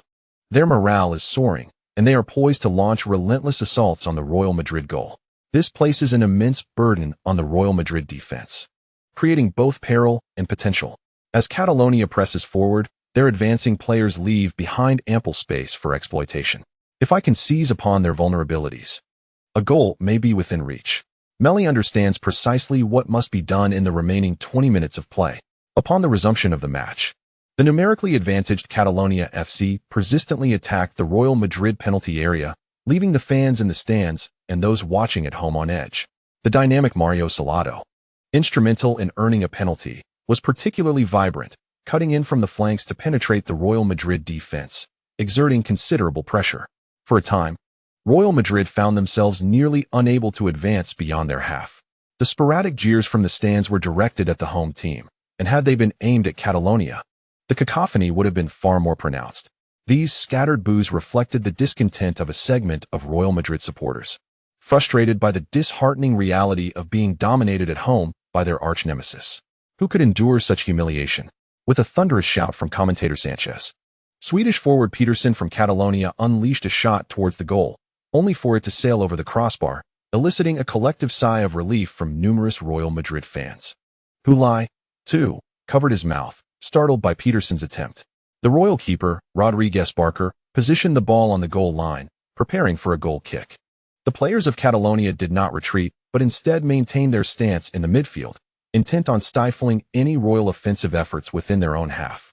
Following Barker's goal kick, the ball was indeed met by Catalonia's center-back, Jorge Jimenez, who headed it back. A chaotic tussle ensued within the Real Madrid half. After a fierce contest for possession, the ball ultimately landed with Real Madrid. Their midfield maestro, Albin Estrom, executed a diagonal long pass aimed at the weak side of the Catalonia defense. Suddenly, Meli surged forth from the defensive line, receiving the ball behind the Catalonia defenders. "Meli!" exclaimed Futile, sensing an ominous portent. Meli received the ball nearly at the 30-meter mark, mere steps away from the Catalonia penalty area. The defenders of Catalonia sprinted back in a desperate chase, while the Real Madrid supporters rallied behind Meli with fervent cheers. Having received the ball, Meli angled his run towards the Catalonia penalty area, where he encountered the formidable center-back Paul Fokin. Instead of engaging in a tussle, Meli executed a simple yet effective change of direction, accelerating past the French national team's stalwart defender. He then plunged into the penalty area, confronting the advancing goalkeeper of Catalonia, Carlos Cordero. He feigned a shot aimed at the far corner, deceiving Cordero into diving for a save. Ultimately, he executed a delicate lob, sending the ball towards the empty net behind Cordero. Meli goal. As the football cascaded into the net, commentator Sanchez elongated his voice in an ecstatic roar. His jubilant exclamation was soon drowned by the deafening cheers of the Crown Stadium. In the 78th minute, Meli's goal propelled the Madrid Kings back into the lead. "Oh, what a calamity!" In front of the television, Futile expressed a mix of regret and fury, his disappointment evident as he reclined backward onto his bed. Catalonia had pushed too far forward, leaving them vulnerable to the opportunistic Madrid Kings. It was an almost predictable outcome, yet when the reality unfolded before Futile's eyes, he found it hard to accept. The conflict between the clam and the heron was most beneficial for the Madrid Pirates, yet Meli thwarted this scenario. Reclining on his bed, he heard Sanchez still bellowing from the television. Meli Banega, a goal in the 78th minute. He has once again saved the team. If they can triumph over Catalonia, the Kings will maintain their lead atop the standings." Futile sprang up from his bed, only to witness Meli dashing towards the northern stand of the Crown Stadium, his fists pumping in celebration. The Madrid Kings supporters responded with 3 resounding cheers in unison. A notification chimed on his phone. It was a new message from Li Qingqing. "No need for me to seek revenge this time, huh?" Futile rolled his eyes in response. "The match isn't over yet. Be cautious of bad sportsmanship." Chapter 192. Fierce competition. Li Qingqing did not bring misfortune to the Madrid Kings. Thanks to Meli Banega's goal in the 78th minute, the Madrid Kings, competing with one less player, ultimately triumphed over Catalonia with a score of 4-3 on their home turf. They secured the crucial 3 points in the race for the league championship. With the conclusion of their matches against the other 2 teams in La Liga, neither the Madrid Pirates nor Catalonia posed a direct threat to them. even if the Madrid Pirates were to defeat Bietica subsequently. As long as the Madrid Kings did not falter and maintain their winning streak, they could sustain this slender lead. The Madrid Pirates and Catalonia both faced a formidable showdown in the final round of the league, as Catalonia hosted the Madrid Pirates. If the recently concluded National Derby was a tussle of clams and herons for the Madrid Pirates, then the 38th round of the league, where the Madrid Pirates challenged Catalonia away, mirrored that same struggle for the Madrid Kings. This time, however, the fisherman was likely to emerge victorious, as the Kings not only played at home, but also faced the relatively weak Sarria.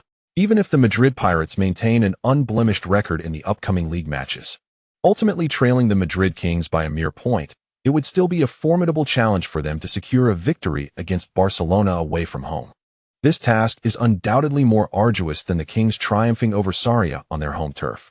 Who claims that competition in La Liga lacks intensity? The contest for this season's league title has reached unprecedented levels of fervor. Teams like the Madrid Pirates, who began the league with an astonishing 12 consecutive victories and lost only 2 of the 28 matches played, found themselves relinquishing the top position due to a single draw, making the prospect of reclaiming it a daunting endeavor. Initially, the Pirates had hoped for the Kings to falter against Catalonia in this round's National Derby, but Meli's goal dashed their hopes. The following day, during the team's final preparation meeting before the match, Coach Perotti sensed the players' disappointment over the previous day's Derby result and sought to console them. Put yesterday's outcome behind you. Do not dwell on what lies ahead in the next 8 or 9 rounds. Focus on securing victory in today's match. If we cannot win our own game, we cannot expect our rivals to falter. Addressing all the players with a serious demeanor, Perotti articulated these sentiments, and the gravity of the situation was mirrored in the expressions of the team. Since the 15th round, the Madrid Pirates had held the coveted top spot for 13 consecutive rounds. For the majority of this season, they have consistently led the points table. However, following their recent draw with Sarria, they lost their first-place standing, presuming they would swiftly reclaim it. Little did they anticipate that Catalonia would not impede the Kings' progress during the National Derby. This matter has become quite serious, as the Pirates have squandered their prime opportunity to catch up to the Kings. Yet, if everyone becomes consumed by such anxieties, thoughts of the league championship will be futile. There exists a crucial, yet often overlooked attribute among professional athletes: the ability to regulate their mental state. While many extol the virtues of competitiveness, the capacity to accept defeat is arguably one of the most vital qualities of a professional player. Athletes invariably confront failure in a myriad of unforeseen circumstances. If one allows frustration to fester, it is likely to drive them to madness eventually. Therefore, the ability to confront failure and navigate unexpected situations is of paramount importance. At present, the players of the Madrid Pirates must swiftly recalibrate their mindset and prepare diligently for the upcoming match against Betis, rather than fixating on the Kings' victory over Catalonia in the National Derby. In the away match against Betis, Futile started but did not manage to score. Maxi Carey made a subdued appearance as a substitute in the second half. Nevertheless, the Madrid Pirates triumphed with a score of 2-0, thanks to goals from Tonini and Ilasusta. After 29 rounds of league play, Betis has accumulated only 19 points, languishing at the bottom of the table and deemed a strong candidate for relegation. Thus, even with significant rotations in the lineup, Perotti's strategic adjustments did not affect the final outcome. With a prowess that far exceeds that of Bietica, the Madrid Pirates secured a rather effortless victory. In the 30th round of the league, the Madrid Pirates faced Real Velvo at home. Perotti continued with his rotation strategy, and Futile did not even start. Against Real Velva, who ranked 11th, the Madrid Pirates found themselves in a more arduous contest. Despite dominating the match, they struggled to find the net, prompting Perotti to substitute Futile in the 60th minute. Upon his arrival, Futile displayed a vigorous performance, breaking the deadlock in the 71st minute. This solitary goal proved to be the only score of the match, leading the Madrid Pirates to a 1-0 triumph over Real Velvo at home. Concurrently, Catalonia United triumphed over Samir Sports with a score of 3-0, while Madrid Kings bested Sevilla Mariners with a score of 2-1. All three powerhouses of La Liga emerged victorious, with Madrid Kings leading the standings with 77 points. The Madrid Pirates followed closely behind in second place, just 1 point shy, while Catalonia United occupied the third position with 73 points. From the perspective of the standings, the situation appears unfavorable for Catalonia United, If all three teams continue their winning streak until the final round of the league, even if Catalonia United defeats the Madrid Pirates at home, they will still fall short of surpassing the Kings by 4 points. However, Catalonia United possesses an advantage. They have been eliminated from the Champions League, allowing them to focus entirely on the domestic league. In contrast, both teams from Madrid still face the challenges of competing on two fronts. Even for elite clubs, the Champions League undoubtedly influences league performance. Following the conclusion of the 31st round, the quarterfinals of the Champions League will commence shortly thereafter. On Tuesday, the Kings will host Blue-White Munich, a significant European derby. On Wednesday, the Madrid Pirates will travel to Valencia to clash with Valencia, marking a Spanish internal battle. Although Valencia is regarded by the other 7 teams as a favorable opponent in the Champions League, they currently sit 9th in La Liga, with little hope of contending for the league title or qualifying for the Champions League, trailing the 4th-placed Brigade Athletic by a daunting 16 points. This predicament allows Valencia to channel more energy into the Champions League, possibly leading them to fiercely contest the Madrid Pirates in the quarterfinals, striving for a miraculous advancement to the final. Historically, Valencia has reached the Champions League final once, only to succumb to Ruhr-Rhein, which marked the latter's sole triumph in the tournament's history. The Champions League is a knockout competition where the likelihood of upsets is significantly higher than in league play. Should the Madrid Pirates become distracted by the league, they may indeed find themselves faltering against Valencia, akin to the misfortunes of Italian giants like Sabrai. Thus, in the final league match preceding the first leg of the quarterfinals, both the Madrid Pirates and Madrid Kings continued their rotation strategies in preparation for the Champions League. Additionally, a highlight of this round of fixtures is the Barcelona derby, featuring Serie A hosting Catalonia United. Both teams, Madrid Kings and the Pirates, look to Serie A to thwart Catalonia at home. Even if victory eluded them, they aim to secure at least a draw to hinder Catalonia's momentum. Such an outcome would afford both Madrid teams greater strategic flexibility. Hulai even made a solemn promise to brother Juan in front of others in the group. Should Juan assist Serie A in overcoming Catalonia, he would treat him to 3 meals. Even if Serie A merely managed a draw, he would still owe Juan a meal. With such generous incentives, the entire Serie A squad exhibited remarkable resilience and excellence in this derby match. Zhang Qinghuan, undaunted before the midfield maestro Roses, played with precision, orchestrating Serie A's midfield attacks with finesse while occasionally threatening the goal defended by Cortolo with long-range shots. It wasn't until the 80th minute that Catalonia was awarded a somewhat controversial penalty, which they converted to take a 1-goal lead, maintaining it until the final whistle. Thus, Catalonia triumphed 1-0 away against Serie A, clearing yet another obstacle in their path. In response to their rivals, the Madrid Kings, fielding a rotated squad, achieved a resounding 5-0 victory over Valero at home, showcasing their recent form. Meanwhile, the Madrid Pirates faced a challenging match away against Brigade Athletic, managing a hard-fought 2-1 victory. With 30 minutes remaining, the Pirates led 2-1. Normally, such a slender lead is precarious. However, Perotti opted to substitute Hulai early, primarily out of concern that Hulai might provoke the fiercely competitive Basques, known for their robust playing style, who frequently committed fouls while trailing, resulting in 6 yellow cards and 1 red card from the referee. Perotti was genuinely worried about Hulai being injured by the fervent Basques. Fortunately, Brigade Athletic failed to score, allowing the Madrid Pirates to depart with all 3 points unscathed. They could now focus their attention on the Champions League. End of chapter. Chapter 193. Champions League quarterfinals. On Tuesday evening, the much-anticipated Champions League night commenced with the Madrid Kings facing the challenge of Blue and White Munich at home. In this highly anticipated European derby, after a grueling 90 minutes, the Madrid Kings emerged victorious with a narrow 1-0 win thanks to Albin Estrom's goal. However, this result did not satisfy the Madrid Kings hierarchy, for a mere 1-goal victory at home left them with daunting prospects for the return leg at Blue and White Munich's ground. On the same day, another Champions League match featured a clash within the English Premier League. The Stamford Park Wanderers, having been left far behind by Manchester Athletic in the league, unexpectedly erupted in the Champions League, securing a 3-1 triumph over Manchester Athletic at home, taking a solid step towards the semi-finals.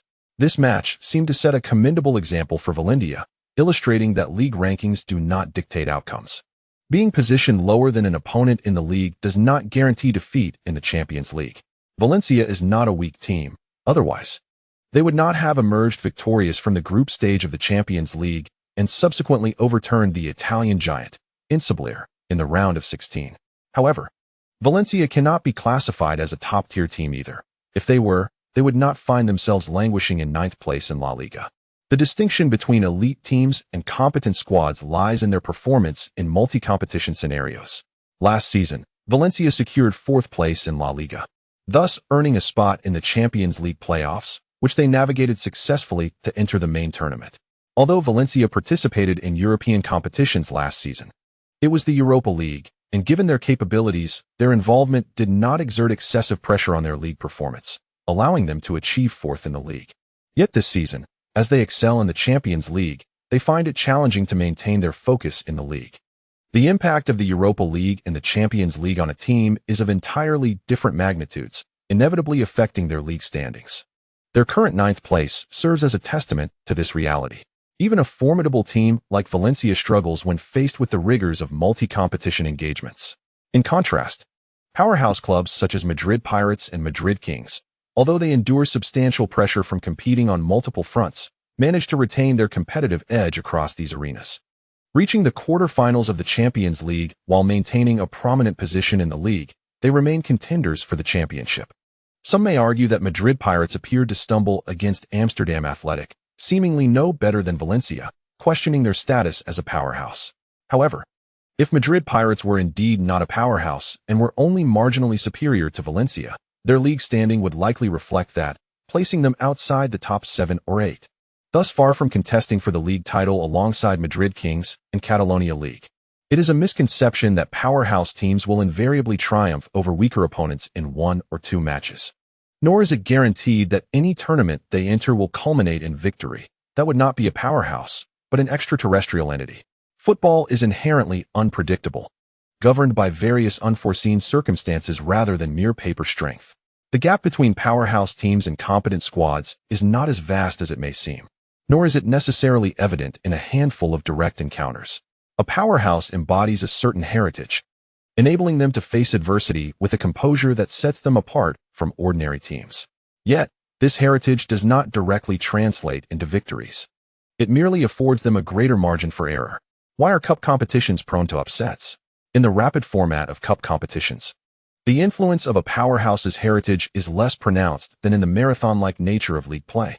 Heritage can sometimes be understood simply as endurance or resilience. This season, Madrid Pirates have lost 2 matches yet still sit in 2nd place. However, in a cup format, 2 losses could very well lead to elimination. This match will be held at Valencia's home ground, and they will undoubtedly exert every effort to secure victory, aiming to triumph over us in this crucial encounter. In this match, we must exhibit greater patience than our opponents, leveraging our possession advantage to decelerate the pace of the game and stifle their offensive maneuvers. Prior to the commencement of the match, Perotti reiterated to his players the tactics and mindset required for this encounter. Patience is paramount. While Valencia may wish to accelerate the game, we are under no obligation to match their tempo. If they increase their speed, we must seize every opportunity to slow it down. As long as the opposition does not press forward, we should focus on maintaining possession in the midfield and defensive areas. Although we are employing a possession-based strategy, Perotti opted not to start Maxi Kelly. This decision was made with the understanding that Valencia would likely adopt an aggressive approach in this match, targeting Kelly for high pressing.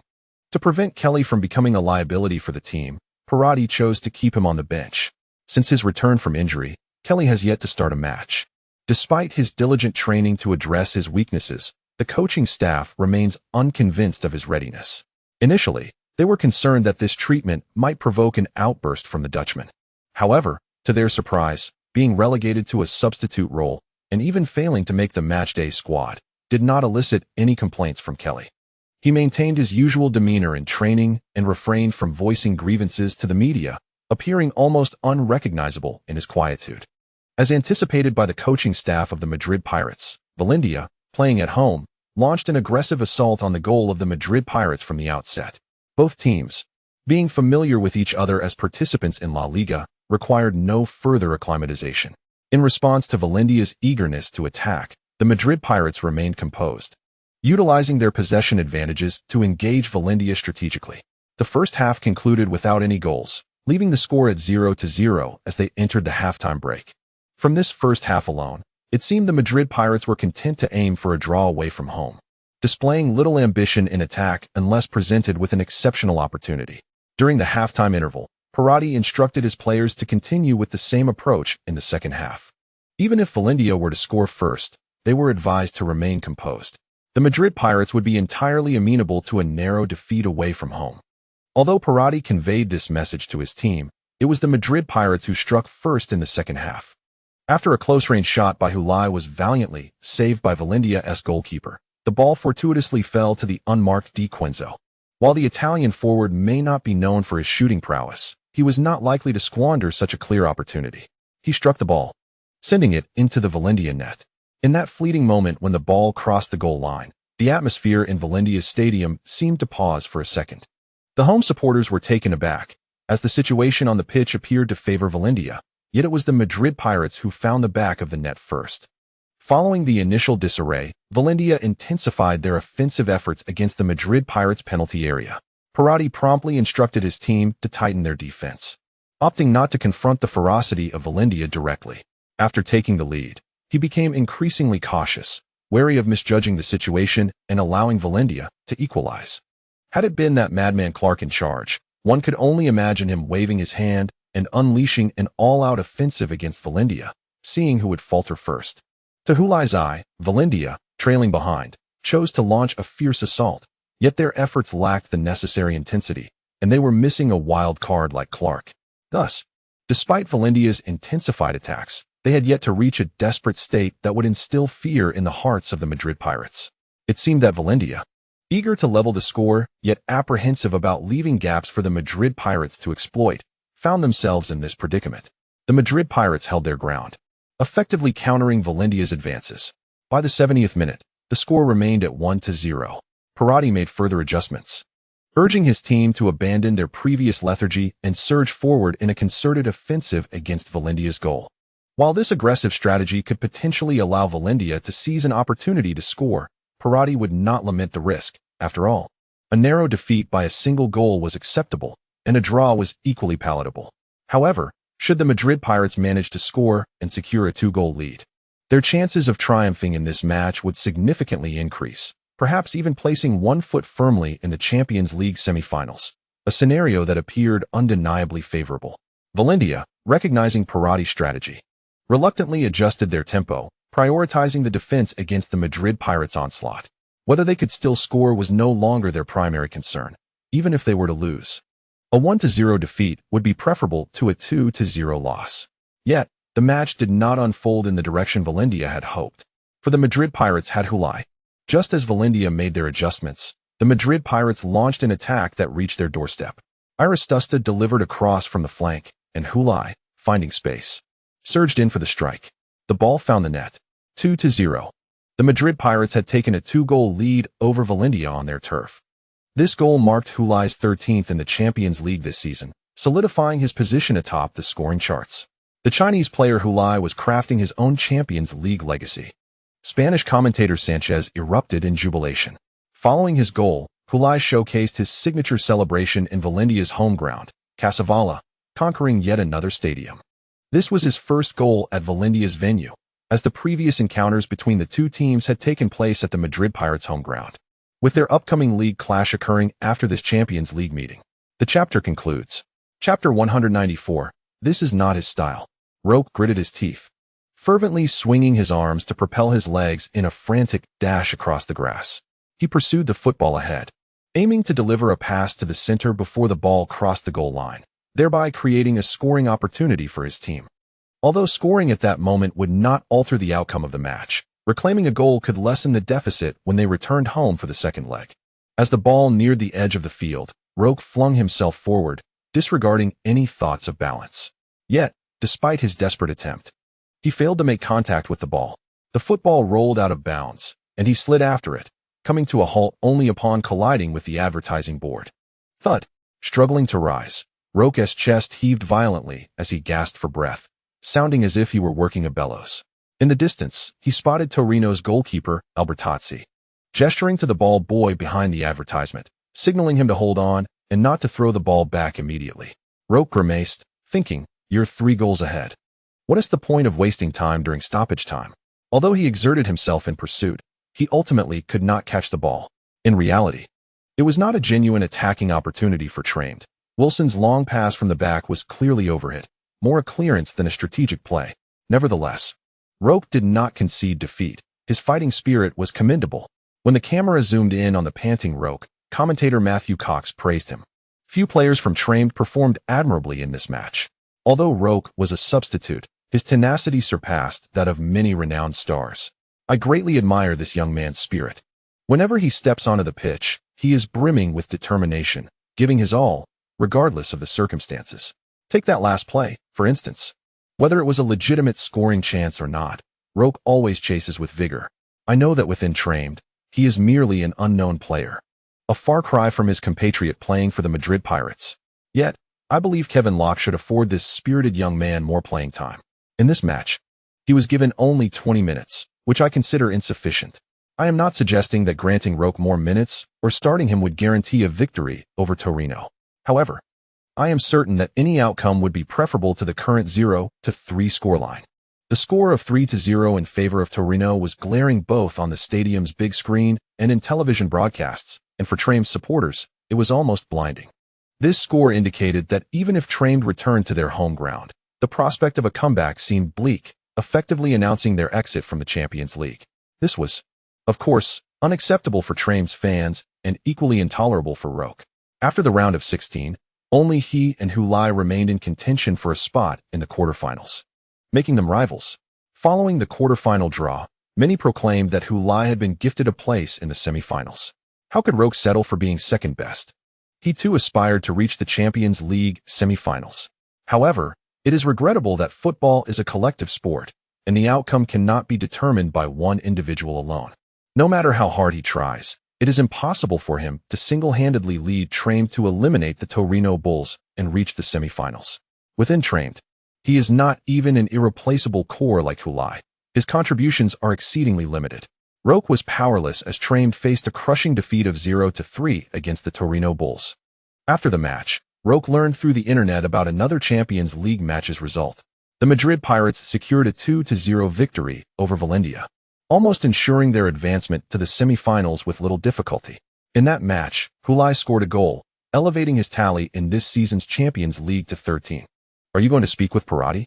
Sophia, having completed her nighttime skincare routine, hesitated for a moment before asking. About what? Her husband, Kelly, replied without looking up from his phone. You didn't play in yesterday's match, and you haven't stepped onto the pitch at all this season in the Champions League. Kelly shook his head, stating, "There's no need. When it's my turn, it will come naturally."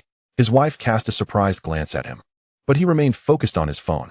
Last night, the Madrid Pirates had gained the upper hand in the two-legged quarterfinal of the Champions League with a 2-0 away victory against Valencia. Kelly's rivals, DeQuinzo and Futile, both found the net during the match, while Kelly sat on the bench for the entire 90 minutes without an opportunity to play. Remarkably, this season, he had not spent a single minute on the pitch in the Champions League, which was indeed astonishing. Sophia worried that her husband had been lost in thought again, as he seemed particularly composed upon returning from the match, as if unaffected by the outcome.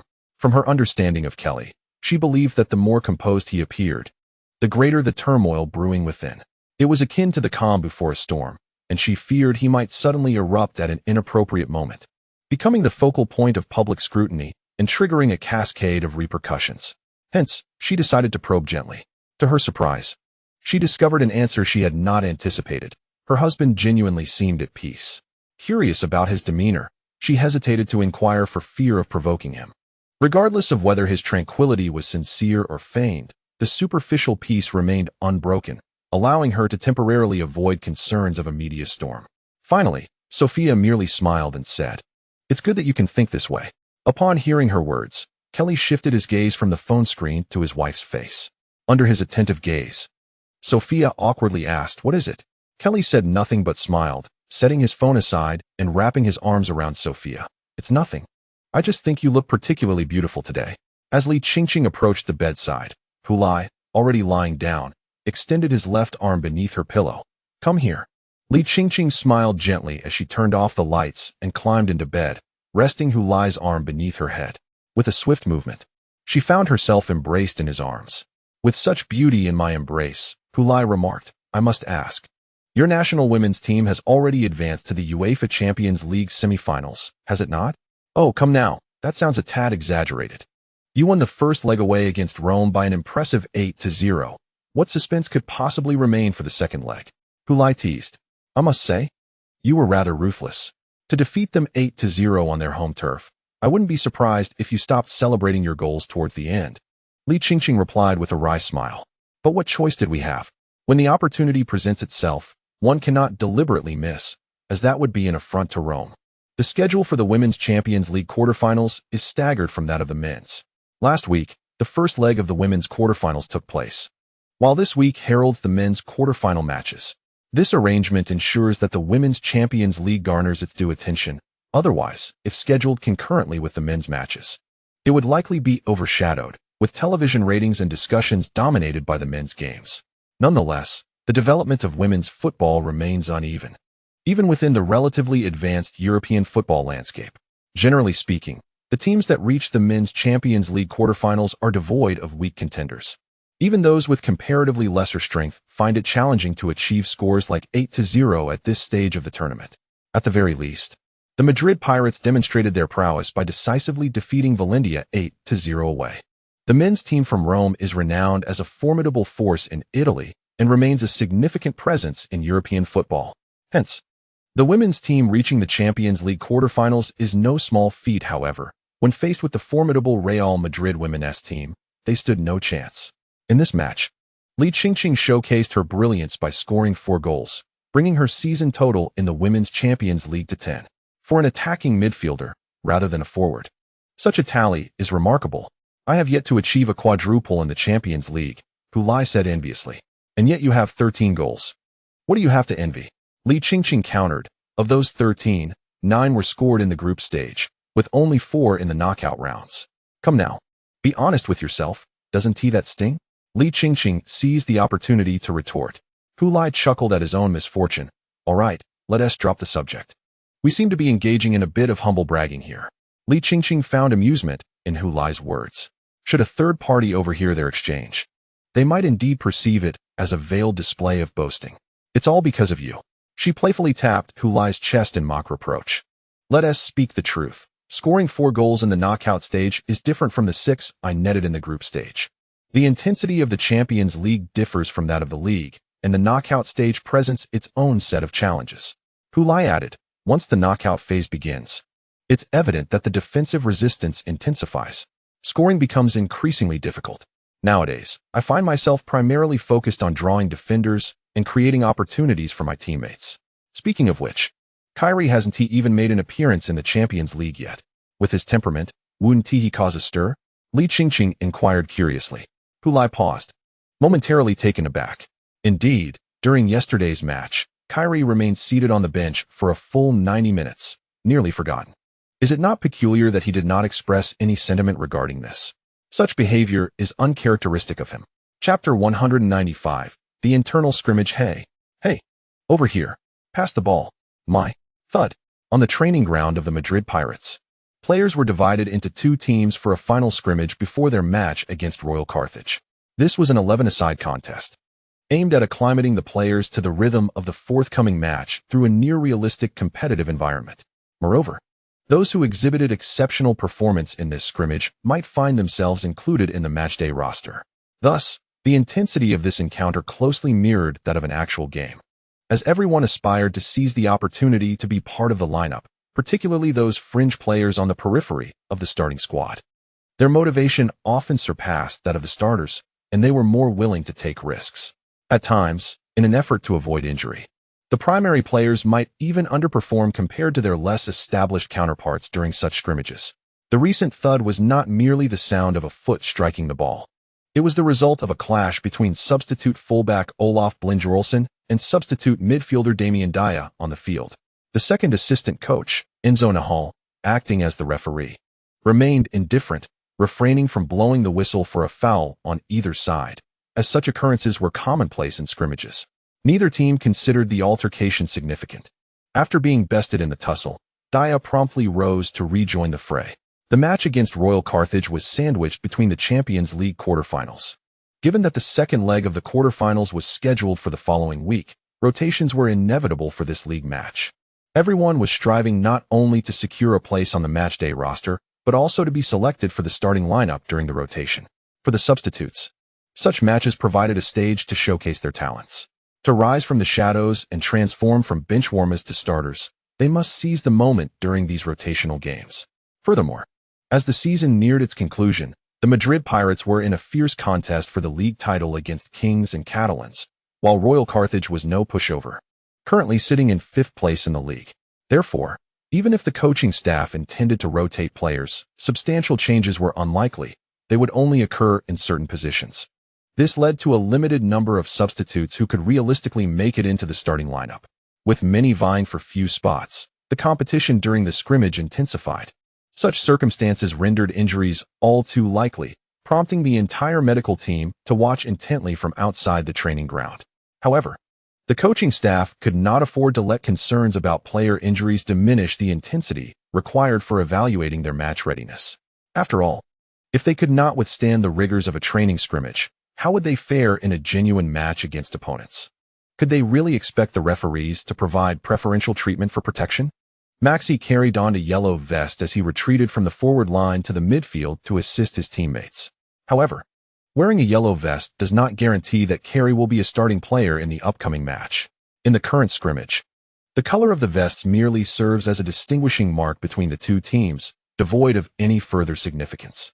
Indeed, even if one were to wear a rainbow-colored vest, it would only suggest a possible affiliation, rather than enhance a player's chances of participating.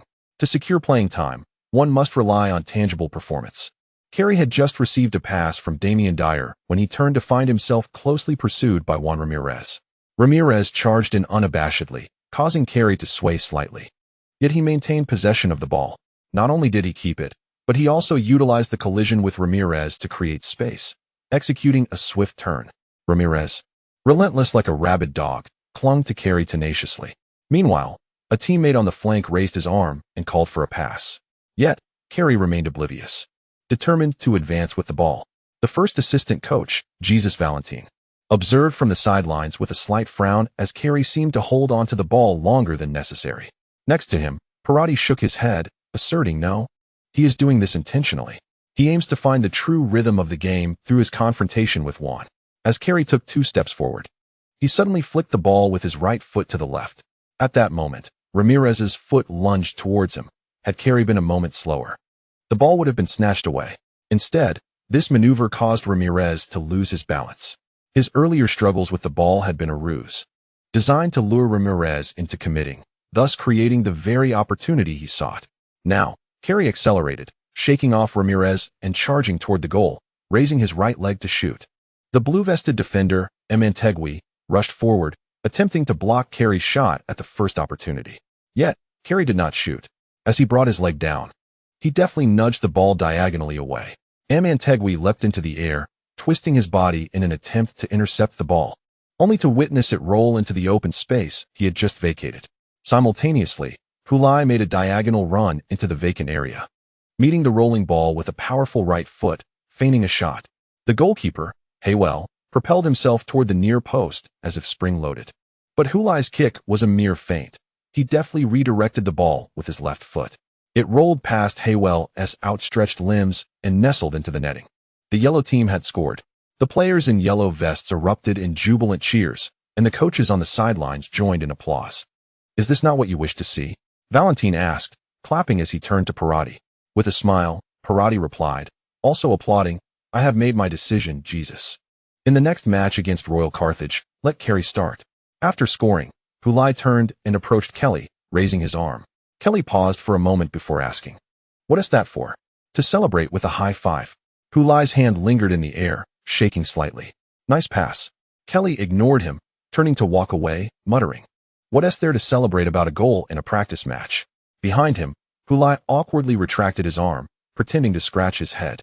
Just then, he caught the gaze of the captain, who, upon noticing Futile's attention, maintained his focus and offered a subtle smile, lightly shrugging.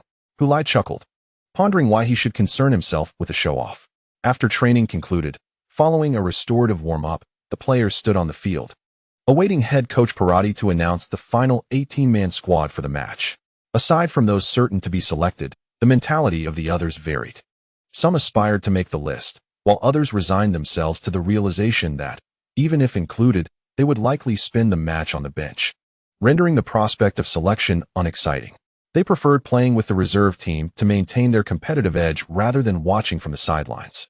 Before announcing the roster, Perotti cast a glance at Kelly.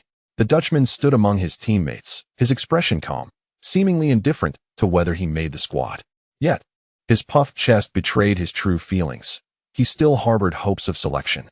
Perotti withdrew his gaze and began to read aloud the names of those chosen for the match. Starting from the back line. After announcing the defenders, it became evident that starting left-back Ioni Martinez was absent from the list, indicating he would rest at home in preparation for the Champions League quarterfinal second leg against Valencia. His spot was filled by Icelandic international Olof Brynjarsson. Adjustments were also made in midfield, with Captain Juan Ramirez resting and not included in the squad. Among the forwards, Futile and Ruiz were selected, while Di Quinzo was omitted, replaced by Maxi Kelly. Thus, the players named to the match squad gathered their belongings after training and headed to the Aurora Hotel for a good night's rest, ready to present their best performance for the upcoming match. Once Perotti finished reading the names, he provided a brief summary and announced the dispersal of the team. The players descended from the training field in small clusters, making their way to the locker room. Kelly, following the crowd, did not exhibit any visible joy at being included in the squad. For him, returning to the list was no longer a novelty. He could practically predict that, even if selected, he would still find himself on the bench during the match, awaiting the right moment for substitution. In the forthcoming Champions League quarterfinal against Valencia, Hu and the Italian would undoubtedly be starters, while Di Quinzo's absence from the league squad suggested he would likely replace Futile during the game. The only suspense perhaps lies in the duration of his playing time. Will it be 20 minutes or 30? If he is granted the opportunity to play, how should he perform? Carey pondered silently as he departed from the training ground. Behind him, head coach Perotti withdrew his gaze from Carey's retreating figure and remarked to his assistant coach Valentin. He remains quite composed. Yet, there is a fire burning within him, Valentin replied. Considering the Champions League match against Valencia, you have included him in the squad for 2 consecutive games without allowing him to step onto the pitch. Are you truly not going to inform him in advance of your decision to start him? I do not intend to, Perotti nodded. Aren't you concerned that he might explode with frustration? Let him unleash it on the field, Perotti chuckled. I have gained additional confidence in our pursuit of the league title. At the most critical moment, a spirited and hungry Carey can alleviate considerable pressure for us. Well, let's hope he is ignited at the right time and place. Rather than in the locker room, Valentin shrugged. Recently, Carey had indeed been exceedingly calm, so much so that it provoked Valentin's imagination. As he felt that the young man was harboring some significant revelation, perhaps he would throw a tantrum at Perotti and refuse to play. He had initially suggested that Perotti keep Carey back after training to inform him of the starting decision, to provide him with some reassurance. However, Perotti insisted on keeping it under wraps. Don't let this blow up in your face. Chapter 196. The powder keg. The Pirate Park Stadium was filled to capacity, buzzing with excitement. As the season approached its climax, the competition for various championships reached a fever pitch. The fans were exuberant, and every home game became a vibrant spectacle. Even before the match commenced, merely the pre-game warm-ups could rouse the Madrid Pirates supporters into a frenzy. The fervor of the fans was audible even within the confines of the locker room, until assistant coach Valentin closed the door, significantly muffling the external clamor. Head coach Perotti observed the players making their final preparations for the match and announced, I will now declare the starting lineup. Several hands paused slightly. Valentin's attention fixated on Maxi Carey, a tinge of anxiety creeping in as he worried that when Perotti called out the Dutchman's name, Carey might respond with, You might as well look elsewhere. I'm not prepared to start. This was not mere paranoia. Valentin believed that given Carey's temperament, such a reaction was entirely plausible. Hayward, Irasusta, Moreno, and Mantegui, Brynjarsson. Perotti, with a calm demeanor, read off the starting roster without the convoluted thoughts of his assistant coach. Bella, Dia, Churlovich, Silvilio, Hu Carey. After announcing the final name, Perotti turned his gaze to Maxi Carey. Not only he, but also assistant coach Valentin and the others in the locker room directed their attention towards the Dutchman. as the crowd's gaze fixated upon him. Kyrie maintained an expression of composure, showing no signs of elation at finally making his debut as a starter. His demeanor suggested that this unexpected opportunity had been anticipated long before. "Dad is starting. Dad is starting," exclaimed two young children in the VIP box, pointing excitedly at Kyrie's image on the large screen. Behind them, Sophia's astonishment lingered, as she had not anticipated her husband's name appearing on the starting lineup when the DJ announced it prior to the match. To her, it seemed a commendable outcome simply for him to make an appearance off the bench today. Her primary concern was ensuring that she and the children had not come in vain. In a surprising turn of events, Pirati had included Maxi Kyrie in the starting lineup for this match, marking Kyrie's first start since recovering from injury. The voice of commentator Sanchez echoed from the television in the VIP box, expressing his astonishment. "We are uncertain what kind of performance he will deliver today, as he is yet to make a notable impact since his return. No goals, no assists. He appears to be struggling with the unfamiliarity that comes from such a prolonged absence from the pitch."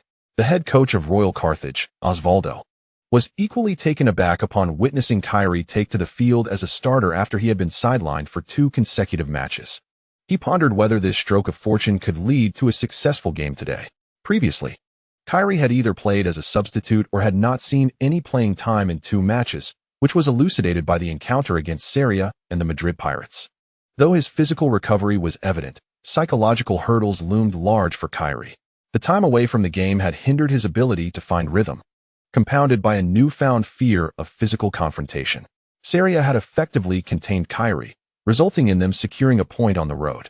Royal Carthage, boasting greater strength than Seria, pondered why they could not aspire for a triumph in this match, especially since Kyrie was now starting rather than merely being a substitute.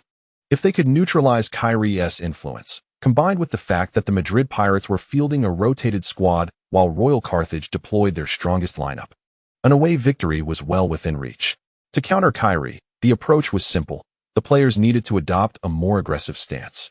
Royal Carthage was indeed in dire need of 3 points, as their current 5th place standing was precarious, with Sebastia trailing by just 1 point and Sevilla Mariners close behind by 2.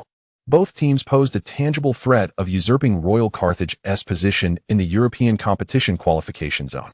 When the two teams faced off in the first half of the season, Royal Carthage had drawn 1-1 at home against the Madrid Pirates, who were also utilizing a rotated squad due to Champions League commitments.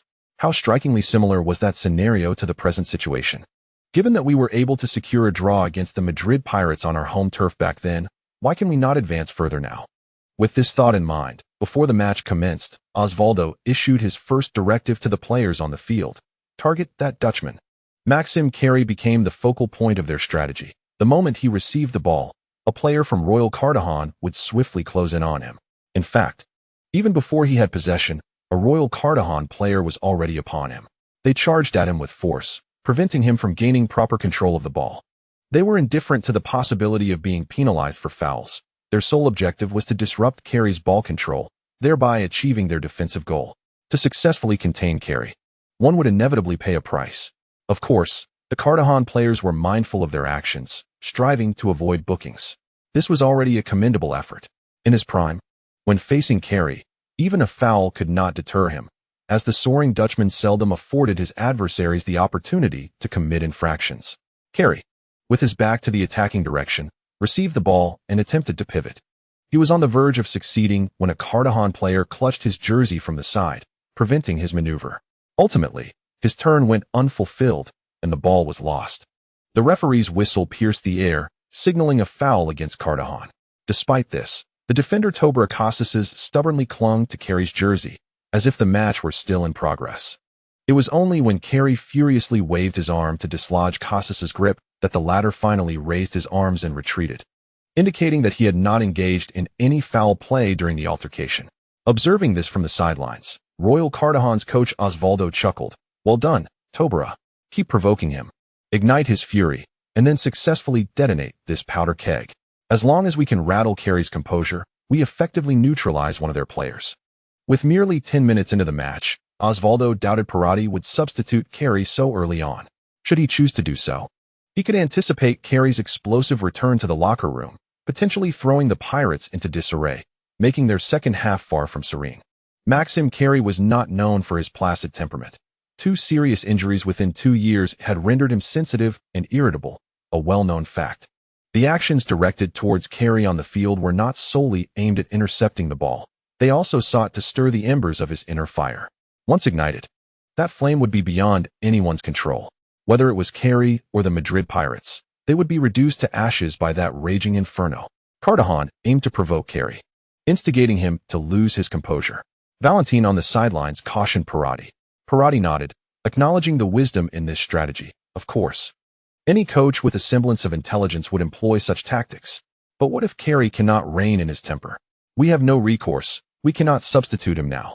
If we do, it would only serve to confirm the opponent's provocation, leading to his inevitable explosion. Perotti shook his head in dismay. For the proud character of Carey, being substituted before the end of the first half is nothing short of a profound humiliation.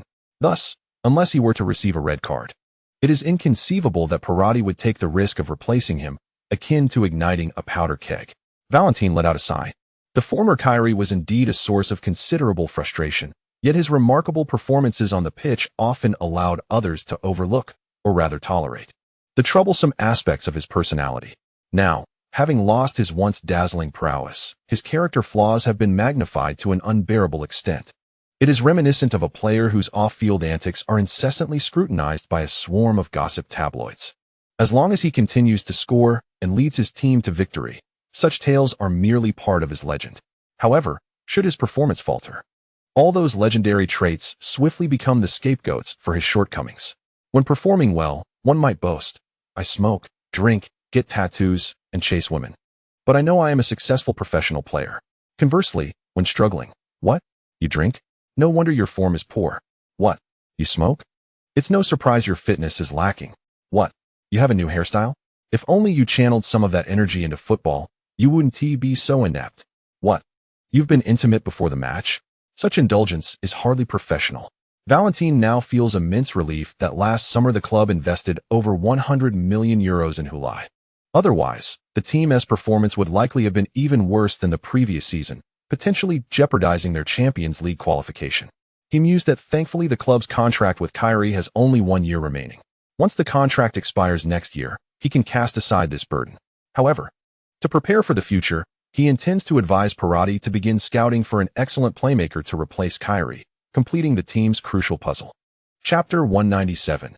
A goal that should have been Maxi. Carey felt an overwhelming pressure building within his chest, as if a force sought to burst forth from his ribs. It was a raging inferno. His chest endured an agonizing combination of heat and tension, akin to magma surging in the depths of the mantle, seeking an outlet beneath the crust. Yet Carey struggled to contain this fury, despite the Royal Carthage players buzzing around him like bothersome flies. These pesky insects, Carey thought repeatedly, would have posed no challenge had he not suffered a serious injury. A simple acceleration would have sufficed to shake off 1 or 2 opponents, allowing him to charge towards the goal, leaving them only to glimpse his taillights. Unfortunately, the repeated injuries have robbed him of the ability to make sudden stops and turns at high speed. His fragile knees and ankles can no longer endure such strain. Once the Dutchman could no longer soar, he became encircled by these irritating flies. Carey, vexed by their presence, found it increasingly difficult to suppress the rage simmering within him. What could he do? Certainly, it is time to show the Royal Carthage flies and mosquitoes a thing or two. Although Maxi Carey was positioned as a forward upon his entrance, his role during the match proved to be quite fluid. Perotti did not impose a requirement for him to remain strictly on the front line. Rather, he encouraged Carey to position himself wherever he desired and to receive the ball wherever he wished. He had faith that, given Carey's experience and talent, he would instinctively know where to be. Such guidance is a challenge for a head coach, as it is difficult to instruct a prodigy like Carey on what to do. As a coach, one can merely observe from the sidelines, appreciating his artistry. At this moment, Carey had retreated to a midfield position, slightly favoring the left side. It appeared he was encroaching upon the territory of left midfielder Luka, compelling the Croatian international to cling closely to the sideline, thereby stretching the formation considerably. Joaquin Bella delivered a diagonal pass from the center. Royal Carthage's right back, Benjamin Maldonado, followed suit. Even though he spotted Luka on the sideline, he did not forsake Carey to defend the latter. Freezing Carey and focusing on him became the primary objective of the defense. Almost as soon as Carey received the ball, Maldonado surged forward. Kiri skillfully stopped the ball with the outside of his right foot, his body leaning slightly to the left, as if planning to dribble along the outside. Upon witnessing this, Maldonado abruptly halted, but his foot slipped, and he could not regain his balance. Instead, he opted for a sliding tackle aimed at the ball. He believed this maneuver would catch Kiri off guard, yet Kiri was far from conventional. As Maldonado's foot approached, Kiri swiftly angled his right foot into the grass behind the ball, gently flicking it, causing the ball to leap into the air as if it had come to life. It soared over Maldonado's sliding foot. In what seemed an impossible feat, Maldonado missed the tackle entirely. Kiri gracefully leapt over Maldonado's legs, as light as a girl skipping rope. Wow, what a stunning display.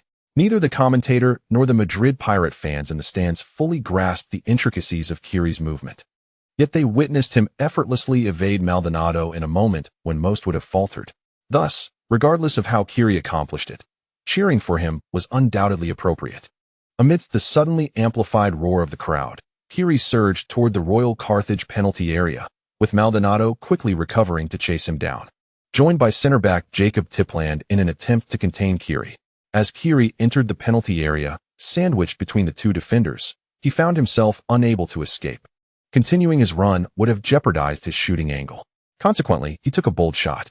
The ball was deflected by Royal Carthage goalkeeper Salva Rodriguez, who dove to parry it out for a corner. Kiri's shot. Alas, what a pity. His earlier evasion had been truly magnificent. At this moment, the television broadcast replayed the earlier moment when Kiri skillfully maneuvered past his opponent, and the commentators were astonished, exclaiming, "My goodness! Look at that ball. Observe how Kiri delicately lifted it." The football seemed to obey him as faithfully as a golden retriever. I could watch that exquisite nutmeg countless times. Maldonado failed to intercept the ball. No matter, no one would attribute blame to him. It is entirely natural for any defender to be unable to stop such a play. This is the familiar Max Kiri. His exquisite footwork and imaginative play are truly a delight to behold. The Madrid Pirates fans in the stands also witnessed Kiri's marvelous dribble on the big screen, and their cheers grew louder. Although the ball did not find the net, one could easily assume from the raucous applause that Kiri had scored. This is precisely what Kiri excels at. Parati, on the sidelines, excitedly clapped his hands and shouted to Valentin, urging him to exploit his skills and talents to tear through the opponent's defense, creating opportunities. Valentin expressed some regret. If only he had opted to pass. Jesus had made a run into the center to receive it. With a smile, Parati shook his head and replied, "It doesn't matter, Jesus. If this breakthrough helps him regain a semblance of confidence. Even if he held on to the ball a bit longer, I would completely accept that." While everyone cheered for Kiri's brilliant maneuver, Max Kiri himself shook his head slightly. Had it been the pre-injury version of himself, after bypassing Maldonado, he would have effortlessly evaded the two defenders. All he would have needed to do was accelerate forward to penetrate the penalty area, slipping between the two closing defenders, rendering them incapable of stopping him. He could have faced the oncoming goalkeeper alone and easily scored. Unfortunately, the present Kiri hesitated. He feared that any sudden acceleration might injure his knee once more. Thus, after catching up to the ball, he refrained from sprinting, allowing the two defenders to catch up with him. Kiri sighed deeply. Everyone was cheering for his dribble as if he had scored a goal. Yet, it should have been a goal. Kiri returned his gaze from the sky and noticed Hulai looking at him. Although Hulai said nothing and made no gestures, Kiri understood the meaning behind Hulai's gaze. He should have passed instead of shooting. However, Kiri did not intend to apologize to Hulai or to explain why he had not passed. He was not intentionally ignoring Hulai. He had merely been reluctant to give up hope. When Hulai looked at Kiri, it was not out of frustration for not receiving the ball. He hadn't even considered that. He was simply astonished by Kiri's maneuver past Maldonado.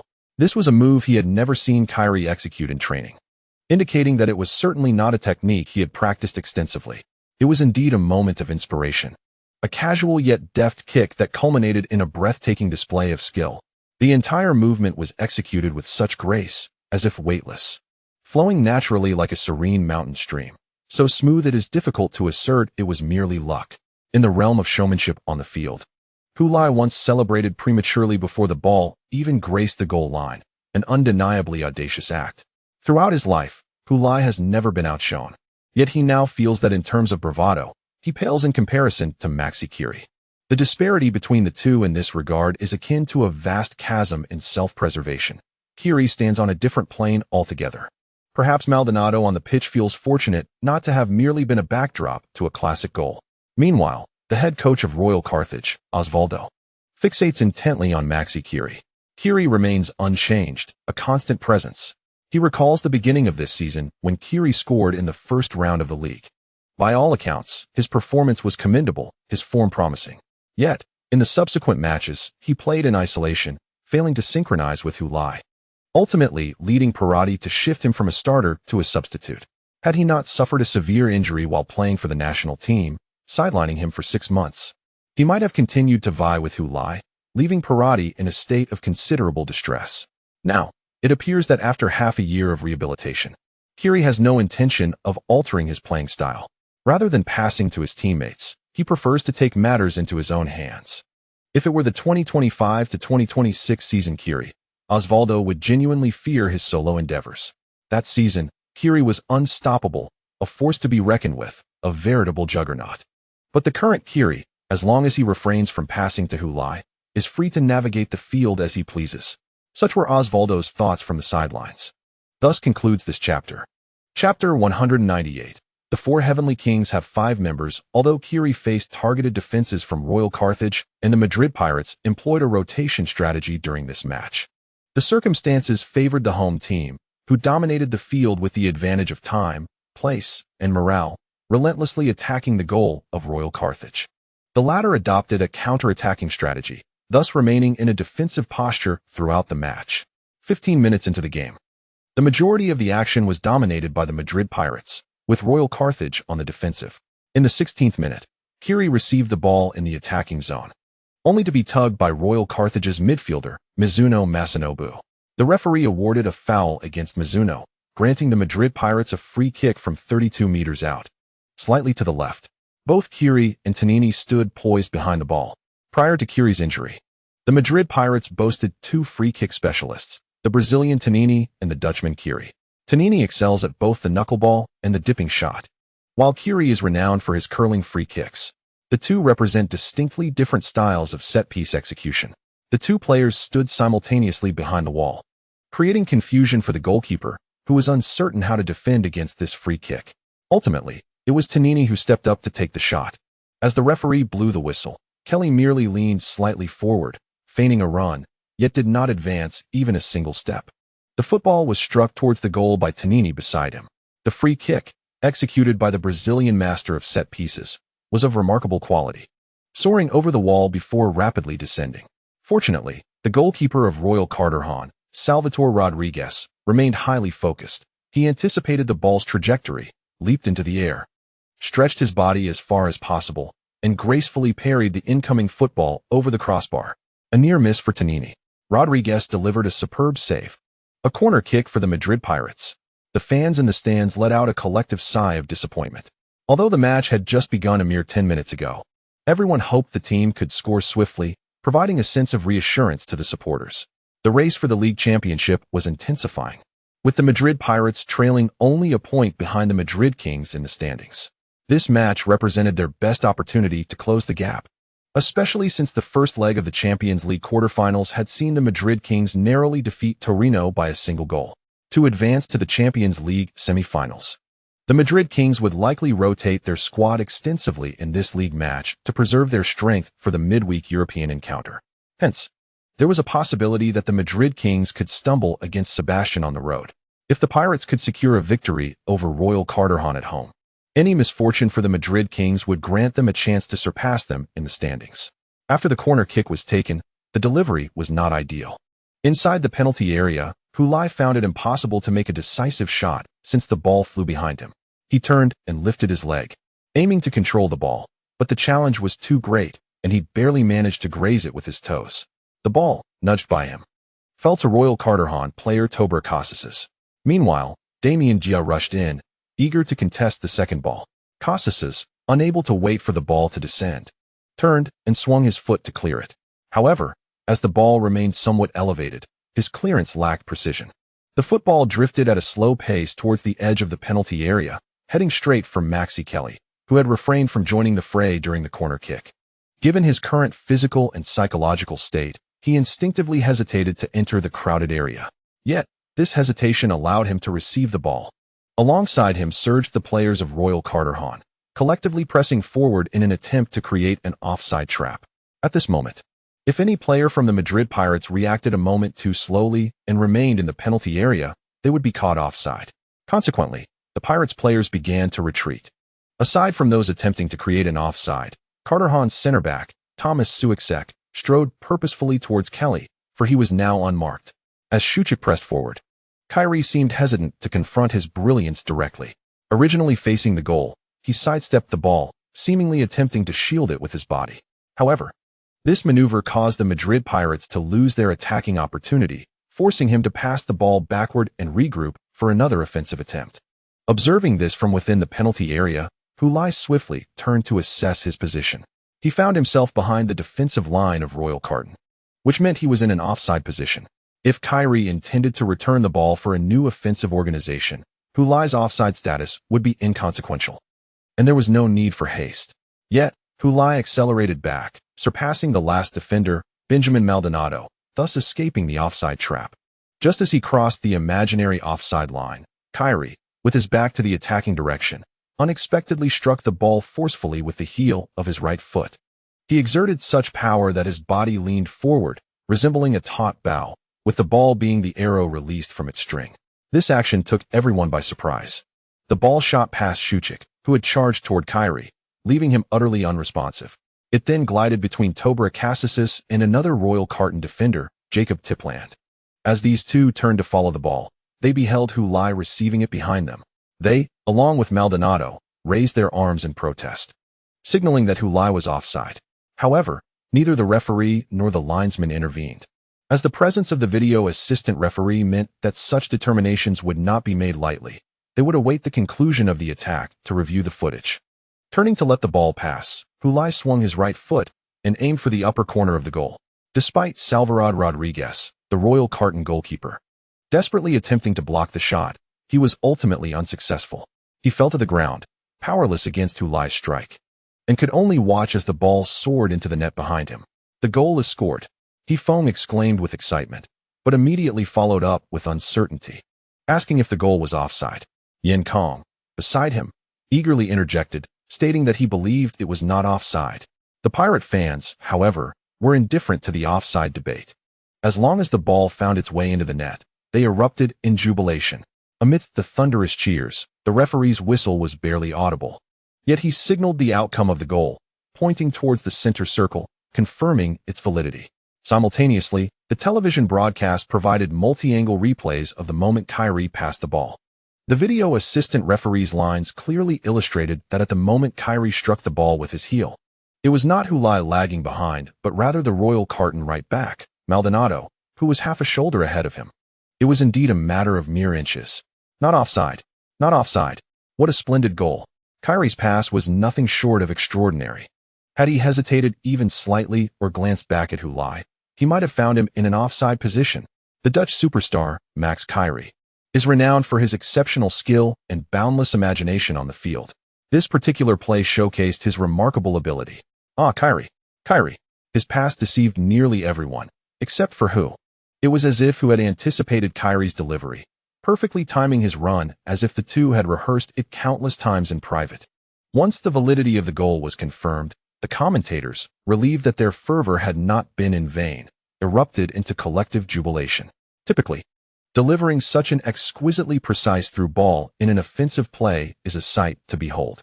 Yet Kyrie elevated this moment further by executing an impeccable backheel pass, while facing away from the direction of the attack, rivaling the quality of a standard through ball. The football, propelled by his heel, traversed 10 meters across the pitch, slicing through the Royal Carton defense.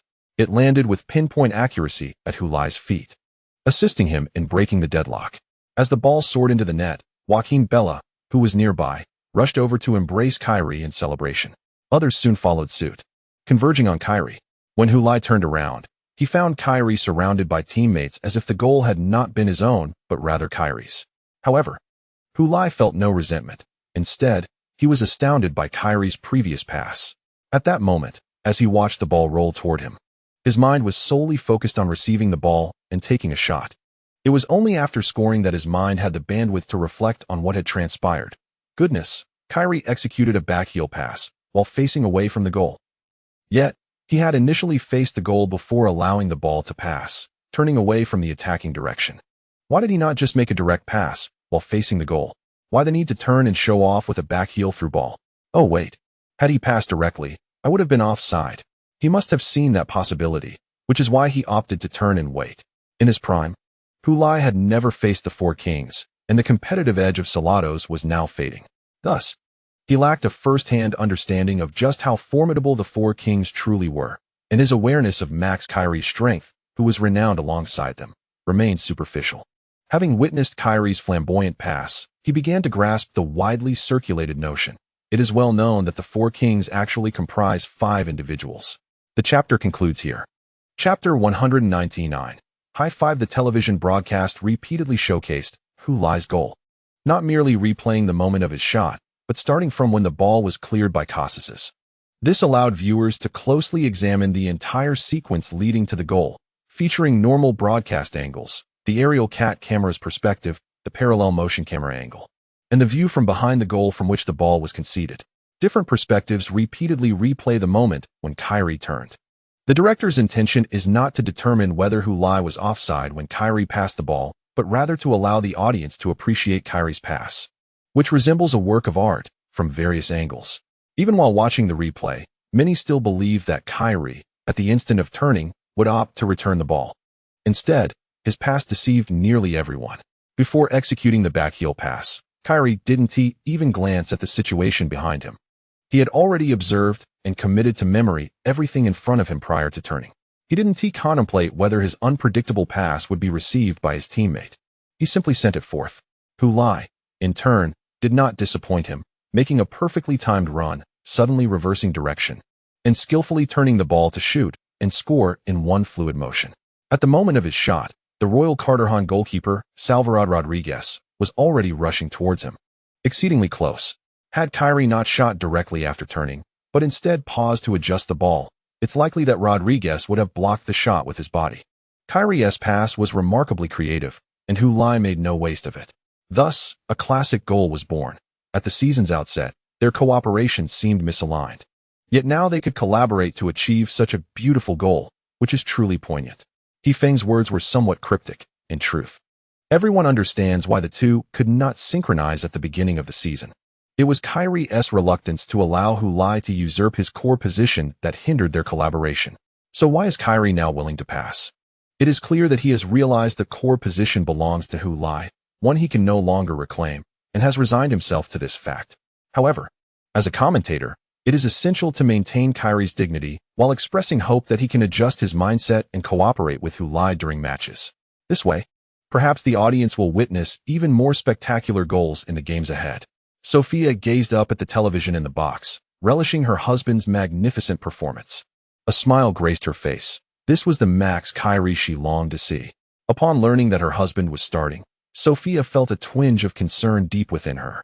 Being a starter signified that the coach had given her husband a chance, yet she worried he might not seize this opportunity. Much like that time when he came on as a substitute against Seria, intended to turn the tide and save the team. Had her husband performed well, he could have seamlessly returned to the starting lineup. Instead, he faltered, betraying the coach's trust, and subsequently struggled in the mire. Having such past experiences, Sophia naturally feared her husband would not capitalize on this starting opportunity to reverse his fortunes. After her husband executed a splendid dribble but chose not to pass to Futile, opting instead for a forced shot that was saved, the crowd erupted in cheers for Kyrie's performance. Sophia's heart remained tense, as she worried that her husband would stubbornly refuse to pass the ball to Futile, just as he had at the beginning of the season. Should the Madrid Pirates ultimately fail to secure victory against Royal Cartagena at home, her husband would undoubtedly be deemed the scapegoat. It seemed that even the team's potential failure to clinch the league title would rest upon Kyrie's shoulders. Once again, he had embroiled himself in controversy. It was only upon witnessing that pass that the weight on Sophia's heart began to lift. With that assist, at least the outside world would no longer criticize her husband for his selfishness and disregard for his teammates, which had led to the team's loss. As for the beauty of the assist, Sophia was not overly concerned. No matter how splendid it was, it remained but a single assist, not to be multiplied. Moreover, such performance was hardly unusual for her husband, was it? Ruiz's header. Oh, what a pity. He almost scored again. Unfortunately, this time his header sailed over the crossbar. Salva Rodriguez, the goalkeeper of Royal Cartagena, hurriedly turned to request the ball from the ball boy behind the goal, intending to take a quick goal kick. As every minute was invaluable for a team trailing by 2 goals. Yet, the referee signaled with consecutive whistles and gestures for Rodriguez to remain patient. Subsequently, making a motion to allow substitutions, instructing the sidelines to proceed with the change. Rodriguez appeared quite exasperated, hands on hips as he stood before the goal. In truth, his urgency was futile, regardless of whether Royal Cartagena could stage a comeback in the remaining 10 minutes at this moment. The ball boy at Pirate Park had not thrown the ball to him. In the 79th minute of the match, Pirati decided to utilize his final substitution, bringing off the outstanding Maxi Kyrie. The 4th official raised the substitution board displaying 10 off, 33 on. Schwitz entered the field, replacing Kyrie. Kyrie had already anticipated his substitution, as he had been struggling with fatigue and was unable to keep pace with the game, merely strolling on the pitch. Therefore, he was not surprised to see the 4th official's board, nor did he exhibit any dissatisfaction. He simply walked towards the sidelines. In the stands of Pirate Park, numerous Madrid Pirates fans rose from their seats, applauding Kyrie as he exited the field.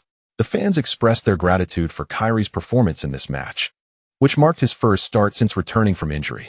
His display was impressive, reminiscent of his peak form. He assisted in scoring a goal and repeatedly threatened Cartagena's defense with his imaginative skills.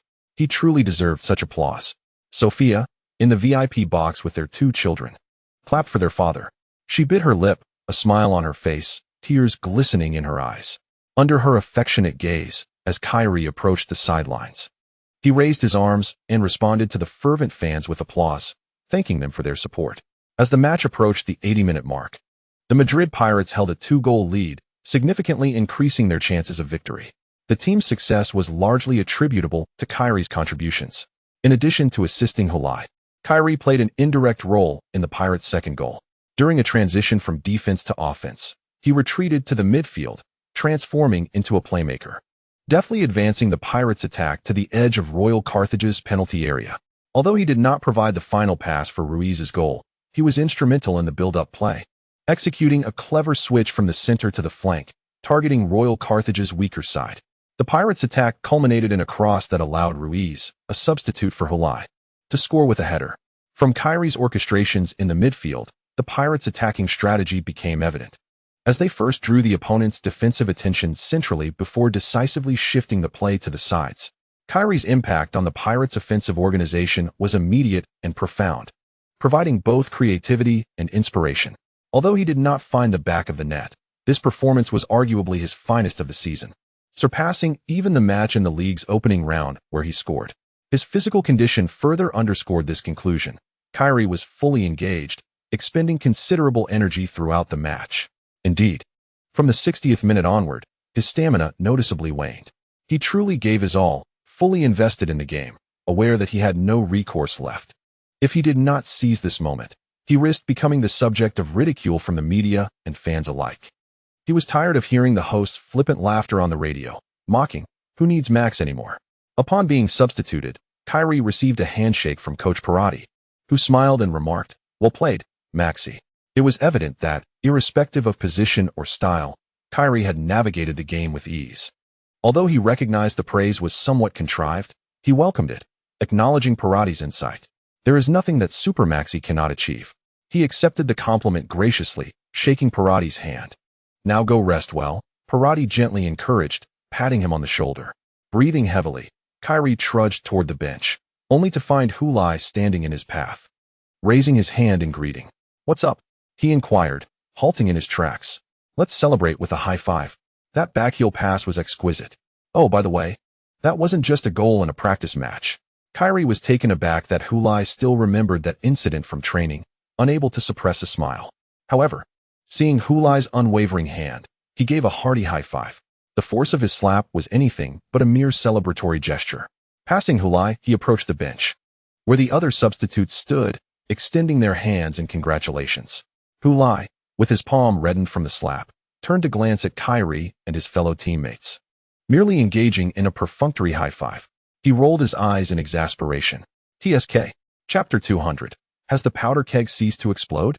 Kyrie, driving his own vehicle, emerged from the courtyard gate.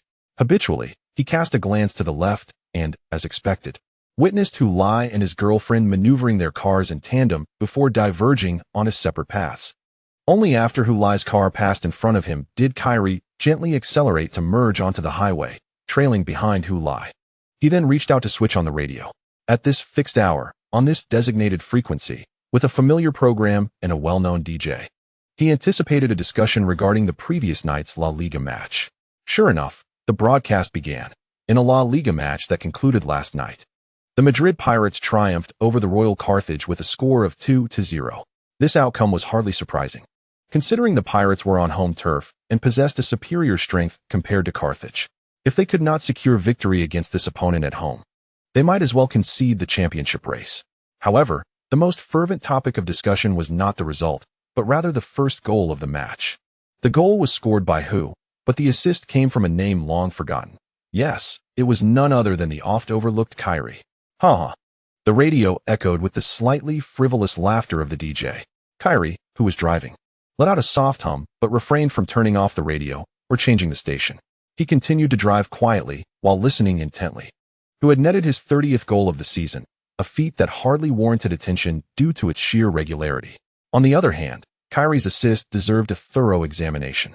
After watching the match last night, I sought out the video of that goal online, replaying it countless times, at least 30, I reckon.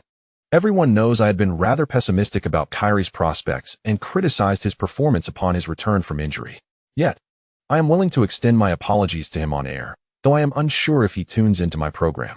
Gentlemen, that was truly a masterpiece. I mean, the assist was a work of art. We often say that football is an art form, and Kyrie's assist epitomized this notion splendidly. As Kyrie pivoted, I thought to myself, oh no, the Pirates' attack is over. Let us pass it back and start anew. However, before I could finish that thought, I was astounded by an extraordinary sight. Kyrie, from such a distance, executed a backheel pass that sliced through the defense with surgical precision. My God. I apologize, dear listeners. I must exercise restraint to avoid expletives. That was truly remarkable. Hearing the radio DJ, who had previously mocked him, now extol his performance from the night before, Kyrie couldn't help but smile. Over the course of this nearly completed season, he had listened to the DJ praise Hulai in various extravagant manners. While any mention of himself had been met with criticism or derision, Kyrie has evidently lost his commanding prowess and must reflect earnestly on the future of his professional career. The once soaring Dutchman now finds himself unable to take flight. Although he participated in the recent match, he did not fully engage. It was as if he were separated by a dimensional barrier from others.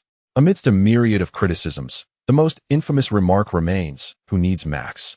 Accompanied by the DJ's distinctive, flippant laughter, which tempted Kyrie to impulsively storm into the live broadcast and deliver a punch to that insufferable individual. At last, he has succeeded in prompting this wretched character to apologize on air, a moment Kyrie relished even more than scoring a point in a game. Observing the leisurely pace of the Audi RS Q8 before him, Kyrie found it oddly pleasing. Just as he contemplated this, the traffic light ahead flickered green, poised to change. The black Audi RS Q8 ahead crept through the intersection, while he was forced to halt at the stop line, watching as Hulai's vehicle glided onward. Indeed, this was frustrating. After a long wait for the signal to turn green, Kyrie launched forward almost as if propelled, swiftly closing the gap to Hulai's car. He quickly checked his rearview mirror to ensure no vehicles approached from behind, signaled, changed lanes, downshifted, and accelerated to overtake in one fluid motion, leaving Hulai's car trailing behind him. A sense of clarity washed over him. His outstanding performance in the previous night's match had bolstered Kyrie's confidence, and he was eager to showcase his skills in next week's UEFA Champions League quarterfinal second leg. However, the reality of the following day's recovery training delivered a harsh blow. His stellar performance had drained nearly all his energy. Consequently, his physical condition was not conducive to starting in Wednesday's Champions League match. Although the club conducted a brief physical assessment before training commenced, it was unnecessary. He could feel the lingering fatigue from his exertion during recovery practice. He then realized an important issue that he had previously overlooked, albeit unintentionally. Despite possessing a historically exceptional sense for the game, his physical capabilities had undeniably diminished. This decline stemmed not only from the injuries themselves, but also from the protracted period of rehabilitation. After all, 6 months of serious injury without systematic training or competition had left him ill-prepared for the rhythm of the game, resulting in a significant deficit in physical reserves. Upon concluding the training session and receiving the results of Max Kyri's physical assessment, Valentin shook his head with a sigh. The results were not particularly optimistic. While numerous data points were recorded, they could be succinctly summarized in a single statement. Max Kyri's current physical condition does not suffice to meet the demands of consecutive matches. Contrary to popular belief, extended periods of rest do not necessarily equate to improved physical fitness for players. Players must ensure adequate rest while also engaging in sufficiently intense training and competition to maintain their physical fitness. Otherwise, why is it that after every holiday, teams increase the volume and intensity of training? It is precisely to allow players' muscles to recover from the lethargy of their break and to store more energy. The human body resembles a machine. Prolonged exposure to high-intensity loads is certainly detrimental. However, extended idleness may prove even more harmful than sustained high exertion. Over the past 2 years, Kyrie has suffered 2 significant injuries, resulting in very limited opportunities to partake in regular training. Consequently, his body has not been well acclimatized to high-intensity training and competition during this period. In yesterday's match, he exhibited remarkable form and enthusiasm. Yet the cost was an early depletion of his stamina. In retrospect, one might even feel a twinge of fear that merely exhausting his energy after such excitement could be considered fortunate. At the very least, Kyrie has avoided the price of injury. Instances of similar predicaments are not uncommon in football, while the number of players who, after an exhilarating performance, quickly find themselves sidelined by injury is limited, they do exist. For a player like Kyrie, who has endured significant injuries, not succumbing to injury is indeed a stroke of luck. Enzo Nar, the second assistant coach, subtly reminded the team to consider another factor, especially after just finishing a match. Not everyone possesses recovery capabilities as exceptional as his. Regardless, it is evident that he will not be fit for the Champions League match on Wednesday, Valentin remarked, shaking his head. Moreover, at this juncture, the burden of playing twice in a week appears too heavy for him. Nar remained silent. Understanding that Valentin was not intentionally targeting Kyrie, he spoke the truth. A player who has scarcely played for over 6 months, with yesterday's match being his first start, is not in optimal physical condition. Nar is also acutely aware of Kyrie's inability to handle the demands of a double match week. Their current discussion revolves around how to convey this information to Kyrie, especially after he delivered an impressive performance and provided a sensational assist that has garnered much media and fan attention. His confidence and fighting spirit are undoubtedly at their peak, and he feels extraordinarily good about himself. At this moment, approaching Kyrie to say, "Sorry, we do not plan to have you start in the Champions League match on Wednesday. Whether you can come off the bench will depend on the match situation," could provoke a strong reaction from him. The thought of this scenario gives the coaches a headache. Oh, how I now appreciate who is a well-mannered core player. Parati, sensing the coach's concerns, interjected, "It's all right, I will talk to Kyrie." Thus, it was decided that Kyrie would not start in Wednesday's match against Valencia. "I have no objections," Parati affirmed, casting a confirming glance at Kyrie, who stood before him. Kyrie reiterated his previous statement. "I am aware of my physical condition, and therefore I can accept this arrangement." Parati then smiled. "That's good." He proceeded to paint an optimistic picture for Kyrie. The season is drawing to a close, both in the league and in the Champions League, and it has been quite challenging. Although playing twice a week is somewhat strenuous, your contribution in the league remains significant. Thus, for our upcoming away match against Getafe, you will still be in the starting lineup. I hope to witness a performance akin to what you exhibited yesterday." Kyrie nodded. "I will give it my all." "Is there anything else?" Parati shook his head. "No, that's all." "Then I shall take my leave," Kyrie said as he stood up to bid farewell. Parati watched him depart. The Dutchman did not engage in further conversation, displaying a demeanor that could be described as indifferent. Perhaps he still harbored some reservations about having instructed Kyrie to change his position and style of play. However, it mattered little, as the team's head coach. He was solely responsible for the team's performance and need not overly concern himself with Kyrie's opinions. Nonetheless, He was somewhat taken aback by Kyrie's calm acceptance of his suggestions. There were no outbursts or slamming of tables. Parati distinctly remembered how Kyrie had once stormed into his office, furiously questioning why the team was spending 100 million euros on a player occupying the same position. It felt as if the team were his own household. Without his consent, no new signings could be made. Although Parati did not comprehend Kyrie's current demeanor, he indeed felt a sense of relief. After all, the potential powder keg within the team had not exploded. It was also possible that Kyrie had already vented all his frustrations during the match against Royal Carton. Thanks to Kyrie, the Madrid Pirates achieved a relatively easy victory without incurring significant costs, laying a solid foundation for the upcoming Champions League quarterfinal against Valencia next Wednesday. The Madrid Pirates triumphed 2-0 at home against Royal Carton, while later that evening, Catalonia United defeated Bietica 3-1 at home. The pressure now shifted to the Madrid Kings. How would their away match against Sebastia unfold amidst the European derby against Blue and White Munich? Parati found himself looking forward to this afternoon's match. Chapter 201. The fierce Meli Sandoval. Splendid. Sebastia has scored. A last-minute goal. Sandoval's strike in the 93rd minute has put Sebastia ahead of the Madrid Kings. Oh my goodness. This is simply unbelievable. This was the first goal of the match. The atmosphere at Sebastia's home ground, Altdorf Stadium, resembled an erupting volcano as the home fans leapt from their seats, celebrating ecstatically. They waved their arms and jumped, surging down from the stands like molten lava cascading from a volcanic crater. Their excitement was palpable, for their beloved team was on the brink of defeating the formidable Madrid Kings on home turf. In the 3rd minute of stoppage time, Colombian international forward Adrian Sandoval scored, securing 3 points for his team. The players of Sebastián erupted in jubilation, a stark contrast to the stunned figures of the Madrid Kings. Damn it. God is not on our side, muttered assistant coach Valentin, gritting his teeth. Head coach Royvi sighed, acknowledging, it's to be expected, they wanted the win more than we did. Conceding a goal at this stage, I feel God has been quite merciful to us. From the outset, Sebastián played with fervor and an insatiable desire for victory. The Madrid Kings, with an eye on their upcoming away match against Blue and White Munich next Tuesday, opted for significant rotation, not fielding their strongest lineup.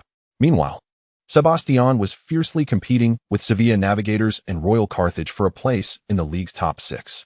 Although currently positioned 6th, they were merely 2 points ahead of 7th-placed Sevilla Navigators and just 1 point behind 5th-placed Royal Carthage. Having suffered a 0-2 defeat at home to Madrid Pirates the previous day, Royal Carthage's misfortune meant that if Sebastián could triumph over Madrid Kings today, they would leapfrog Carthage into 5th place, significantly enhancing their prospects of securing a top 6 finish in qualification for the Europa League.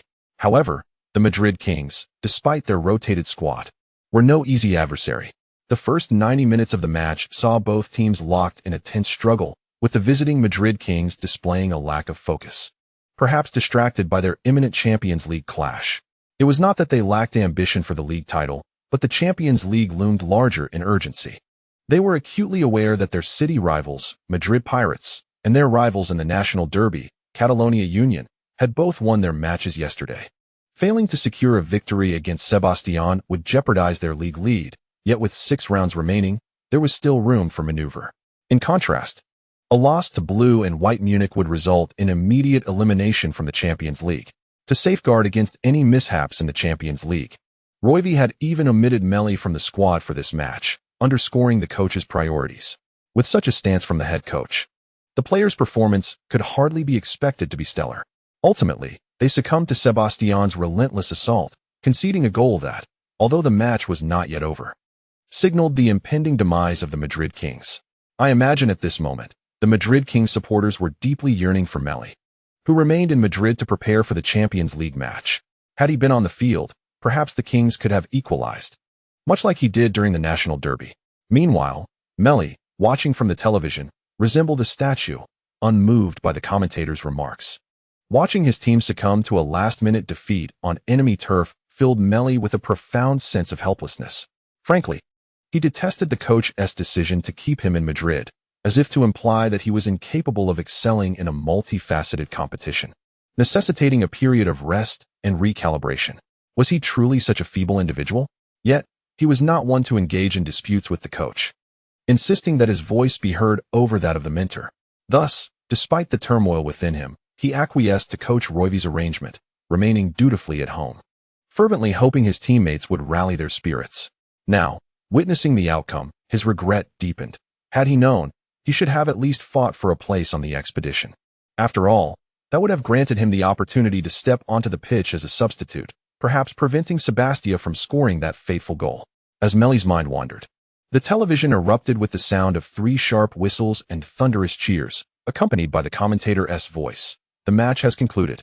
The Kings, after conceding a goal, attempted to equalize, but time was simply too scarce. Ultimately, they fell to Sandoval in a heart-wrenching defeat. Having lost to Sebastia, the Madrid Kings had plummeted from the pinnacle of the league standings, while the Madrid Pirates had ascended to reclaim the top spot. However, this did not signify the end of the Kings' championship aspirations. With 6 matches remaining, they still had opportunities to contend for glory. Meli rose from the sofa and switched off the television, unwilling to endure any further analysis of the championship race. He stretched his limbs. The match was beyond his control, and the only course of action left for him was to excel in the upcoming games.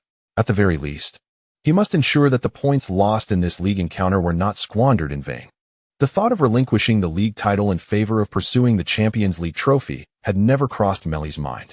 Now an adult, he believed one should strive for it all, not merely the league title and the Champions League, but also the Copa del Rey, where the Kings faced their eternal rivals, Catalan. Meli's ambition was to assist the Madrid Kings in achieving the first treble in the history of Spanish football.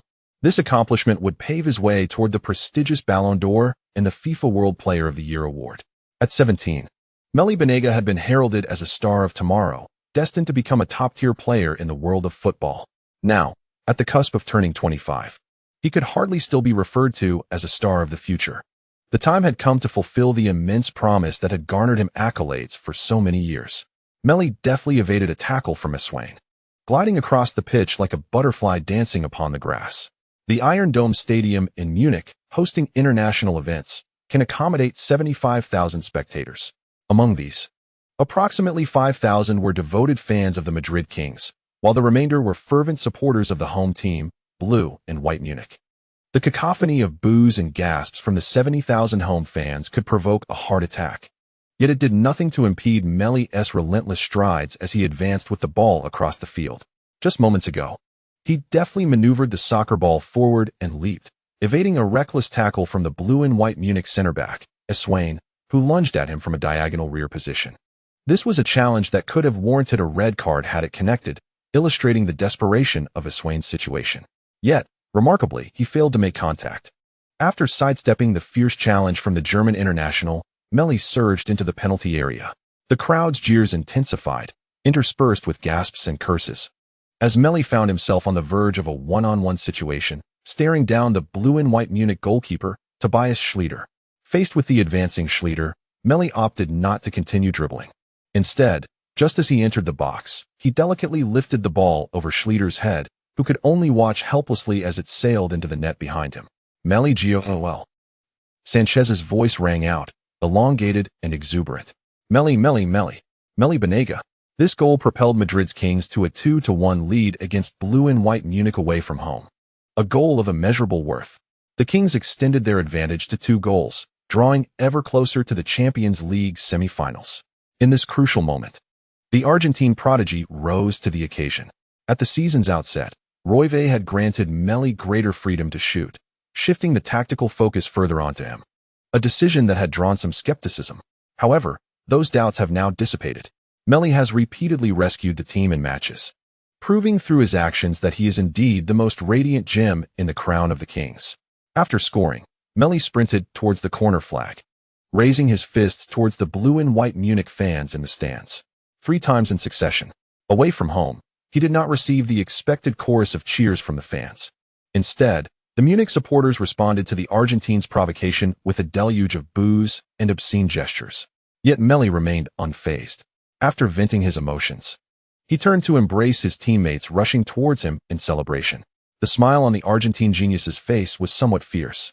In the previous league match, Royve had not brought Meli to the away game, which resulted in Madrid's Kings suffering a last-minute defeat at the hands of Sebastian, a decision that had drawn criticism.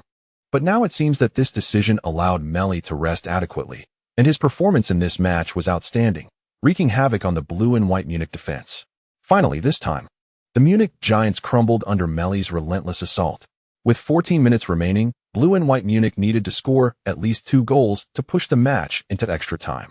The spirited Meli would not allow them to fulfill that wish. End of chapter 202. The semifinals unveiled ultimately. The Madrid Kings triumphed 2-1 against blue and white Munich, thanks to Meli's goal. In this two-legged European derby, they emerged victorious in the end. Meli's exceptional performance against the defending champions garnered him widespread acclaim. Naturally, Meli's fans were filled with elation. Since the Royal Madrid triumphed over the Madrid Pirates in the Madrid derby, this period has marked a rare moment of pride for them. Initially, Meli scored a pivotal goal in the national derby, aiding the Royal Madrid in securing a crucial victory against Catalonia, thereby solidifying their position at the top of the league. Now, he has once again risen to the occasion in a significant match, decisively leading the Royal Madrid into the semi-finals of the Champions League. His actions have convincingly refuted the claims made after the Madrid derby that Meli is ill-suited for fierce battles, only capable of dominating weaker opponents. If teams like Catalonia and Bayern Munich are not considered formidable adversaries, how many players worldwide could be deemed anything other than conquerors of the weak? In contrast to the Royal Madrid's arduous progression, the Pirates approached their Champions League quarter-final second leg with far more composure. Returning to their home ground with a 2-goal aggregate lead, Pirati adopted a cautious strategy, refraining from launching an aggressive offensive at the outset. Instead, they leveraged their overall advantage in ball possession to control the pace of the match, gradually engaging with Valentia. The Pirates, confidently leading by 2 goals, were justified in this approach. For Valentia to advance to the semifinals, they needed to press forward from the very beginning. This necessity created openings that the Pirates were poised to exploit. Consequently, Valentia appeared hesitant. Should they unleash an all-out attack from the start? What if they failed to score and conceded first?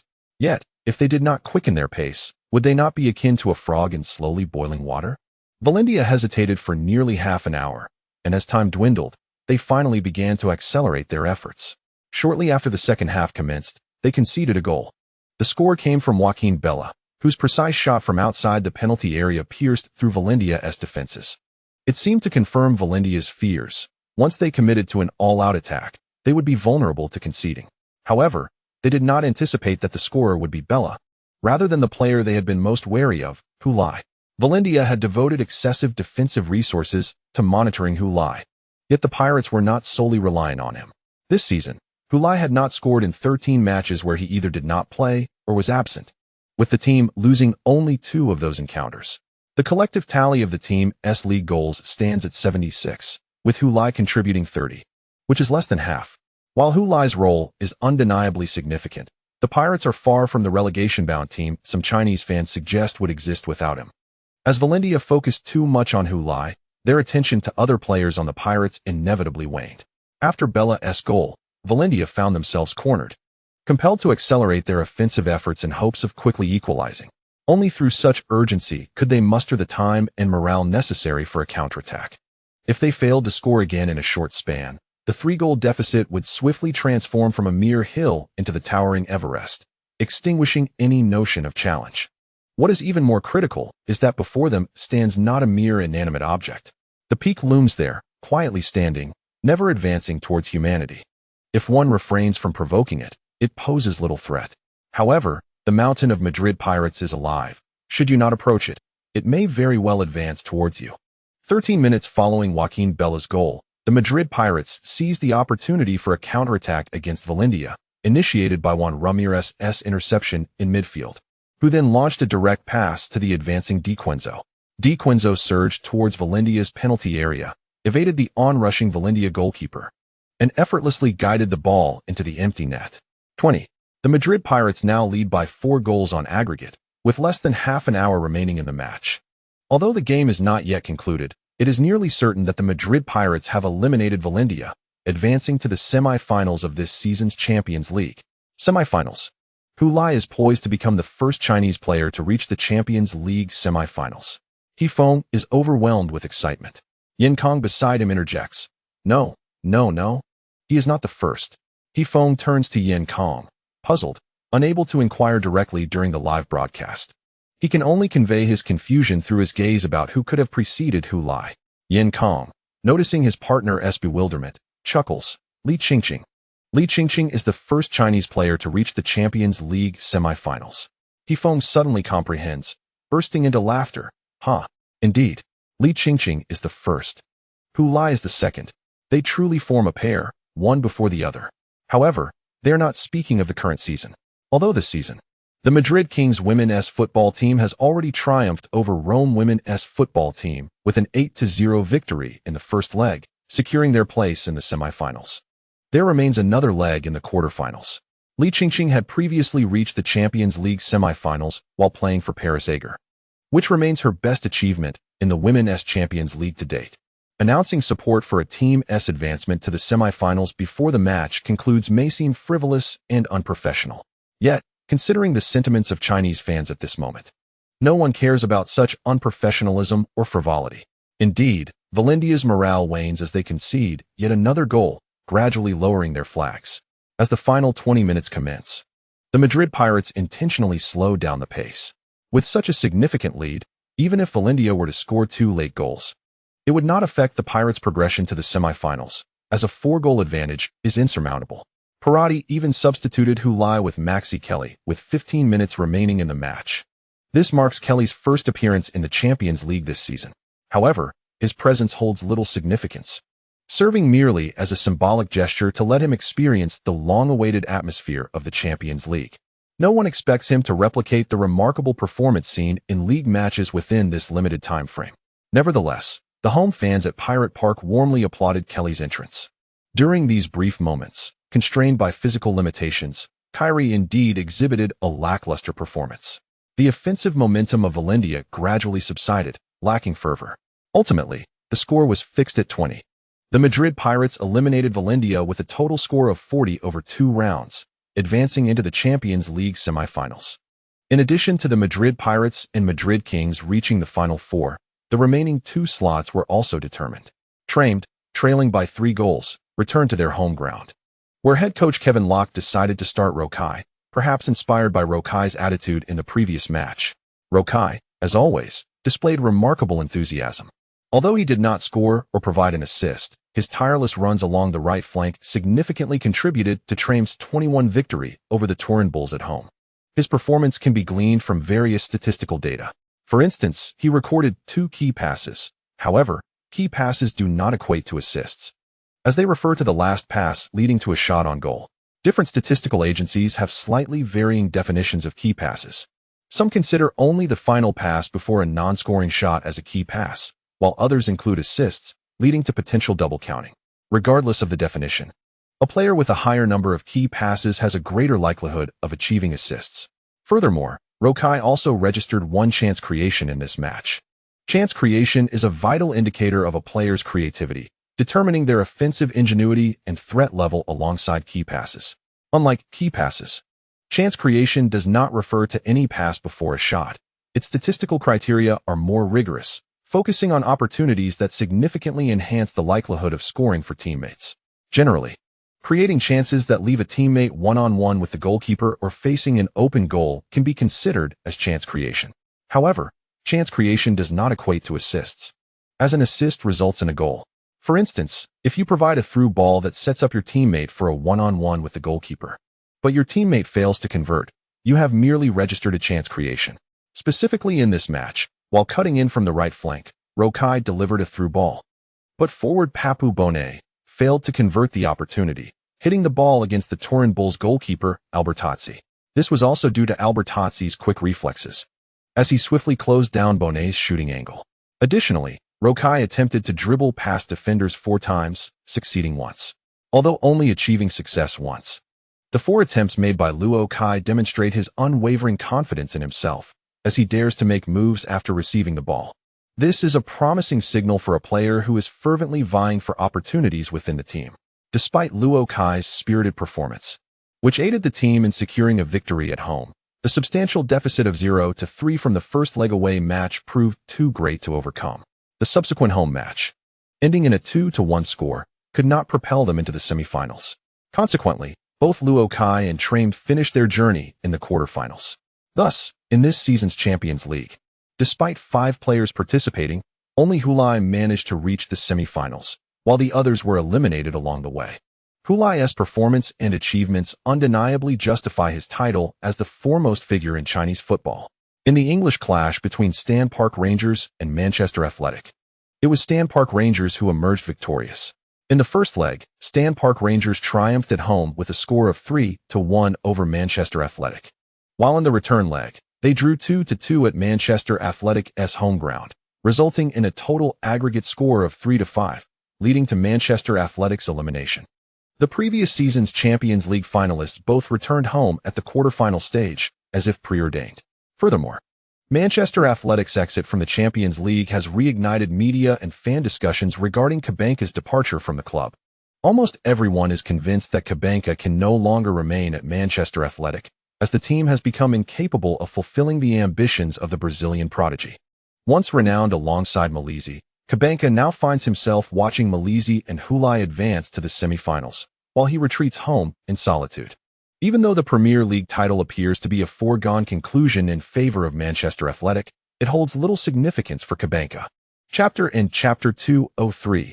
The challenges of relegation teams upon reaching the Champions League semi-finals. There is no need for a draw to determine matchups. The teams are already assigned based on their respective halves of the draw.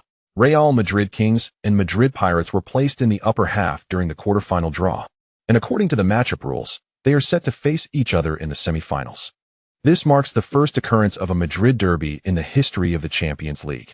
These two fierce city rivals have never before met in this prestigious tournament. 2 weeks later, the first leg of the Champions League semi-finals will commence. Prior to that, both teams must navigate 2 rounds of league matches, which are equally significant as they vie for the league title. The encouraging news is that the opponents faced by the Madrid duo in these 2 league matches are relatively weak.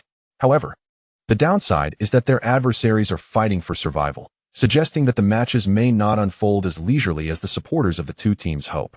On Saturday, April 8th, during the 33rd round of the league, Catalonia United will challenge the 15th-placed Real Velva away from home. On the same day, Real Madrid Kings will host the 19th-placed Phoenicians, while Madrid Pirates will embark on a southern journey to face the 18th-placed Getafe.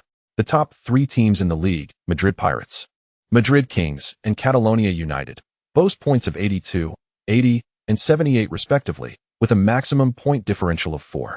Their opponents, Getafe 13-26, have accumulated 31 points, while the Phoenicians have 30, and Royal Velva has 34, also with a maximum point differential of 4.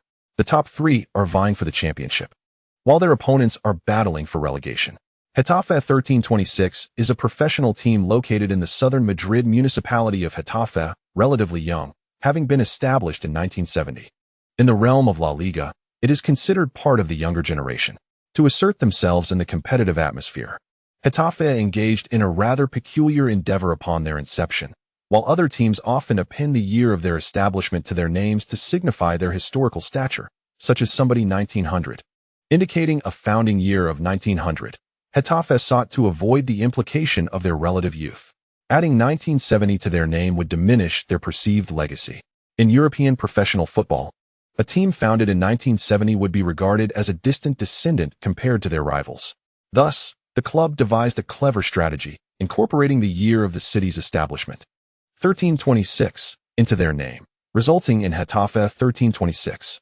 This made them appear historically significant, as few football clubs in the world have founding dates that predate this year. Some unacquainted observers, upon encountering this name, were astonished to think that Getafe had been established 7 centuries ago, leading to a mixture of confusion and respect. Getafe 1326 achieved its intended purpose. However, despite the impressive-sounding name, the team's actual prowess is rather limited. Since its inception, in the brief span of 58 years, it has predominantly floundered in lower-tier leagues. It was only 11 seasons ago that they first ascended to La Liga, only to be relegated back to the 2nd division a year later. After struggling for 3 seasons, they managed to earn promotion again, yet have consistently fought to avoid relegation each season. Last season marked their pinnacle, as under the guidance of coach Juan Yasuda, Getafe 1326 achieved its best-ever league finish of 5th place and qualified for the UEFA Europa League. However, following this accomplishment, the esteemed coach Usuda departed from Malaga CF, lured away by a lucrative offer. Without Usuda, Getafe 1326 faced challenges this season in both league and cup competitions, failing to progress to the knockout stage of the Europa League and currently languishing in 18th place in the league, perilously close to relegation once more. As for Usuda, his fortunes at Malaga CF have not markedly improved. The club had hoped he would lead them to European qualification. Inspired by his success in guiding the not particularly strong Getafe 1326 to the Europa League. After 20 matches under the stewardship of Ukita, Malaga FC found itself languishing in 14th place, having endured a disheartening streak of 5 consecutive defeats. Consequently, midway through the season, the esteemed manager, a celebrated figure in the history of Getafe 1326, was mercilessly dismissed by the club. This outcome marked a dual setback for both Getafe 1326 and Ukita. In the first half of the season, Getafe 1326 faced the Madrid Pirates on their turf, suffering a staggering 7-0 defeat. Despite Jules' commendable performance, which included a goal and an assist, the standout player was, in fact, his striking partner, Dacunzo, who achieved a remarkable hat-trick. This harrowing match became a turning point in the season for Getafe 1326. Prior to this debacle, the team had ascended to 5th place in the league, displaying no signs of impending collapse. However, following their loss to the Madrid Pirates, the team's standing began a relentless decline, culminating in a 15-match winless streak. It was only due to Valencia's distraction and the Madrid Pirates' focus on their Champions League quarterfinal that Getafe 1326 managed to secure a 3-1 victory against Valencia, temporarily halting their dismal run. In light of the recent Champions League engagement, Parati opted to rotate the starting lineup. Maxi Kelly, who had participated as a substitute during the final minutes of the Champions League match, was granted a starting position in this league encounter, while Jules did not start, having already played for consecutive matches in the past 2 weeks. Despite his remarkable recovery abilities, Parati deemed it necessary for Jules to rest. Thus, Kelly partnered with Dacunzo, a combination that had been the primary striking duo for the latter half of the previous season with the Madrid Pirates. However, this pairing proved to be ineffective once again. Last season, the two had failed to generate any significant synergy, hampered by Kelly's lack of form post-injury. Yet, it is undeniable that their playing styles were inherently incompatible. Both players thrive when the ball is at their feet, leading to overlapping roles and conflicting contributions when they are deployed simultaneously. Today's match against Getafe 1326 further illustrated the discord between Maxi Kelly and Dacunzo. In contrast, the relegation-threatened Getafe 1326 displayed commendable vigor on their home ground, capitalizing on the fatigue of the Madrid Pirates, who had just concluded their Champions League match, and the disjointed cooperation of the two primary forwards, frequently creating threats. Had they possessed a forward with a sharper eye for goal, they might have secured a lead by halftime. In the 40th minute, Getafe 1326's central defender, Riva Moreno, seized an opportunity from a free kick, scoring with a header inside the penalty area and breaking the deadlock for the Madrid Pirates. At halftime, Parati replaced Dacunzo with Jules, hoping that the non-ball dominating Jules could forge a more effective partnership with Kelly. As the second half commenced, Getafe 1326, trailing by a solitary goal, remained unshaken by the late first-half setback. Perhaps their coach had rekindled the players' fighting spirit and morale during the halftime break. Ultimately, despite Madrid Pirates' lead, they were unable to capitalize fully on their advantage and decisively suppress Getafe 1326. The latter, fighting for survival, exhibited remarkable tenacity on their home turf. Their fervor was so intense that their midfield linchpin, Venezuelan international Angulo Castro, received a second yellow card and was sent off with a red card. Even with a player down, Getafe 1326 did not falter. They continued to hold their ground against the Madrid Pirates. Rather than retreating into a defensive shell, they managed to threaten the Pirates' goal through counterattacks. Commentator Sanchez expressed admiration for Getafe 1326's performance, while Hifon lamented, questioning why such fighting spirit emerged only when relegation loomed. His underlying message suggested that they should not drag who lied down in their struggle for survival. If they had showcased their prowess earlier, the need to battle for relegation would have been unnecessary, allowing for a less frenetic approach against the Madrid Pirates. Both teams hailed from Madrid, surely a modicum of mutual respect could have been afforded. Getafe 1326 retorted, "Who among us considers you a local rival? We are the representatives of the municipality of Getafe. In the final 10 minutes of the match, they launched an all-out assault, disregarding the vast spaces left vulnerable to counterattacks. At that moment, they could no longer afford to look back. Consequently, in the 84th minute, the Madrid Pirates struck back during a counterattack. Kelly, positioned behind the center circle, executed a long pass that found the advancing Futile, who skillfully controlled the ball with his chest, positioning it at the edge of the penalty area. Faced with the onrushing Getafe 1326 goalkeeper, he calmly slotted the ball into the far corner of the net. The ball rolled into the goal. He secured victory for the Madrid Pirates. He has scored again. This also marked Kelly's consecutive assist for Who in 2 league matches. Even though fatigue had rendered Kelly less active in the final 10 minutes, his exceptional skill and awareness continued to contribute to the team's offense. This long pass was not only precise, but also decisive. Futile, his 31st league goal. He is just 1 goal shy of the 32-goal record he set in Leeds City. With the Madrid Pirates' victory assured, Gijón was more focused on Futile's individual performance. It now appeared highly likely that Futile could clinch the La Liga Golden Boot shortly after his arrival in the Spanish league. On the sidelines, before the away team's coaching bench, Perotti clapped his hands and smiled at Valentin, saying, "That's a wrap. Substitute Kelly and let him rest. He'll be on the bench for the next match against Eger." Valentin, surprised, inquired, "Are you planning to start him in the Champions League against the Kings?" Perotti smiled slightly. "Why not?" Chapter 204. The era has passed. The relegation teams are indeed formidable adversaries. Do not assume that the Madrid Pirates' last-minute victory was a sign of weakness. The performance of Catalonia United was hardly commendable either, and without the distraction of the Champions League, they nearly faltered away from home. Merely 16 minutes into the match, Royal Velva took the lead. Subsequently, they retreated, adopting a defensive stance on their home turf. Catalonia United, on the other hand, unleashed a relentless assault for the remainder of the match. After a prolonged siege, it was only in the 70th minute that their star striker, Edmund Peterson, equalized for the team. However, a mere draw was utterly unacceptable for Catalonia United. Following their elimination from the Champions League, their sole pursuits were the League and the Copa del Rey, where they had already secured a place in the final against the Madrid Kings. While the Copa del Rey holds some significance, the league title remains paramount.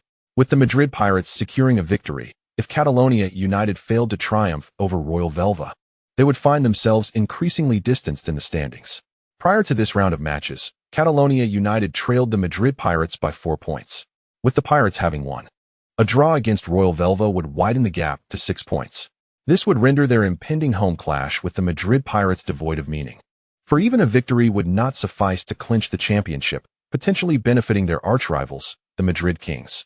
While Catalonia United does not consider the Madrid Pirates their mortal foes, their true adversaries are the Madrid Kings and Sarria. Conversely, the Madrid Kings regard both Catalonia United and the Madrid Pirates as their rivals. Each team shares a common local nemesis. Unlike Catalonia United, Royal Velva could accept a draw, as their relegation rivals had not won. A draw would not plunge them into the relegation zone, although a victory would elevate their ranking. The risk of defeat at the hands of Catalonia United outweighed the benefits of winning at home. Thus, Royal Velva began to retreat, hoping to secure a stalemate with Catalonia United. Ironically, this alleviated the pressure on Catalonia United's defense, allowing them to unleash a full-scale offensive in the final 20 minutes of the match. With Catalonia United's attacking prowess, their threats surged once they were unshackled. The result was Peterson scoring a second goal in the 78th minute, turning the tide in favor of Catalonia United. The illustrious club from Barcelona clinched 3 crucial points without significant peril. Among the 3 teams contending for the league title, only the Madrid Kings enjoyed a relatively comfortable outing. They triumphed at home with a decisive 4-0 victory over the second-to-last placed Phoenicians. Meli started and played the entire match, netting 2 goals and proving instrumental in their resounding victory. With 25 league goals, he closely pursued Futile in the league's scoring chart.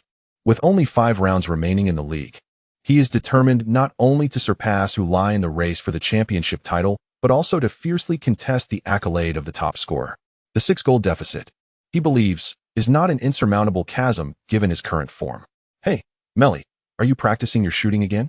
A teammate inquired upon noticing Meli lingering on the field after training. "Indeed," Meli replied succinctly. "But your shooting skills are already quite impressive," the teammate jested. Leave us some breathing room, will you? Haha. Meli laughed initially before shaking his head. Not yet. I still have a long way to go. The team's left back, Rafael Fonseca, chimed in with a teasing tone, 25 goals in the league, and you think you have a long way to go?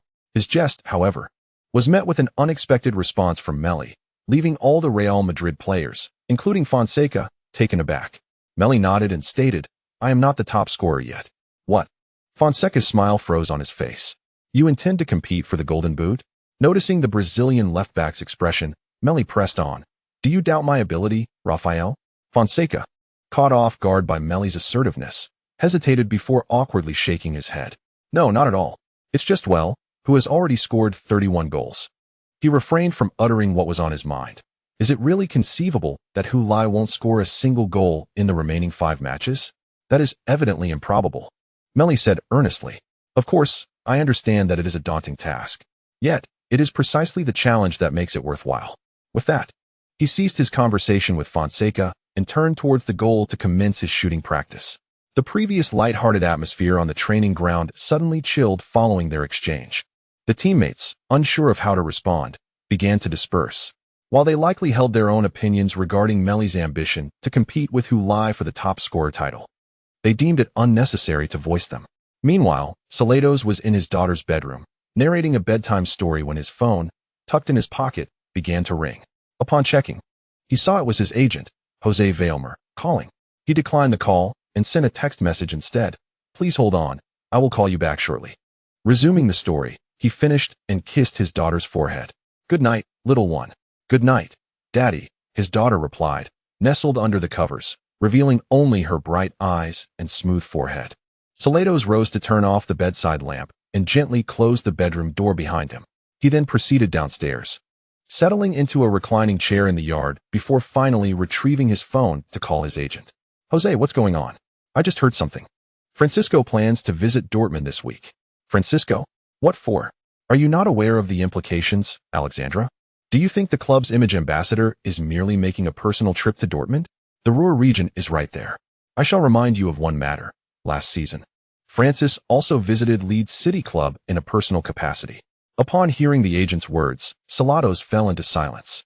Even he, with his usual dullness, could comprehend the implications. After Francis's visit to Leeds City last season, the Royal Club of Madrid began fervently pursuing Hulai.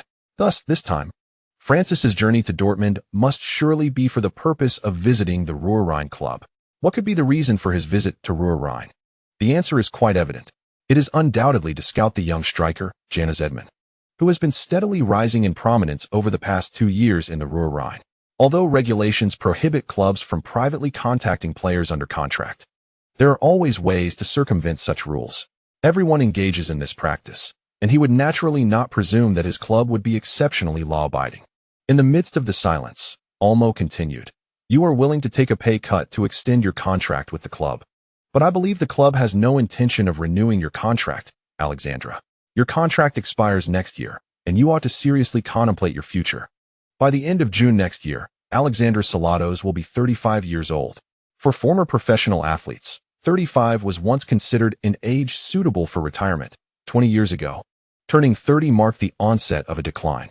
However, with the advancement of sports science, many athletes maintain their physical condition well into their mid-30s. Meeting the demands of professional football, players beyond the age of 30 can even be in their prime, possessing both physical prowess and keen awareness, along with a wealth of experience and a more composed demeanor. Numerous players continue to perform until 36 or 37, and some even play into their 40s. Age is no longer a decisive factor in an athlete's retirement. Rather, the motivation to continue playing is paramount. For Salados, this holds true.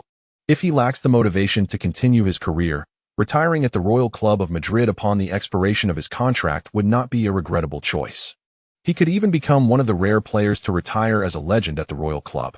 However, if he is not yet ready to retire, he should contemplate leaving the Royals and joining a club that may not possess the same strength or prestige, perhaps even a team that is not a powerhouse. Yet, this club could offer Salados a more significant tactical role, allowing him to reclaim his position as a primary scorer rather than merely serving as a supporting player. This has been almost consistent advice to Salados. He is quite dissatisfied with the tactical adjustments made by the Royal Club this season. in an effort to elevate Meli.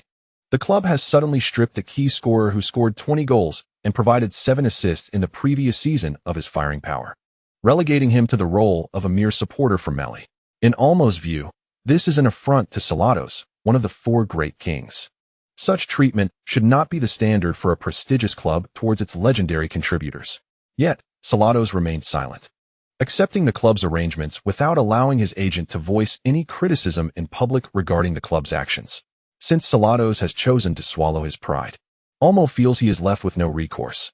However, throughout this season, he has consistently urged Salados to transfer from the Kings to a new team in order to re-establish his worth. During this period, Salados was indeed swayed by Olmo's persuasion. From initially not considering a transfer at all, he has progressed to the point where he now firmly states that he will not join a team in Spain. Olmo has been discreetly relaying insider information to Salados, hoping to deliver the final blow, making Salados aware that the club has utterly abandoned him, igniting his discontent with the club's actions, thereby solidifying his resolve to depart and embrace a new beginning. After a moment of silence, Salados spoke. Previously, I was willing to accept a pay cut to renew my contract because I believed I could still contribute to the team. But I have now come to realize that I may no longer hold any value to the team. Therefore, I plan to retire immediately after fulfilling my contract with the club.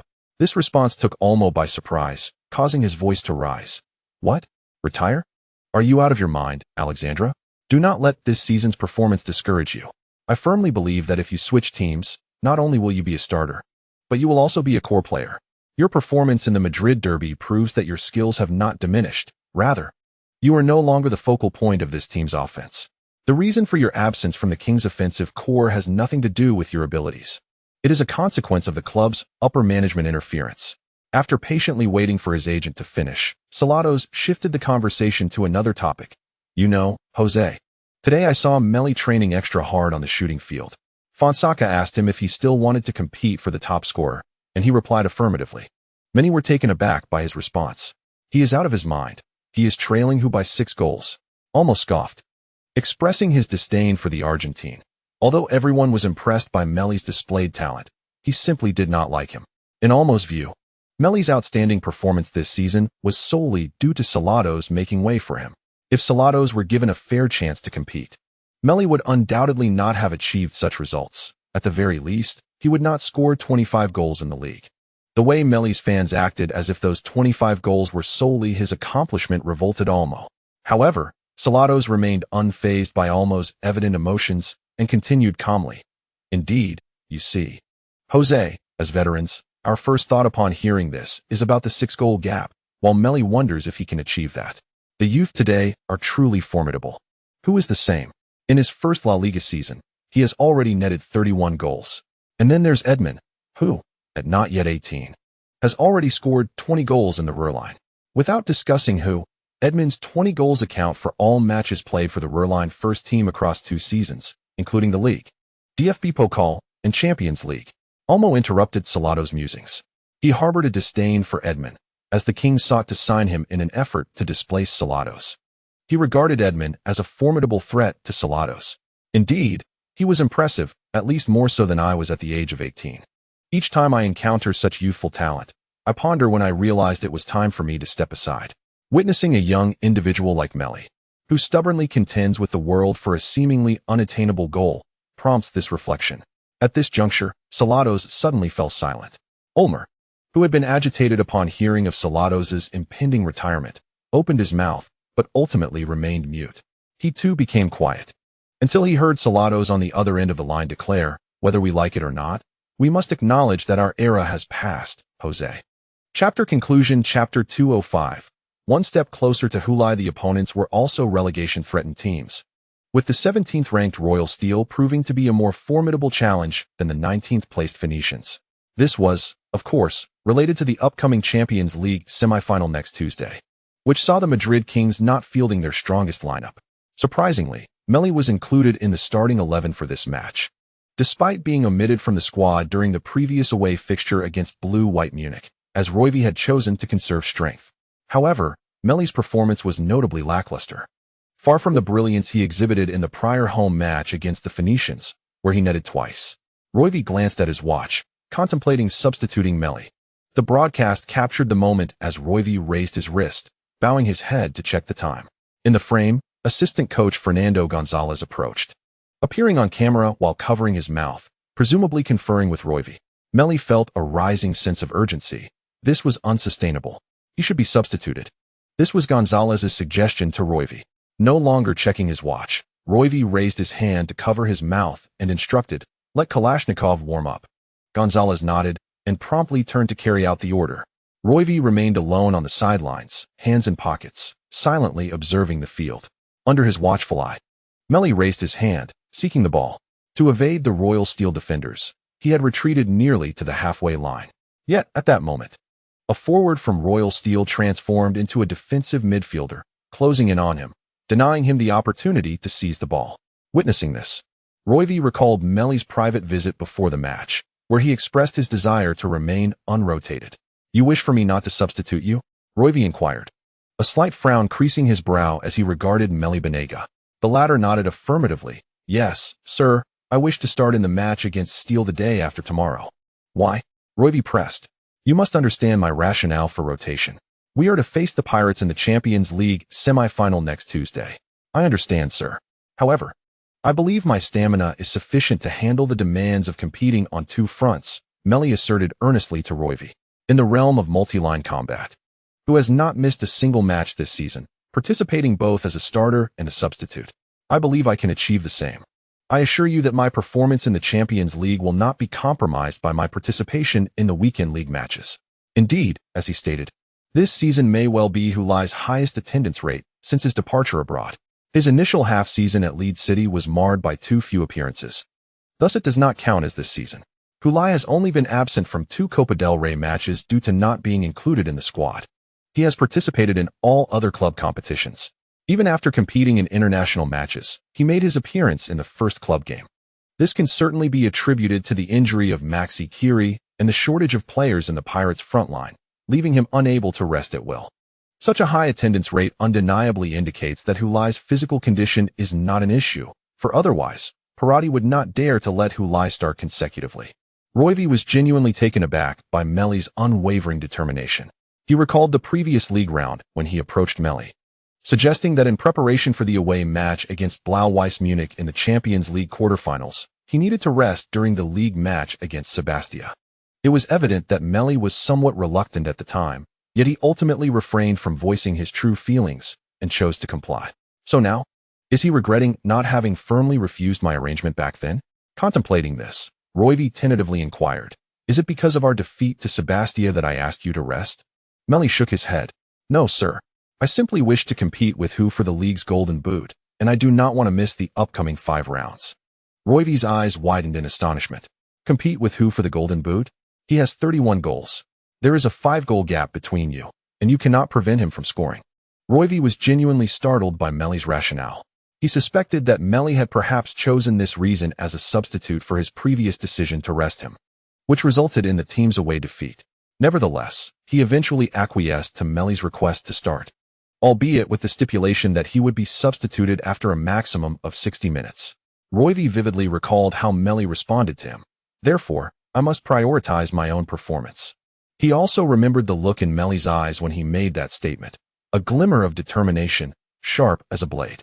Now standing on the sidelines, Roivy reflected on that moment. He had truly believed in Meli's words, convinced that he could orchestrate an astonishing turnaround in the scoring chart and surpass Hulai. Yet now, it seemed that ideals remain ideals, and fervor, although admirable, cannot triumph over the harshness of reality. The truth is that a 6-goal deficit is not easily surmountable. Scoring is not as simple as merely wishing it to happen. Sigh, why did I let myself be swept away by this young man's impulsiveness? Meli noticed assistant coach Gonzalez rushing to the bench to call upon Andrei Kalashnikov. He cast a glance at the large screen displaying the time. 53 minutes had elapsed in the match. Only 7 minutes remained until the latest deadline he had agreed upon with the head coach. Thus, it was likely that he, Kalashnikov, would be the one substituted, and it appeared that Coach Roivy might not wait until the 60th minute. A wave of anxiety and frustration washed over him.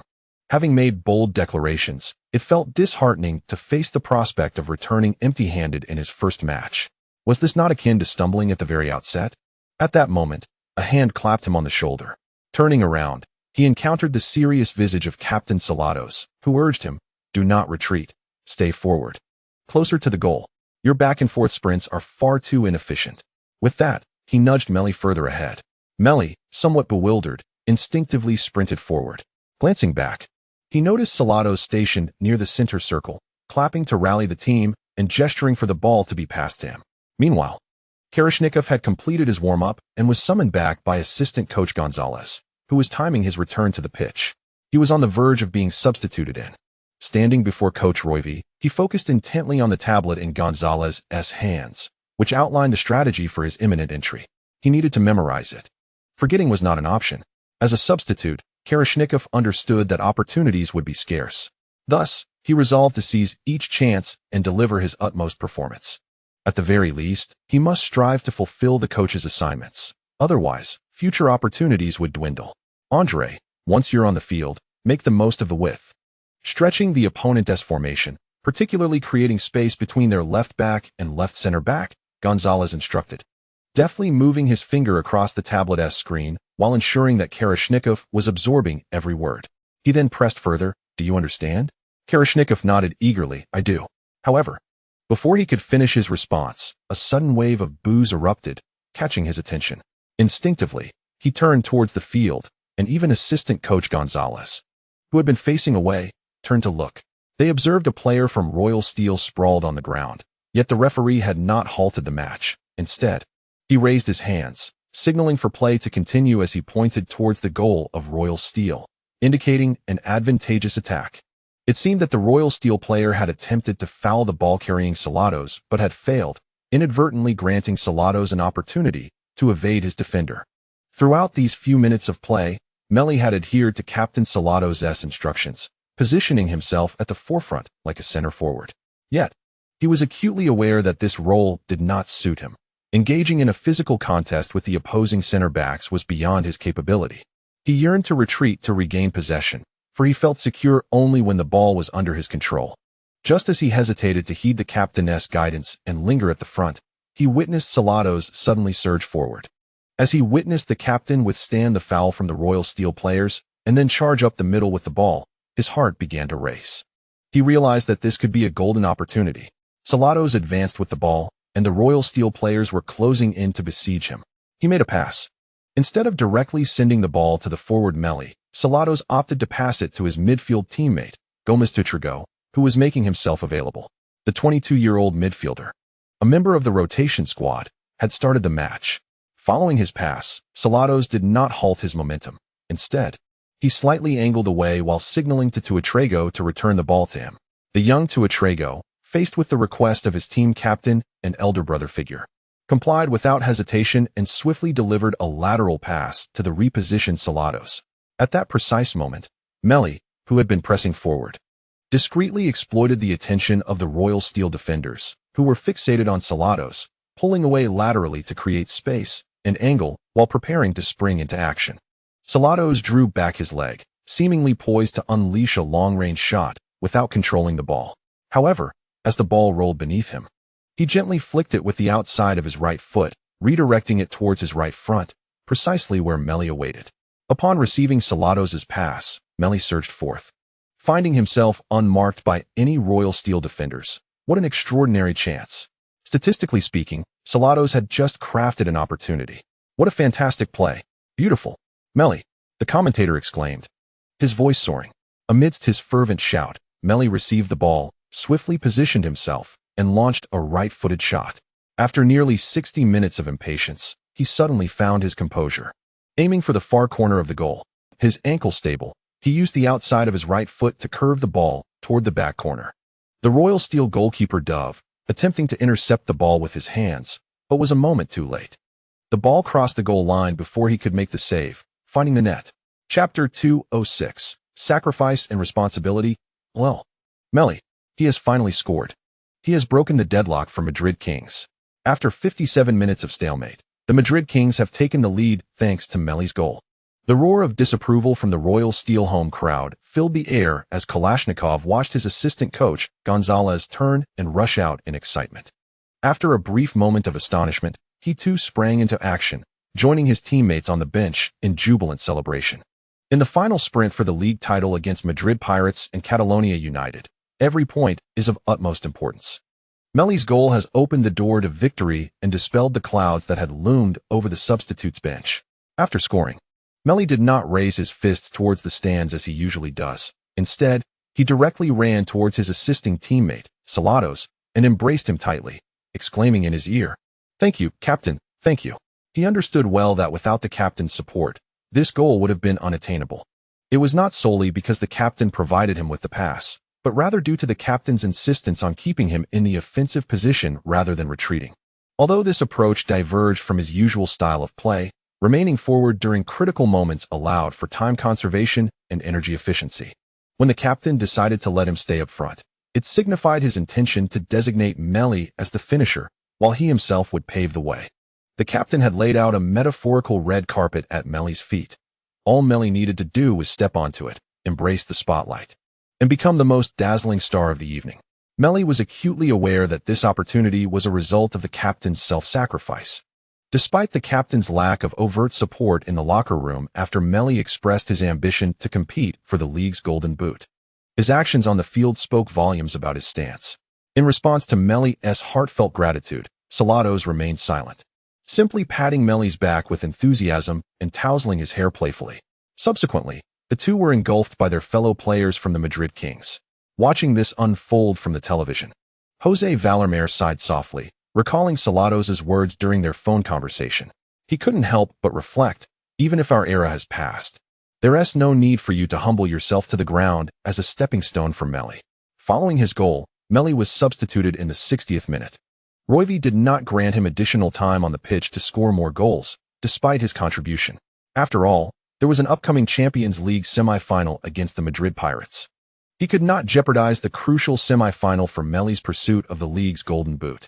As the team's head coach, he bore the responsibility for the team's performance, and individual accolades were not his primary concern.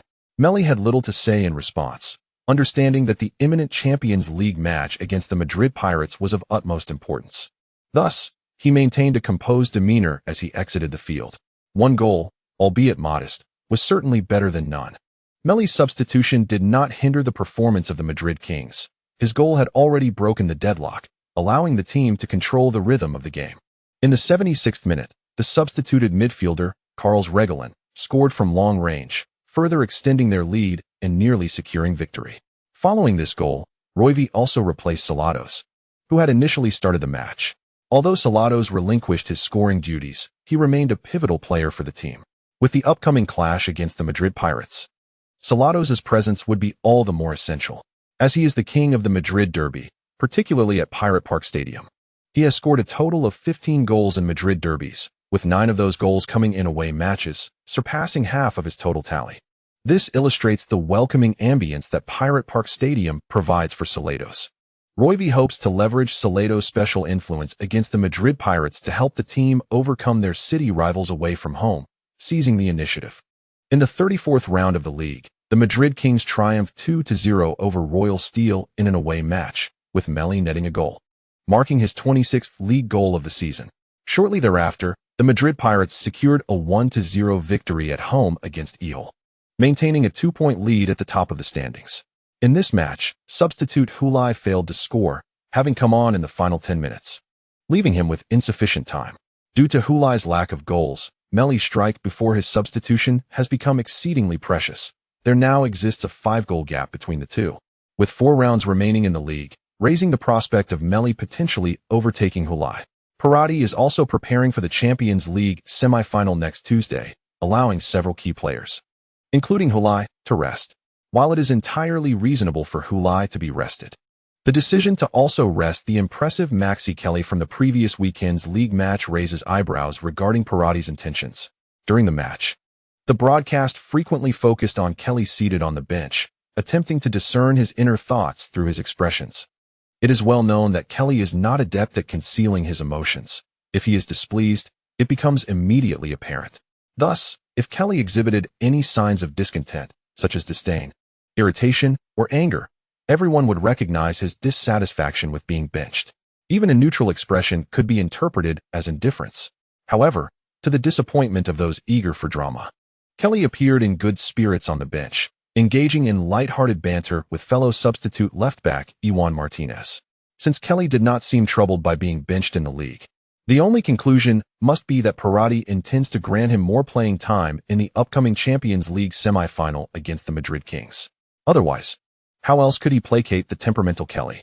Futile only received a chance to play in the final 10 minutes of the match, while Kelly remained on the bench for the full 90 minutes without stepping onto the pitch. Yet, he showed no signs of frustration. At the conclusion of the match, he stood alongside his fellow substitutes, applauding and celebrating the team's victory. He indeed received a promise from head coach Pirati that as long as he is fit, he will be in the starting lineup for the Champions League semi-final against the Madrid Kings next Tuesday. This will be his first start in the Champions League this season. Therefore, Kelly harbors no grievances regarding his absence from the league match. In fact, he might even prefer not to play to avoid injury. The 34th round of the league has concluded, and the standings have remained largely unchanged. The top 3 teams exemplify this stability. Madrid Pirates lead with 88 points, closely followed by the Kings with 86, and Catalonia in third with 84. Catalonia can now observe the fierce competition between their 2 rivals in the Champions League and anticipate the impact it may have on their own fortunes. The ideal scenario would see the Madrid Pirates and the Kings, fierce local adversaries, exhausting themselves in a battle that could reverberate through the league, especially for the Pirates, who hold a 4-point advantage over Catalonia. Simply relying on a victory at home against the Pirates in the final round will not suffice for Catalonia to seize the championship. Ideally, the Pirates would falter once more before that crucial match. In their view, the league fixture between the 2 legs of the Champions League semi-finals presents a perfect opportunity.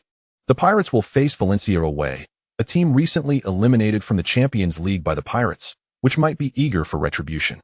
This is indeed a golden opportunity, one not to be missed.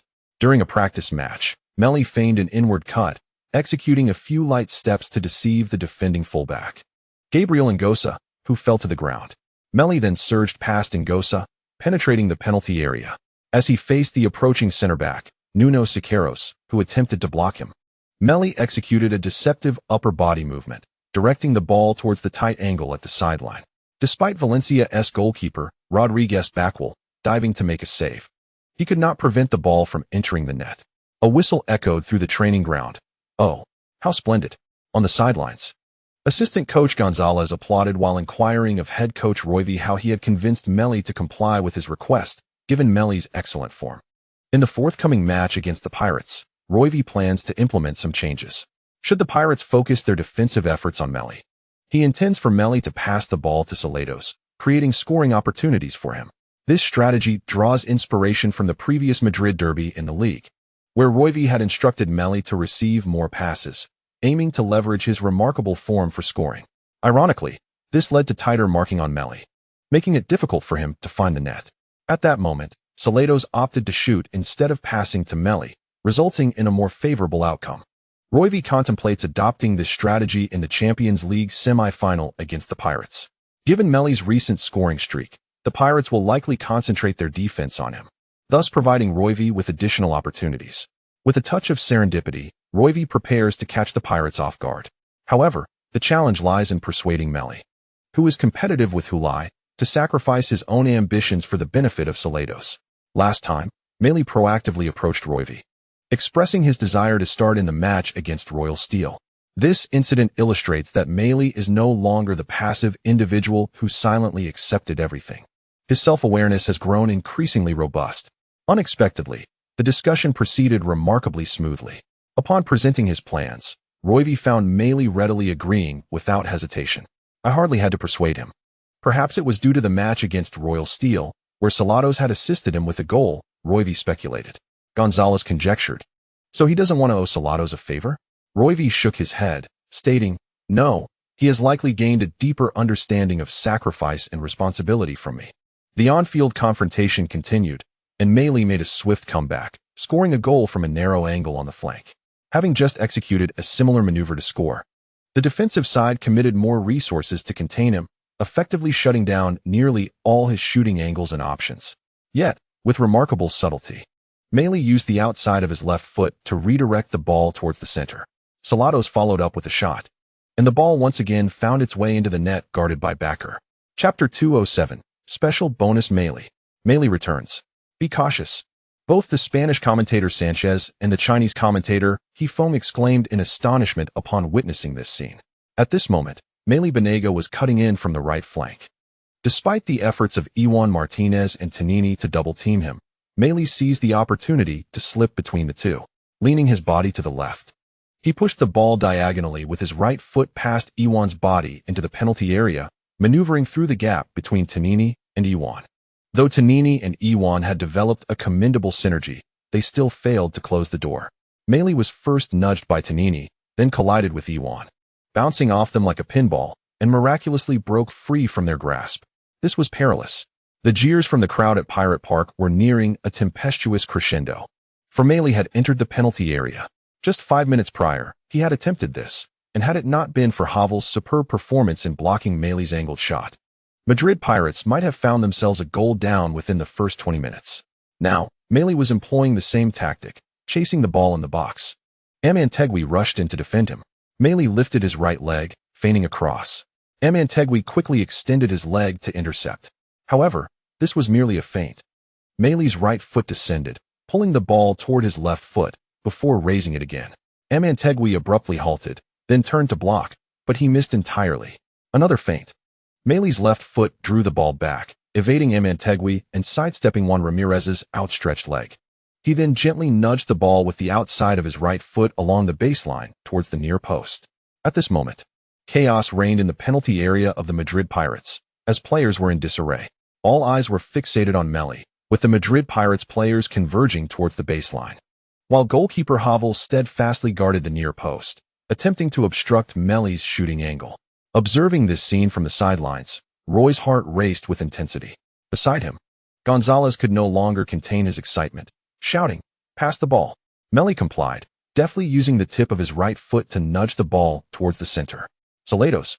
As Sanchez bellowed, the football rolled into the middle, where a Madrid Kings player, adorned with the captain's armband, none other than the captain, Alexandre Salados, charged forward. He spread his arms wide, both to maintain balance and to block Joaquin Bella, a Madrid Pirates player attempting to intervene. Steadying himself, he struck the ball. Havel, following the trajectory from the near post, leapt to save, only to witness the ball being propelled by Salados. He dove to intercept, but as his palms grazed the ball, he failed to deflect it effectively. The ball rebounded off his hands, accelerating into the goal. Salados. Oh my. Salados scores. In the 24th minute, the Madrid Kings took an early lead in the away match. Sanchez shouted hoarsely, aware that this match had turned thrilling. Fantastic. In front of the Madrid Kings coaching staff, Gonzalez turned, jubilantly embracing head coach Roy. Behind him, on the bench, the substitute players of the Madrid Kings surged forth, raising their arms in celebration.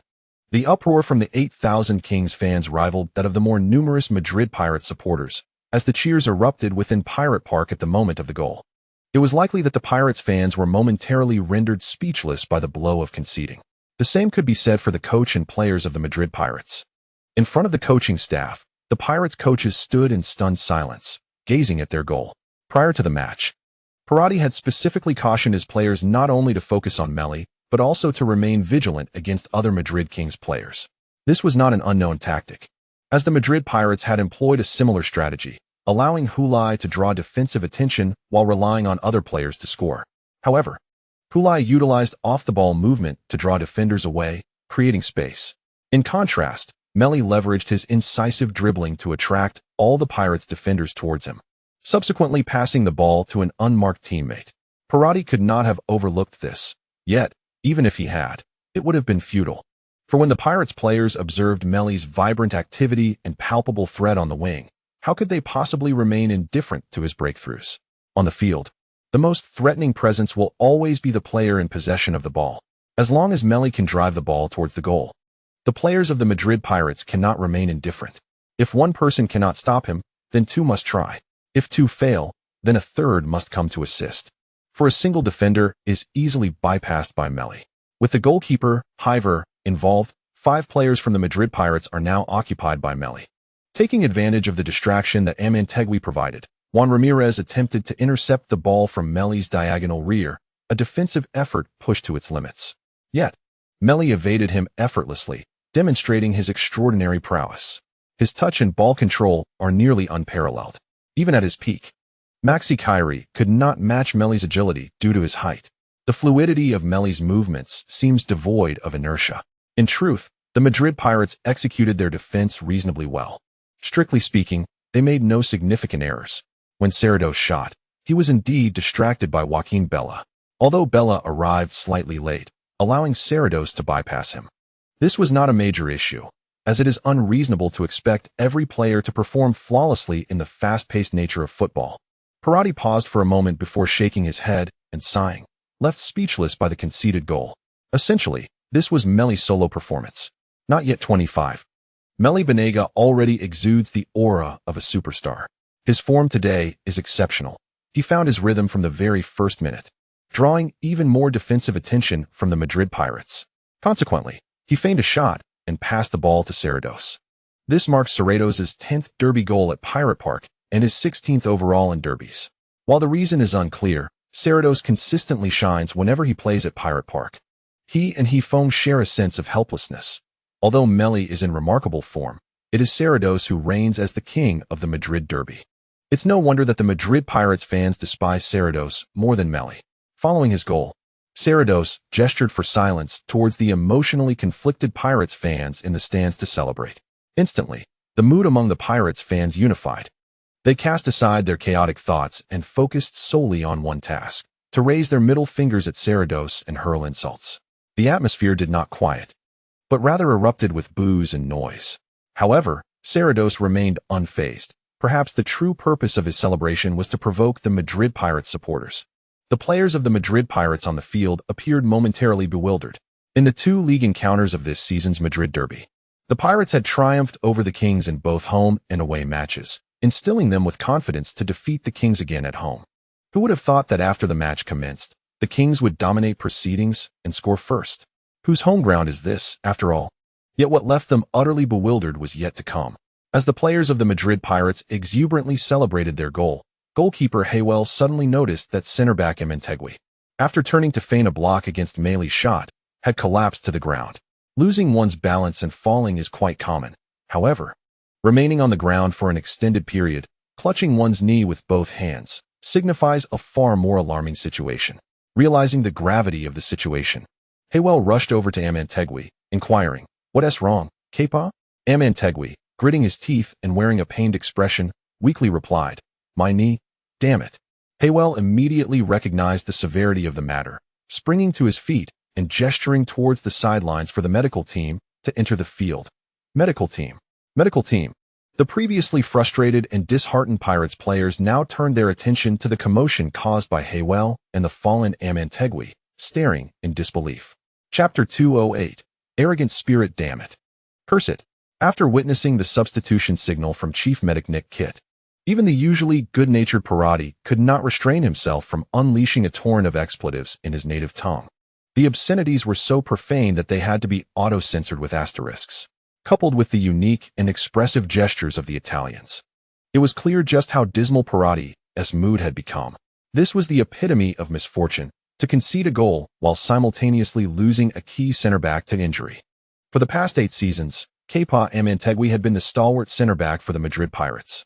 Standing at 189 meters tall, he possessed exceptional aerial ability, was physically robust, and excelled in direct defense. Although his turn might have been slightly slower, this was not a significant issue for a center back. Moreover, his partner, Riva Moreno, was agile enough to effectively compensate for this shortcoming. During the 2026 World Cup in North America, Ementegui played a pivotal role as a mainstay for the Spanish national team, contributing significantly to their second World Cup triumph. Following the victory, he announced his retirement from international duty, choosing to dedicate all his efforts to the club. At that time, Ementegui was merely 33 years old, still in the prime of his career as a center back, capable of managing the dual demands of national and club commitments. Yet, he made the decision to step back from the national team. This choice afforded him additional rest, with his body showing no signs of distress. And his performance remained consistently stellar, making him an indispensable asset to the team. This injury marked his first in nearly 2 seasons since the World Cup, and alas, it was a significant one, a knee injury that rendered him unable to continue and necessitated his substitution. After a meticulous examination, it is possible that the injury could worsen, preventing not only participation in this match, but also jeopardizing the upcoming league game against Valencia and potentially the subsequent Champions League semi-final second leg against Madrid Kings. Should he be unable to play, the ramifications for the Madrid Pirates defense would be profound and far-reaching. Following the stretcher's deployment for Kepa Amantegui, Parati approached to inquire about the situation. "How is he?" he asked the head physician, Nick Kitt, who shook his head in response. Preliminary assessment indicates a torn cruciate ligament. Parati took a deep breath, refraining from uttering expletives in front of the players. He then knelt beside Amantegui on the stretcher, saying, "You've done well, Kepa. Now, take your time to rest." Indeed, he would need to rest thoroughly, as he might be sidelined until the next season. Substitute center back Antonio Bisha was hastily brought onto the field, a decision made in urgency that left no time for proper warm-up. Merely a few stretches sufficed. It was imperative to resume the match without substitution to avoid granting Madrid Kings an advantage. Fortunately, the pre-match warm-up had been effective enough to last until now. Allowing Bisha to run more and exchange passes should suffice. Kepa Amantegui is a quietly unassuming player. On the pitch, he does not exhibit the aggressive style of Moreno nor the controversy surrounding Peralta. Rather, he is a conventional center-back, his playing style rather unremarkable. Even in conceding a goal, he seldom becomes the focal point of discussion. Although he may lack speed in turning, his positioning is commendable, often resolving issues through effective blocking. However, he is not a particularly clean player. When fouls are warranted, he will commit them without hesitation, and he is not averse to employing cunning tactics when necessary. Standing nearly 6 feet 3 inches tall, he excels in aerial duels. Yet in the Madrid Pirates set-piece strategy, he primarily acts as a screen for his partner Moreno, creating heading opportunities. These attributes render him somewhat inconspicuous, and most of the time, his silence leads people to overlook him. There are always such players in football, those who, while on the field, draw little attention, prompting some to question their starting positions. It is only in their absence that others begin to acknowledge their value. While Amantegui is not the type to incite doubts regarding his starting role, he is undoubtedly a player whose absence will be felt. Had Amantegui been replaceable, he would not have maintained his position as a starting center-back. In contrast, the 26-year-old Antonio Bisha appears relatively inexperienced. Logically, at 26, he should be in his prime, capable of securing a starting position if his abilities were exceptional. Nonetheless, Bisha has been unable to usurp the starting role from the 35-year-old Amantegui, which speaks volumes about his current level of play. Upon Bisha's introduction to the match, he swiftly became the focal point of the Real Madrid's offensive strategy. The 26-year-old substitute center-back had scarcely acclimatized to the rhythm of the game, which served as a crucial vulnerability for the Real Madrid's attack.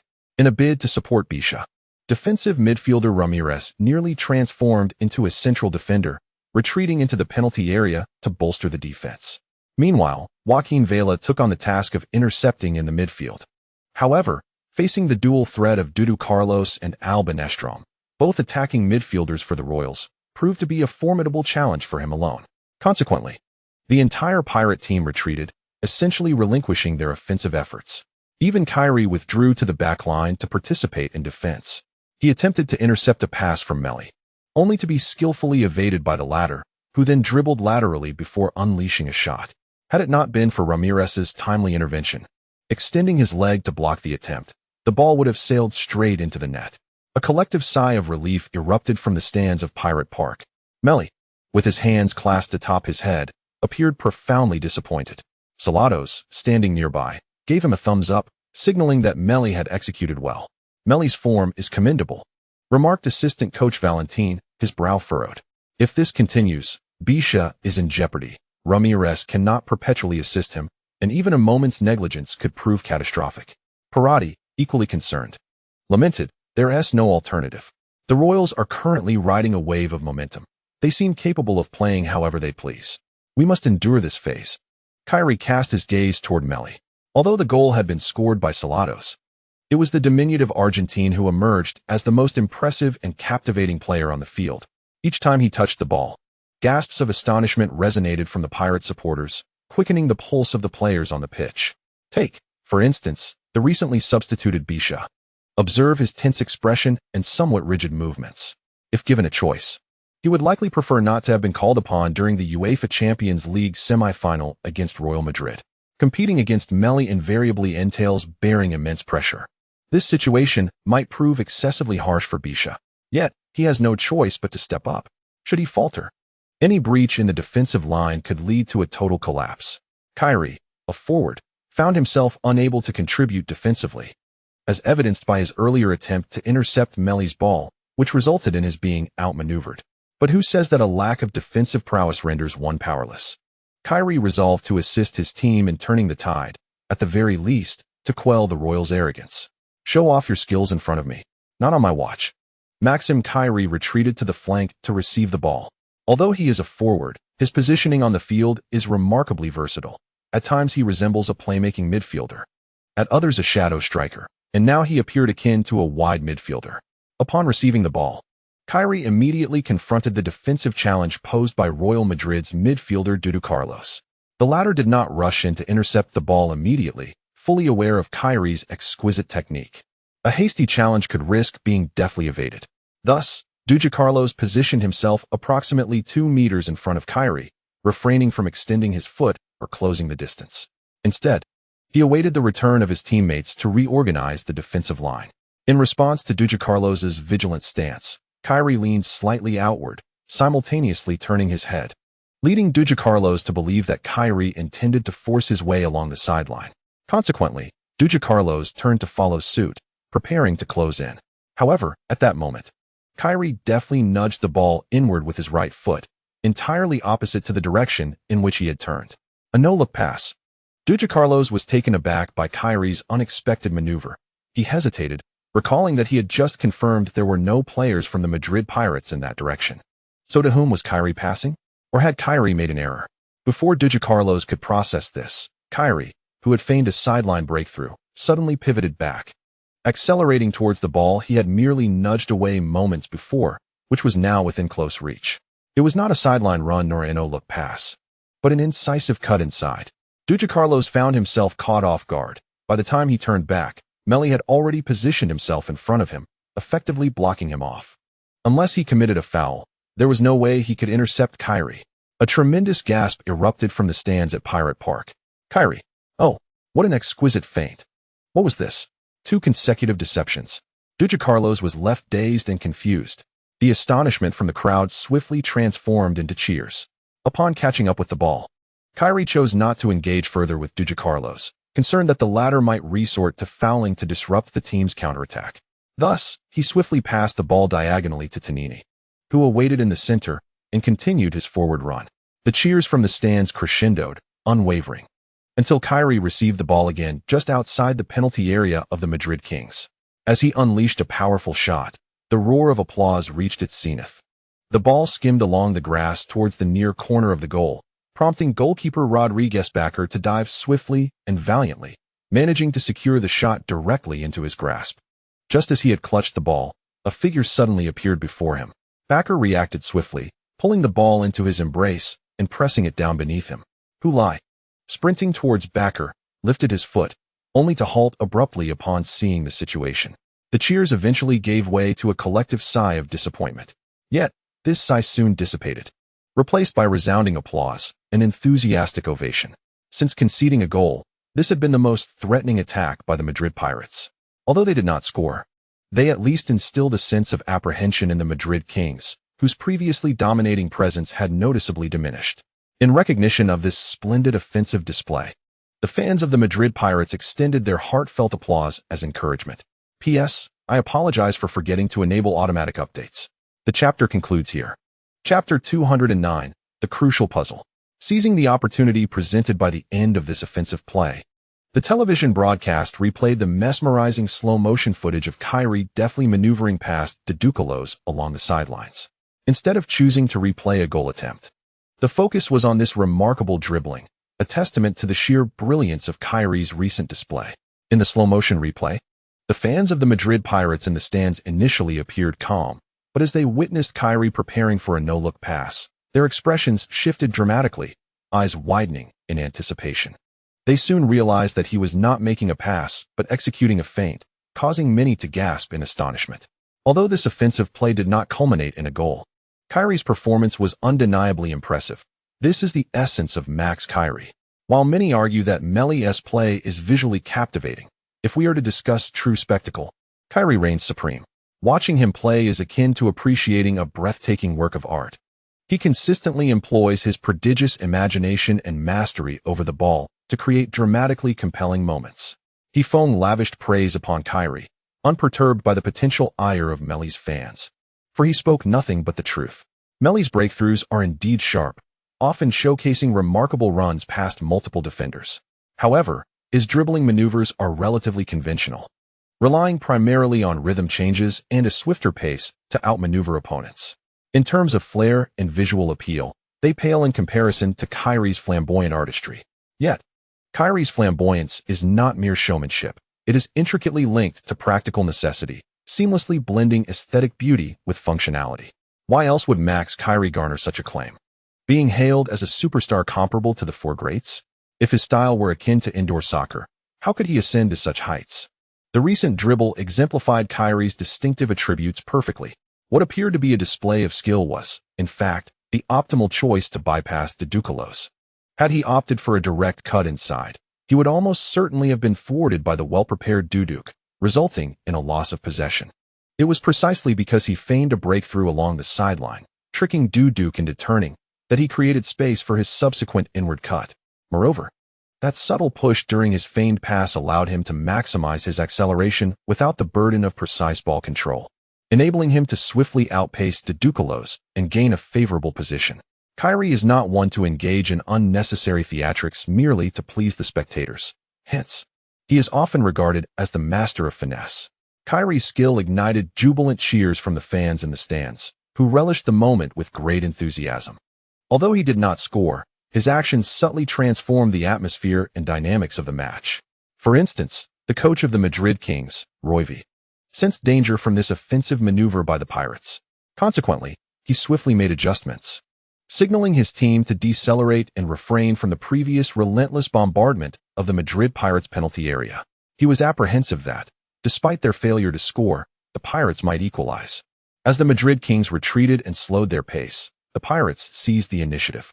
Maxi Kyrie played a pivotal role in this shift. As previously mentioned, although he is a forward, his range of motion on the field is extensive.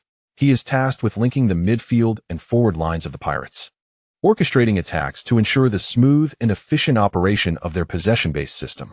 Utilizing his skills, talent, and experience, Kyrie meticulously organized the Pirates' midfield and forward play. The preceding action clearly demonstrated that Kyrie was in exceptional form today, marking his first start in the Champions League this season.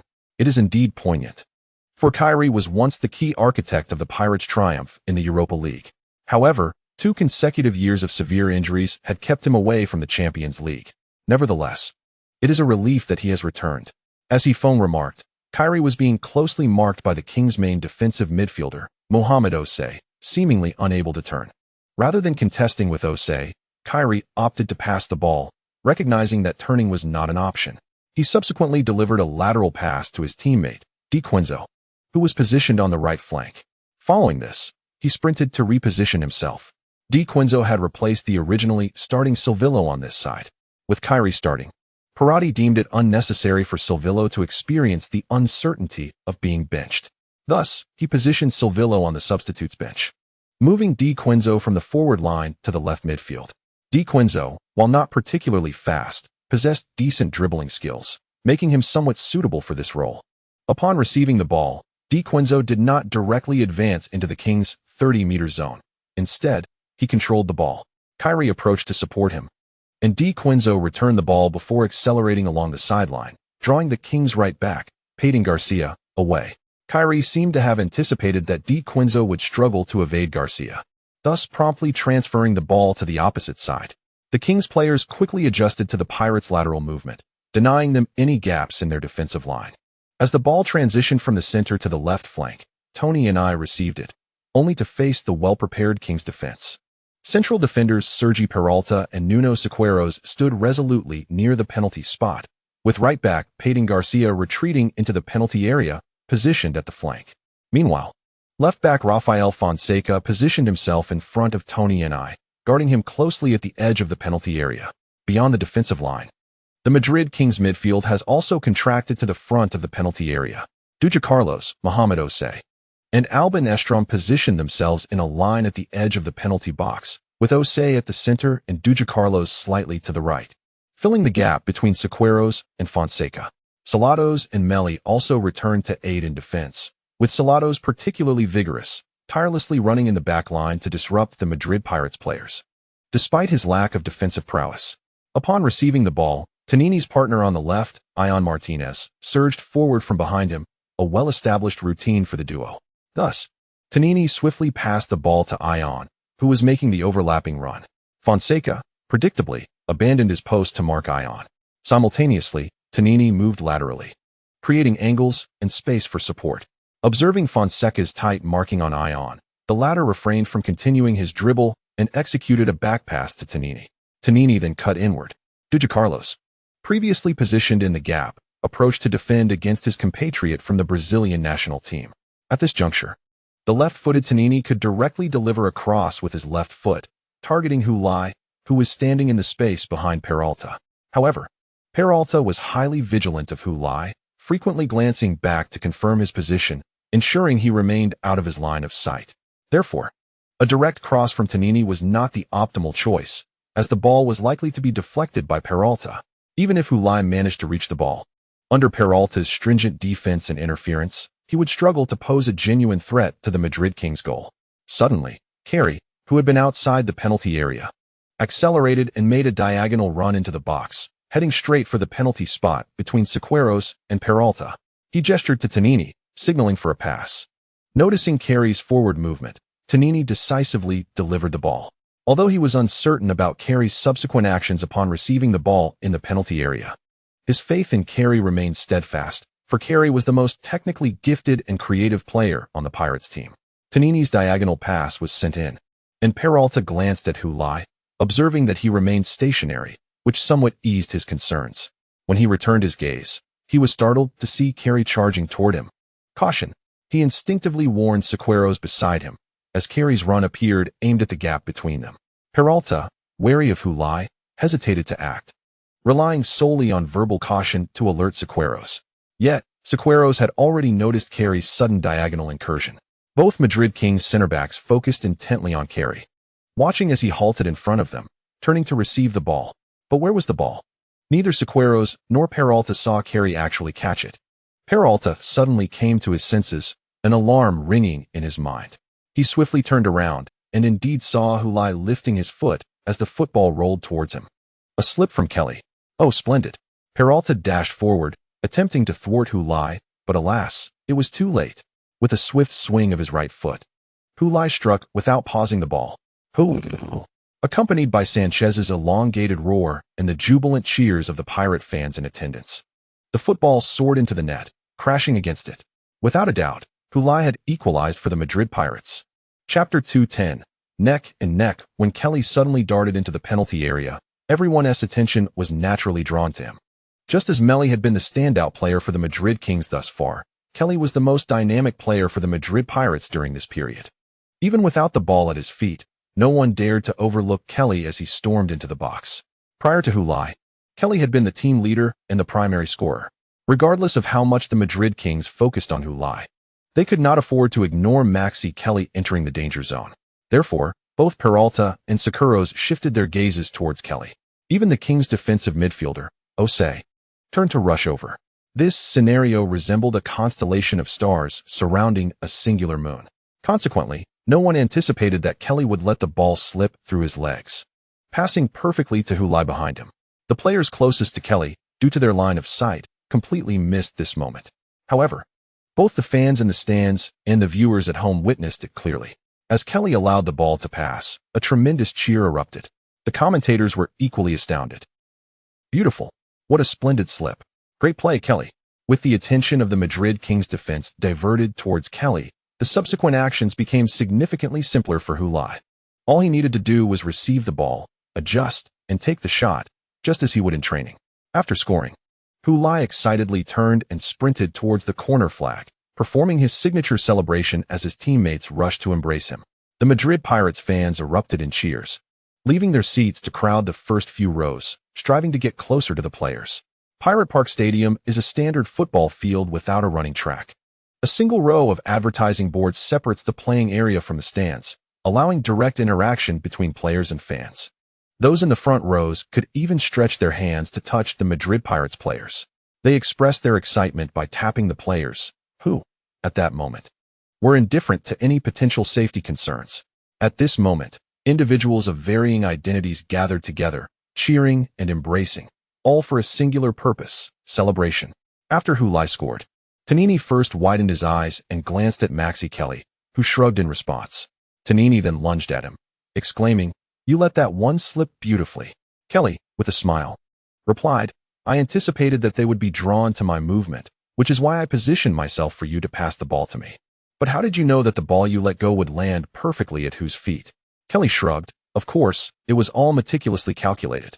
As long as you pass the ball when you see me make my run, at the intersection of the football and your trajectory, who will inevitably be there." Tonini blinked, then burst into laughter, playfully patting Kelly on the shoulder. "What a lucky guess." Kelly smiled, ready to retort, but was already being pulled by Tonini toward their celebrating teammates. Futile's goal served as a cold shower for the previously exuberant Madrid Kings, forcing them to temper their enthusiasm and reminding them that they were in the home ground of the Madrid Pirates. Even though they had taken the lead, the opponents possessed the capability to equalize. Thus, they could not afford to become complacent, believing that Pirate Park was solely their domain. As the Madrid Pirates celebrated wildly, Roy V approached the sidelines, summoning Captain Salados for a brief discussion. In essence, the strategy was to engage with the Madrid Pirates in midfield, ensuring that Osai closely marked Maxi Kelly, restricting his freedom to maneuver and play. However, it was crucial to advise Osai not to resort to excessive fouling, as that would only grant the Pirates more free kick opportunities in the attacking zone. He was to engage closely with Kelly, but with caution. Salados nodded, understanding the directive, to wear him out. Roy V, satisfied, patted Salados on the shoulder. "That's right, now go." Kelly was indeed in great form, but based on his previous two outstanding performances, a stellar display often meant increased physical exertion. At this juncture, having Osai engage closely with Kelly would accelerate his fatigue, ensuring that Kelly could not last the entire match. As long as they could limit Kelly's impact, the Madrid Kings still had a chance. After all, as the visiting team, a score of 1-1 was entirely acceptable.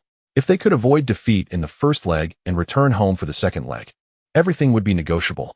Conversely, for the Madrid Pirates, if they failed to break the deadlock for too long, the mounting pressure of playing at home would lead to increasing impatience as time wore on. If the Madrid Kings could seize this opportunity, a successful counterattack could very well secure them a victory away from home. When the match resumed, the Madrid Kings no longer pressed as aggressively as before. Yet they did not retreat entirely to their penalty area to defend. Instead, they engaged in midfield battles with the Madrid Pirates. In midfield, the Kings operated with 3 players, while the Pirates had 4. It appeared the Kings were merely one man short, a negligible difference. However, Maxi Kelly often dropped deep, functioning more like a midfielder, which effectively turned the Pirates into a 5-man midfield, outnumbering the Kings by 2. The Kings' strategy to counter the situation involved deploying Osai to specifically target Kyrie. The robust and tenacious midfielder, Mohamed Osai, embodies the archetype of a defensive workhorse, with his sole purpose on the field being to fortify the defense, nothing more than defense itself. The midfield trio of the Madrid Kings operates with distinct roles. Deducalos and Albin Estrom are tasked with offensive duties, with Deducalos positioned closer to the opponent's penalty area, delivering incisive passes. Meanwhile, Albin Estrom oversees the overall rhythm of the game. Osai, stationed behind them, diligently cleans up and rarely ventures beyond his designated role. Upon regaining possession, his immediate inclination is to seek out Deducalos and Estrom rather than attempting any ambitious penetrating long passes or daring solo incursions into the opponent's area. Consequently, his direct contributions to the team's offense are minimal, akin to that of Juan Ramirez, the captain of the Madrid Pirates. However, there exists a distinction. Ramirez possesses the capability to attack, but chooses not to, while Osai is entirely devoid of offensive prowess, a fact not overlooked by Coach Royvi, who forbids him from participating in offensive plays. As a Ghanaian international, Osai's physicality is formidable. His muscular frame appears to harbor explosive strength, exuding a palpable sense of power.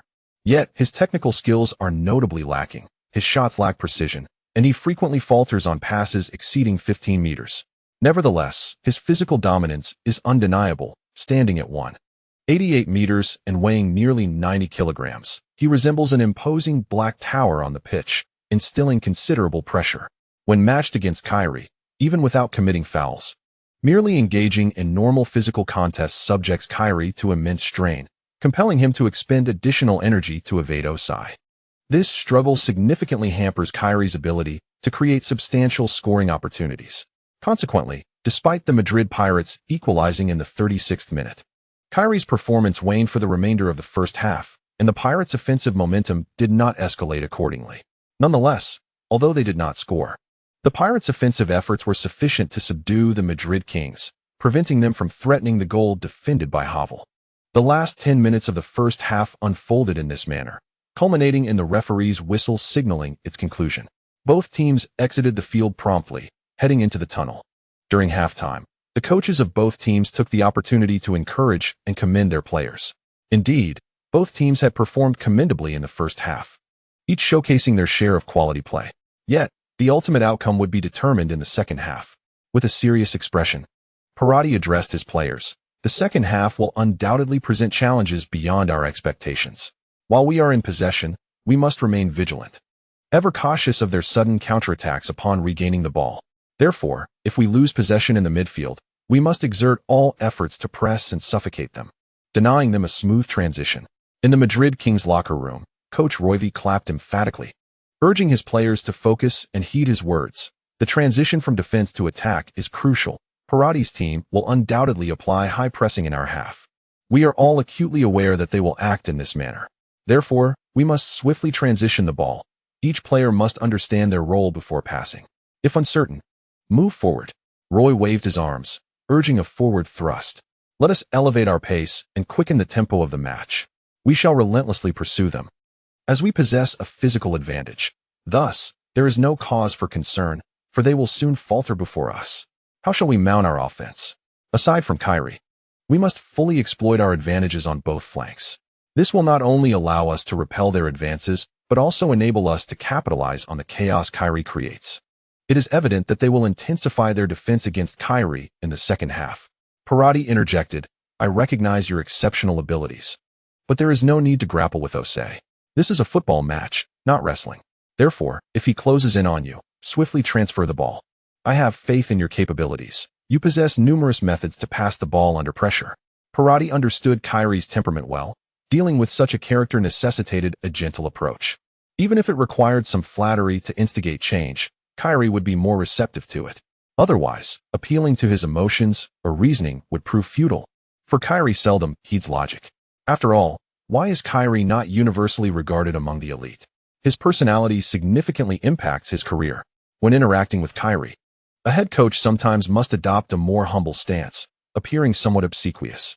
Some coaches may perceive this as undermining their authority and hesitate to do so. However, Parati bore no such mental burden. He was naturally amiable. Indeed, after Parati's words, Kyrie nodded, his expression taut yet compliant. No problem.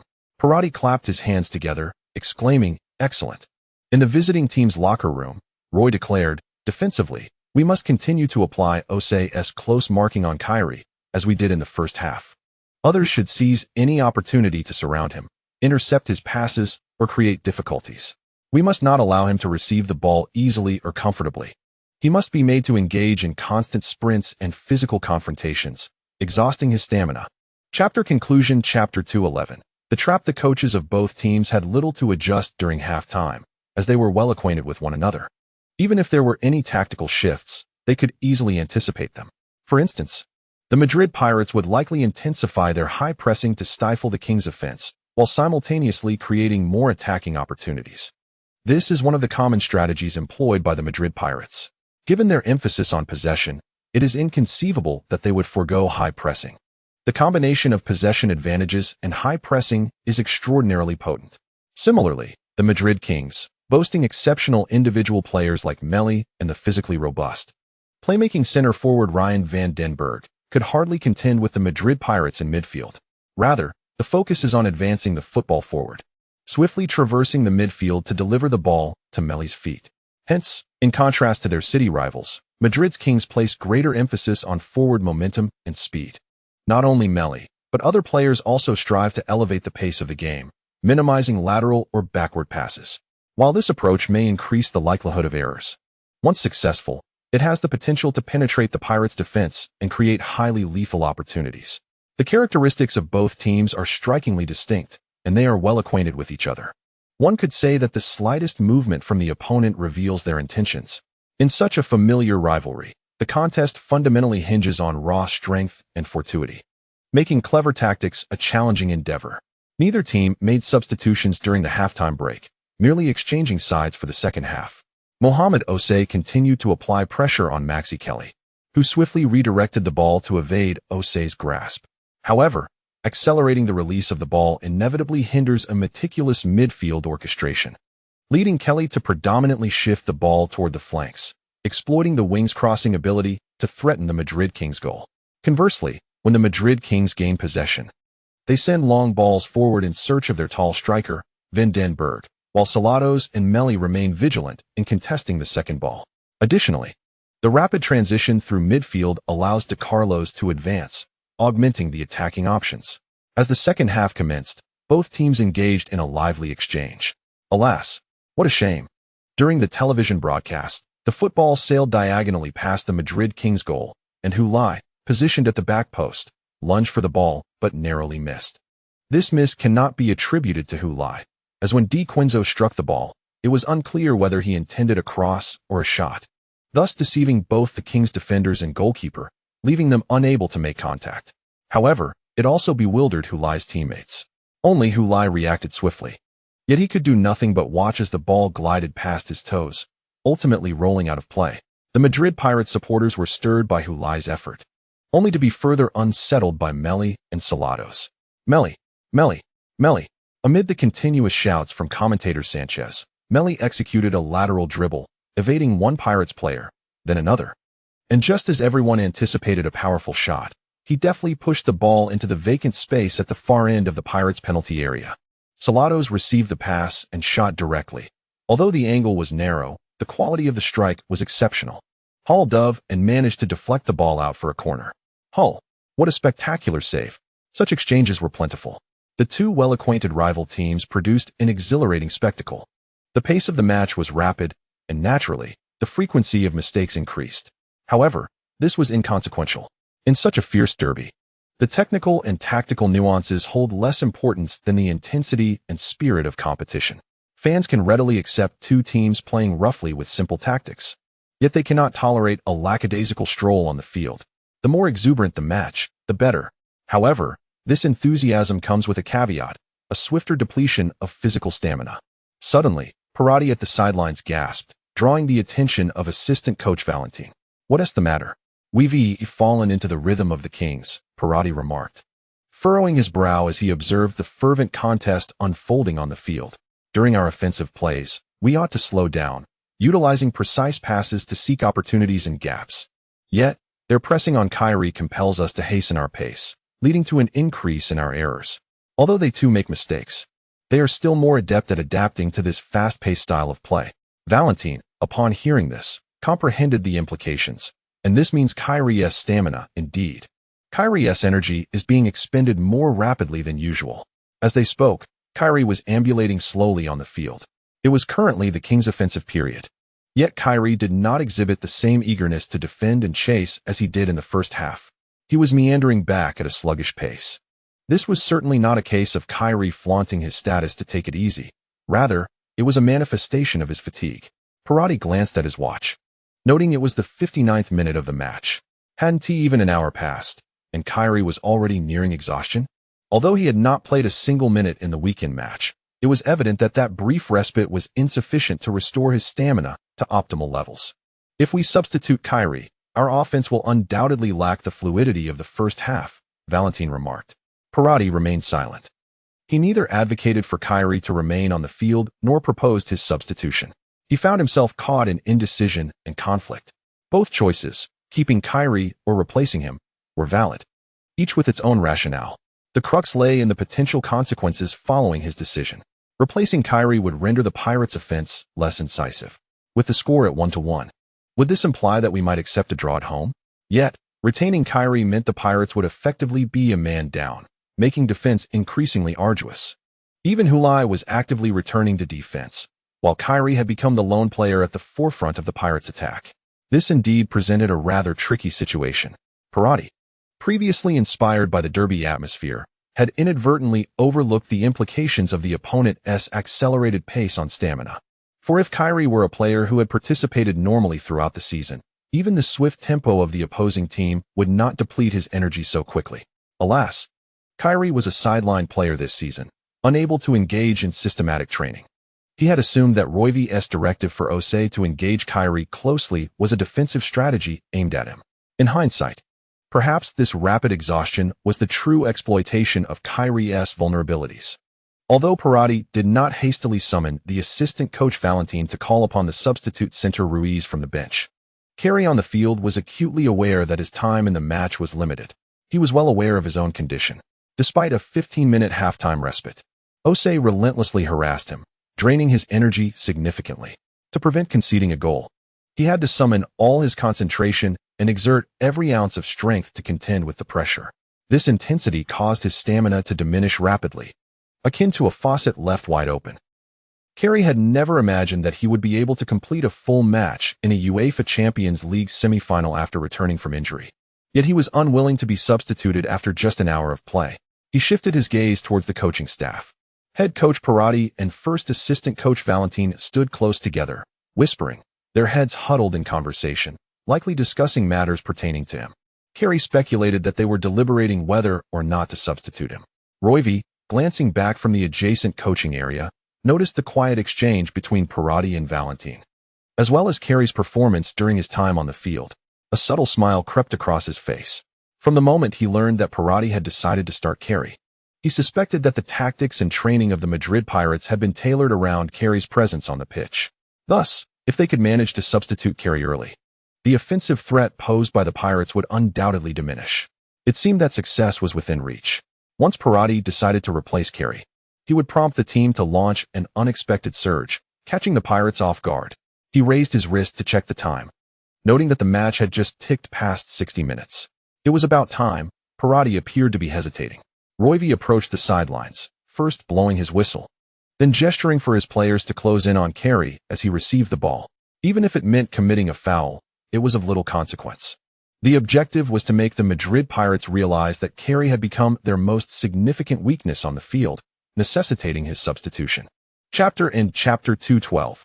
Explode. As Maxi Carey received the ball in the attacking third, he was immediately surrounded by Osei, Deducalos, and Salados. Although Coach Roy had signaled that committing a foul was permissible, the three players from Madrid's Royal team hardly needed to resort to fouls to dispossess a fatigued Carey. In their encirclement, Carey swiftly lost control of the ball. He was jostled by Osei, stumbling and relinquishing possession, despite raising his arms to signal a foul to the referee. His appeals fell on deaf ears. Following the interception by Salados, the ball was quickly sent forward to Meli. The Madrid Pirates fans in the stands erupted in a chorus of boos. These jeers were not directed at Carey for losing the ball, but rather at the referee and the Madrid Royal players, as the home crowd believed that a foul had indeed occurred. Yet, in truth, it was not a foul at all. During the collision with Kelly, the player Osei was engaged, and according to the rules, this constituted a legitimate challenge. Fortunately, the attack by the Madrid Kings did not materialize, as Cerratos' pass to Meli was anticipated by Ramirez, who successfully intercepted the ball before Meli could receive it. The boos from the stands swiftly transformed into cheers. However, Roy, the coach on the visiting sideline, seemed unfazed by the failed attack, as his primary aim was to unsettle Kelly. The earlier defensive play indicated that he was nearing success in that endeavor. After losing possession, Kelly appeared visibly enraged and dissatisfied, lodging a complaint with the referee, who remained indifferent, further inciting the Dutchman's fury. He now resembled a powder keg on the verge of explosion. Indeed, let him explode, Kelly. Ramirez feigned a pass to his teammate Joaquin Bella, deceiving the Madrid Kings center forward, Van den Berg, causing him to shift his weight and open a pathway. Suddenly, Ramirez accelerated, dribbling the ball through this opening towards the forward line. Meli, trailing behind, made a token attempt to intercept, but ultimately made no contact. Choosing not to pursue further and simply watching as Ramirez advanced with the ball. Upon crossing the midfield line, Ramirez opted not to continue his dribble, instead passing the ball to his left flank to Ion Martinez, who initiated a breakthrough along the sideline. Taking advantage of the screen set by Tonini, he unexpectedly cut inward and dribbled laterally. At this juncture, the Madrid Pirates forward line had nearly pressed up to the penalty arc, with right-back Irazusta charging forward to a line almost parallel to Hulai. Meanwhile, the originally left-side player DeQuinzo had shifted to the center, swapping positions with Kelly. Kelly moved to the flank primarily to evade Osai.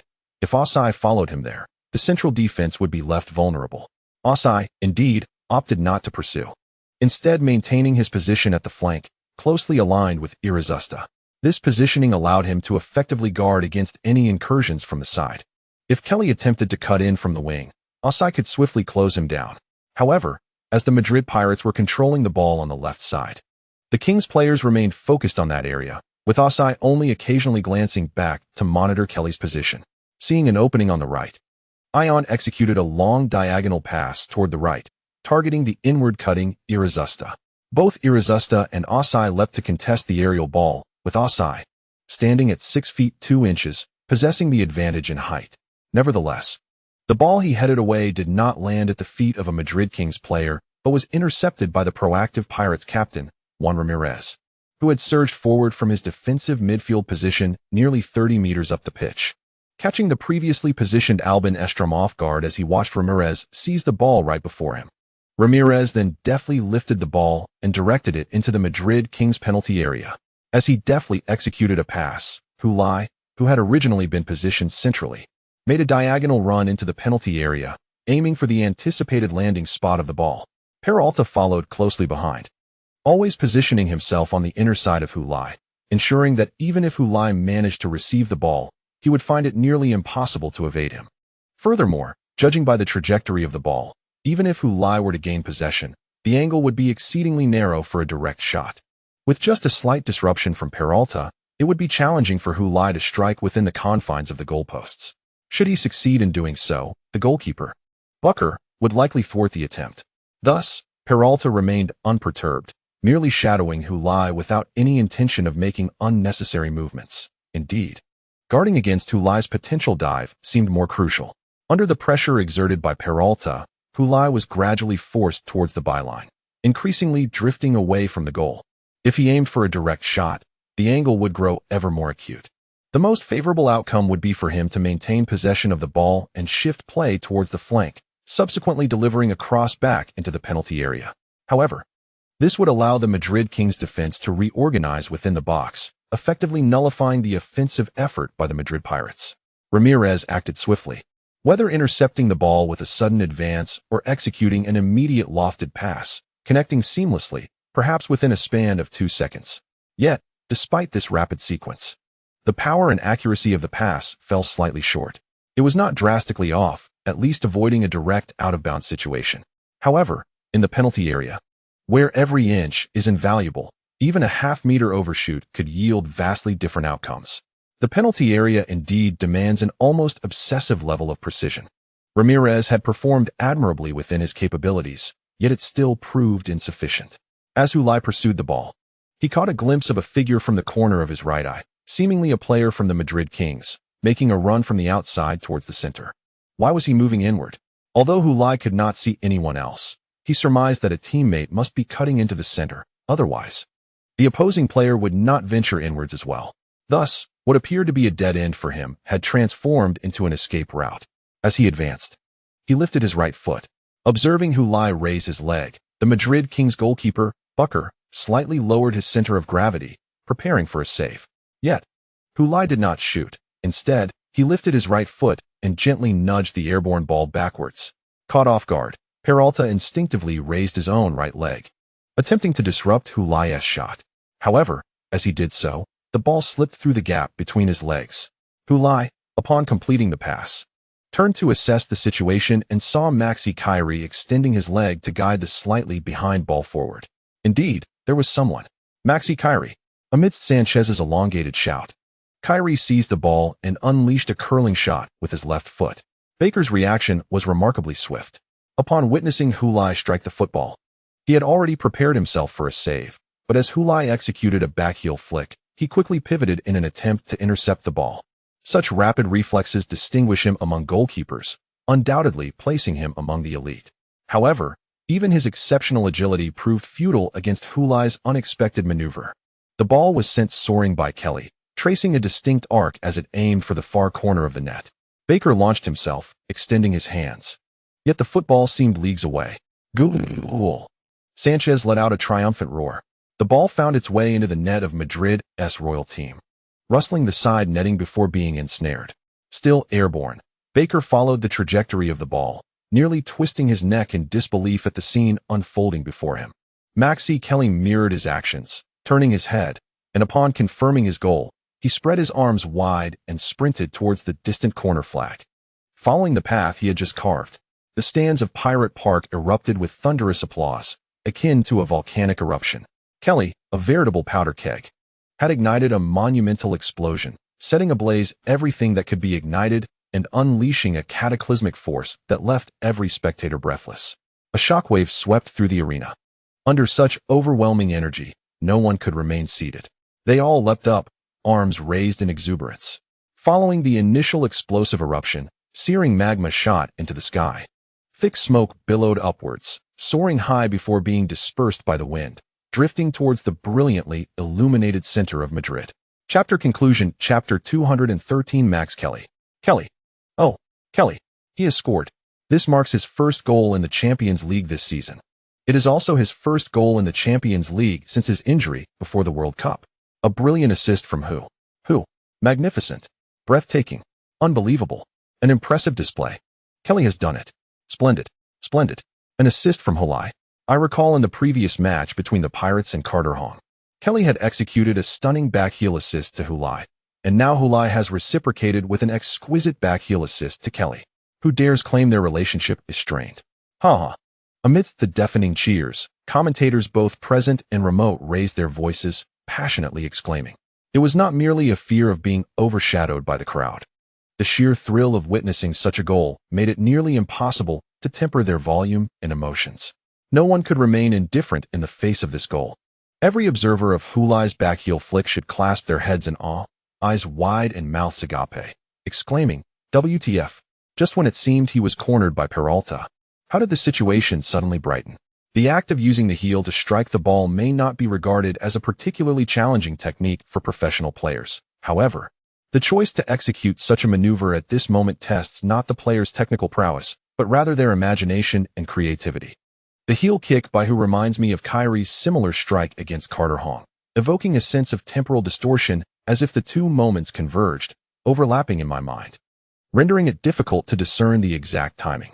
The commentary by Sanchez exudes a certain magical realism, as the proximity of these two heel passes invites immediate association.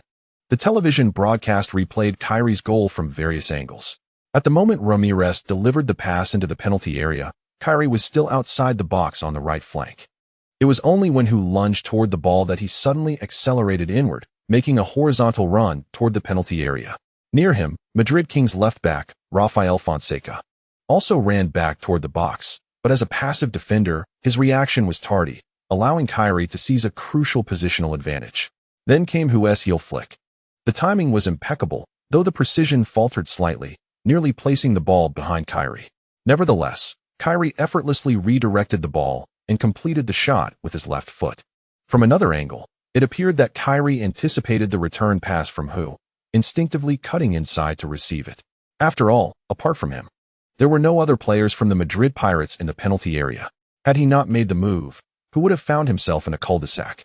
After scoring, Kyrie jogged toward the corner flag, refraining from exuberant celebration, instead gradually slowing his pace to a leisurely stroll.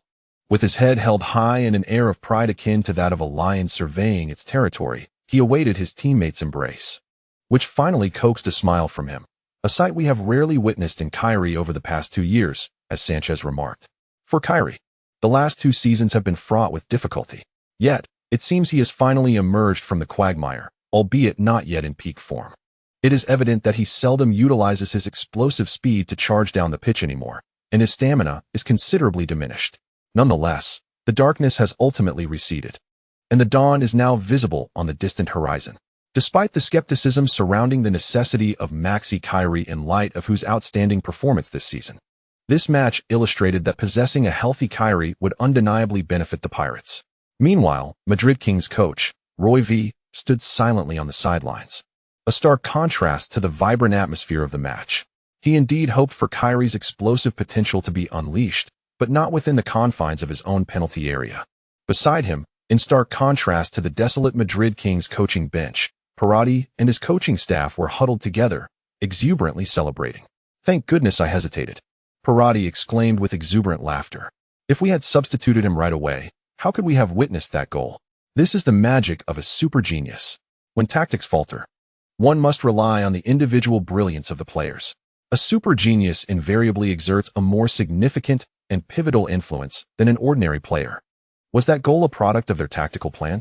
Clearly not. It was a spontaneous decision made by the players on the field. Oftentimes, it is these players' improvisational skills that bring about transformative changes in a match. Genius players are particularly adept at improvisation, allowing them to deliver decisive performances at critical moments. This goal stands as a testament to that. Whether it was Hulai's deft back heel or Kyrie's sudden inward cut, neither had been rehearsed in prior training. This was entirely beyond the team's established offensive patterns. It was a duet of improvisation between the two. As Valentin joined in the celebration with his colleagues on the coaching bench, a thought suddenly crossed his mind. If Kyrie could maintain such performance next season, would the club be inclined to recruit another playmaker? Perhaps they would be more inclined to offer a new contract to the club's legend. However, Valentin firmly believed that the club should seize the opportunity to rejuvenate while Kyrie had not fully recovered. After all, regardless of Kyrie's stellar performance, he would be approaching 35 by next season. How long could he sustain his peak?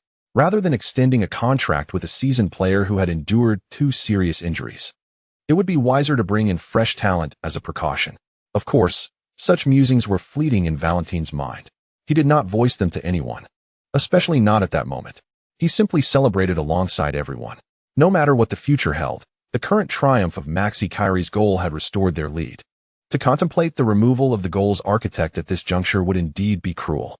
Valentin shook his head, only to be seized by Perotti's grip on his shoulder. "Jesus." "Huh." Valentin startled, nearly believing that Perotti had discerned his fleeting expression. But Perotti merely instructed him, "Get Ruiz over here. It's his turn. You're substituting Kyrie?" "Of course. Who else would I substitute?" Perotti found Valentin's question rather redundant. "Oh right, I'm on it." Valentin realized he had momentarily lost composure and hurriedly brushed it off, turning to dash towards the substitutes bench. Fortunately, during halftime, Ruiz had warmed up under the guidance of the second assistant coach, Enzo Naher, so he only needed to perform a quick stretch now. As Kyrie concluded his celebration and turned back towards his teammates, he noticed Hulai standing before him, raising his arm. "What is up?" he asked, puzzled. "High five. That goal was an assist from me," Hulai replied with a beaming smile. Despite Kerry finding Hulai's overly enthusiastic smile somewhat peculiar, he conceded that Hulai had a point. After all, it was only natural to celebrate a successful assist with a high five. Thus, he raised his palm in response. However, before he could fully grasp the situation, Hulai forcefully slapped his hand. How forceful was it? Hulai even leaped into the air as they connected. The sound echoed sharply. Kerry grimaced, furrowing his brow in pain. Ouch!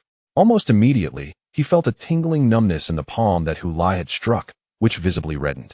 "Damn it!" With a painful expression, Kerry glanced at Hulai, who had already turned and walked away, shaking his hand, clearly in discomfort as well. What a spiteful and petty little rascal. After scoring, Kerry was substituted by Perotti, replaced by Ruiz. As he descended from the pitch, the Pirate Park erupted in thunderous applause. The Pirate fans expressed their love and support for Kerry, warmly welcoming his return to the Champions League. Kerry bore no dissatisfaction at being substituted early. He approached the sidelines, raised both hands, and waved in salute to the fans in the stands. He wished to reciprocate their applause, yet the lingering ache in his palm made it quite uncomfortable to clap. Meanwhile, Ruiz, waiting outside, raised his hands to complete the customary exchange with a high five. But Kerry embraced him instead. This surprised Ruiz. Was the Dutchman a bit emotional? Yet, he quickly understood. After all, This was Carey's first goal in the Champions League in 2 seasons. With that thought, Ruiz patted Carey's back vigorously before rushing back onto the field. After exiting, Carey continued to wave at the fans cheering for him. Once that was done, he approached the waiting coach, Perotti. A flawless performance, Perotti smiled, extending his hand. I can hardly find the words to praise you. Max hearing his coach's commendation, Carey smiled modestly. Just a small effort, sir. I merely did what I was supposed to do. Indeed, merely doing what you ought to was sufficient to earn the adoration of 80,000 fans. Perotti pointed towards the stands behind him, where numerous Pirate supporters surged to the front row, shaking their fists and chanting towards Carey in the coach's box. Well done, Max. You're the best, Max. Congratulations, Max, you're back. Witnessing the fervent, even tearful fans, Max Carey was momentarily moved, tightening his lips to suppress the tremor. End of chapter 214. Happiness. The hero of the match, Max Carey, had been substituted, yet the game still had some time remaining. Neither team would hold back. Replacing Carey did not imply that the Madrid Pirates were content with a narrow lead. The precariousness of such a score needed no explanation. If capable, Perotti naturally hoped his team could score more, striving to eliminate any suspense in the two-legged tie at home. Of course, that was hardly feasible. Thus, adopting a pragmatic approach, even concluding the first leg with a score of 31 would be a considerable triumph. Only if there were absolutely no alternatives, and the possibility of the opponent leveling the score loomed, would he concede to a narrow victory of 21. On the other side, the Madrid Kings could not afford to accept a minor loss with nearly 30 minutes left in the match. The optimal outcome would be to reverse their fortunes within the remaining 30 minutes. A slightly less favorable result might entail a 22 draw away from home, while the worst-case scenario would be a defeat by 13 or even 14 points. Consequently, with the substitution of Carey, both teams did not slow their pace. Rather, they intensified their efforts. The Madrid Pirates, now devoid of Carey, the physical liability, were undeterred by the Kings' attempts to accelerate the game. After all, the Pirates also prioritized endurance, and their possession-based play necessitated stamina, as each player must continuously reposition to facilitate fluid ball movement. Naturally, with Carey's departure, a pivotal piece in their possession strategy was lost, prompting the Pirates to activate their contingency plan. Upon introducing the tall forward Ruiz, the Pirates began to exploit attacks from both flanks. This shift allowed them to adopt a faster pace. Goals were imperative for both teams, and instead of decelerating, they continued to escalate their tempo. English commentator Matthew Cox expressed his astonishment. This is the Madrid Derby. The Champions League is inherently quicker than the league, and the Madrid Derby within the league is already more intense than typical matches. One can only imagine the fervor of the Champions League Derby.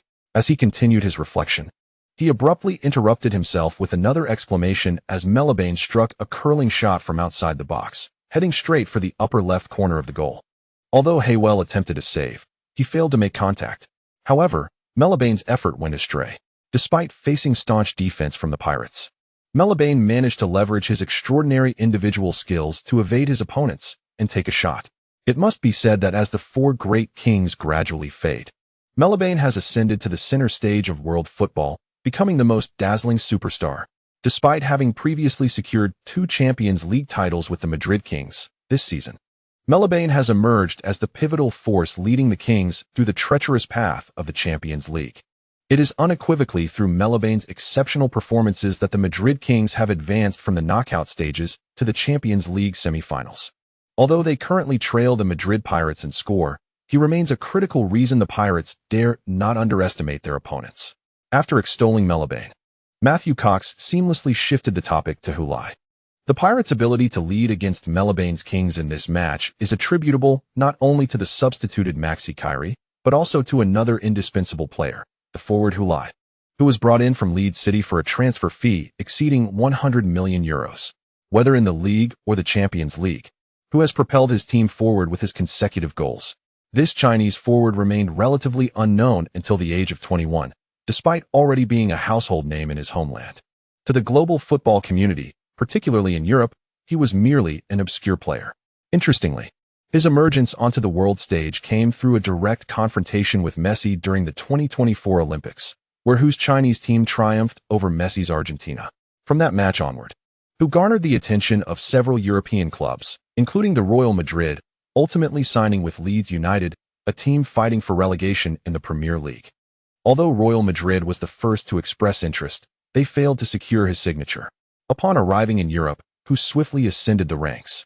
Yet, I dare say that 2 seasons ago, even after winning the Premier League and the Golden Boot with Leeds, and scoring 5 goals to become the top scorer in the World Cup, few would have considered whose potential comparable to that of Messi. He was seldom mentioned alongside the Argentine maestro. However, following whose transfer to the Madrid Pirates, he has faced Messi multiple times, igniting debates in the media and online about who is superior. The facts speak volumes. Who has evolved into a super talent on par with Messi? Matthew Cox devoted considerable space to extolling Hulai, weaving in commentary on the match's fast-paced offensive and defensive transitions. One moment showcased Messi's dazzling dribbling, while the next highlighted Hulai's threatening shots within the penalty area against the goal guarded by Buckler. These thrilling moments, predominantly featuring Messi and Hulai, seemingly corroborated his assertions. Regardless of the match's unfolding events, he persistently returned to the topic of the 2 stars, sharing his insights on Messi and Hulai with the viewers at home. This match was not Hulai's first encounter with Messi, but it marked Matthew Cox's inaugural in-depth discussion on the subject during a game. Today's match seemed to ignite his yearning to express himself, as it represented the first dialogue between Messi and Hulai on the grand stage of the Champions League. While they had previously faced each other in the Olympics and La Liga, this was now the pinnacle of football competitions. Although Messi did not score in the match, he remained the most threatening player for Real Madrid, who, on the other hand, had already contributed 1 goal and 1 assist, proving he is more than just a scorer. Let us temporarily set aside the debate over who is stronger. Witnessing these 2 exceptional young talents excel on the Champions League stage is a profound joy for us spectators. However, as Luo Kai, watching the match from his television, heard Matthew Cox's remarks, he felt a sudden wave of melancholy. He merely regarded Hulai as his adversary. It is evident that Hulai no longer regards him as a rival. Hulai has reached a level where he can engage in a back and forth with the world's elite talents on the grandest stage. Fans around the globe are elated by the clash between these 2 formidable players. Elated? Rokai does not share in this joy. Despite his discontent, he refrains from turning off the television. He forces himself to continue watching this UEFA Champions League semi-final, which has no relation to Triumphant. Perhaps it is the only way he can feel a semblance of involvement, even as a mere spectator. It allows him to witness the stark contrast between his own abilities and those of the top-tier players, while also guiding him towards the path of improvement. In the live broadcast, Hulai receives the ball with his back to the goal in the penalty area, unable to turn due to Peralta's defense. He passes the ball back to Joaquin Bella.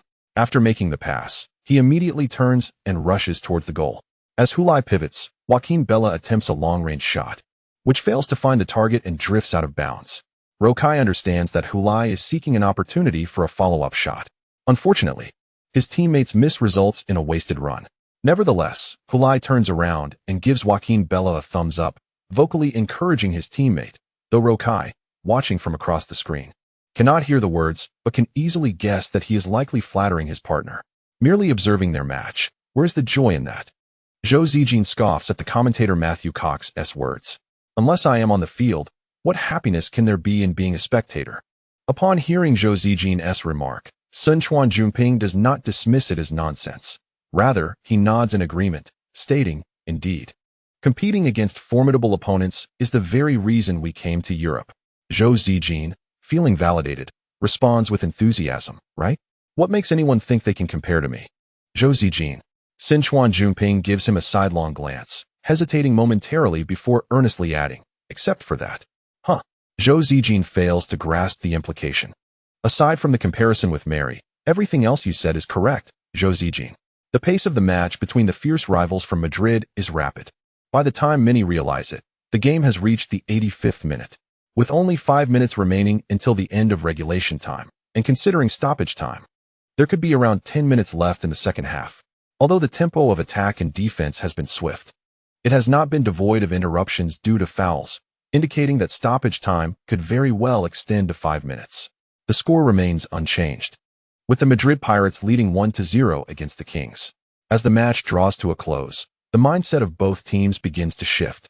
The score is precarious. In the remaining 10 minutes, is there a chance for the Madrid Kings to equalize? Certainly. However, Is it worth the risk of conceding a counterattack goal from the Madrid Pirates to pursue that? That remains uncertain. Conversely, the Madrid Pirates are equally discontented with merely a narrow victory at home. Certainly, they are not satisfied. However, if dissatisfaction prevails, they must endeavor to secure another goal within the final 10 minutes. Are they not apprehensive about the Madrid Kings seizing this opportunity for a counterattack? Indeed, they are. If both teams were to contemplate from each other's perspectives, the complexity of the situation would deepen. Might the Kings exploit the Pirates' yearning for more than a single goal by adopting a defensive counter-strategy? Yet, how can they be certain that their city rivals will not take advantage of their own defensive posture to safeguard their one-goal lead until halftime? After all, while a solitary goal may not be entirely gratifying, it is nonetheless acceptable, given that victory has been attained. In these final 10 minutes, the coaches of both teams find themselves at a crucial juncture, faced with the decision to either continue their offensive or to temper their pace and revert to a defensive stance. Ultimately, it is Pirati who first opts to withdraw into defense, relinquishing hopes of a last-minute goal, as he feels content with the scoreline of 1-0. The Pirates retreat. Yet the Madrid Kings, led by Royvi, do not immediately surge forward with relentless aggression, wary of the trap that Pirati may have meticulously crafted. Though he yearns for a draw against the Pirates on their turf, this desire does not compel him to take undue risks. It is not until the approach of stoppage time, upon witnessing the Pirates genuinely diminish their offensive efforts, that he resolves to take a chance. Meli shifts to the left, positioning himself near the sideline to receive the ball. Duja Carlos receives a pass in the channel, but is met with a robust challenge from Juan Ramirez, compelling him to pivot and protect the ball. It appears he intends to pass it backward, yet Duja Carlos cleverly uses his heel to redirect the ball to the awaiting Meli. As Meli receives the ball on the flank, the Pirates' right back, Irasusta, immediately closes in.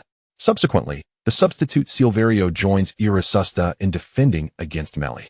Realizing that the opposition has effectively closed him down, Meli refrains from hasty actions and gently nudges the ball forward with the outside of his right foot, meandering across the pitch with an air of nonchalance. Both Irasusta and Silverio are cautious, aware of Meli's swift footwork. Should they make a premature move, they are likely to be outmaneuvered. They trail him, retreating step by step until Meli advances into the penalty area. He has no intention of dawdling any longer. As he lifts his right leg, his right shoulder drops, feigning a touch with the outside of his foot. Silverio steps back, preparing to defend against an inward cut. However, Meli's maneuver is merely a ruse. His right foot feigns a strike without actually pushing the ball, instead deftly controlling it with his left foot, propelling it forward. In that instant, Meli accelerates, piercing through the space between Irasusta and Silverio. As Silvio shifted his focus and footwork, he inadvertently opened a path for Meli, who effortlessly maneuvered through. Meli, Meli, Meli. Regardless of whether they hailed from Spain, England, or China, commentators around the globe raised their voices in unison, chanting Meli's name. A tremendous chorus of boos erupted from the stands of Pirate Park. Amidst the cacophony, Meli caught up with the ball and unleashed a right-footed shot from a tight angle. Hull, unable to react in time, opted to sit down, using his left foot in place of his hands. He felt the tip of his foot graze the ball, yet was uncertain if he had truly made contact, prompting him to glance back. There, he beheld the ball racing towards the far post of the goal. At that moment, the eyes of every Pirate fan and player widened in anticipation, their hearts lodged in their throats, while the King's supporters prepared to raise their arms in celebration. Suddenly, the ball struck the outside of the post, veering out of play. A collective sigh of relief swept through the crowd, as the commentators exclaimed, "Oh!" Meli came agonizingly close to scoring. The post at Pirate Park thwarted Meli's goal. His impressive breakthrough almost crowned him the hero of the Kings. Once again, Hull saved the team. He must have touched the ball. Let us review the replay.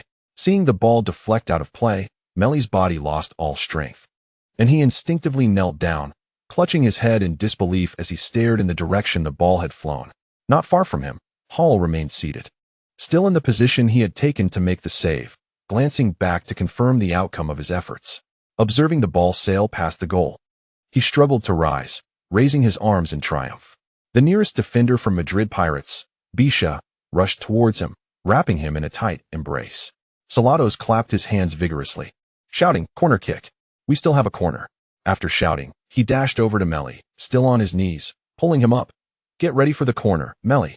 Meli's gaze began to sharpen, realizing that the match was not yet over and that Madrid Kings still had one more opportunity for an attack. However, this chance was squandered, as the corner was cleared by the Pirates' towering striker, Ruiz, at the near post. The second ball was seized by Futile. As he received the pass, Ose collided with him from behind, causing him to fall to the ground with a cry. The referee's whistle sounded, but instead of calling a foul on Ose, he blew the final whistle, signaling the end of the match. The game concluded with Madrid Pirates triumphing over the Kings at home, winning the first leg of the final.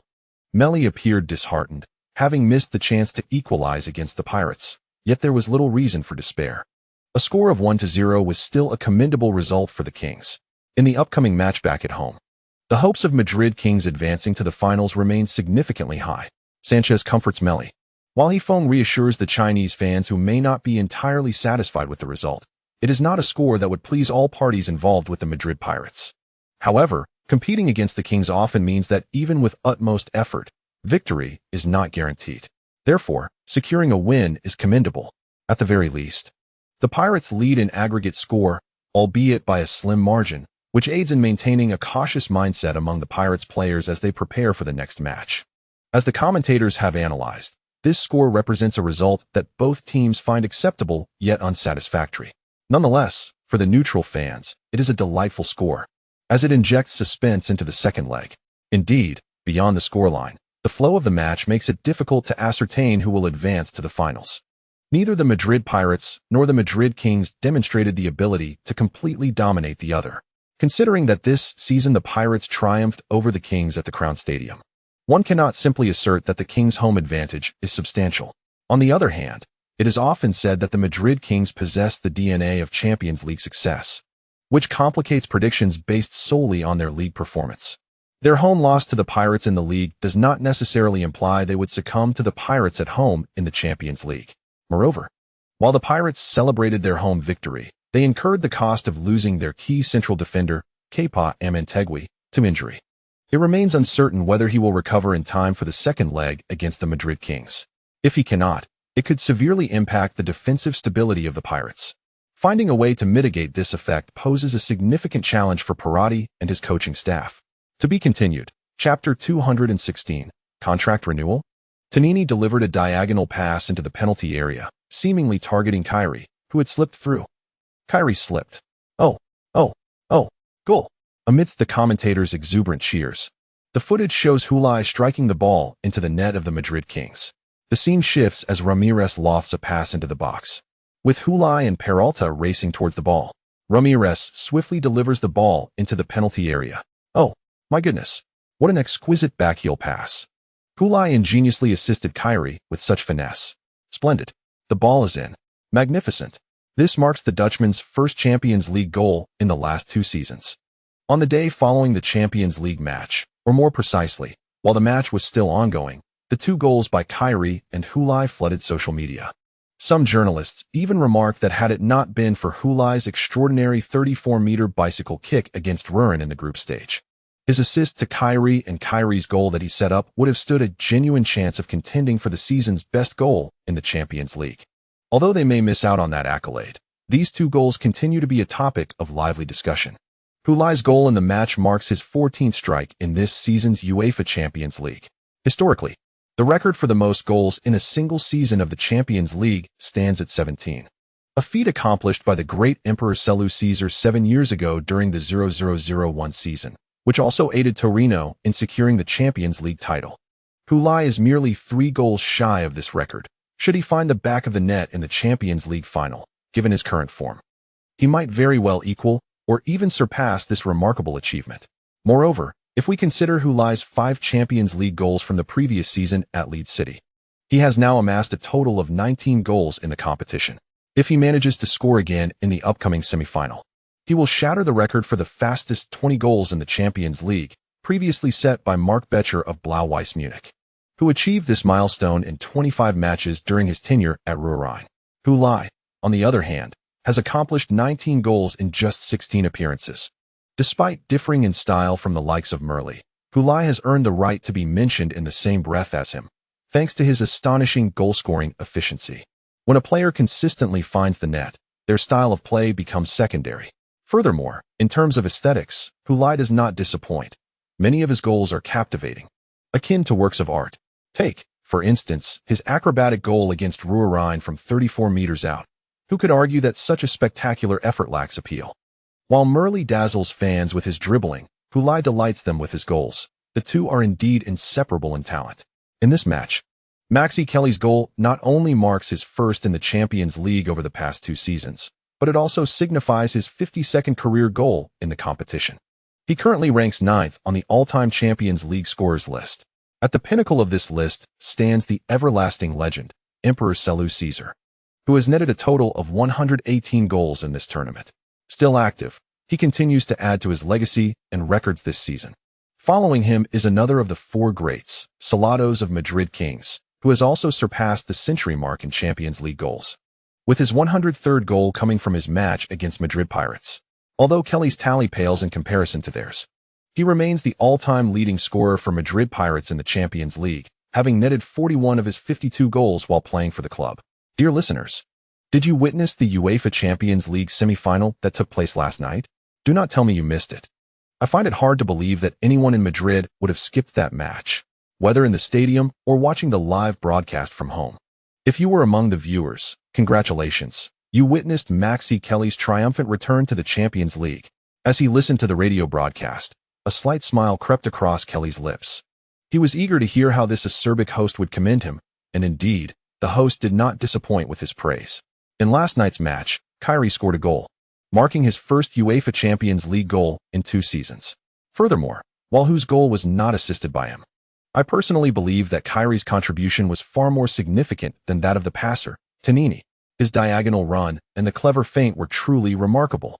Thus, although who was awarded man of the match for scoring a goal and providing an assist, I feel that Kyrie's performance was equally commendable. Kyrie expressed his satisfaction softly, acknowledging that someone finally articulated the point. Although Hulai took home the accolade of best player post-match, Kyrie felt he too deserved that honor. His only weakness lay in his physical fitness. Had he been able to play the full match, how could the Pirates have merely secured a narrow victory? Regrettably, after enduring severe injuries and lacking systematic training, Kyrie could only return to his current state. If he could remain healthy and play safely for the remainder of the season, then he could start rebuilding his stamina for the new season, avoiding another injury that sidelines him for over 6 months. His physical condition would undoubtedly improve significantly compared to now. However, that distant water cannot quench the immediate thirst. It does not assist him in acquiring an inexhaustible reservoir of stamina at present. The radio host continued to praise Kyrie. As of now, Kyrie has 1 year left on his contract with the team. Let us observe his performance upon recovery. I even believe the club should seriously consider offering Kyrie a new contract. A healthy Maxi Kyrie remains among the elite players in the world. Hearing the host's comments, Kyrie slightly furrowed his brow. His contract was set to expire in 1 season. It should have concluded at the end of this season. But his contract was renewed in the summer of 2006 for 3 years, extending until the summer of 2009. In fact, after he assisted Hulai with a heel pass in the match against Royal Carthage, his agent, Jim Castian, inquired about the possibility of a contract extension. Castian believed that given Kyrie's outstanding performance, it was an opportune moment to negotiate a new deal with the club, which could secure more favorable conditions for Kyrie. Although Kyrie had previously expressed that he would not retire as a Pirate, but would return to his roots at the Hague Hercules towards the end of his career, he certainly would not bid farewell to the mainstream stage of European football at the age of 34. Thus, it was indeed time to engage in contract negotiations with the club. However, Kyrie's reaction at that moment surprised Castian. He did not directly agree to let Castian speak with the club regarding the extension. The reason he provided was, "I have yet to consider whether to renew." Castian was perplexed. What was there to contemplate? After all, he had served the Pirates for many years, and his children were born and raised here. The fans continued to adore him, and his standing in their hearts had not been significantly undermined by Hulai. When Kyrie was injured, the club had generously offered him a new contract without a pay cut, having collaborated for many years with a pleasant relationship. Why was there now a need for contemplation regarding renewal? At that moment, Kyrie did not provide Castiando with any explanation. The reasons for his hesitation were known only to him. Had it not been for Hulai, or for Hulai's remarkable performance during his injury period, Kyrie would have had no reservations about renewing his contract with the Pirates. However, the current circumstances had led him to entertain different thoughts. Although Kyrie's recent performances had been outstanding, Edery, I still advise that we should promptly seek a successor for him rather than contemplate offering him a new contract. In the office of head coach Perotti, assistant coach Jesus Valentin articulated the suggestion he had pondered over the previous night. Perotti cast a glance at Valentin. The club was indeed considering renewing Kyrie's contract, hoping to secure a one-year extension that would automatically activate if Kyrie maintained a satisfactory attendance level over the next 2 seasons without any significant injuries. This was intended to be his final contract. I do not believe this is a prudent decision, Valentin remarked with a shrug and a grimace. Even if it is the last one, the club should accelerate its actions in the transfer market to bring in Kyrie's successor, rather than waiting until he is no longer able to play. But signing new players and contract renewals are not mutually exclusive, Jesus, Perotti countered. If we merely bring in a backup for Kyrie, that certainly poses no conflict. However, if we aim to acquire a player who can replace him, then we encounter a dilemma.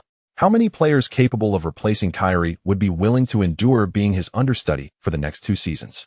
Similarly, if the player we recruit possesses the ability to supplant Kyrie, why should we continue to allow Kyrie to be a starter? Valentin responded with a series of probing questions. After listening, Perotti sighed. You are correct, Jesus.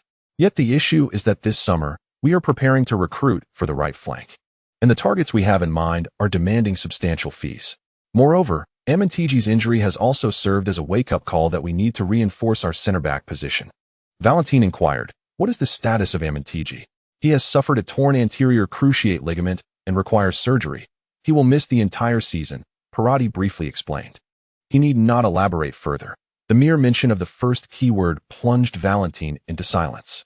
A torn ligament signifies that even if Amantigi recovers by next season, his physical capabilities would be significantly compromised, making it exceedingly difficult for him to meet the high-intensity demands of the Pirates' multifaceted campaigns. Thus, the club must secure a high-quality center-back this summer to fill Amantigi's void.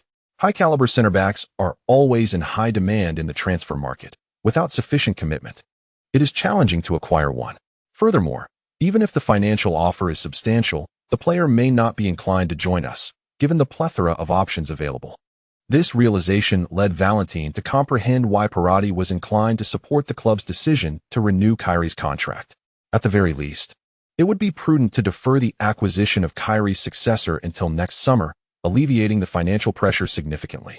Well, let us hope Kyrie remains injury-free. God bless. Valentin sighed in resignation. Should we proceed with the buyout of Schwitz? Perotti shook his head. If his agent does not demand an exorbitant price, a buyout could be considered. He would indeed be a beneficial addition to our squad. The Swiss international, Omer Schwitz, who was loaned from Saxonstad during the winter break, has performed adequately. Should Kyrie continue to struggle, Schwitz may assume a starting role in certain matches. However, now that Kyrie's form has improved, Schwitz has become a dispensable substitute. A buyout fee of $15 million is not excessive, but if his agent insists on a high salary, the club may be unwilling to accommodate such demands. After all, this summer, the Pirates club has numerous areas requiring substantial financial investment. The team's salary cap is limited, and to attract sufficiently talented players, high salaries must be offered. If more is allocated here, the salaries of other players must consequently diminish. Should Schwitz insist on a lucrative contract, we would have no choice but to bid him farewell.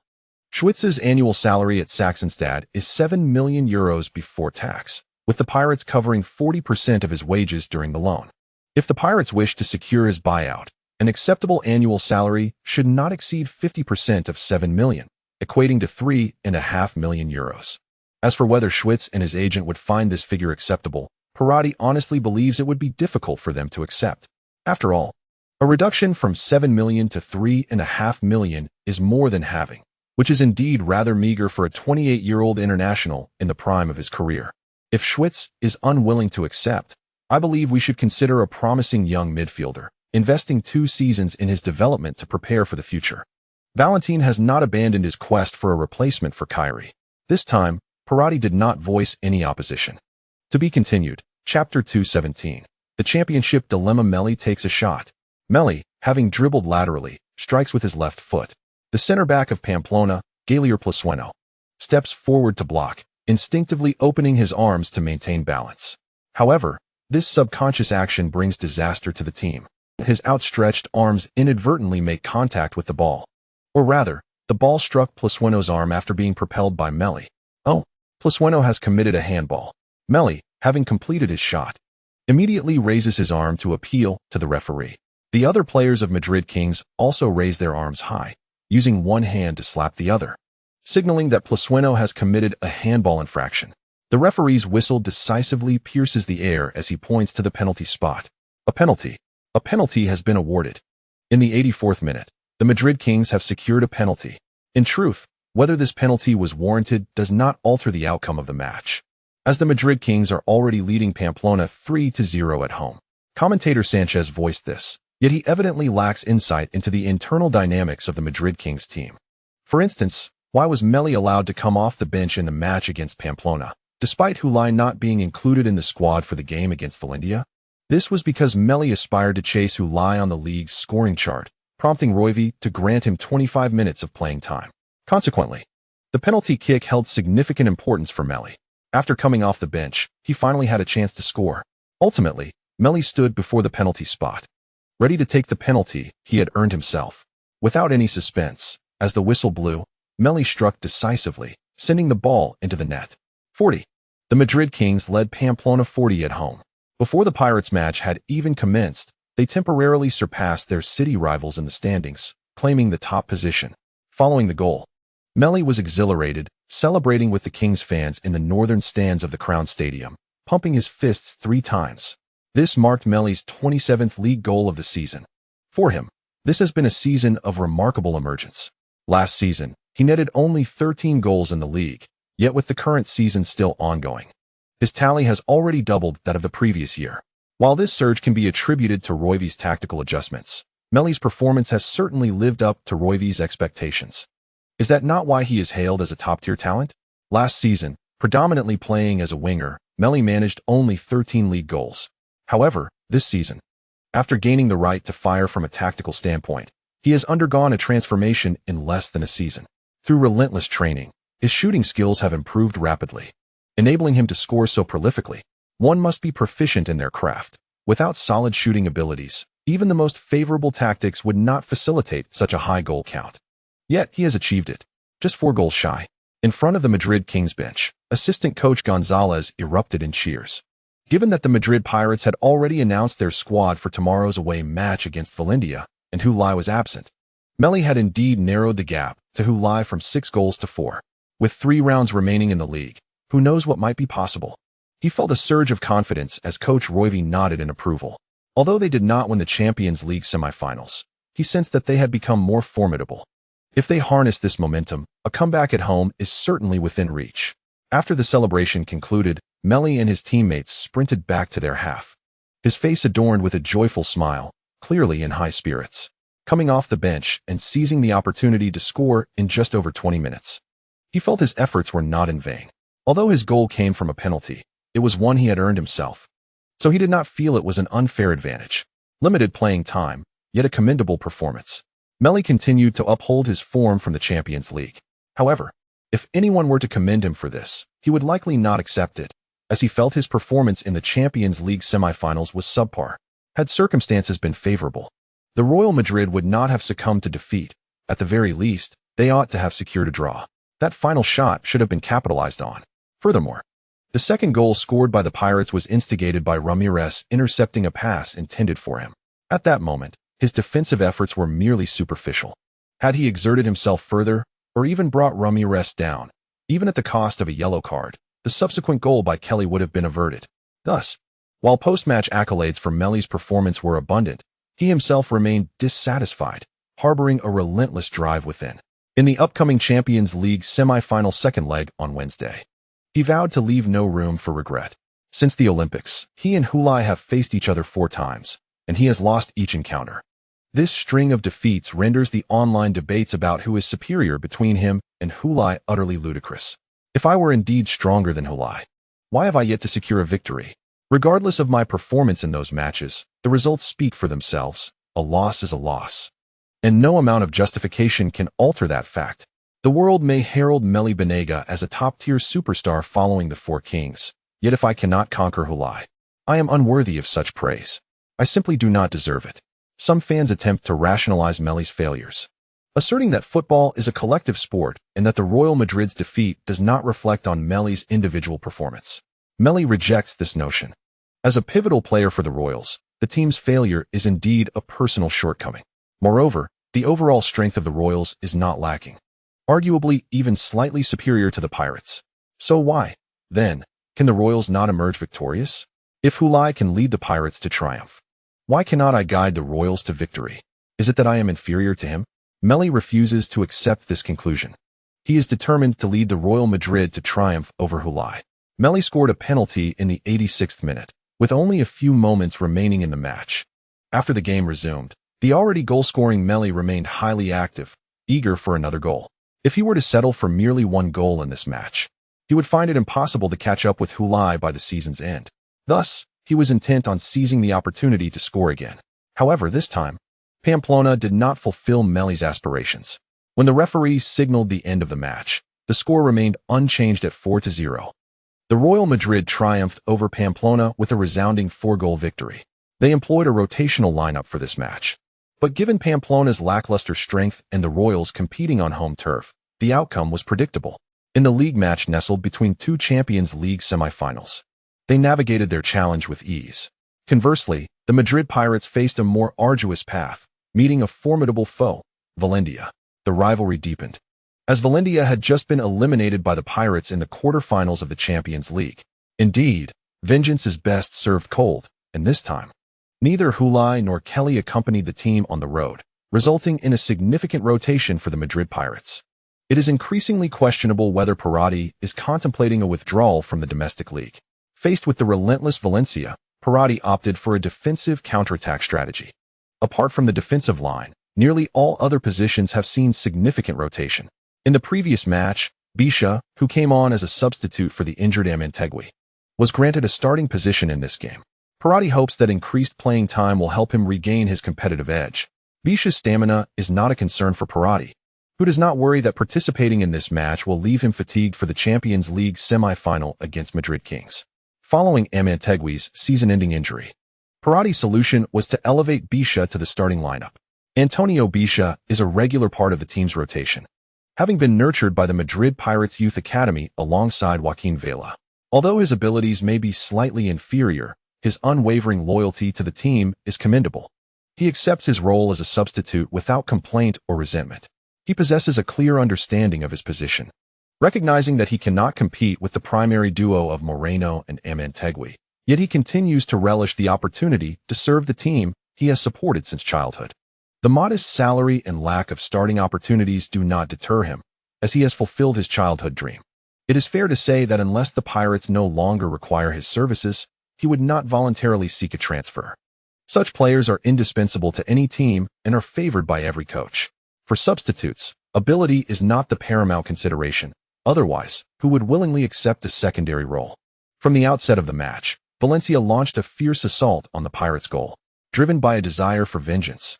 They aimed to triumph over Madrid Pirates on their home turf. Should they succeed in defeating the Pirates, it would enable the Kings to ascend in the rankings. Though Valencia is not a supporter of the Kings, if they could thwart the Pirates' championship hopes, it would serve as retribution for their elimination from the Champions League. Valencia did indeed strike first, but their joy was short-lived, lasting only 18 minutes before the Madrid Pirates equalized just before halftime, courtesy of the rotating starting forward, Ruiz. Valencia fought valiantly thereafter.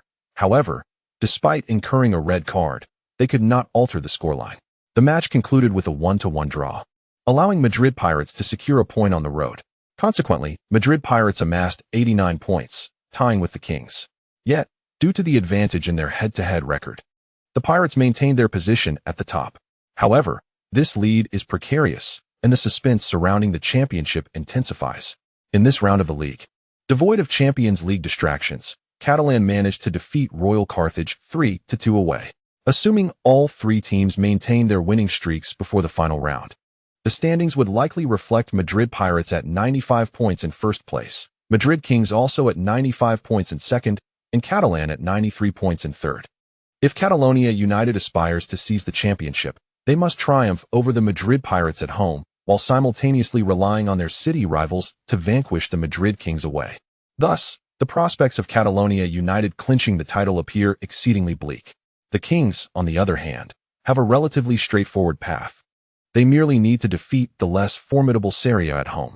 Meanwhile, the Madrid Pirates, who have predominantly held the lead throughout this season, face the disheartening possibility of relinquishing the league title in the end. Should this unfortunate scenario unfold, it would indeed be a monumental disaster. Chapter 218. All that could be done has been done. Perotti, when fielding a rotated squad to face Valencia away, prepared himself mentally for the encounter. Not only a draw but even a loss would be something he would have to accept. After all, the subsequent challenge would be the second leg of the Champions League semi-final against the Madrid Kings. With such a formidable adversary looming, Perotti dared not divert his attention to the league match against Valencia. It was imperative for him to ensure that most of his key players rested. Achieving a result without defeat would already be commendable, although the Madrid Kings have caught up in points. The standings still favor the Pirates due to their victories over the Kings in their encounters this season.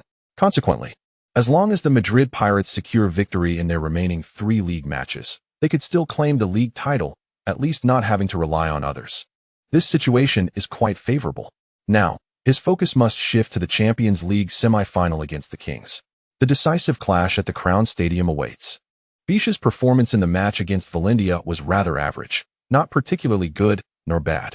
However, this does not guarantee that he will maintain such a level of play in the upcoming match, as the pressure from the Kings far exceeds that posed by Valencia. I fear he might become a primary target for the Madrid Kings.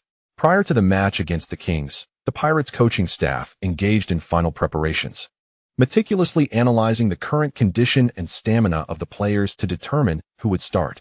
Yet, with no superior alternatives available, they had no choice but to arrange for him to take the field from the outset.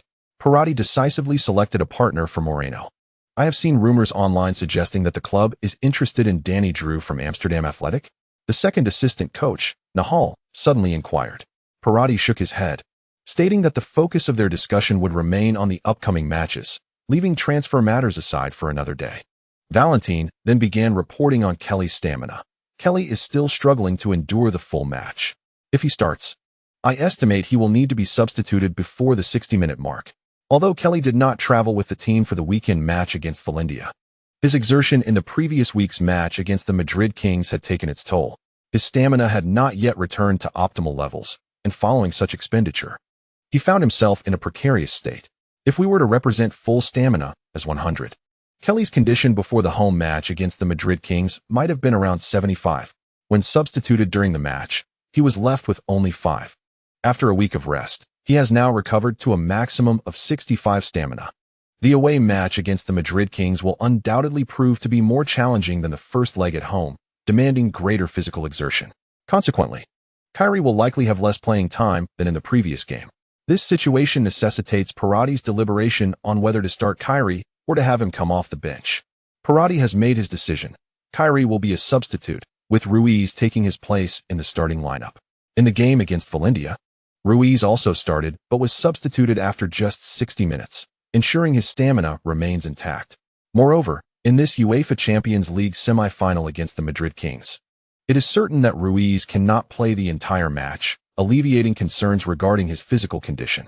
The decision to start Ruiz is predicated on the expectation that the Madrid Kings will launch an aggressive attack from the outset, placing the Pirates in a defensive posture. In this context, deploying Kyrie would be of little significance and could unnecessarily deplete his energy reserves. It is more prudent for him to rest on the bench, ready to be employed as a strategic reserve. The towering striker Ruiz, when starting, can serve as a stronghold in the forward line, allowing the Pirates to bypass the midfield and launch long passes directly from the back to the front, enabling Ruiz to contest headers and maintain possession, thereby buying time for his teammates. This approach also mitigates the downside of Kyrie's absence in terms of offensive creativity. Additionally, Ruiz can double as a center-back during set-piece defensive situations, bolstering aerial strength. As for the remaining positions, there is little to elaborate. D'Cunzo continues on the right flank, replacing Silvilio. The Portuguese player's inconsistency renders him a risky choice in such a crucial match, thus opting for the more reliable D'Cunzo seems prudent. Although the Italian forward may not be a natural winger and lacks pace, he is still preferable. In the central area, Juan Ramirez partners with Joaquin Bella. Their primary responsibilities entail intercepting and clearing the ball, disrupting the Madrid Kings' offensive maneuvers while safeguarding the Pirates' defensive integrity. Organizing attacks is not within their remit. Rather, their defensive duties take precedence, leaving them little energy for offensive pursuits. Ramirez must retreat into the penalty area to assist Bisha in defense, and Bella bears a significant burden on his shoulders. Thus, how can they organize an attack? Upon gaining possession, a long clearance directed towards Ruiz's head could be considered a form of offensive organization. On the left flank is Tonini, undeniably the Pirates' standout player on that side. With skill and speed, he epitomizes the typical Brazilian winger. The defensive line remains unchanged, aside from Bisha replacing Amonteji. Ruiz's partner, of course, is Futile. The formation is 4-4, with an emphasis on exploiting the flanks to threaten the Kings' goal through crosses. This represents the most optimal solution that Pirati's coaching staff can devise given the current personnel situation, with adjustments to be made throughout the match as circumstances dictate. Should the scoreline be unfavorable or remain stagnant, intensifying the offensive thrust would necessitate the introduction of Maxi Kyrie, leveraging his talent and creativity to unlock opportunities for Futile. Should fortune favor them, leading into the second half, the introduction of Kyrie may be warranted. His role, upon entering the field, would primarily involve leveraging his exceptional ball-handling skills to decelerate the pace of the match and to waste precious time. Furthermore, the Madrid Pirates have placed significant emphasis on both offensive and defensive strategies concerning set pieces throughout the past week. Pirati has positioned his team as underdogs, firmly believing that excelling in set pieces is pivotal for advancing to the finals on away territory. With the presence of free-kick maestros like Tonini and Kyrie, it is imperative to refine their set-piece tactics and amplify this advantage. Special attention has also been given to penalty kicks, ensuring they are adequately prepared for any potential shootout. Within the coaching staff's designated order for penalty takers, Captain Juan Ramirez is slated to take the first shot, followed closely by Futile in the second position. His prowess in executing penalties is beyond question. Pirati asserts that players with superior penalty-taking abilities should occupy the forefront of the order during a shootout, diverging from the traditional approach of positioning the most skilled players at the beginning and end of the list. This conventional strategy, which aims to place the best penalty taker last, is grounded in the belief that the fifth penalty carries immense pressure, necessitating a formidable player. However, the reality often reveals that the fifth penalty taker may never even have the opportunity to step up, rendering their skills entirely wasted, a significant inefficiency. Consequently, many contemporary coaches advocate for having proficient penalty takers step up earlier in the lineup, both to swiftly establish a scoring advantage and to exert psychological pressure on the opponents. A pertinent example can be drawn from another UEFA Champions League semi-final held on Tuesday evening, where the Stan Park Rangers drew the Torino Bulls into a penalty shootout on home soil. Despite the commendable performance of Torino's goalkeeper, Albertazzi, who saved one penalty and forced another to ricochet off the crossbar, his teammates faltered, missing 3 penalties. As a result, the star player Caesar, poised to seal the match in the 5th round, never had the chance to take his shot, leading to Torino's downfall. Aside from the first successful penalty, the remaining 3 players from Torino failed to convert their attempts. Ultimately, the Stan Park Rangers triumphed in the shootout, eliminating Torino and advancing to the Champions League final. This season's final, set to take place in London, can be viewed as a quasi-home match for the Stan Park Rangers.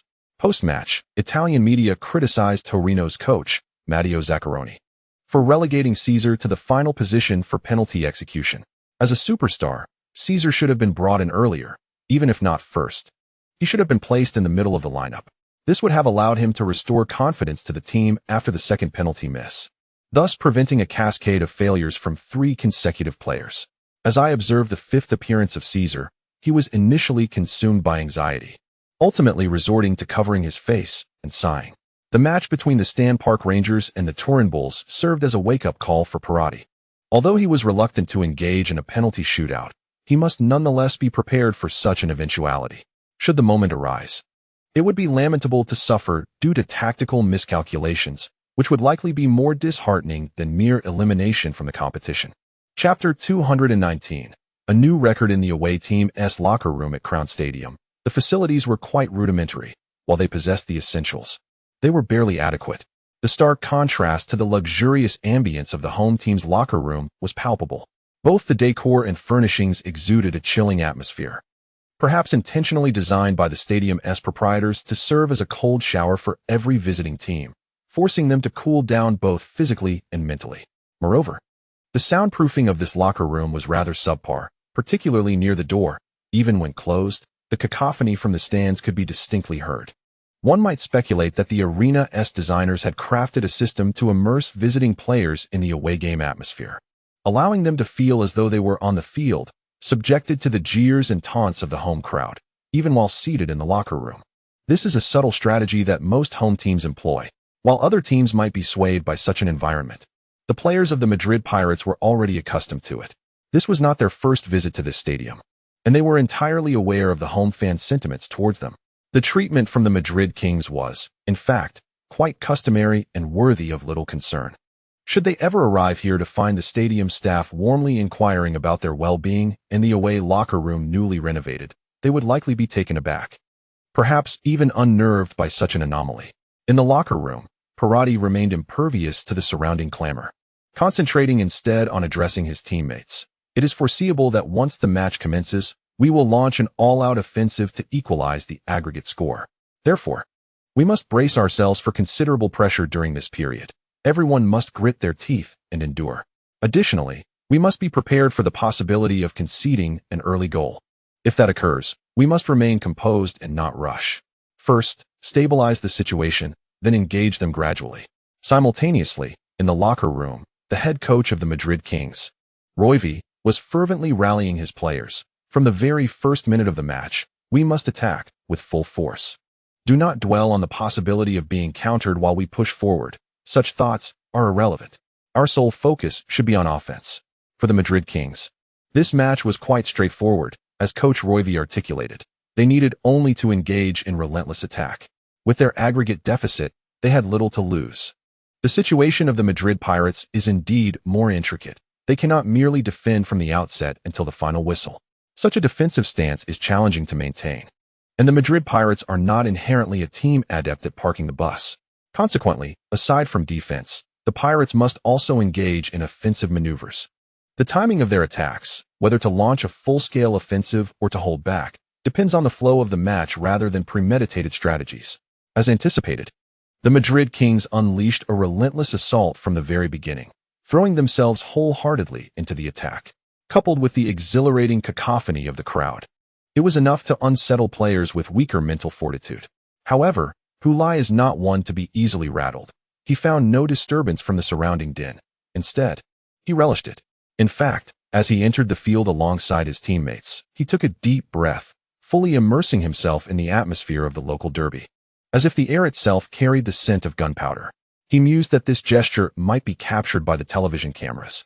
Curious about how the commentators would interpret his actions, such thoughts flitted through Futile's mind, yet he remained undistracted by them. The Madrid Kings continued their offensive onslaught, which was hardly surprising given their continuous aggression since the match commenced, bombarding the Pirates for a staggering 12 minutes. Throughout this duration, the Madrid Pirates failed to mount a single attack, unable to advance the ball into the Kings' 30-meter zone, let alone attempt a shot on goal. The Kings' offensive momentum was formidable, nearly resulting in a goal when Salados's shot was deflected by Havel, striking the post before rebounding. Juan Ramirez managed to clear the danger with a powerful kick. This sequence elicited a collective sigh from the Kings supporters, followed by a surge of applause and cheers.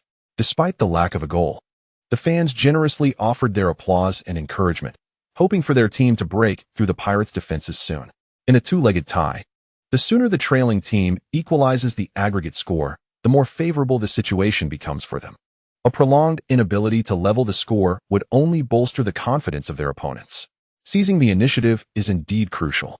However, the Madrid Kings' aggressive approach carries its own risks, as their defensive gaps are alarmingly vast. Should the Pirates seize the opportunity for a counterattack, they could pose a significant threat to the Madrid Kings' goal.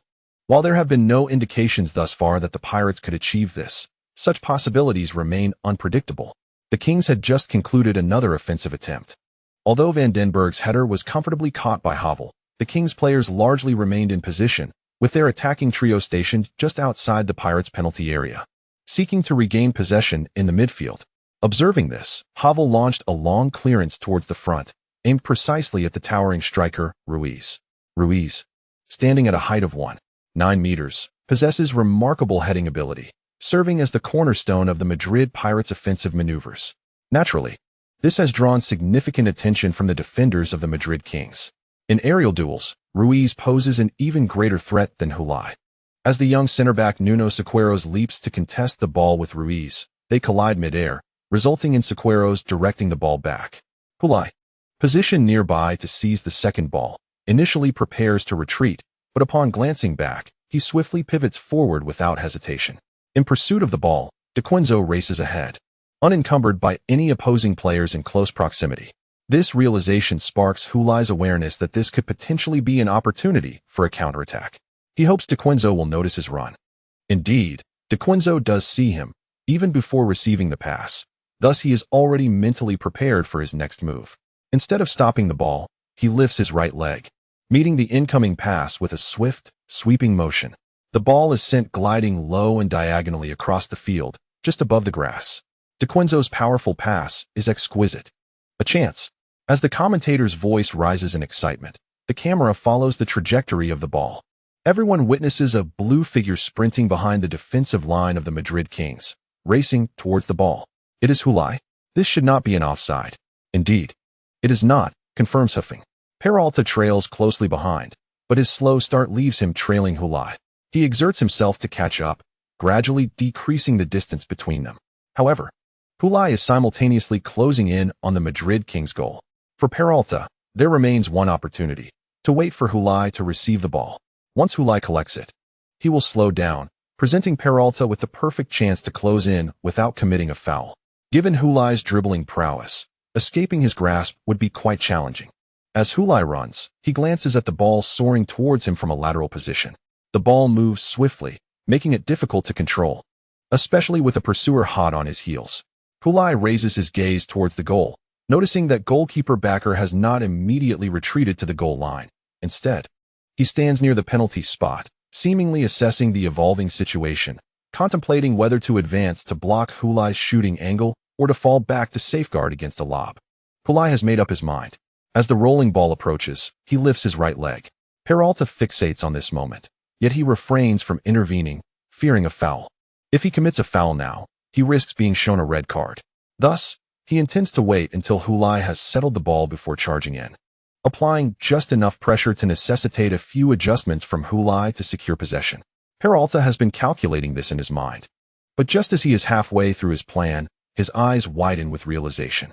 No longer hesitating, he lunges towards both the ball and Hulai. For he has discerned that Hulai's raised leg is not for stopping the ball, but rather for a direct shot. Bang! He was still unable to prevent Hulai.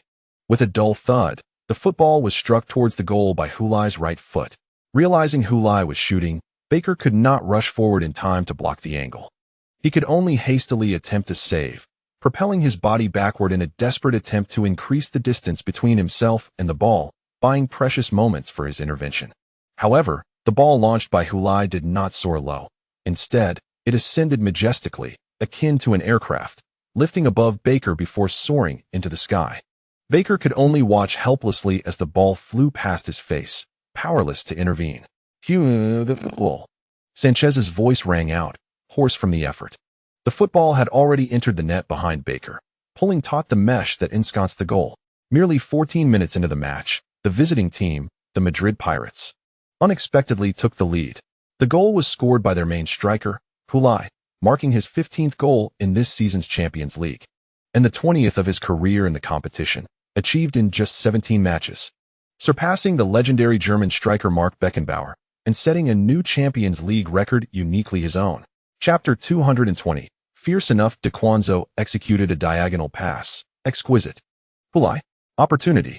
Oh, ouch. Hulai shot directly. Wow, splendid. Magnificent. The ball is in. Hulai scored just 14 minutes into the match. He helped the Madrid Pirates take an early lead on the road. This is an immensely significant goal. With this strike, the Pirates now lead the Kings by 2 goals on aggregate, placing the Kings in a dire predicament. After confirming the ball had found the back of the net, Hulai excitedly sprinted towards the corner flag. As the ball entered the goal, the previously boisterous Crown Stadium fell momentarily silent. The fans of the Madrid Kings were clearly taken aback that they would concede a goal so early in the match. It was only when they saw Hulai racing towards the northern stand, adjusting his stride mid-run in preparation for his signature celebration, that the realization struck them, prompting a cacophony of boos. It seemed as though such jeers could deter Hulai from approaching, but how could that be possible? The louder they booed, the more energized Hulai became. Amid the thunderous jeers, Hulai leapt high, executing a 180-degree turn in midair, arms crossed over his chest, before forcefully bringing them down. Accompanying this action, he landed firmly with his legs apart, directly before the Madrid Kings fans. The piercing boos provided a fitting soundtrack for his iconic celebration. Each time he performed this gesture away from home, it would evoke a chorus of resounding boos. Yet, Hulai never perceived this as negative, rather. He considered the jeers to be as harmonious with the home crowd's cheers as they could be. In the stands, an indeterminate number of Madrid Kings fans erupted with a cacophony of curses at that moment. They directed their ire at Hulai, cursed their archrivals, the Pirates, and lamented their own team's performance. Amidst the expletives, sporadic boos reverberated from the crowd. The fans in the north stand were particularly incensed, especially as Hulai had come right up to them to celebrate in their faces. Who could possibly endure such a provocation? They raised their middle fingers at Hulai, shaking their fists and shouting in fury. In response, Hulai flashed them a brilliant smile. What a travesty! Upon witnessing the conceded goal, Roivy could not help but whirl around abruptly, turning his back to the camera, and hurled a curse at the coaches on the bench. The expressions of the other coaches mirrored his discontent. The team had pushed forward in an offensive surge, inevitably leaving gaps that the Pirates could exploit. Yet, they believed that given the attacking prowess of the Madrid Kings and the recent form of Meli, it should have been them scoring first, not the Pirates. The harsh reality, however, was that it was the visiting team, the Madrid Pirates, who had found the net first. After venting his frustrations, Roivy turned back to the sidelines, calling out loudly to his dejected and bewildered teammates, gesturing for them to remain composed, to hold their ground, and to continue the assault. Seeing Hulai score, Meli, who was in the midst of tracking back, wasted no time in pivoting, racing back toward the center circle, ready for the ensuing kickoff. Hulai's scoring was no surprise to him. It seemed to be Hulai's custom. As a forward, he could not defend against Hulai as Peralta might, nor could he inspire his teammates with his voice like Captain Salado's could in crucial moments. Yet, he had his own method. As the Pirates concluded their exuberant celebrations and returned to their half, Meli stood in the center circle, his foot resting on the ball, silently watching the jubilant Pirates players pass by him, returning to their half. His expression was inscrutable, resembling a statue. It was not until the whistle blew to resume the match that he seemed to come to life. First passing the ball to his captain Salados behind him before sprinting forward. He initially dashed straight along the central corridor, then suddenly veered diagonally toward the right flank. Behind him, Salados continued to push the ball forward, and after doing so, he too surged ahead, crossing the halfway line. The Madrid Kings were poised to launch a counterattack, and he needed to position himself swiftly. The game continued. After circulating the ball around the back, the Madrid Kings sent it forward to find Van den Berg. Utilizing his physical advantage, Van den Berg halted the ball, shielding it before redistributing it to Deducalos. A long-range shot. Prior to the strike, the Brazilian midfielder executed a feint as if to distribute the ball to the flank, fooling Joaquin Vera, who was defending him head-on, into shifting his focus. Just as Vera turned away, he saw Deducalos unleash a shot toward the goal. At that moment, beads of sweat cascaded down Joaquin Vera's forehead as he hastily turned back to look. Havel made a magnificent diving save, deflecting the incoming football out of the goal line.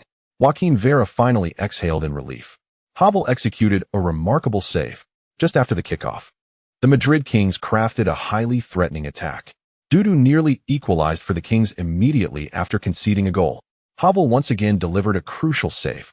Dudu Carlos did not dwell on his missed opportunity, instead sprinting towards the corner flag to take the corner kick swiftly. For the Madrid Kings, every minute was of utmost importance after conceding a goal. Meanwhile, in the back line, Madrid Kings defenders Peralta and Sequeiros advanced into the Madrid Pirates penalty area, ready to contest for a header. However, it was merely a feint. Dudu Carlos did not aim directly for the penalty area, but passed to the onrushing Meli. A tactical corner. After receiving the ball, Meli dribbled laterally and sent a precise left-footed pass directly towards the goal. Both teams' defenders clashed in a duel of headers in front of the goal. Ultimately, the Madrid Pirates defender Moreno emerged victorious, leveraging his exceptional jumping ability and positioning skills to secure the ball and clear it away. However, the second ball outside the penalty area remained under the control of the Kings. The Kings' offensive onslaught resembled a rising tide, relentless in its pursuit, denying the Pirates any respite. Having conceded a goal on their home turf, the entire Madrid Kings team was akin to a bull enraged, completely losing their composure. They would not cease until they either tore apart their opponents or were themselves torn asunder. The second ball was controlled by Albin Estrom, the attacking midfielder for the Kings. As he received the ball, he caught a glimpse of a figure in a red jersey darting to the right. Without taking the time for further observation, he lofted the ball forward. Only after releasing the pass did he realize that the fleeting figure was Meli. Estrom's lofted pass. Meli, not offside. The television broadcast captured the Argentine bursting forth from the Madrid Pirates' defensive line, akin to a sword piercing the heart of the Pirates. The Pirates goalkeeper Havel charged out of the goal, lunging towards the onside Meli. Meli, gazing back at the approaching ball, appeared oblivious to Havel's advance. Meanwhile, the Madrid Kings fans in the stands erupted in collective screams, those closest to the goal shouting loudly to alert Meli. He's coming. He's lunging at you. Yet, Meli seemed deaf to their warnings, keeping his focus on the incoming ball as he raised his left foot while in motion. Havel leapt, arms outstretched in a bid to maximize his defensive area, anticipating that Meli would choose to chip the ball. But he was mistaken. Meli deftly brought the ball down with his left foot, allowing it to glide smoothly past Havel. Simultaneously, Meli pivoted, continuing forward in perfect synchronization with the descending ball. With an elegant maneuver, he deftly evaded Hall, who was still flailing in midair, and in a single stride, he caught up with the ball. Despite the acute angle, he lifted his right foot and sent the ball hurtling toward the goal. Juan Ramirez, the fastest reacting player among the Madrid Pirates, sprinted back and executed a slide tackle on the ball. He struck it. Yet, it was after the ball had already crossed the goal line. The ball, struck by his tackle, soared upward, only to be halted by the netting at the top of the goal, before falling back down, still within the goal. The commentator, Sanchez, was momentarily stunned before erupting into a frenzied shout. Meli, Meli, Meli, he has scored. Just 2 minutes after the Kings conceded, he has equalized the score. Goodness. This is utterly unbelievable. The Pirates' lead lasted merely 2 minutes. It seems today's match will be a clash of titans. P.S. The third update for today is complete. The saga continues tomorrow. To be continued. Chapter 221. Meli. Fierce as a tiger upon receiving a corner kick from Dudu Carlos, Meli directed the ball into the penalty area. While most players would typically remain stationary to observe the outcome of the attack, Meli was not one to conform. After delivering the cross, he swiftly cut into the penalty area, blending into the throng. As the ball was cleared from the box, he attentively monitored the situation. Upon witnessing Estrom gain control of the second ball, he unhesitatingly opted to make a return run, breaking free from the crowd, perfectly synchronizing with Estrom's pass. Thus, he was not offside. For Meli, the remaining task was to showcase his extraordinary touch.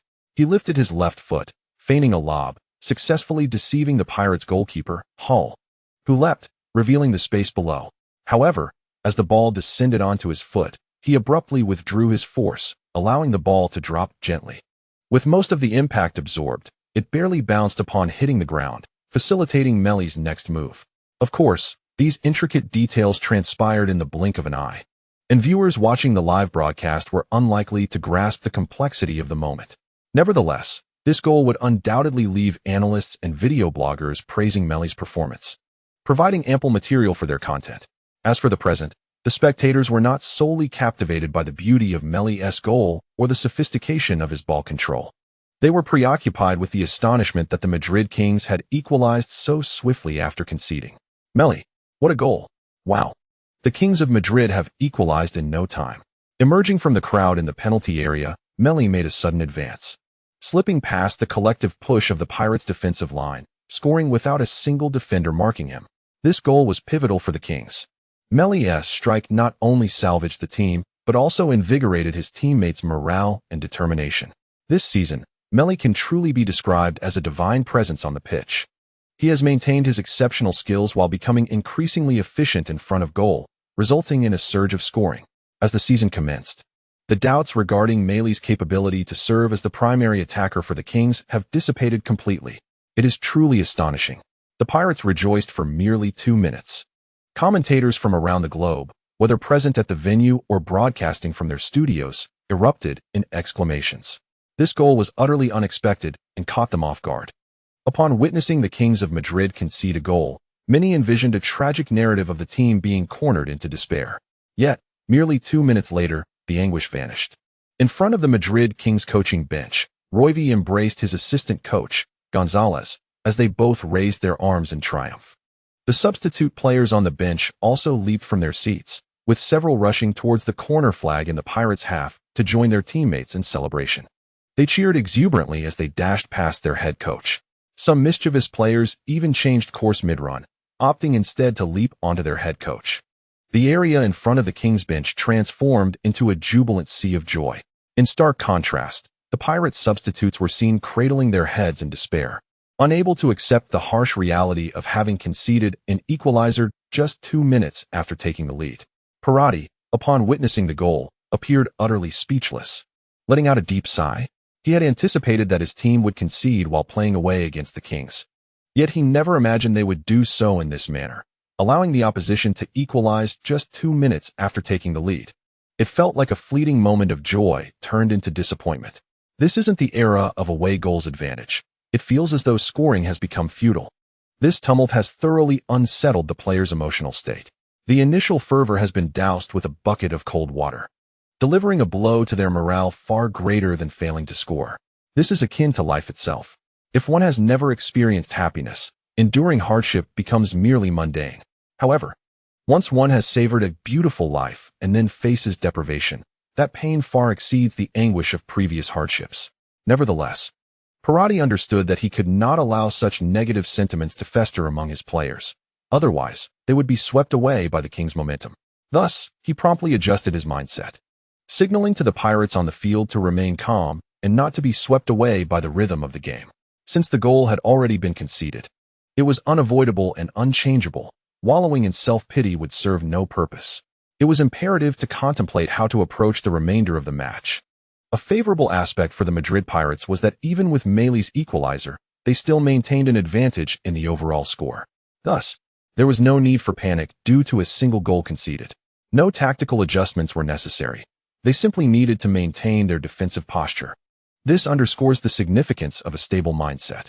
If the players' mentality wavers during defense, the Kings could exploit the situation. Parati first shouted loudly to capture the attention of the Pirates on the field, then pointed to his temple, followed by pressing his hands downward. His message was clear: remain calm, relax, and stabilize. The captain of the team, Juan Ramirez, reminded his teammates, "We still lead by 1 goal. There is no need for panic. We must be cautious not to allow them to score again in a short period." As Meli and his teammates concluded their celebration and began to run back, Futil's gaze shifted towards the Argentine. He sensed that today's Meli was different from the Meli he had encountered in previous meetings. There was a ferocity akin to that of a fierce tiger. Although Meli had always been formidable, today's presence exuded an aura of danger that was unprecedented. This sense of peril was reminiscent of Futil's first encounter with Meli at the Olympics, where Meli had been an imposing adversary, seemingly invincible. In an effort to thwart Meli, the defense of the Chinese Olympic team was cautioned to avoid yellow cards, exerting themselves to the utmost to contain him. The players, including Futil, were uncertain whether their efforts would indeed be sufficient to outmaneuver Meli. During that initial clash, the overwhelming sentiment among them was one of awe. Truly, he was a prodigy. The media's praise was not unfounded. Meli was genuinely extraordinary. The victors experienced a profound sense of relief, as if they had narrowly escaped the jaws of a tiger. This impression left a lasting mark on Futil. However, upon joining La Liga, having faced Meli 3 times across both the league and the Champions League, he no longer felt that same intensity of dread as during the Olympics. Had he grown stronger? Undoubtedly. Yet, if he could catch up to Meli so swiftly, it would imply that Meli had stagnated or even regressed. This notion was unacceptable. Futil regarded Meli as his greatest rival, a target to conquer. Thus, The fact that he consistently triumphed in their encounters felt almost surreal, leading to online debates about who was superior. Such discussions should not even arise at this stage. Futile believed himself to be a pursuer, intent on chasing after Meli as the benchmark. The question of their relative strengths was premature, if it were to be considered. It should at least wait until he had established himself in La Liga over several seasons. After only a few matches, why had people begun to speculate that Futile could rival Meli? Was Meli truly not as impressive as he had once appeared? Or was the so-called world's greatest prodigy merely a product of media hype, lacking substance? For Futile, who had come to La Liga to challenge Meli, this performance was somewhat disappointing. Yet today, the Meli before him rekindled memories of their Olympic confrontation, evoking the sentiment that life would be splendid if it were always like the first meeting. Feeling the formidable presence of his opponent, Futile did not furrow his brow in worry. Rather, a surge of determination welled up within him, igniting his desire to rise to the challenge. The players of the Madrid Kings concluded their celebrations and returned to their positions. Meanwhile, the Pirates players, having recovered from the shock of conceding a goal, stood in their half, ready to commence play. With the sound of the whistle, Futile, positioned at the center circle, passed the ball back to the defense and then surged forward across the halfway line. Beside him, the Kings players dashed ahead, racing past him. The two teams collided like two surging tides, creating a spray of water that soared several meters high, accompanied by a thunderous roar. Chapter 222. Caught off guard shortly after the match resumed, the Madrid Kings, buoyed by their momentum to equalize, launched a vigorous assault on the goal of the Madrid Pirates. During this period, the Pirates found themselves somewhat on the back foot against the Kings' offensive. However, they managed to withstand the onslaught without conceding another quick goal. Observing that the Pirates had not crumbled, the Kings wisely moderated their relentless barrage. At this juncture, only 23 minutes had elapsed in the match. The initial 20 minutes had been played at a rapid pace, with both sides engaged in a lively exchange. However, it was unnecessary to maintain such intensity continuously. A shift in rhythm was required. This adjustment could be viewed as a preparation for the next wave of fierce attacks. The match then entered a stalemate phase, with both teams occasionally launching probing attacks that posed threats. Yet it became increasingly difficult to generate the relentless waves of offense reminiscent of the early stages of the game. This stalemate persisted until nearly the 35-minute mark, when the Kings, having gathered their strength, initiated another series of sustained assaults on the Pirates' half, reminiscent of the match's opening moments. In response to the Kings' fierce offensive, the Pirates naturally adopted a more compact defensive posture, focusing on stabilizing their backline before seeking opportunities for counterattacks, akin to their goal in the 14th minute. The teams exchanged tactics in a game of cat and mouse, with defenses holding firm until the end of the first half, leaving the score unchanged. The Pirates maintained a slender lead of 1 goal, and with only 45 minutes remaining, their chances appeared slightly better. Yet, caution was still paramount. The Kings were only 1 goal behind, and their decision to slow the pace in the final minutes of the first half was prudent. Failure to consolidate could have led to a potentially devastating counterattack from the Pirates, risking another goal that would complicate their chances. As the players departed the field, commentators analyzed the situation for viewers at home, presenting arguments both for the Kings' potential comeback and for the Pirates' greater likelihood of victory. Consequently, supporters of the Kings found little to celebrate, while Pirates fans remained on edge. A 1-goal margin is a scenario that invites boundless speculation and motivation. Meli's performance in today's match was evidently exceptional, and I believe he will emerge as the most incisive weapon in the Kings' offensive in the second half. However, whether the Madrid Pirates can effectively restrain him seems challenging, as Meli's individual prowess is indeed of a superior caliber. Moreover, the young defender Bisha of the Pirates has delivered a rather mediocre performance, undoubtedly rendering him a primary target for Meli's offensive strategies. Nonetheless, the Pirates possess their own advantages. By adopting a compact defensive stance and executing counterattacks, they can leverage Ruiz's pivotal role in the forward line to pose a threat to the Kings' goal. If they can withstand the Kings' assault during the early stages of the second half, as time dwindles, the Kings' players will inevitably grow more anxious. Xialan expressed her dissatisfaction with the commentary provided by Yan Kong, who seemed to articulate much while saying little of substance. She directly inquired of her husband, Lao Hu, "Do you think our son can advance to the finals?" Hu Li-sin, upon being questioned, furrowed his brow and replied, "I don't know." "Don't know?" Xialan pressed further. "Well, even if the Pirates lead by a single goal, this is still on the Kings' home turf. Even if the Pirates were to lead by 2 goals, anything can happen in a football match, especially in the Champions League, right? Unison turned to Xiaolong and said, "You've watched football for so many years. You should understand this principle." "Understanding it is one thing," Xiaolong murmured, "but I still believe the Pirates have a greater chance. After all, leading by a goal, even if it is just one, means they are ahead." Upon noticing her husband still gazing at her, she asked, "What is it?" Unison shook his head. "It's nothing, you're absolutely right." Xiaolong frowned and muttered, "I can't shake the feeling that you're just humoring me." "Not at all. A 1-goal lead is not secure, so we must be more proactive in the second half." After articulating this, Parati made a tactical adjustment in front of the entire team, which was not unexpected, as everyone had already discerned that Maxi Kelly had not remained on the field for warm-up, but had returned to the locker room with the starting players. What does this imply? It signifies that he is to be substituted at halftime. Parati began assigning roles to the team. Their offensive strategy shifted from focusing on the flanks in the first half to a more integrated approach combining the wings and the middle in the second half.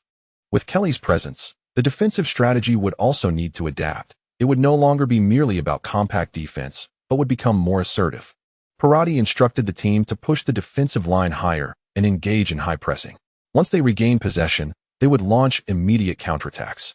By proactively altering tactics and adopting a more aggressive strategy, Parati aimed to catch their opponents off guard.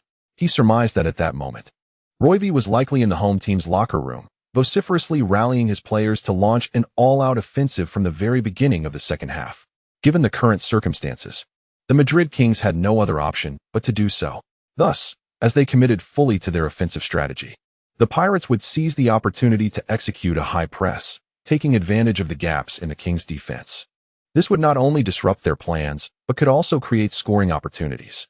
Provided that the Madrid Pirates could capitalize on the moment to score again, they would be able to manage the Kings' onslaught with relative ease for the remainder of the match. Even if they were to concede another goal to the Kings, they would still maintain the lead. In simple terms, Parati aimed to seize the initiative right from the outset. His plan was indeed commendable. Yet even the finest of strategies remain merely plans. The actual circumstances often diverge significantly from the envisioned blueprint. As the second half commenced, the Madrid Kings swiftly doused Parati's hopes with a cascade of cold reality. He had anticipated an onslaught from the Kings right from the start of the half, but seemingly underestimated the ferocity of their assault. While the Pirates concentrated their defensive efforts on the notably agile Meli, the Kings midfielder Estrom unexpectedly shifted the ball to the opposite flank. There, Brazilian left-back Rafael Fonseca surged forward, responding to Estrom's long pass, and deftly flicked the ball with his head towards Saldados before continuing his run. Saldados promptly delivered a through ball. Upon catching up to the football, Fonseca executed a precise pass towards the Pirates' goal. The ball traced a distinct arc through the air, heading towards the far post. At that moment, the Pirates' central defender Bisha was positioned at the back post, his gaze fixated solely on the approaching ball, completely oblivious to his surroundings. With only the ball in his sights, he leapt to head it clear, yet was overtaken from behind by the Kings' towering striker, Van den Berg, who seized the opportunity and headed the ball before him. "Watch out!" he foam exclaimed in alarm. However, his warning, uttered from a distant studio in China, bore no fruit. He and Yin Kong could only watch helplessly through the television screen as Van den Berg directed the ball towards the goal. Given the proximity of the header, even the formidable Hawier was rendered powerless. His attempted save was only half executed when the ball had already crossed the threshold. Goal! Van den Berg. Van den Berg. A powerful header. He ruthlessly triumphed over Bisha in the aerial contest. Poor Bisha. He was utterly unaware of Van den Berg's approach until it was too late. Oh, the Kings are exuding an overwhelming sense of pressure today. Merely 6 minutes into the second half, they had scored once more. Last time, Meli equalized just 2 minutes after whose goal, and now Van den Berg's strike leveled the scoreline. The Crown Stadium was now engulfed in a cacophony of cheers. Every commentator, whether present or broadcasting remotely, was vocally expressing their excitement. The Kings' equalization early in the second half signified that they had ample time to score again. Bisha, fixated solely on the ball, made a grave error. As feared, Bisha, who had stepped in for the injured Mantegui, had become the most unstable element in the Pirates' defense. Standing before the visiting team's bench, Parati was left astounded. He had foreseen the Kings' aggressive approach at the beginning of the second half, but he had not anticipated such a decisive strike. During halftime, he had repeatedly urged his team to bolster their defense against Meli. Yet this goal bore no relation to him whatsoever. He initially intended to catch his opponents off guard, yet paradoxically, he himself fell victim to the Kings' unforeseen assault. Curse this wretched football. P.S. There will be another update this afternoon. To be continued. Chapter 223. This is the UEFA Champions League semi-final.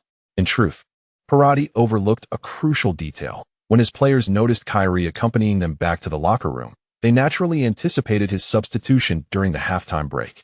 How could the opposing coach, Royvi, possibly be unaware of this? While Royvi may not have witnessed it himself, a member of the Madrid Kings coaching staff did observe Kyrie following the Pirates players into the locker room. Subsequently, during halftime, this information was relayed to Royvi. From this, the Kings head coach deduced that Parati would indeed bring Kyrie onto the pitch after the break. Given this substitution, it was evident that the tactics employed in the first half would no longer be applicable. Furthermore, analyzing Kyrie's technical attributes, Royvi concluded that Parati would likely adopt a more aggressive approach following Kyrie's introduction, at the very least abandoning the defensive posture in front of the goal. This was advantageous for the Kings, as a retreating Pirates team would make scoring significantly more challenging. With the Pirates compelled to adopt an offensive stance, the Kings could seize the moment to strike unexpectedly. Thus, he instructed his team to unleash the most ferocious offensive onslaught right from the beginning of the second half against their city rivals. For 5 minutes prior to Vandenberg's goal, the Kings relentlessly bombarded the Pirates' penalty area. Meli was particularly dynamic, creating numerous scoring opportunities, which led the Madrid Pirates to focus their defensive efforts squarely on him. In this scenario, the Kings abruptly shifted their attacking focus, catching the Pirates off guard. They deliberately targeted the area defended by Bisha during a cross, positioning Vandenberg to exploit Bisha's defenses. Indeed, Bisha made an error, failing to notice Vandenberg's positioning, resulting in a well-deserved goal. Following Vandenberg's strike, Royvi embraced his coaching staff in jubilant celebration. Alongside them, the substitute players and fans of the Kings erupted in ecstatic cheers. Fully aware that ample time remained in the match, having equalized, the Madrid Kings only needed one more goal to secure their place in the final. Riding this wave of momentum, they aimed to completely overwhelm their city rivals. Observing the exuberant celebrations of the Kings players, the Pirates' assistant coach, Valentin, murmured, "Well, even if we don't substitute Kyrie at halftime, we will surely bring him on immediately after conceding a goal." His words seemed to serve as both self-reassurance and a comfort to Parati beside him. Hearing this, Parati turned to Valentin and remarked with a slight smirk, "Jesus, have you considered that perhaps Royvi anticipated our decision to substitute Kyrie, prompting the Kings to launch an all-out attack at the start of the second half?" Valentin shrugged. "Do you really believe that if we didn't substitute Kyrie at halftime, they wouldn't score? I find that highly unlikely. We have indeed become more proactive. Yet the second half has just commenced, and we have yet to mount our attack. This is unrelated to our adjustments. However, our defense will undoubtedly face greater pressure than in the first half." Parati observed the bewildered players of the Madrid Pirates on the field, succumbing to a moment of silence. Logically, after the Madrid Kings scored, their offensive thrust should intensify. In such circumstances, it would be prudent for the Pirates to consolidate their defense, withstanding the onslaught of the Kings before proceeding further. However, this would render Kelly's presence on the field rather insignificant. Moreover, as Valentin aptly noted, would tightening our defense guarantee that they do not score? Rather than adopting a passive stance, we would be better off persisting with the adjustments made during halftime. Adopting a more assertive approach, we should exploit the gaps left by the Kings' offensive maneuvers to threaten their goal.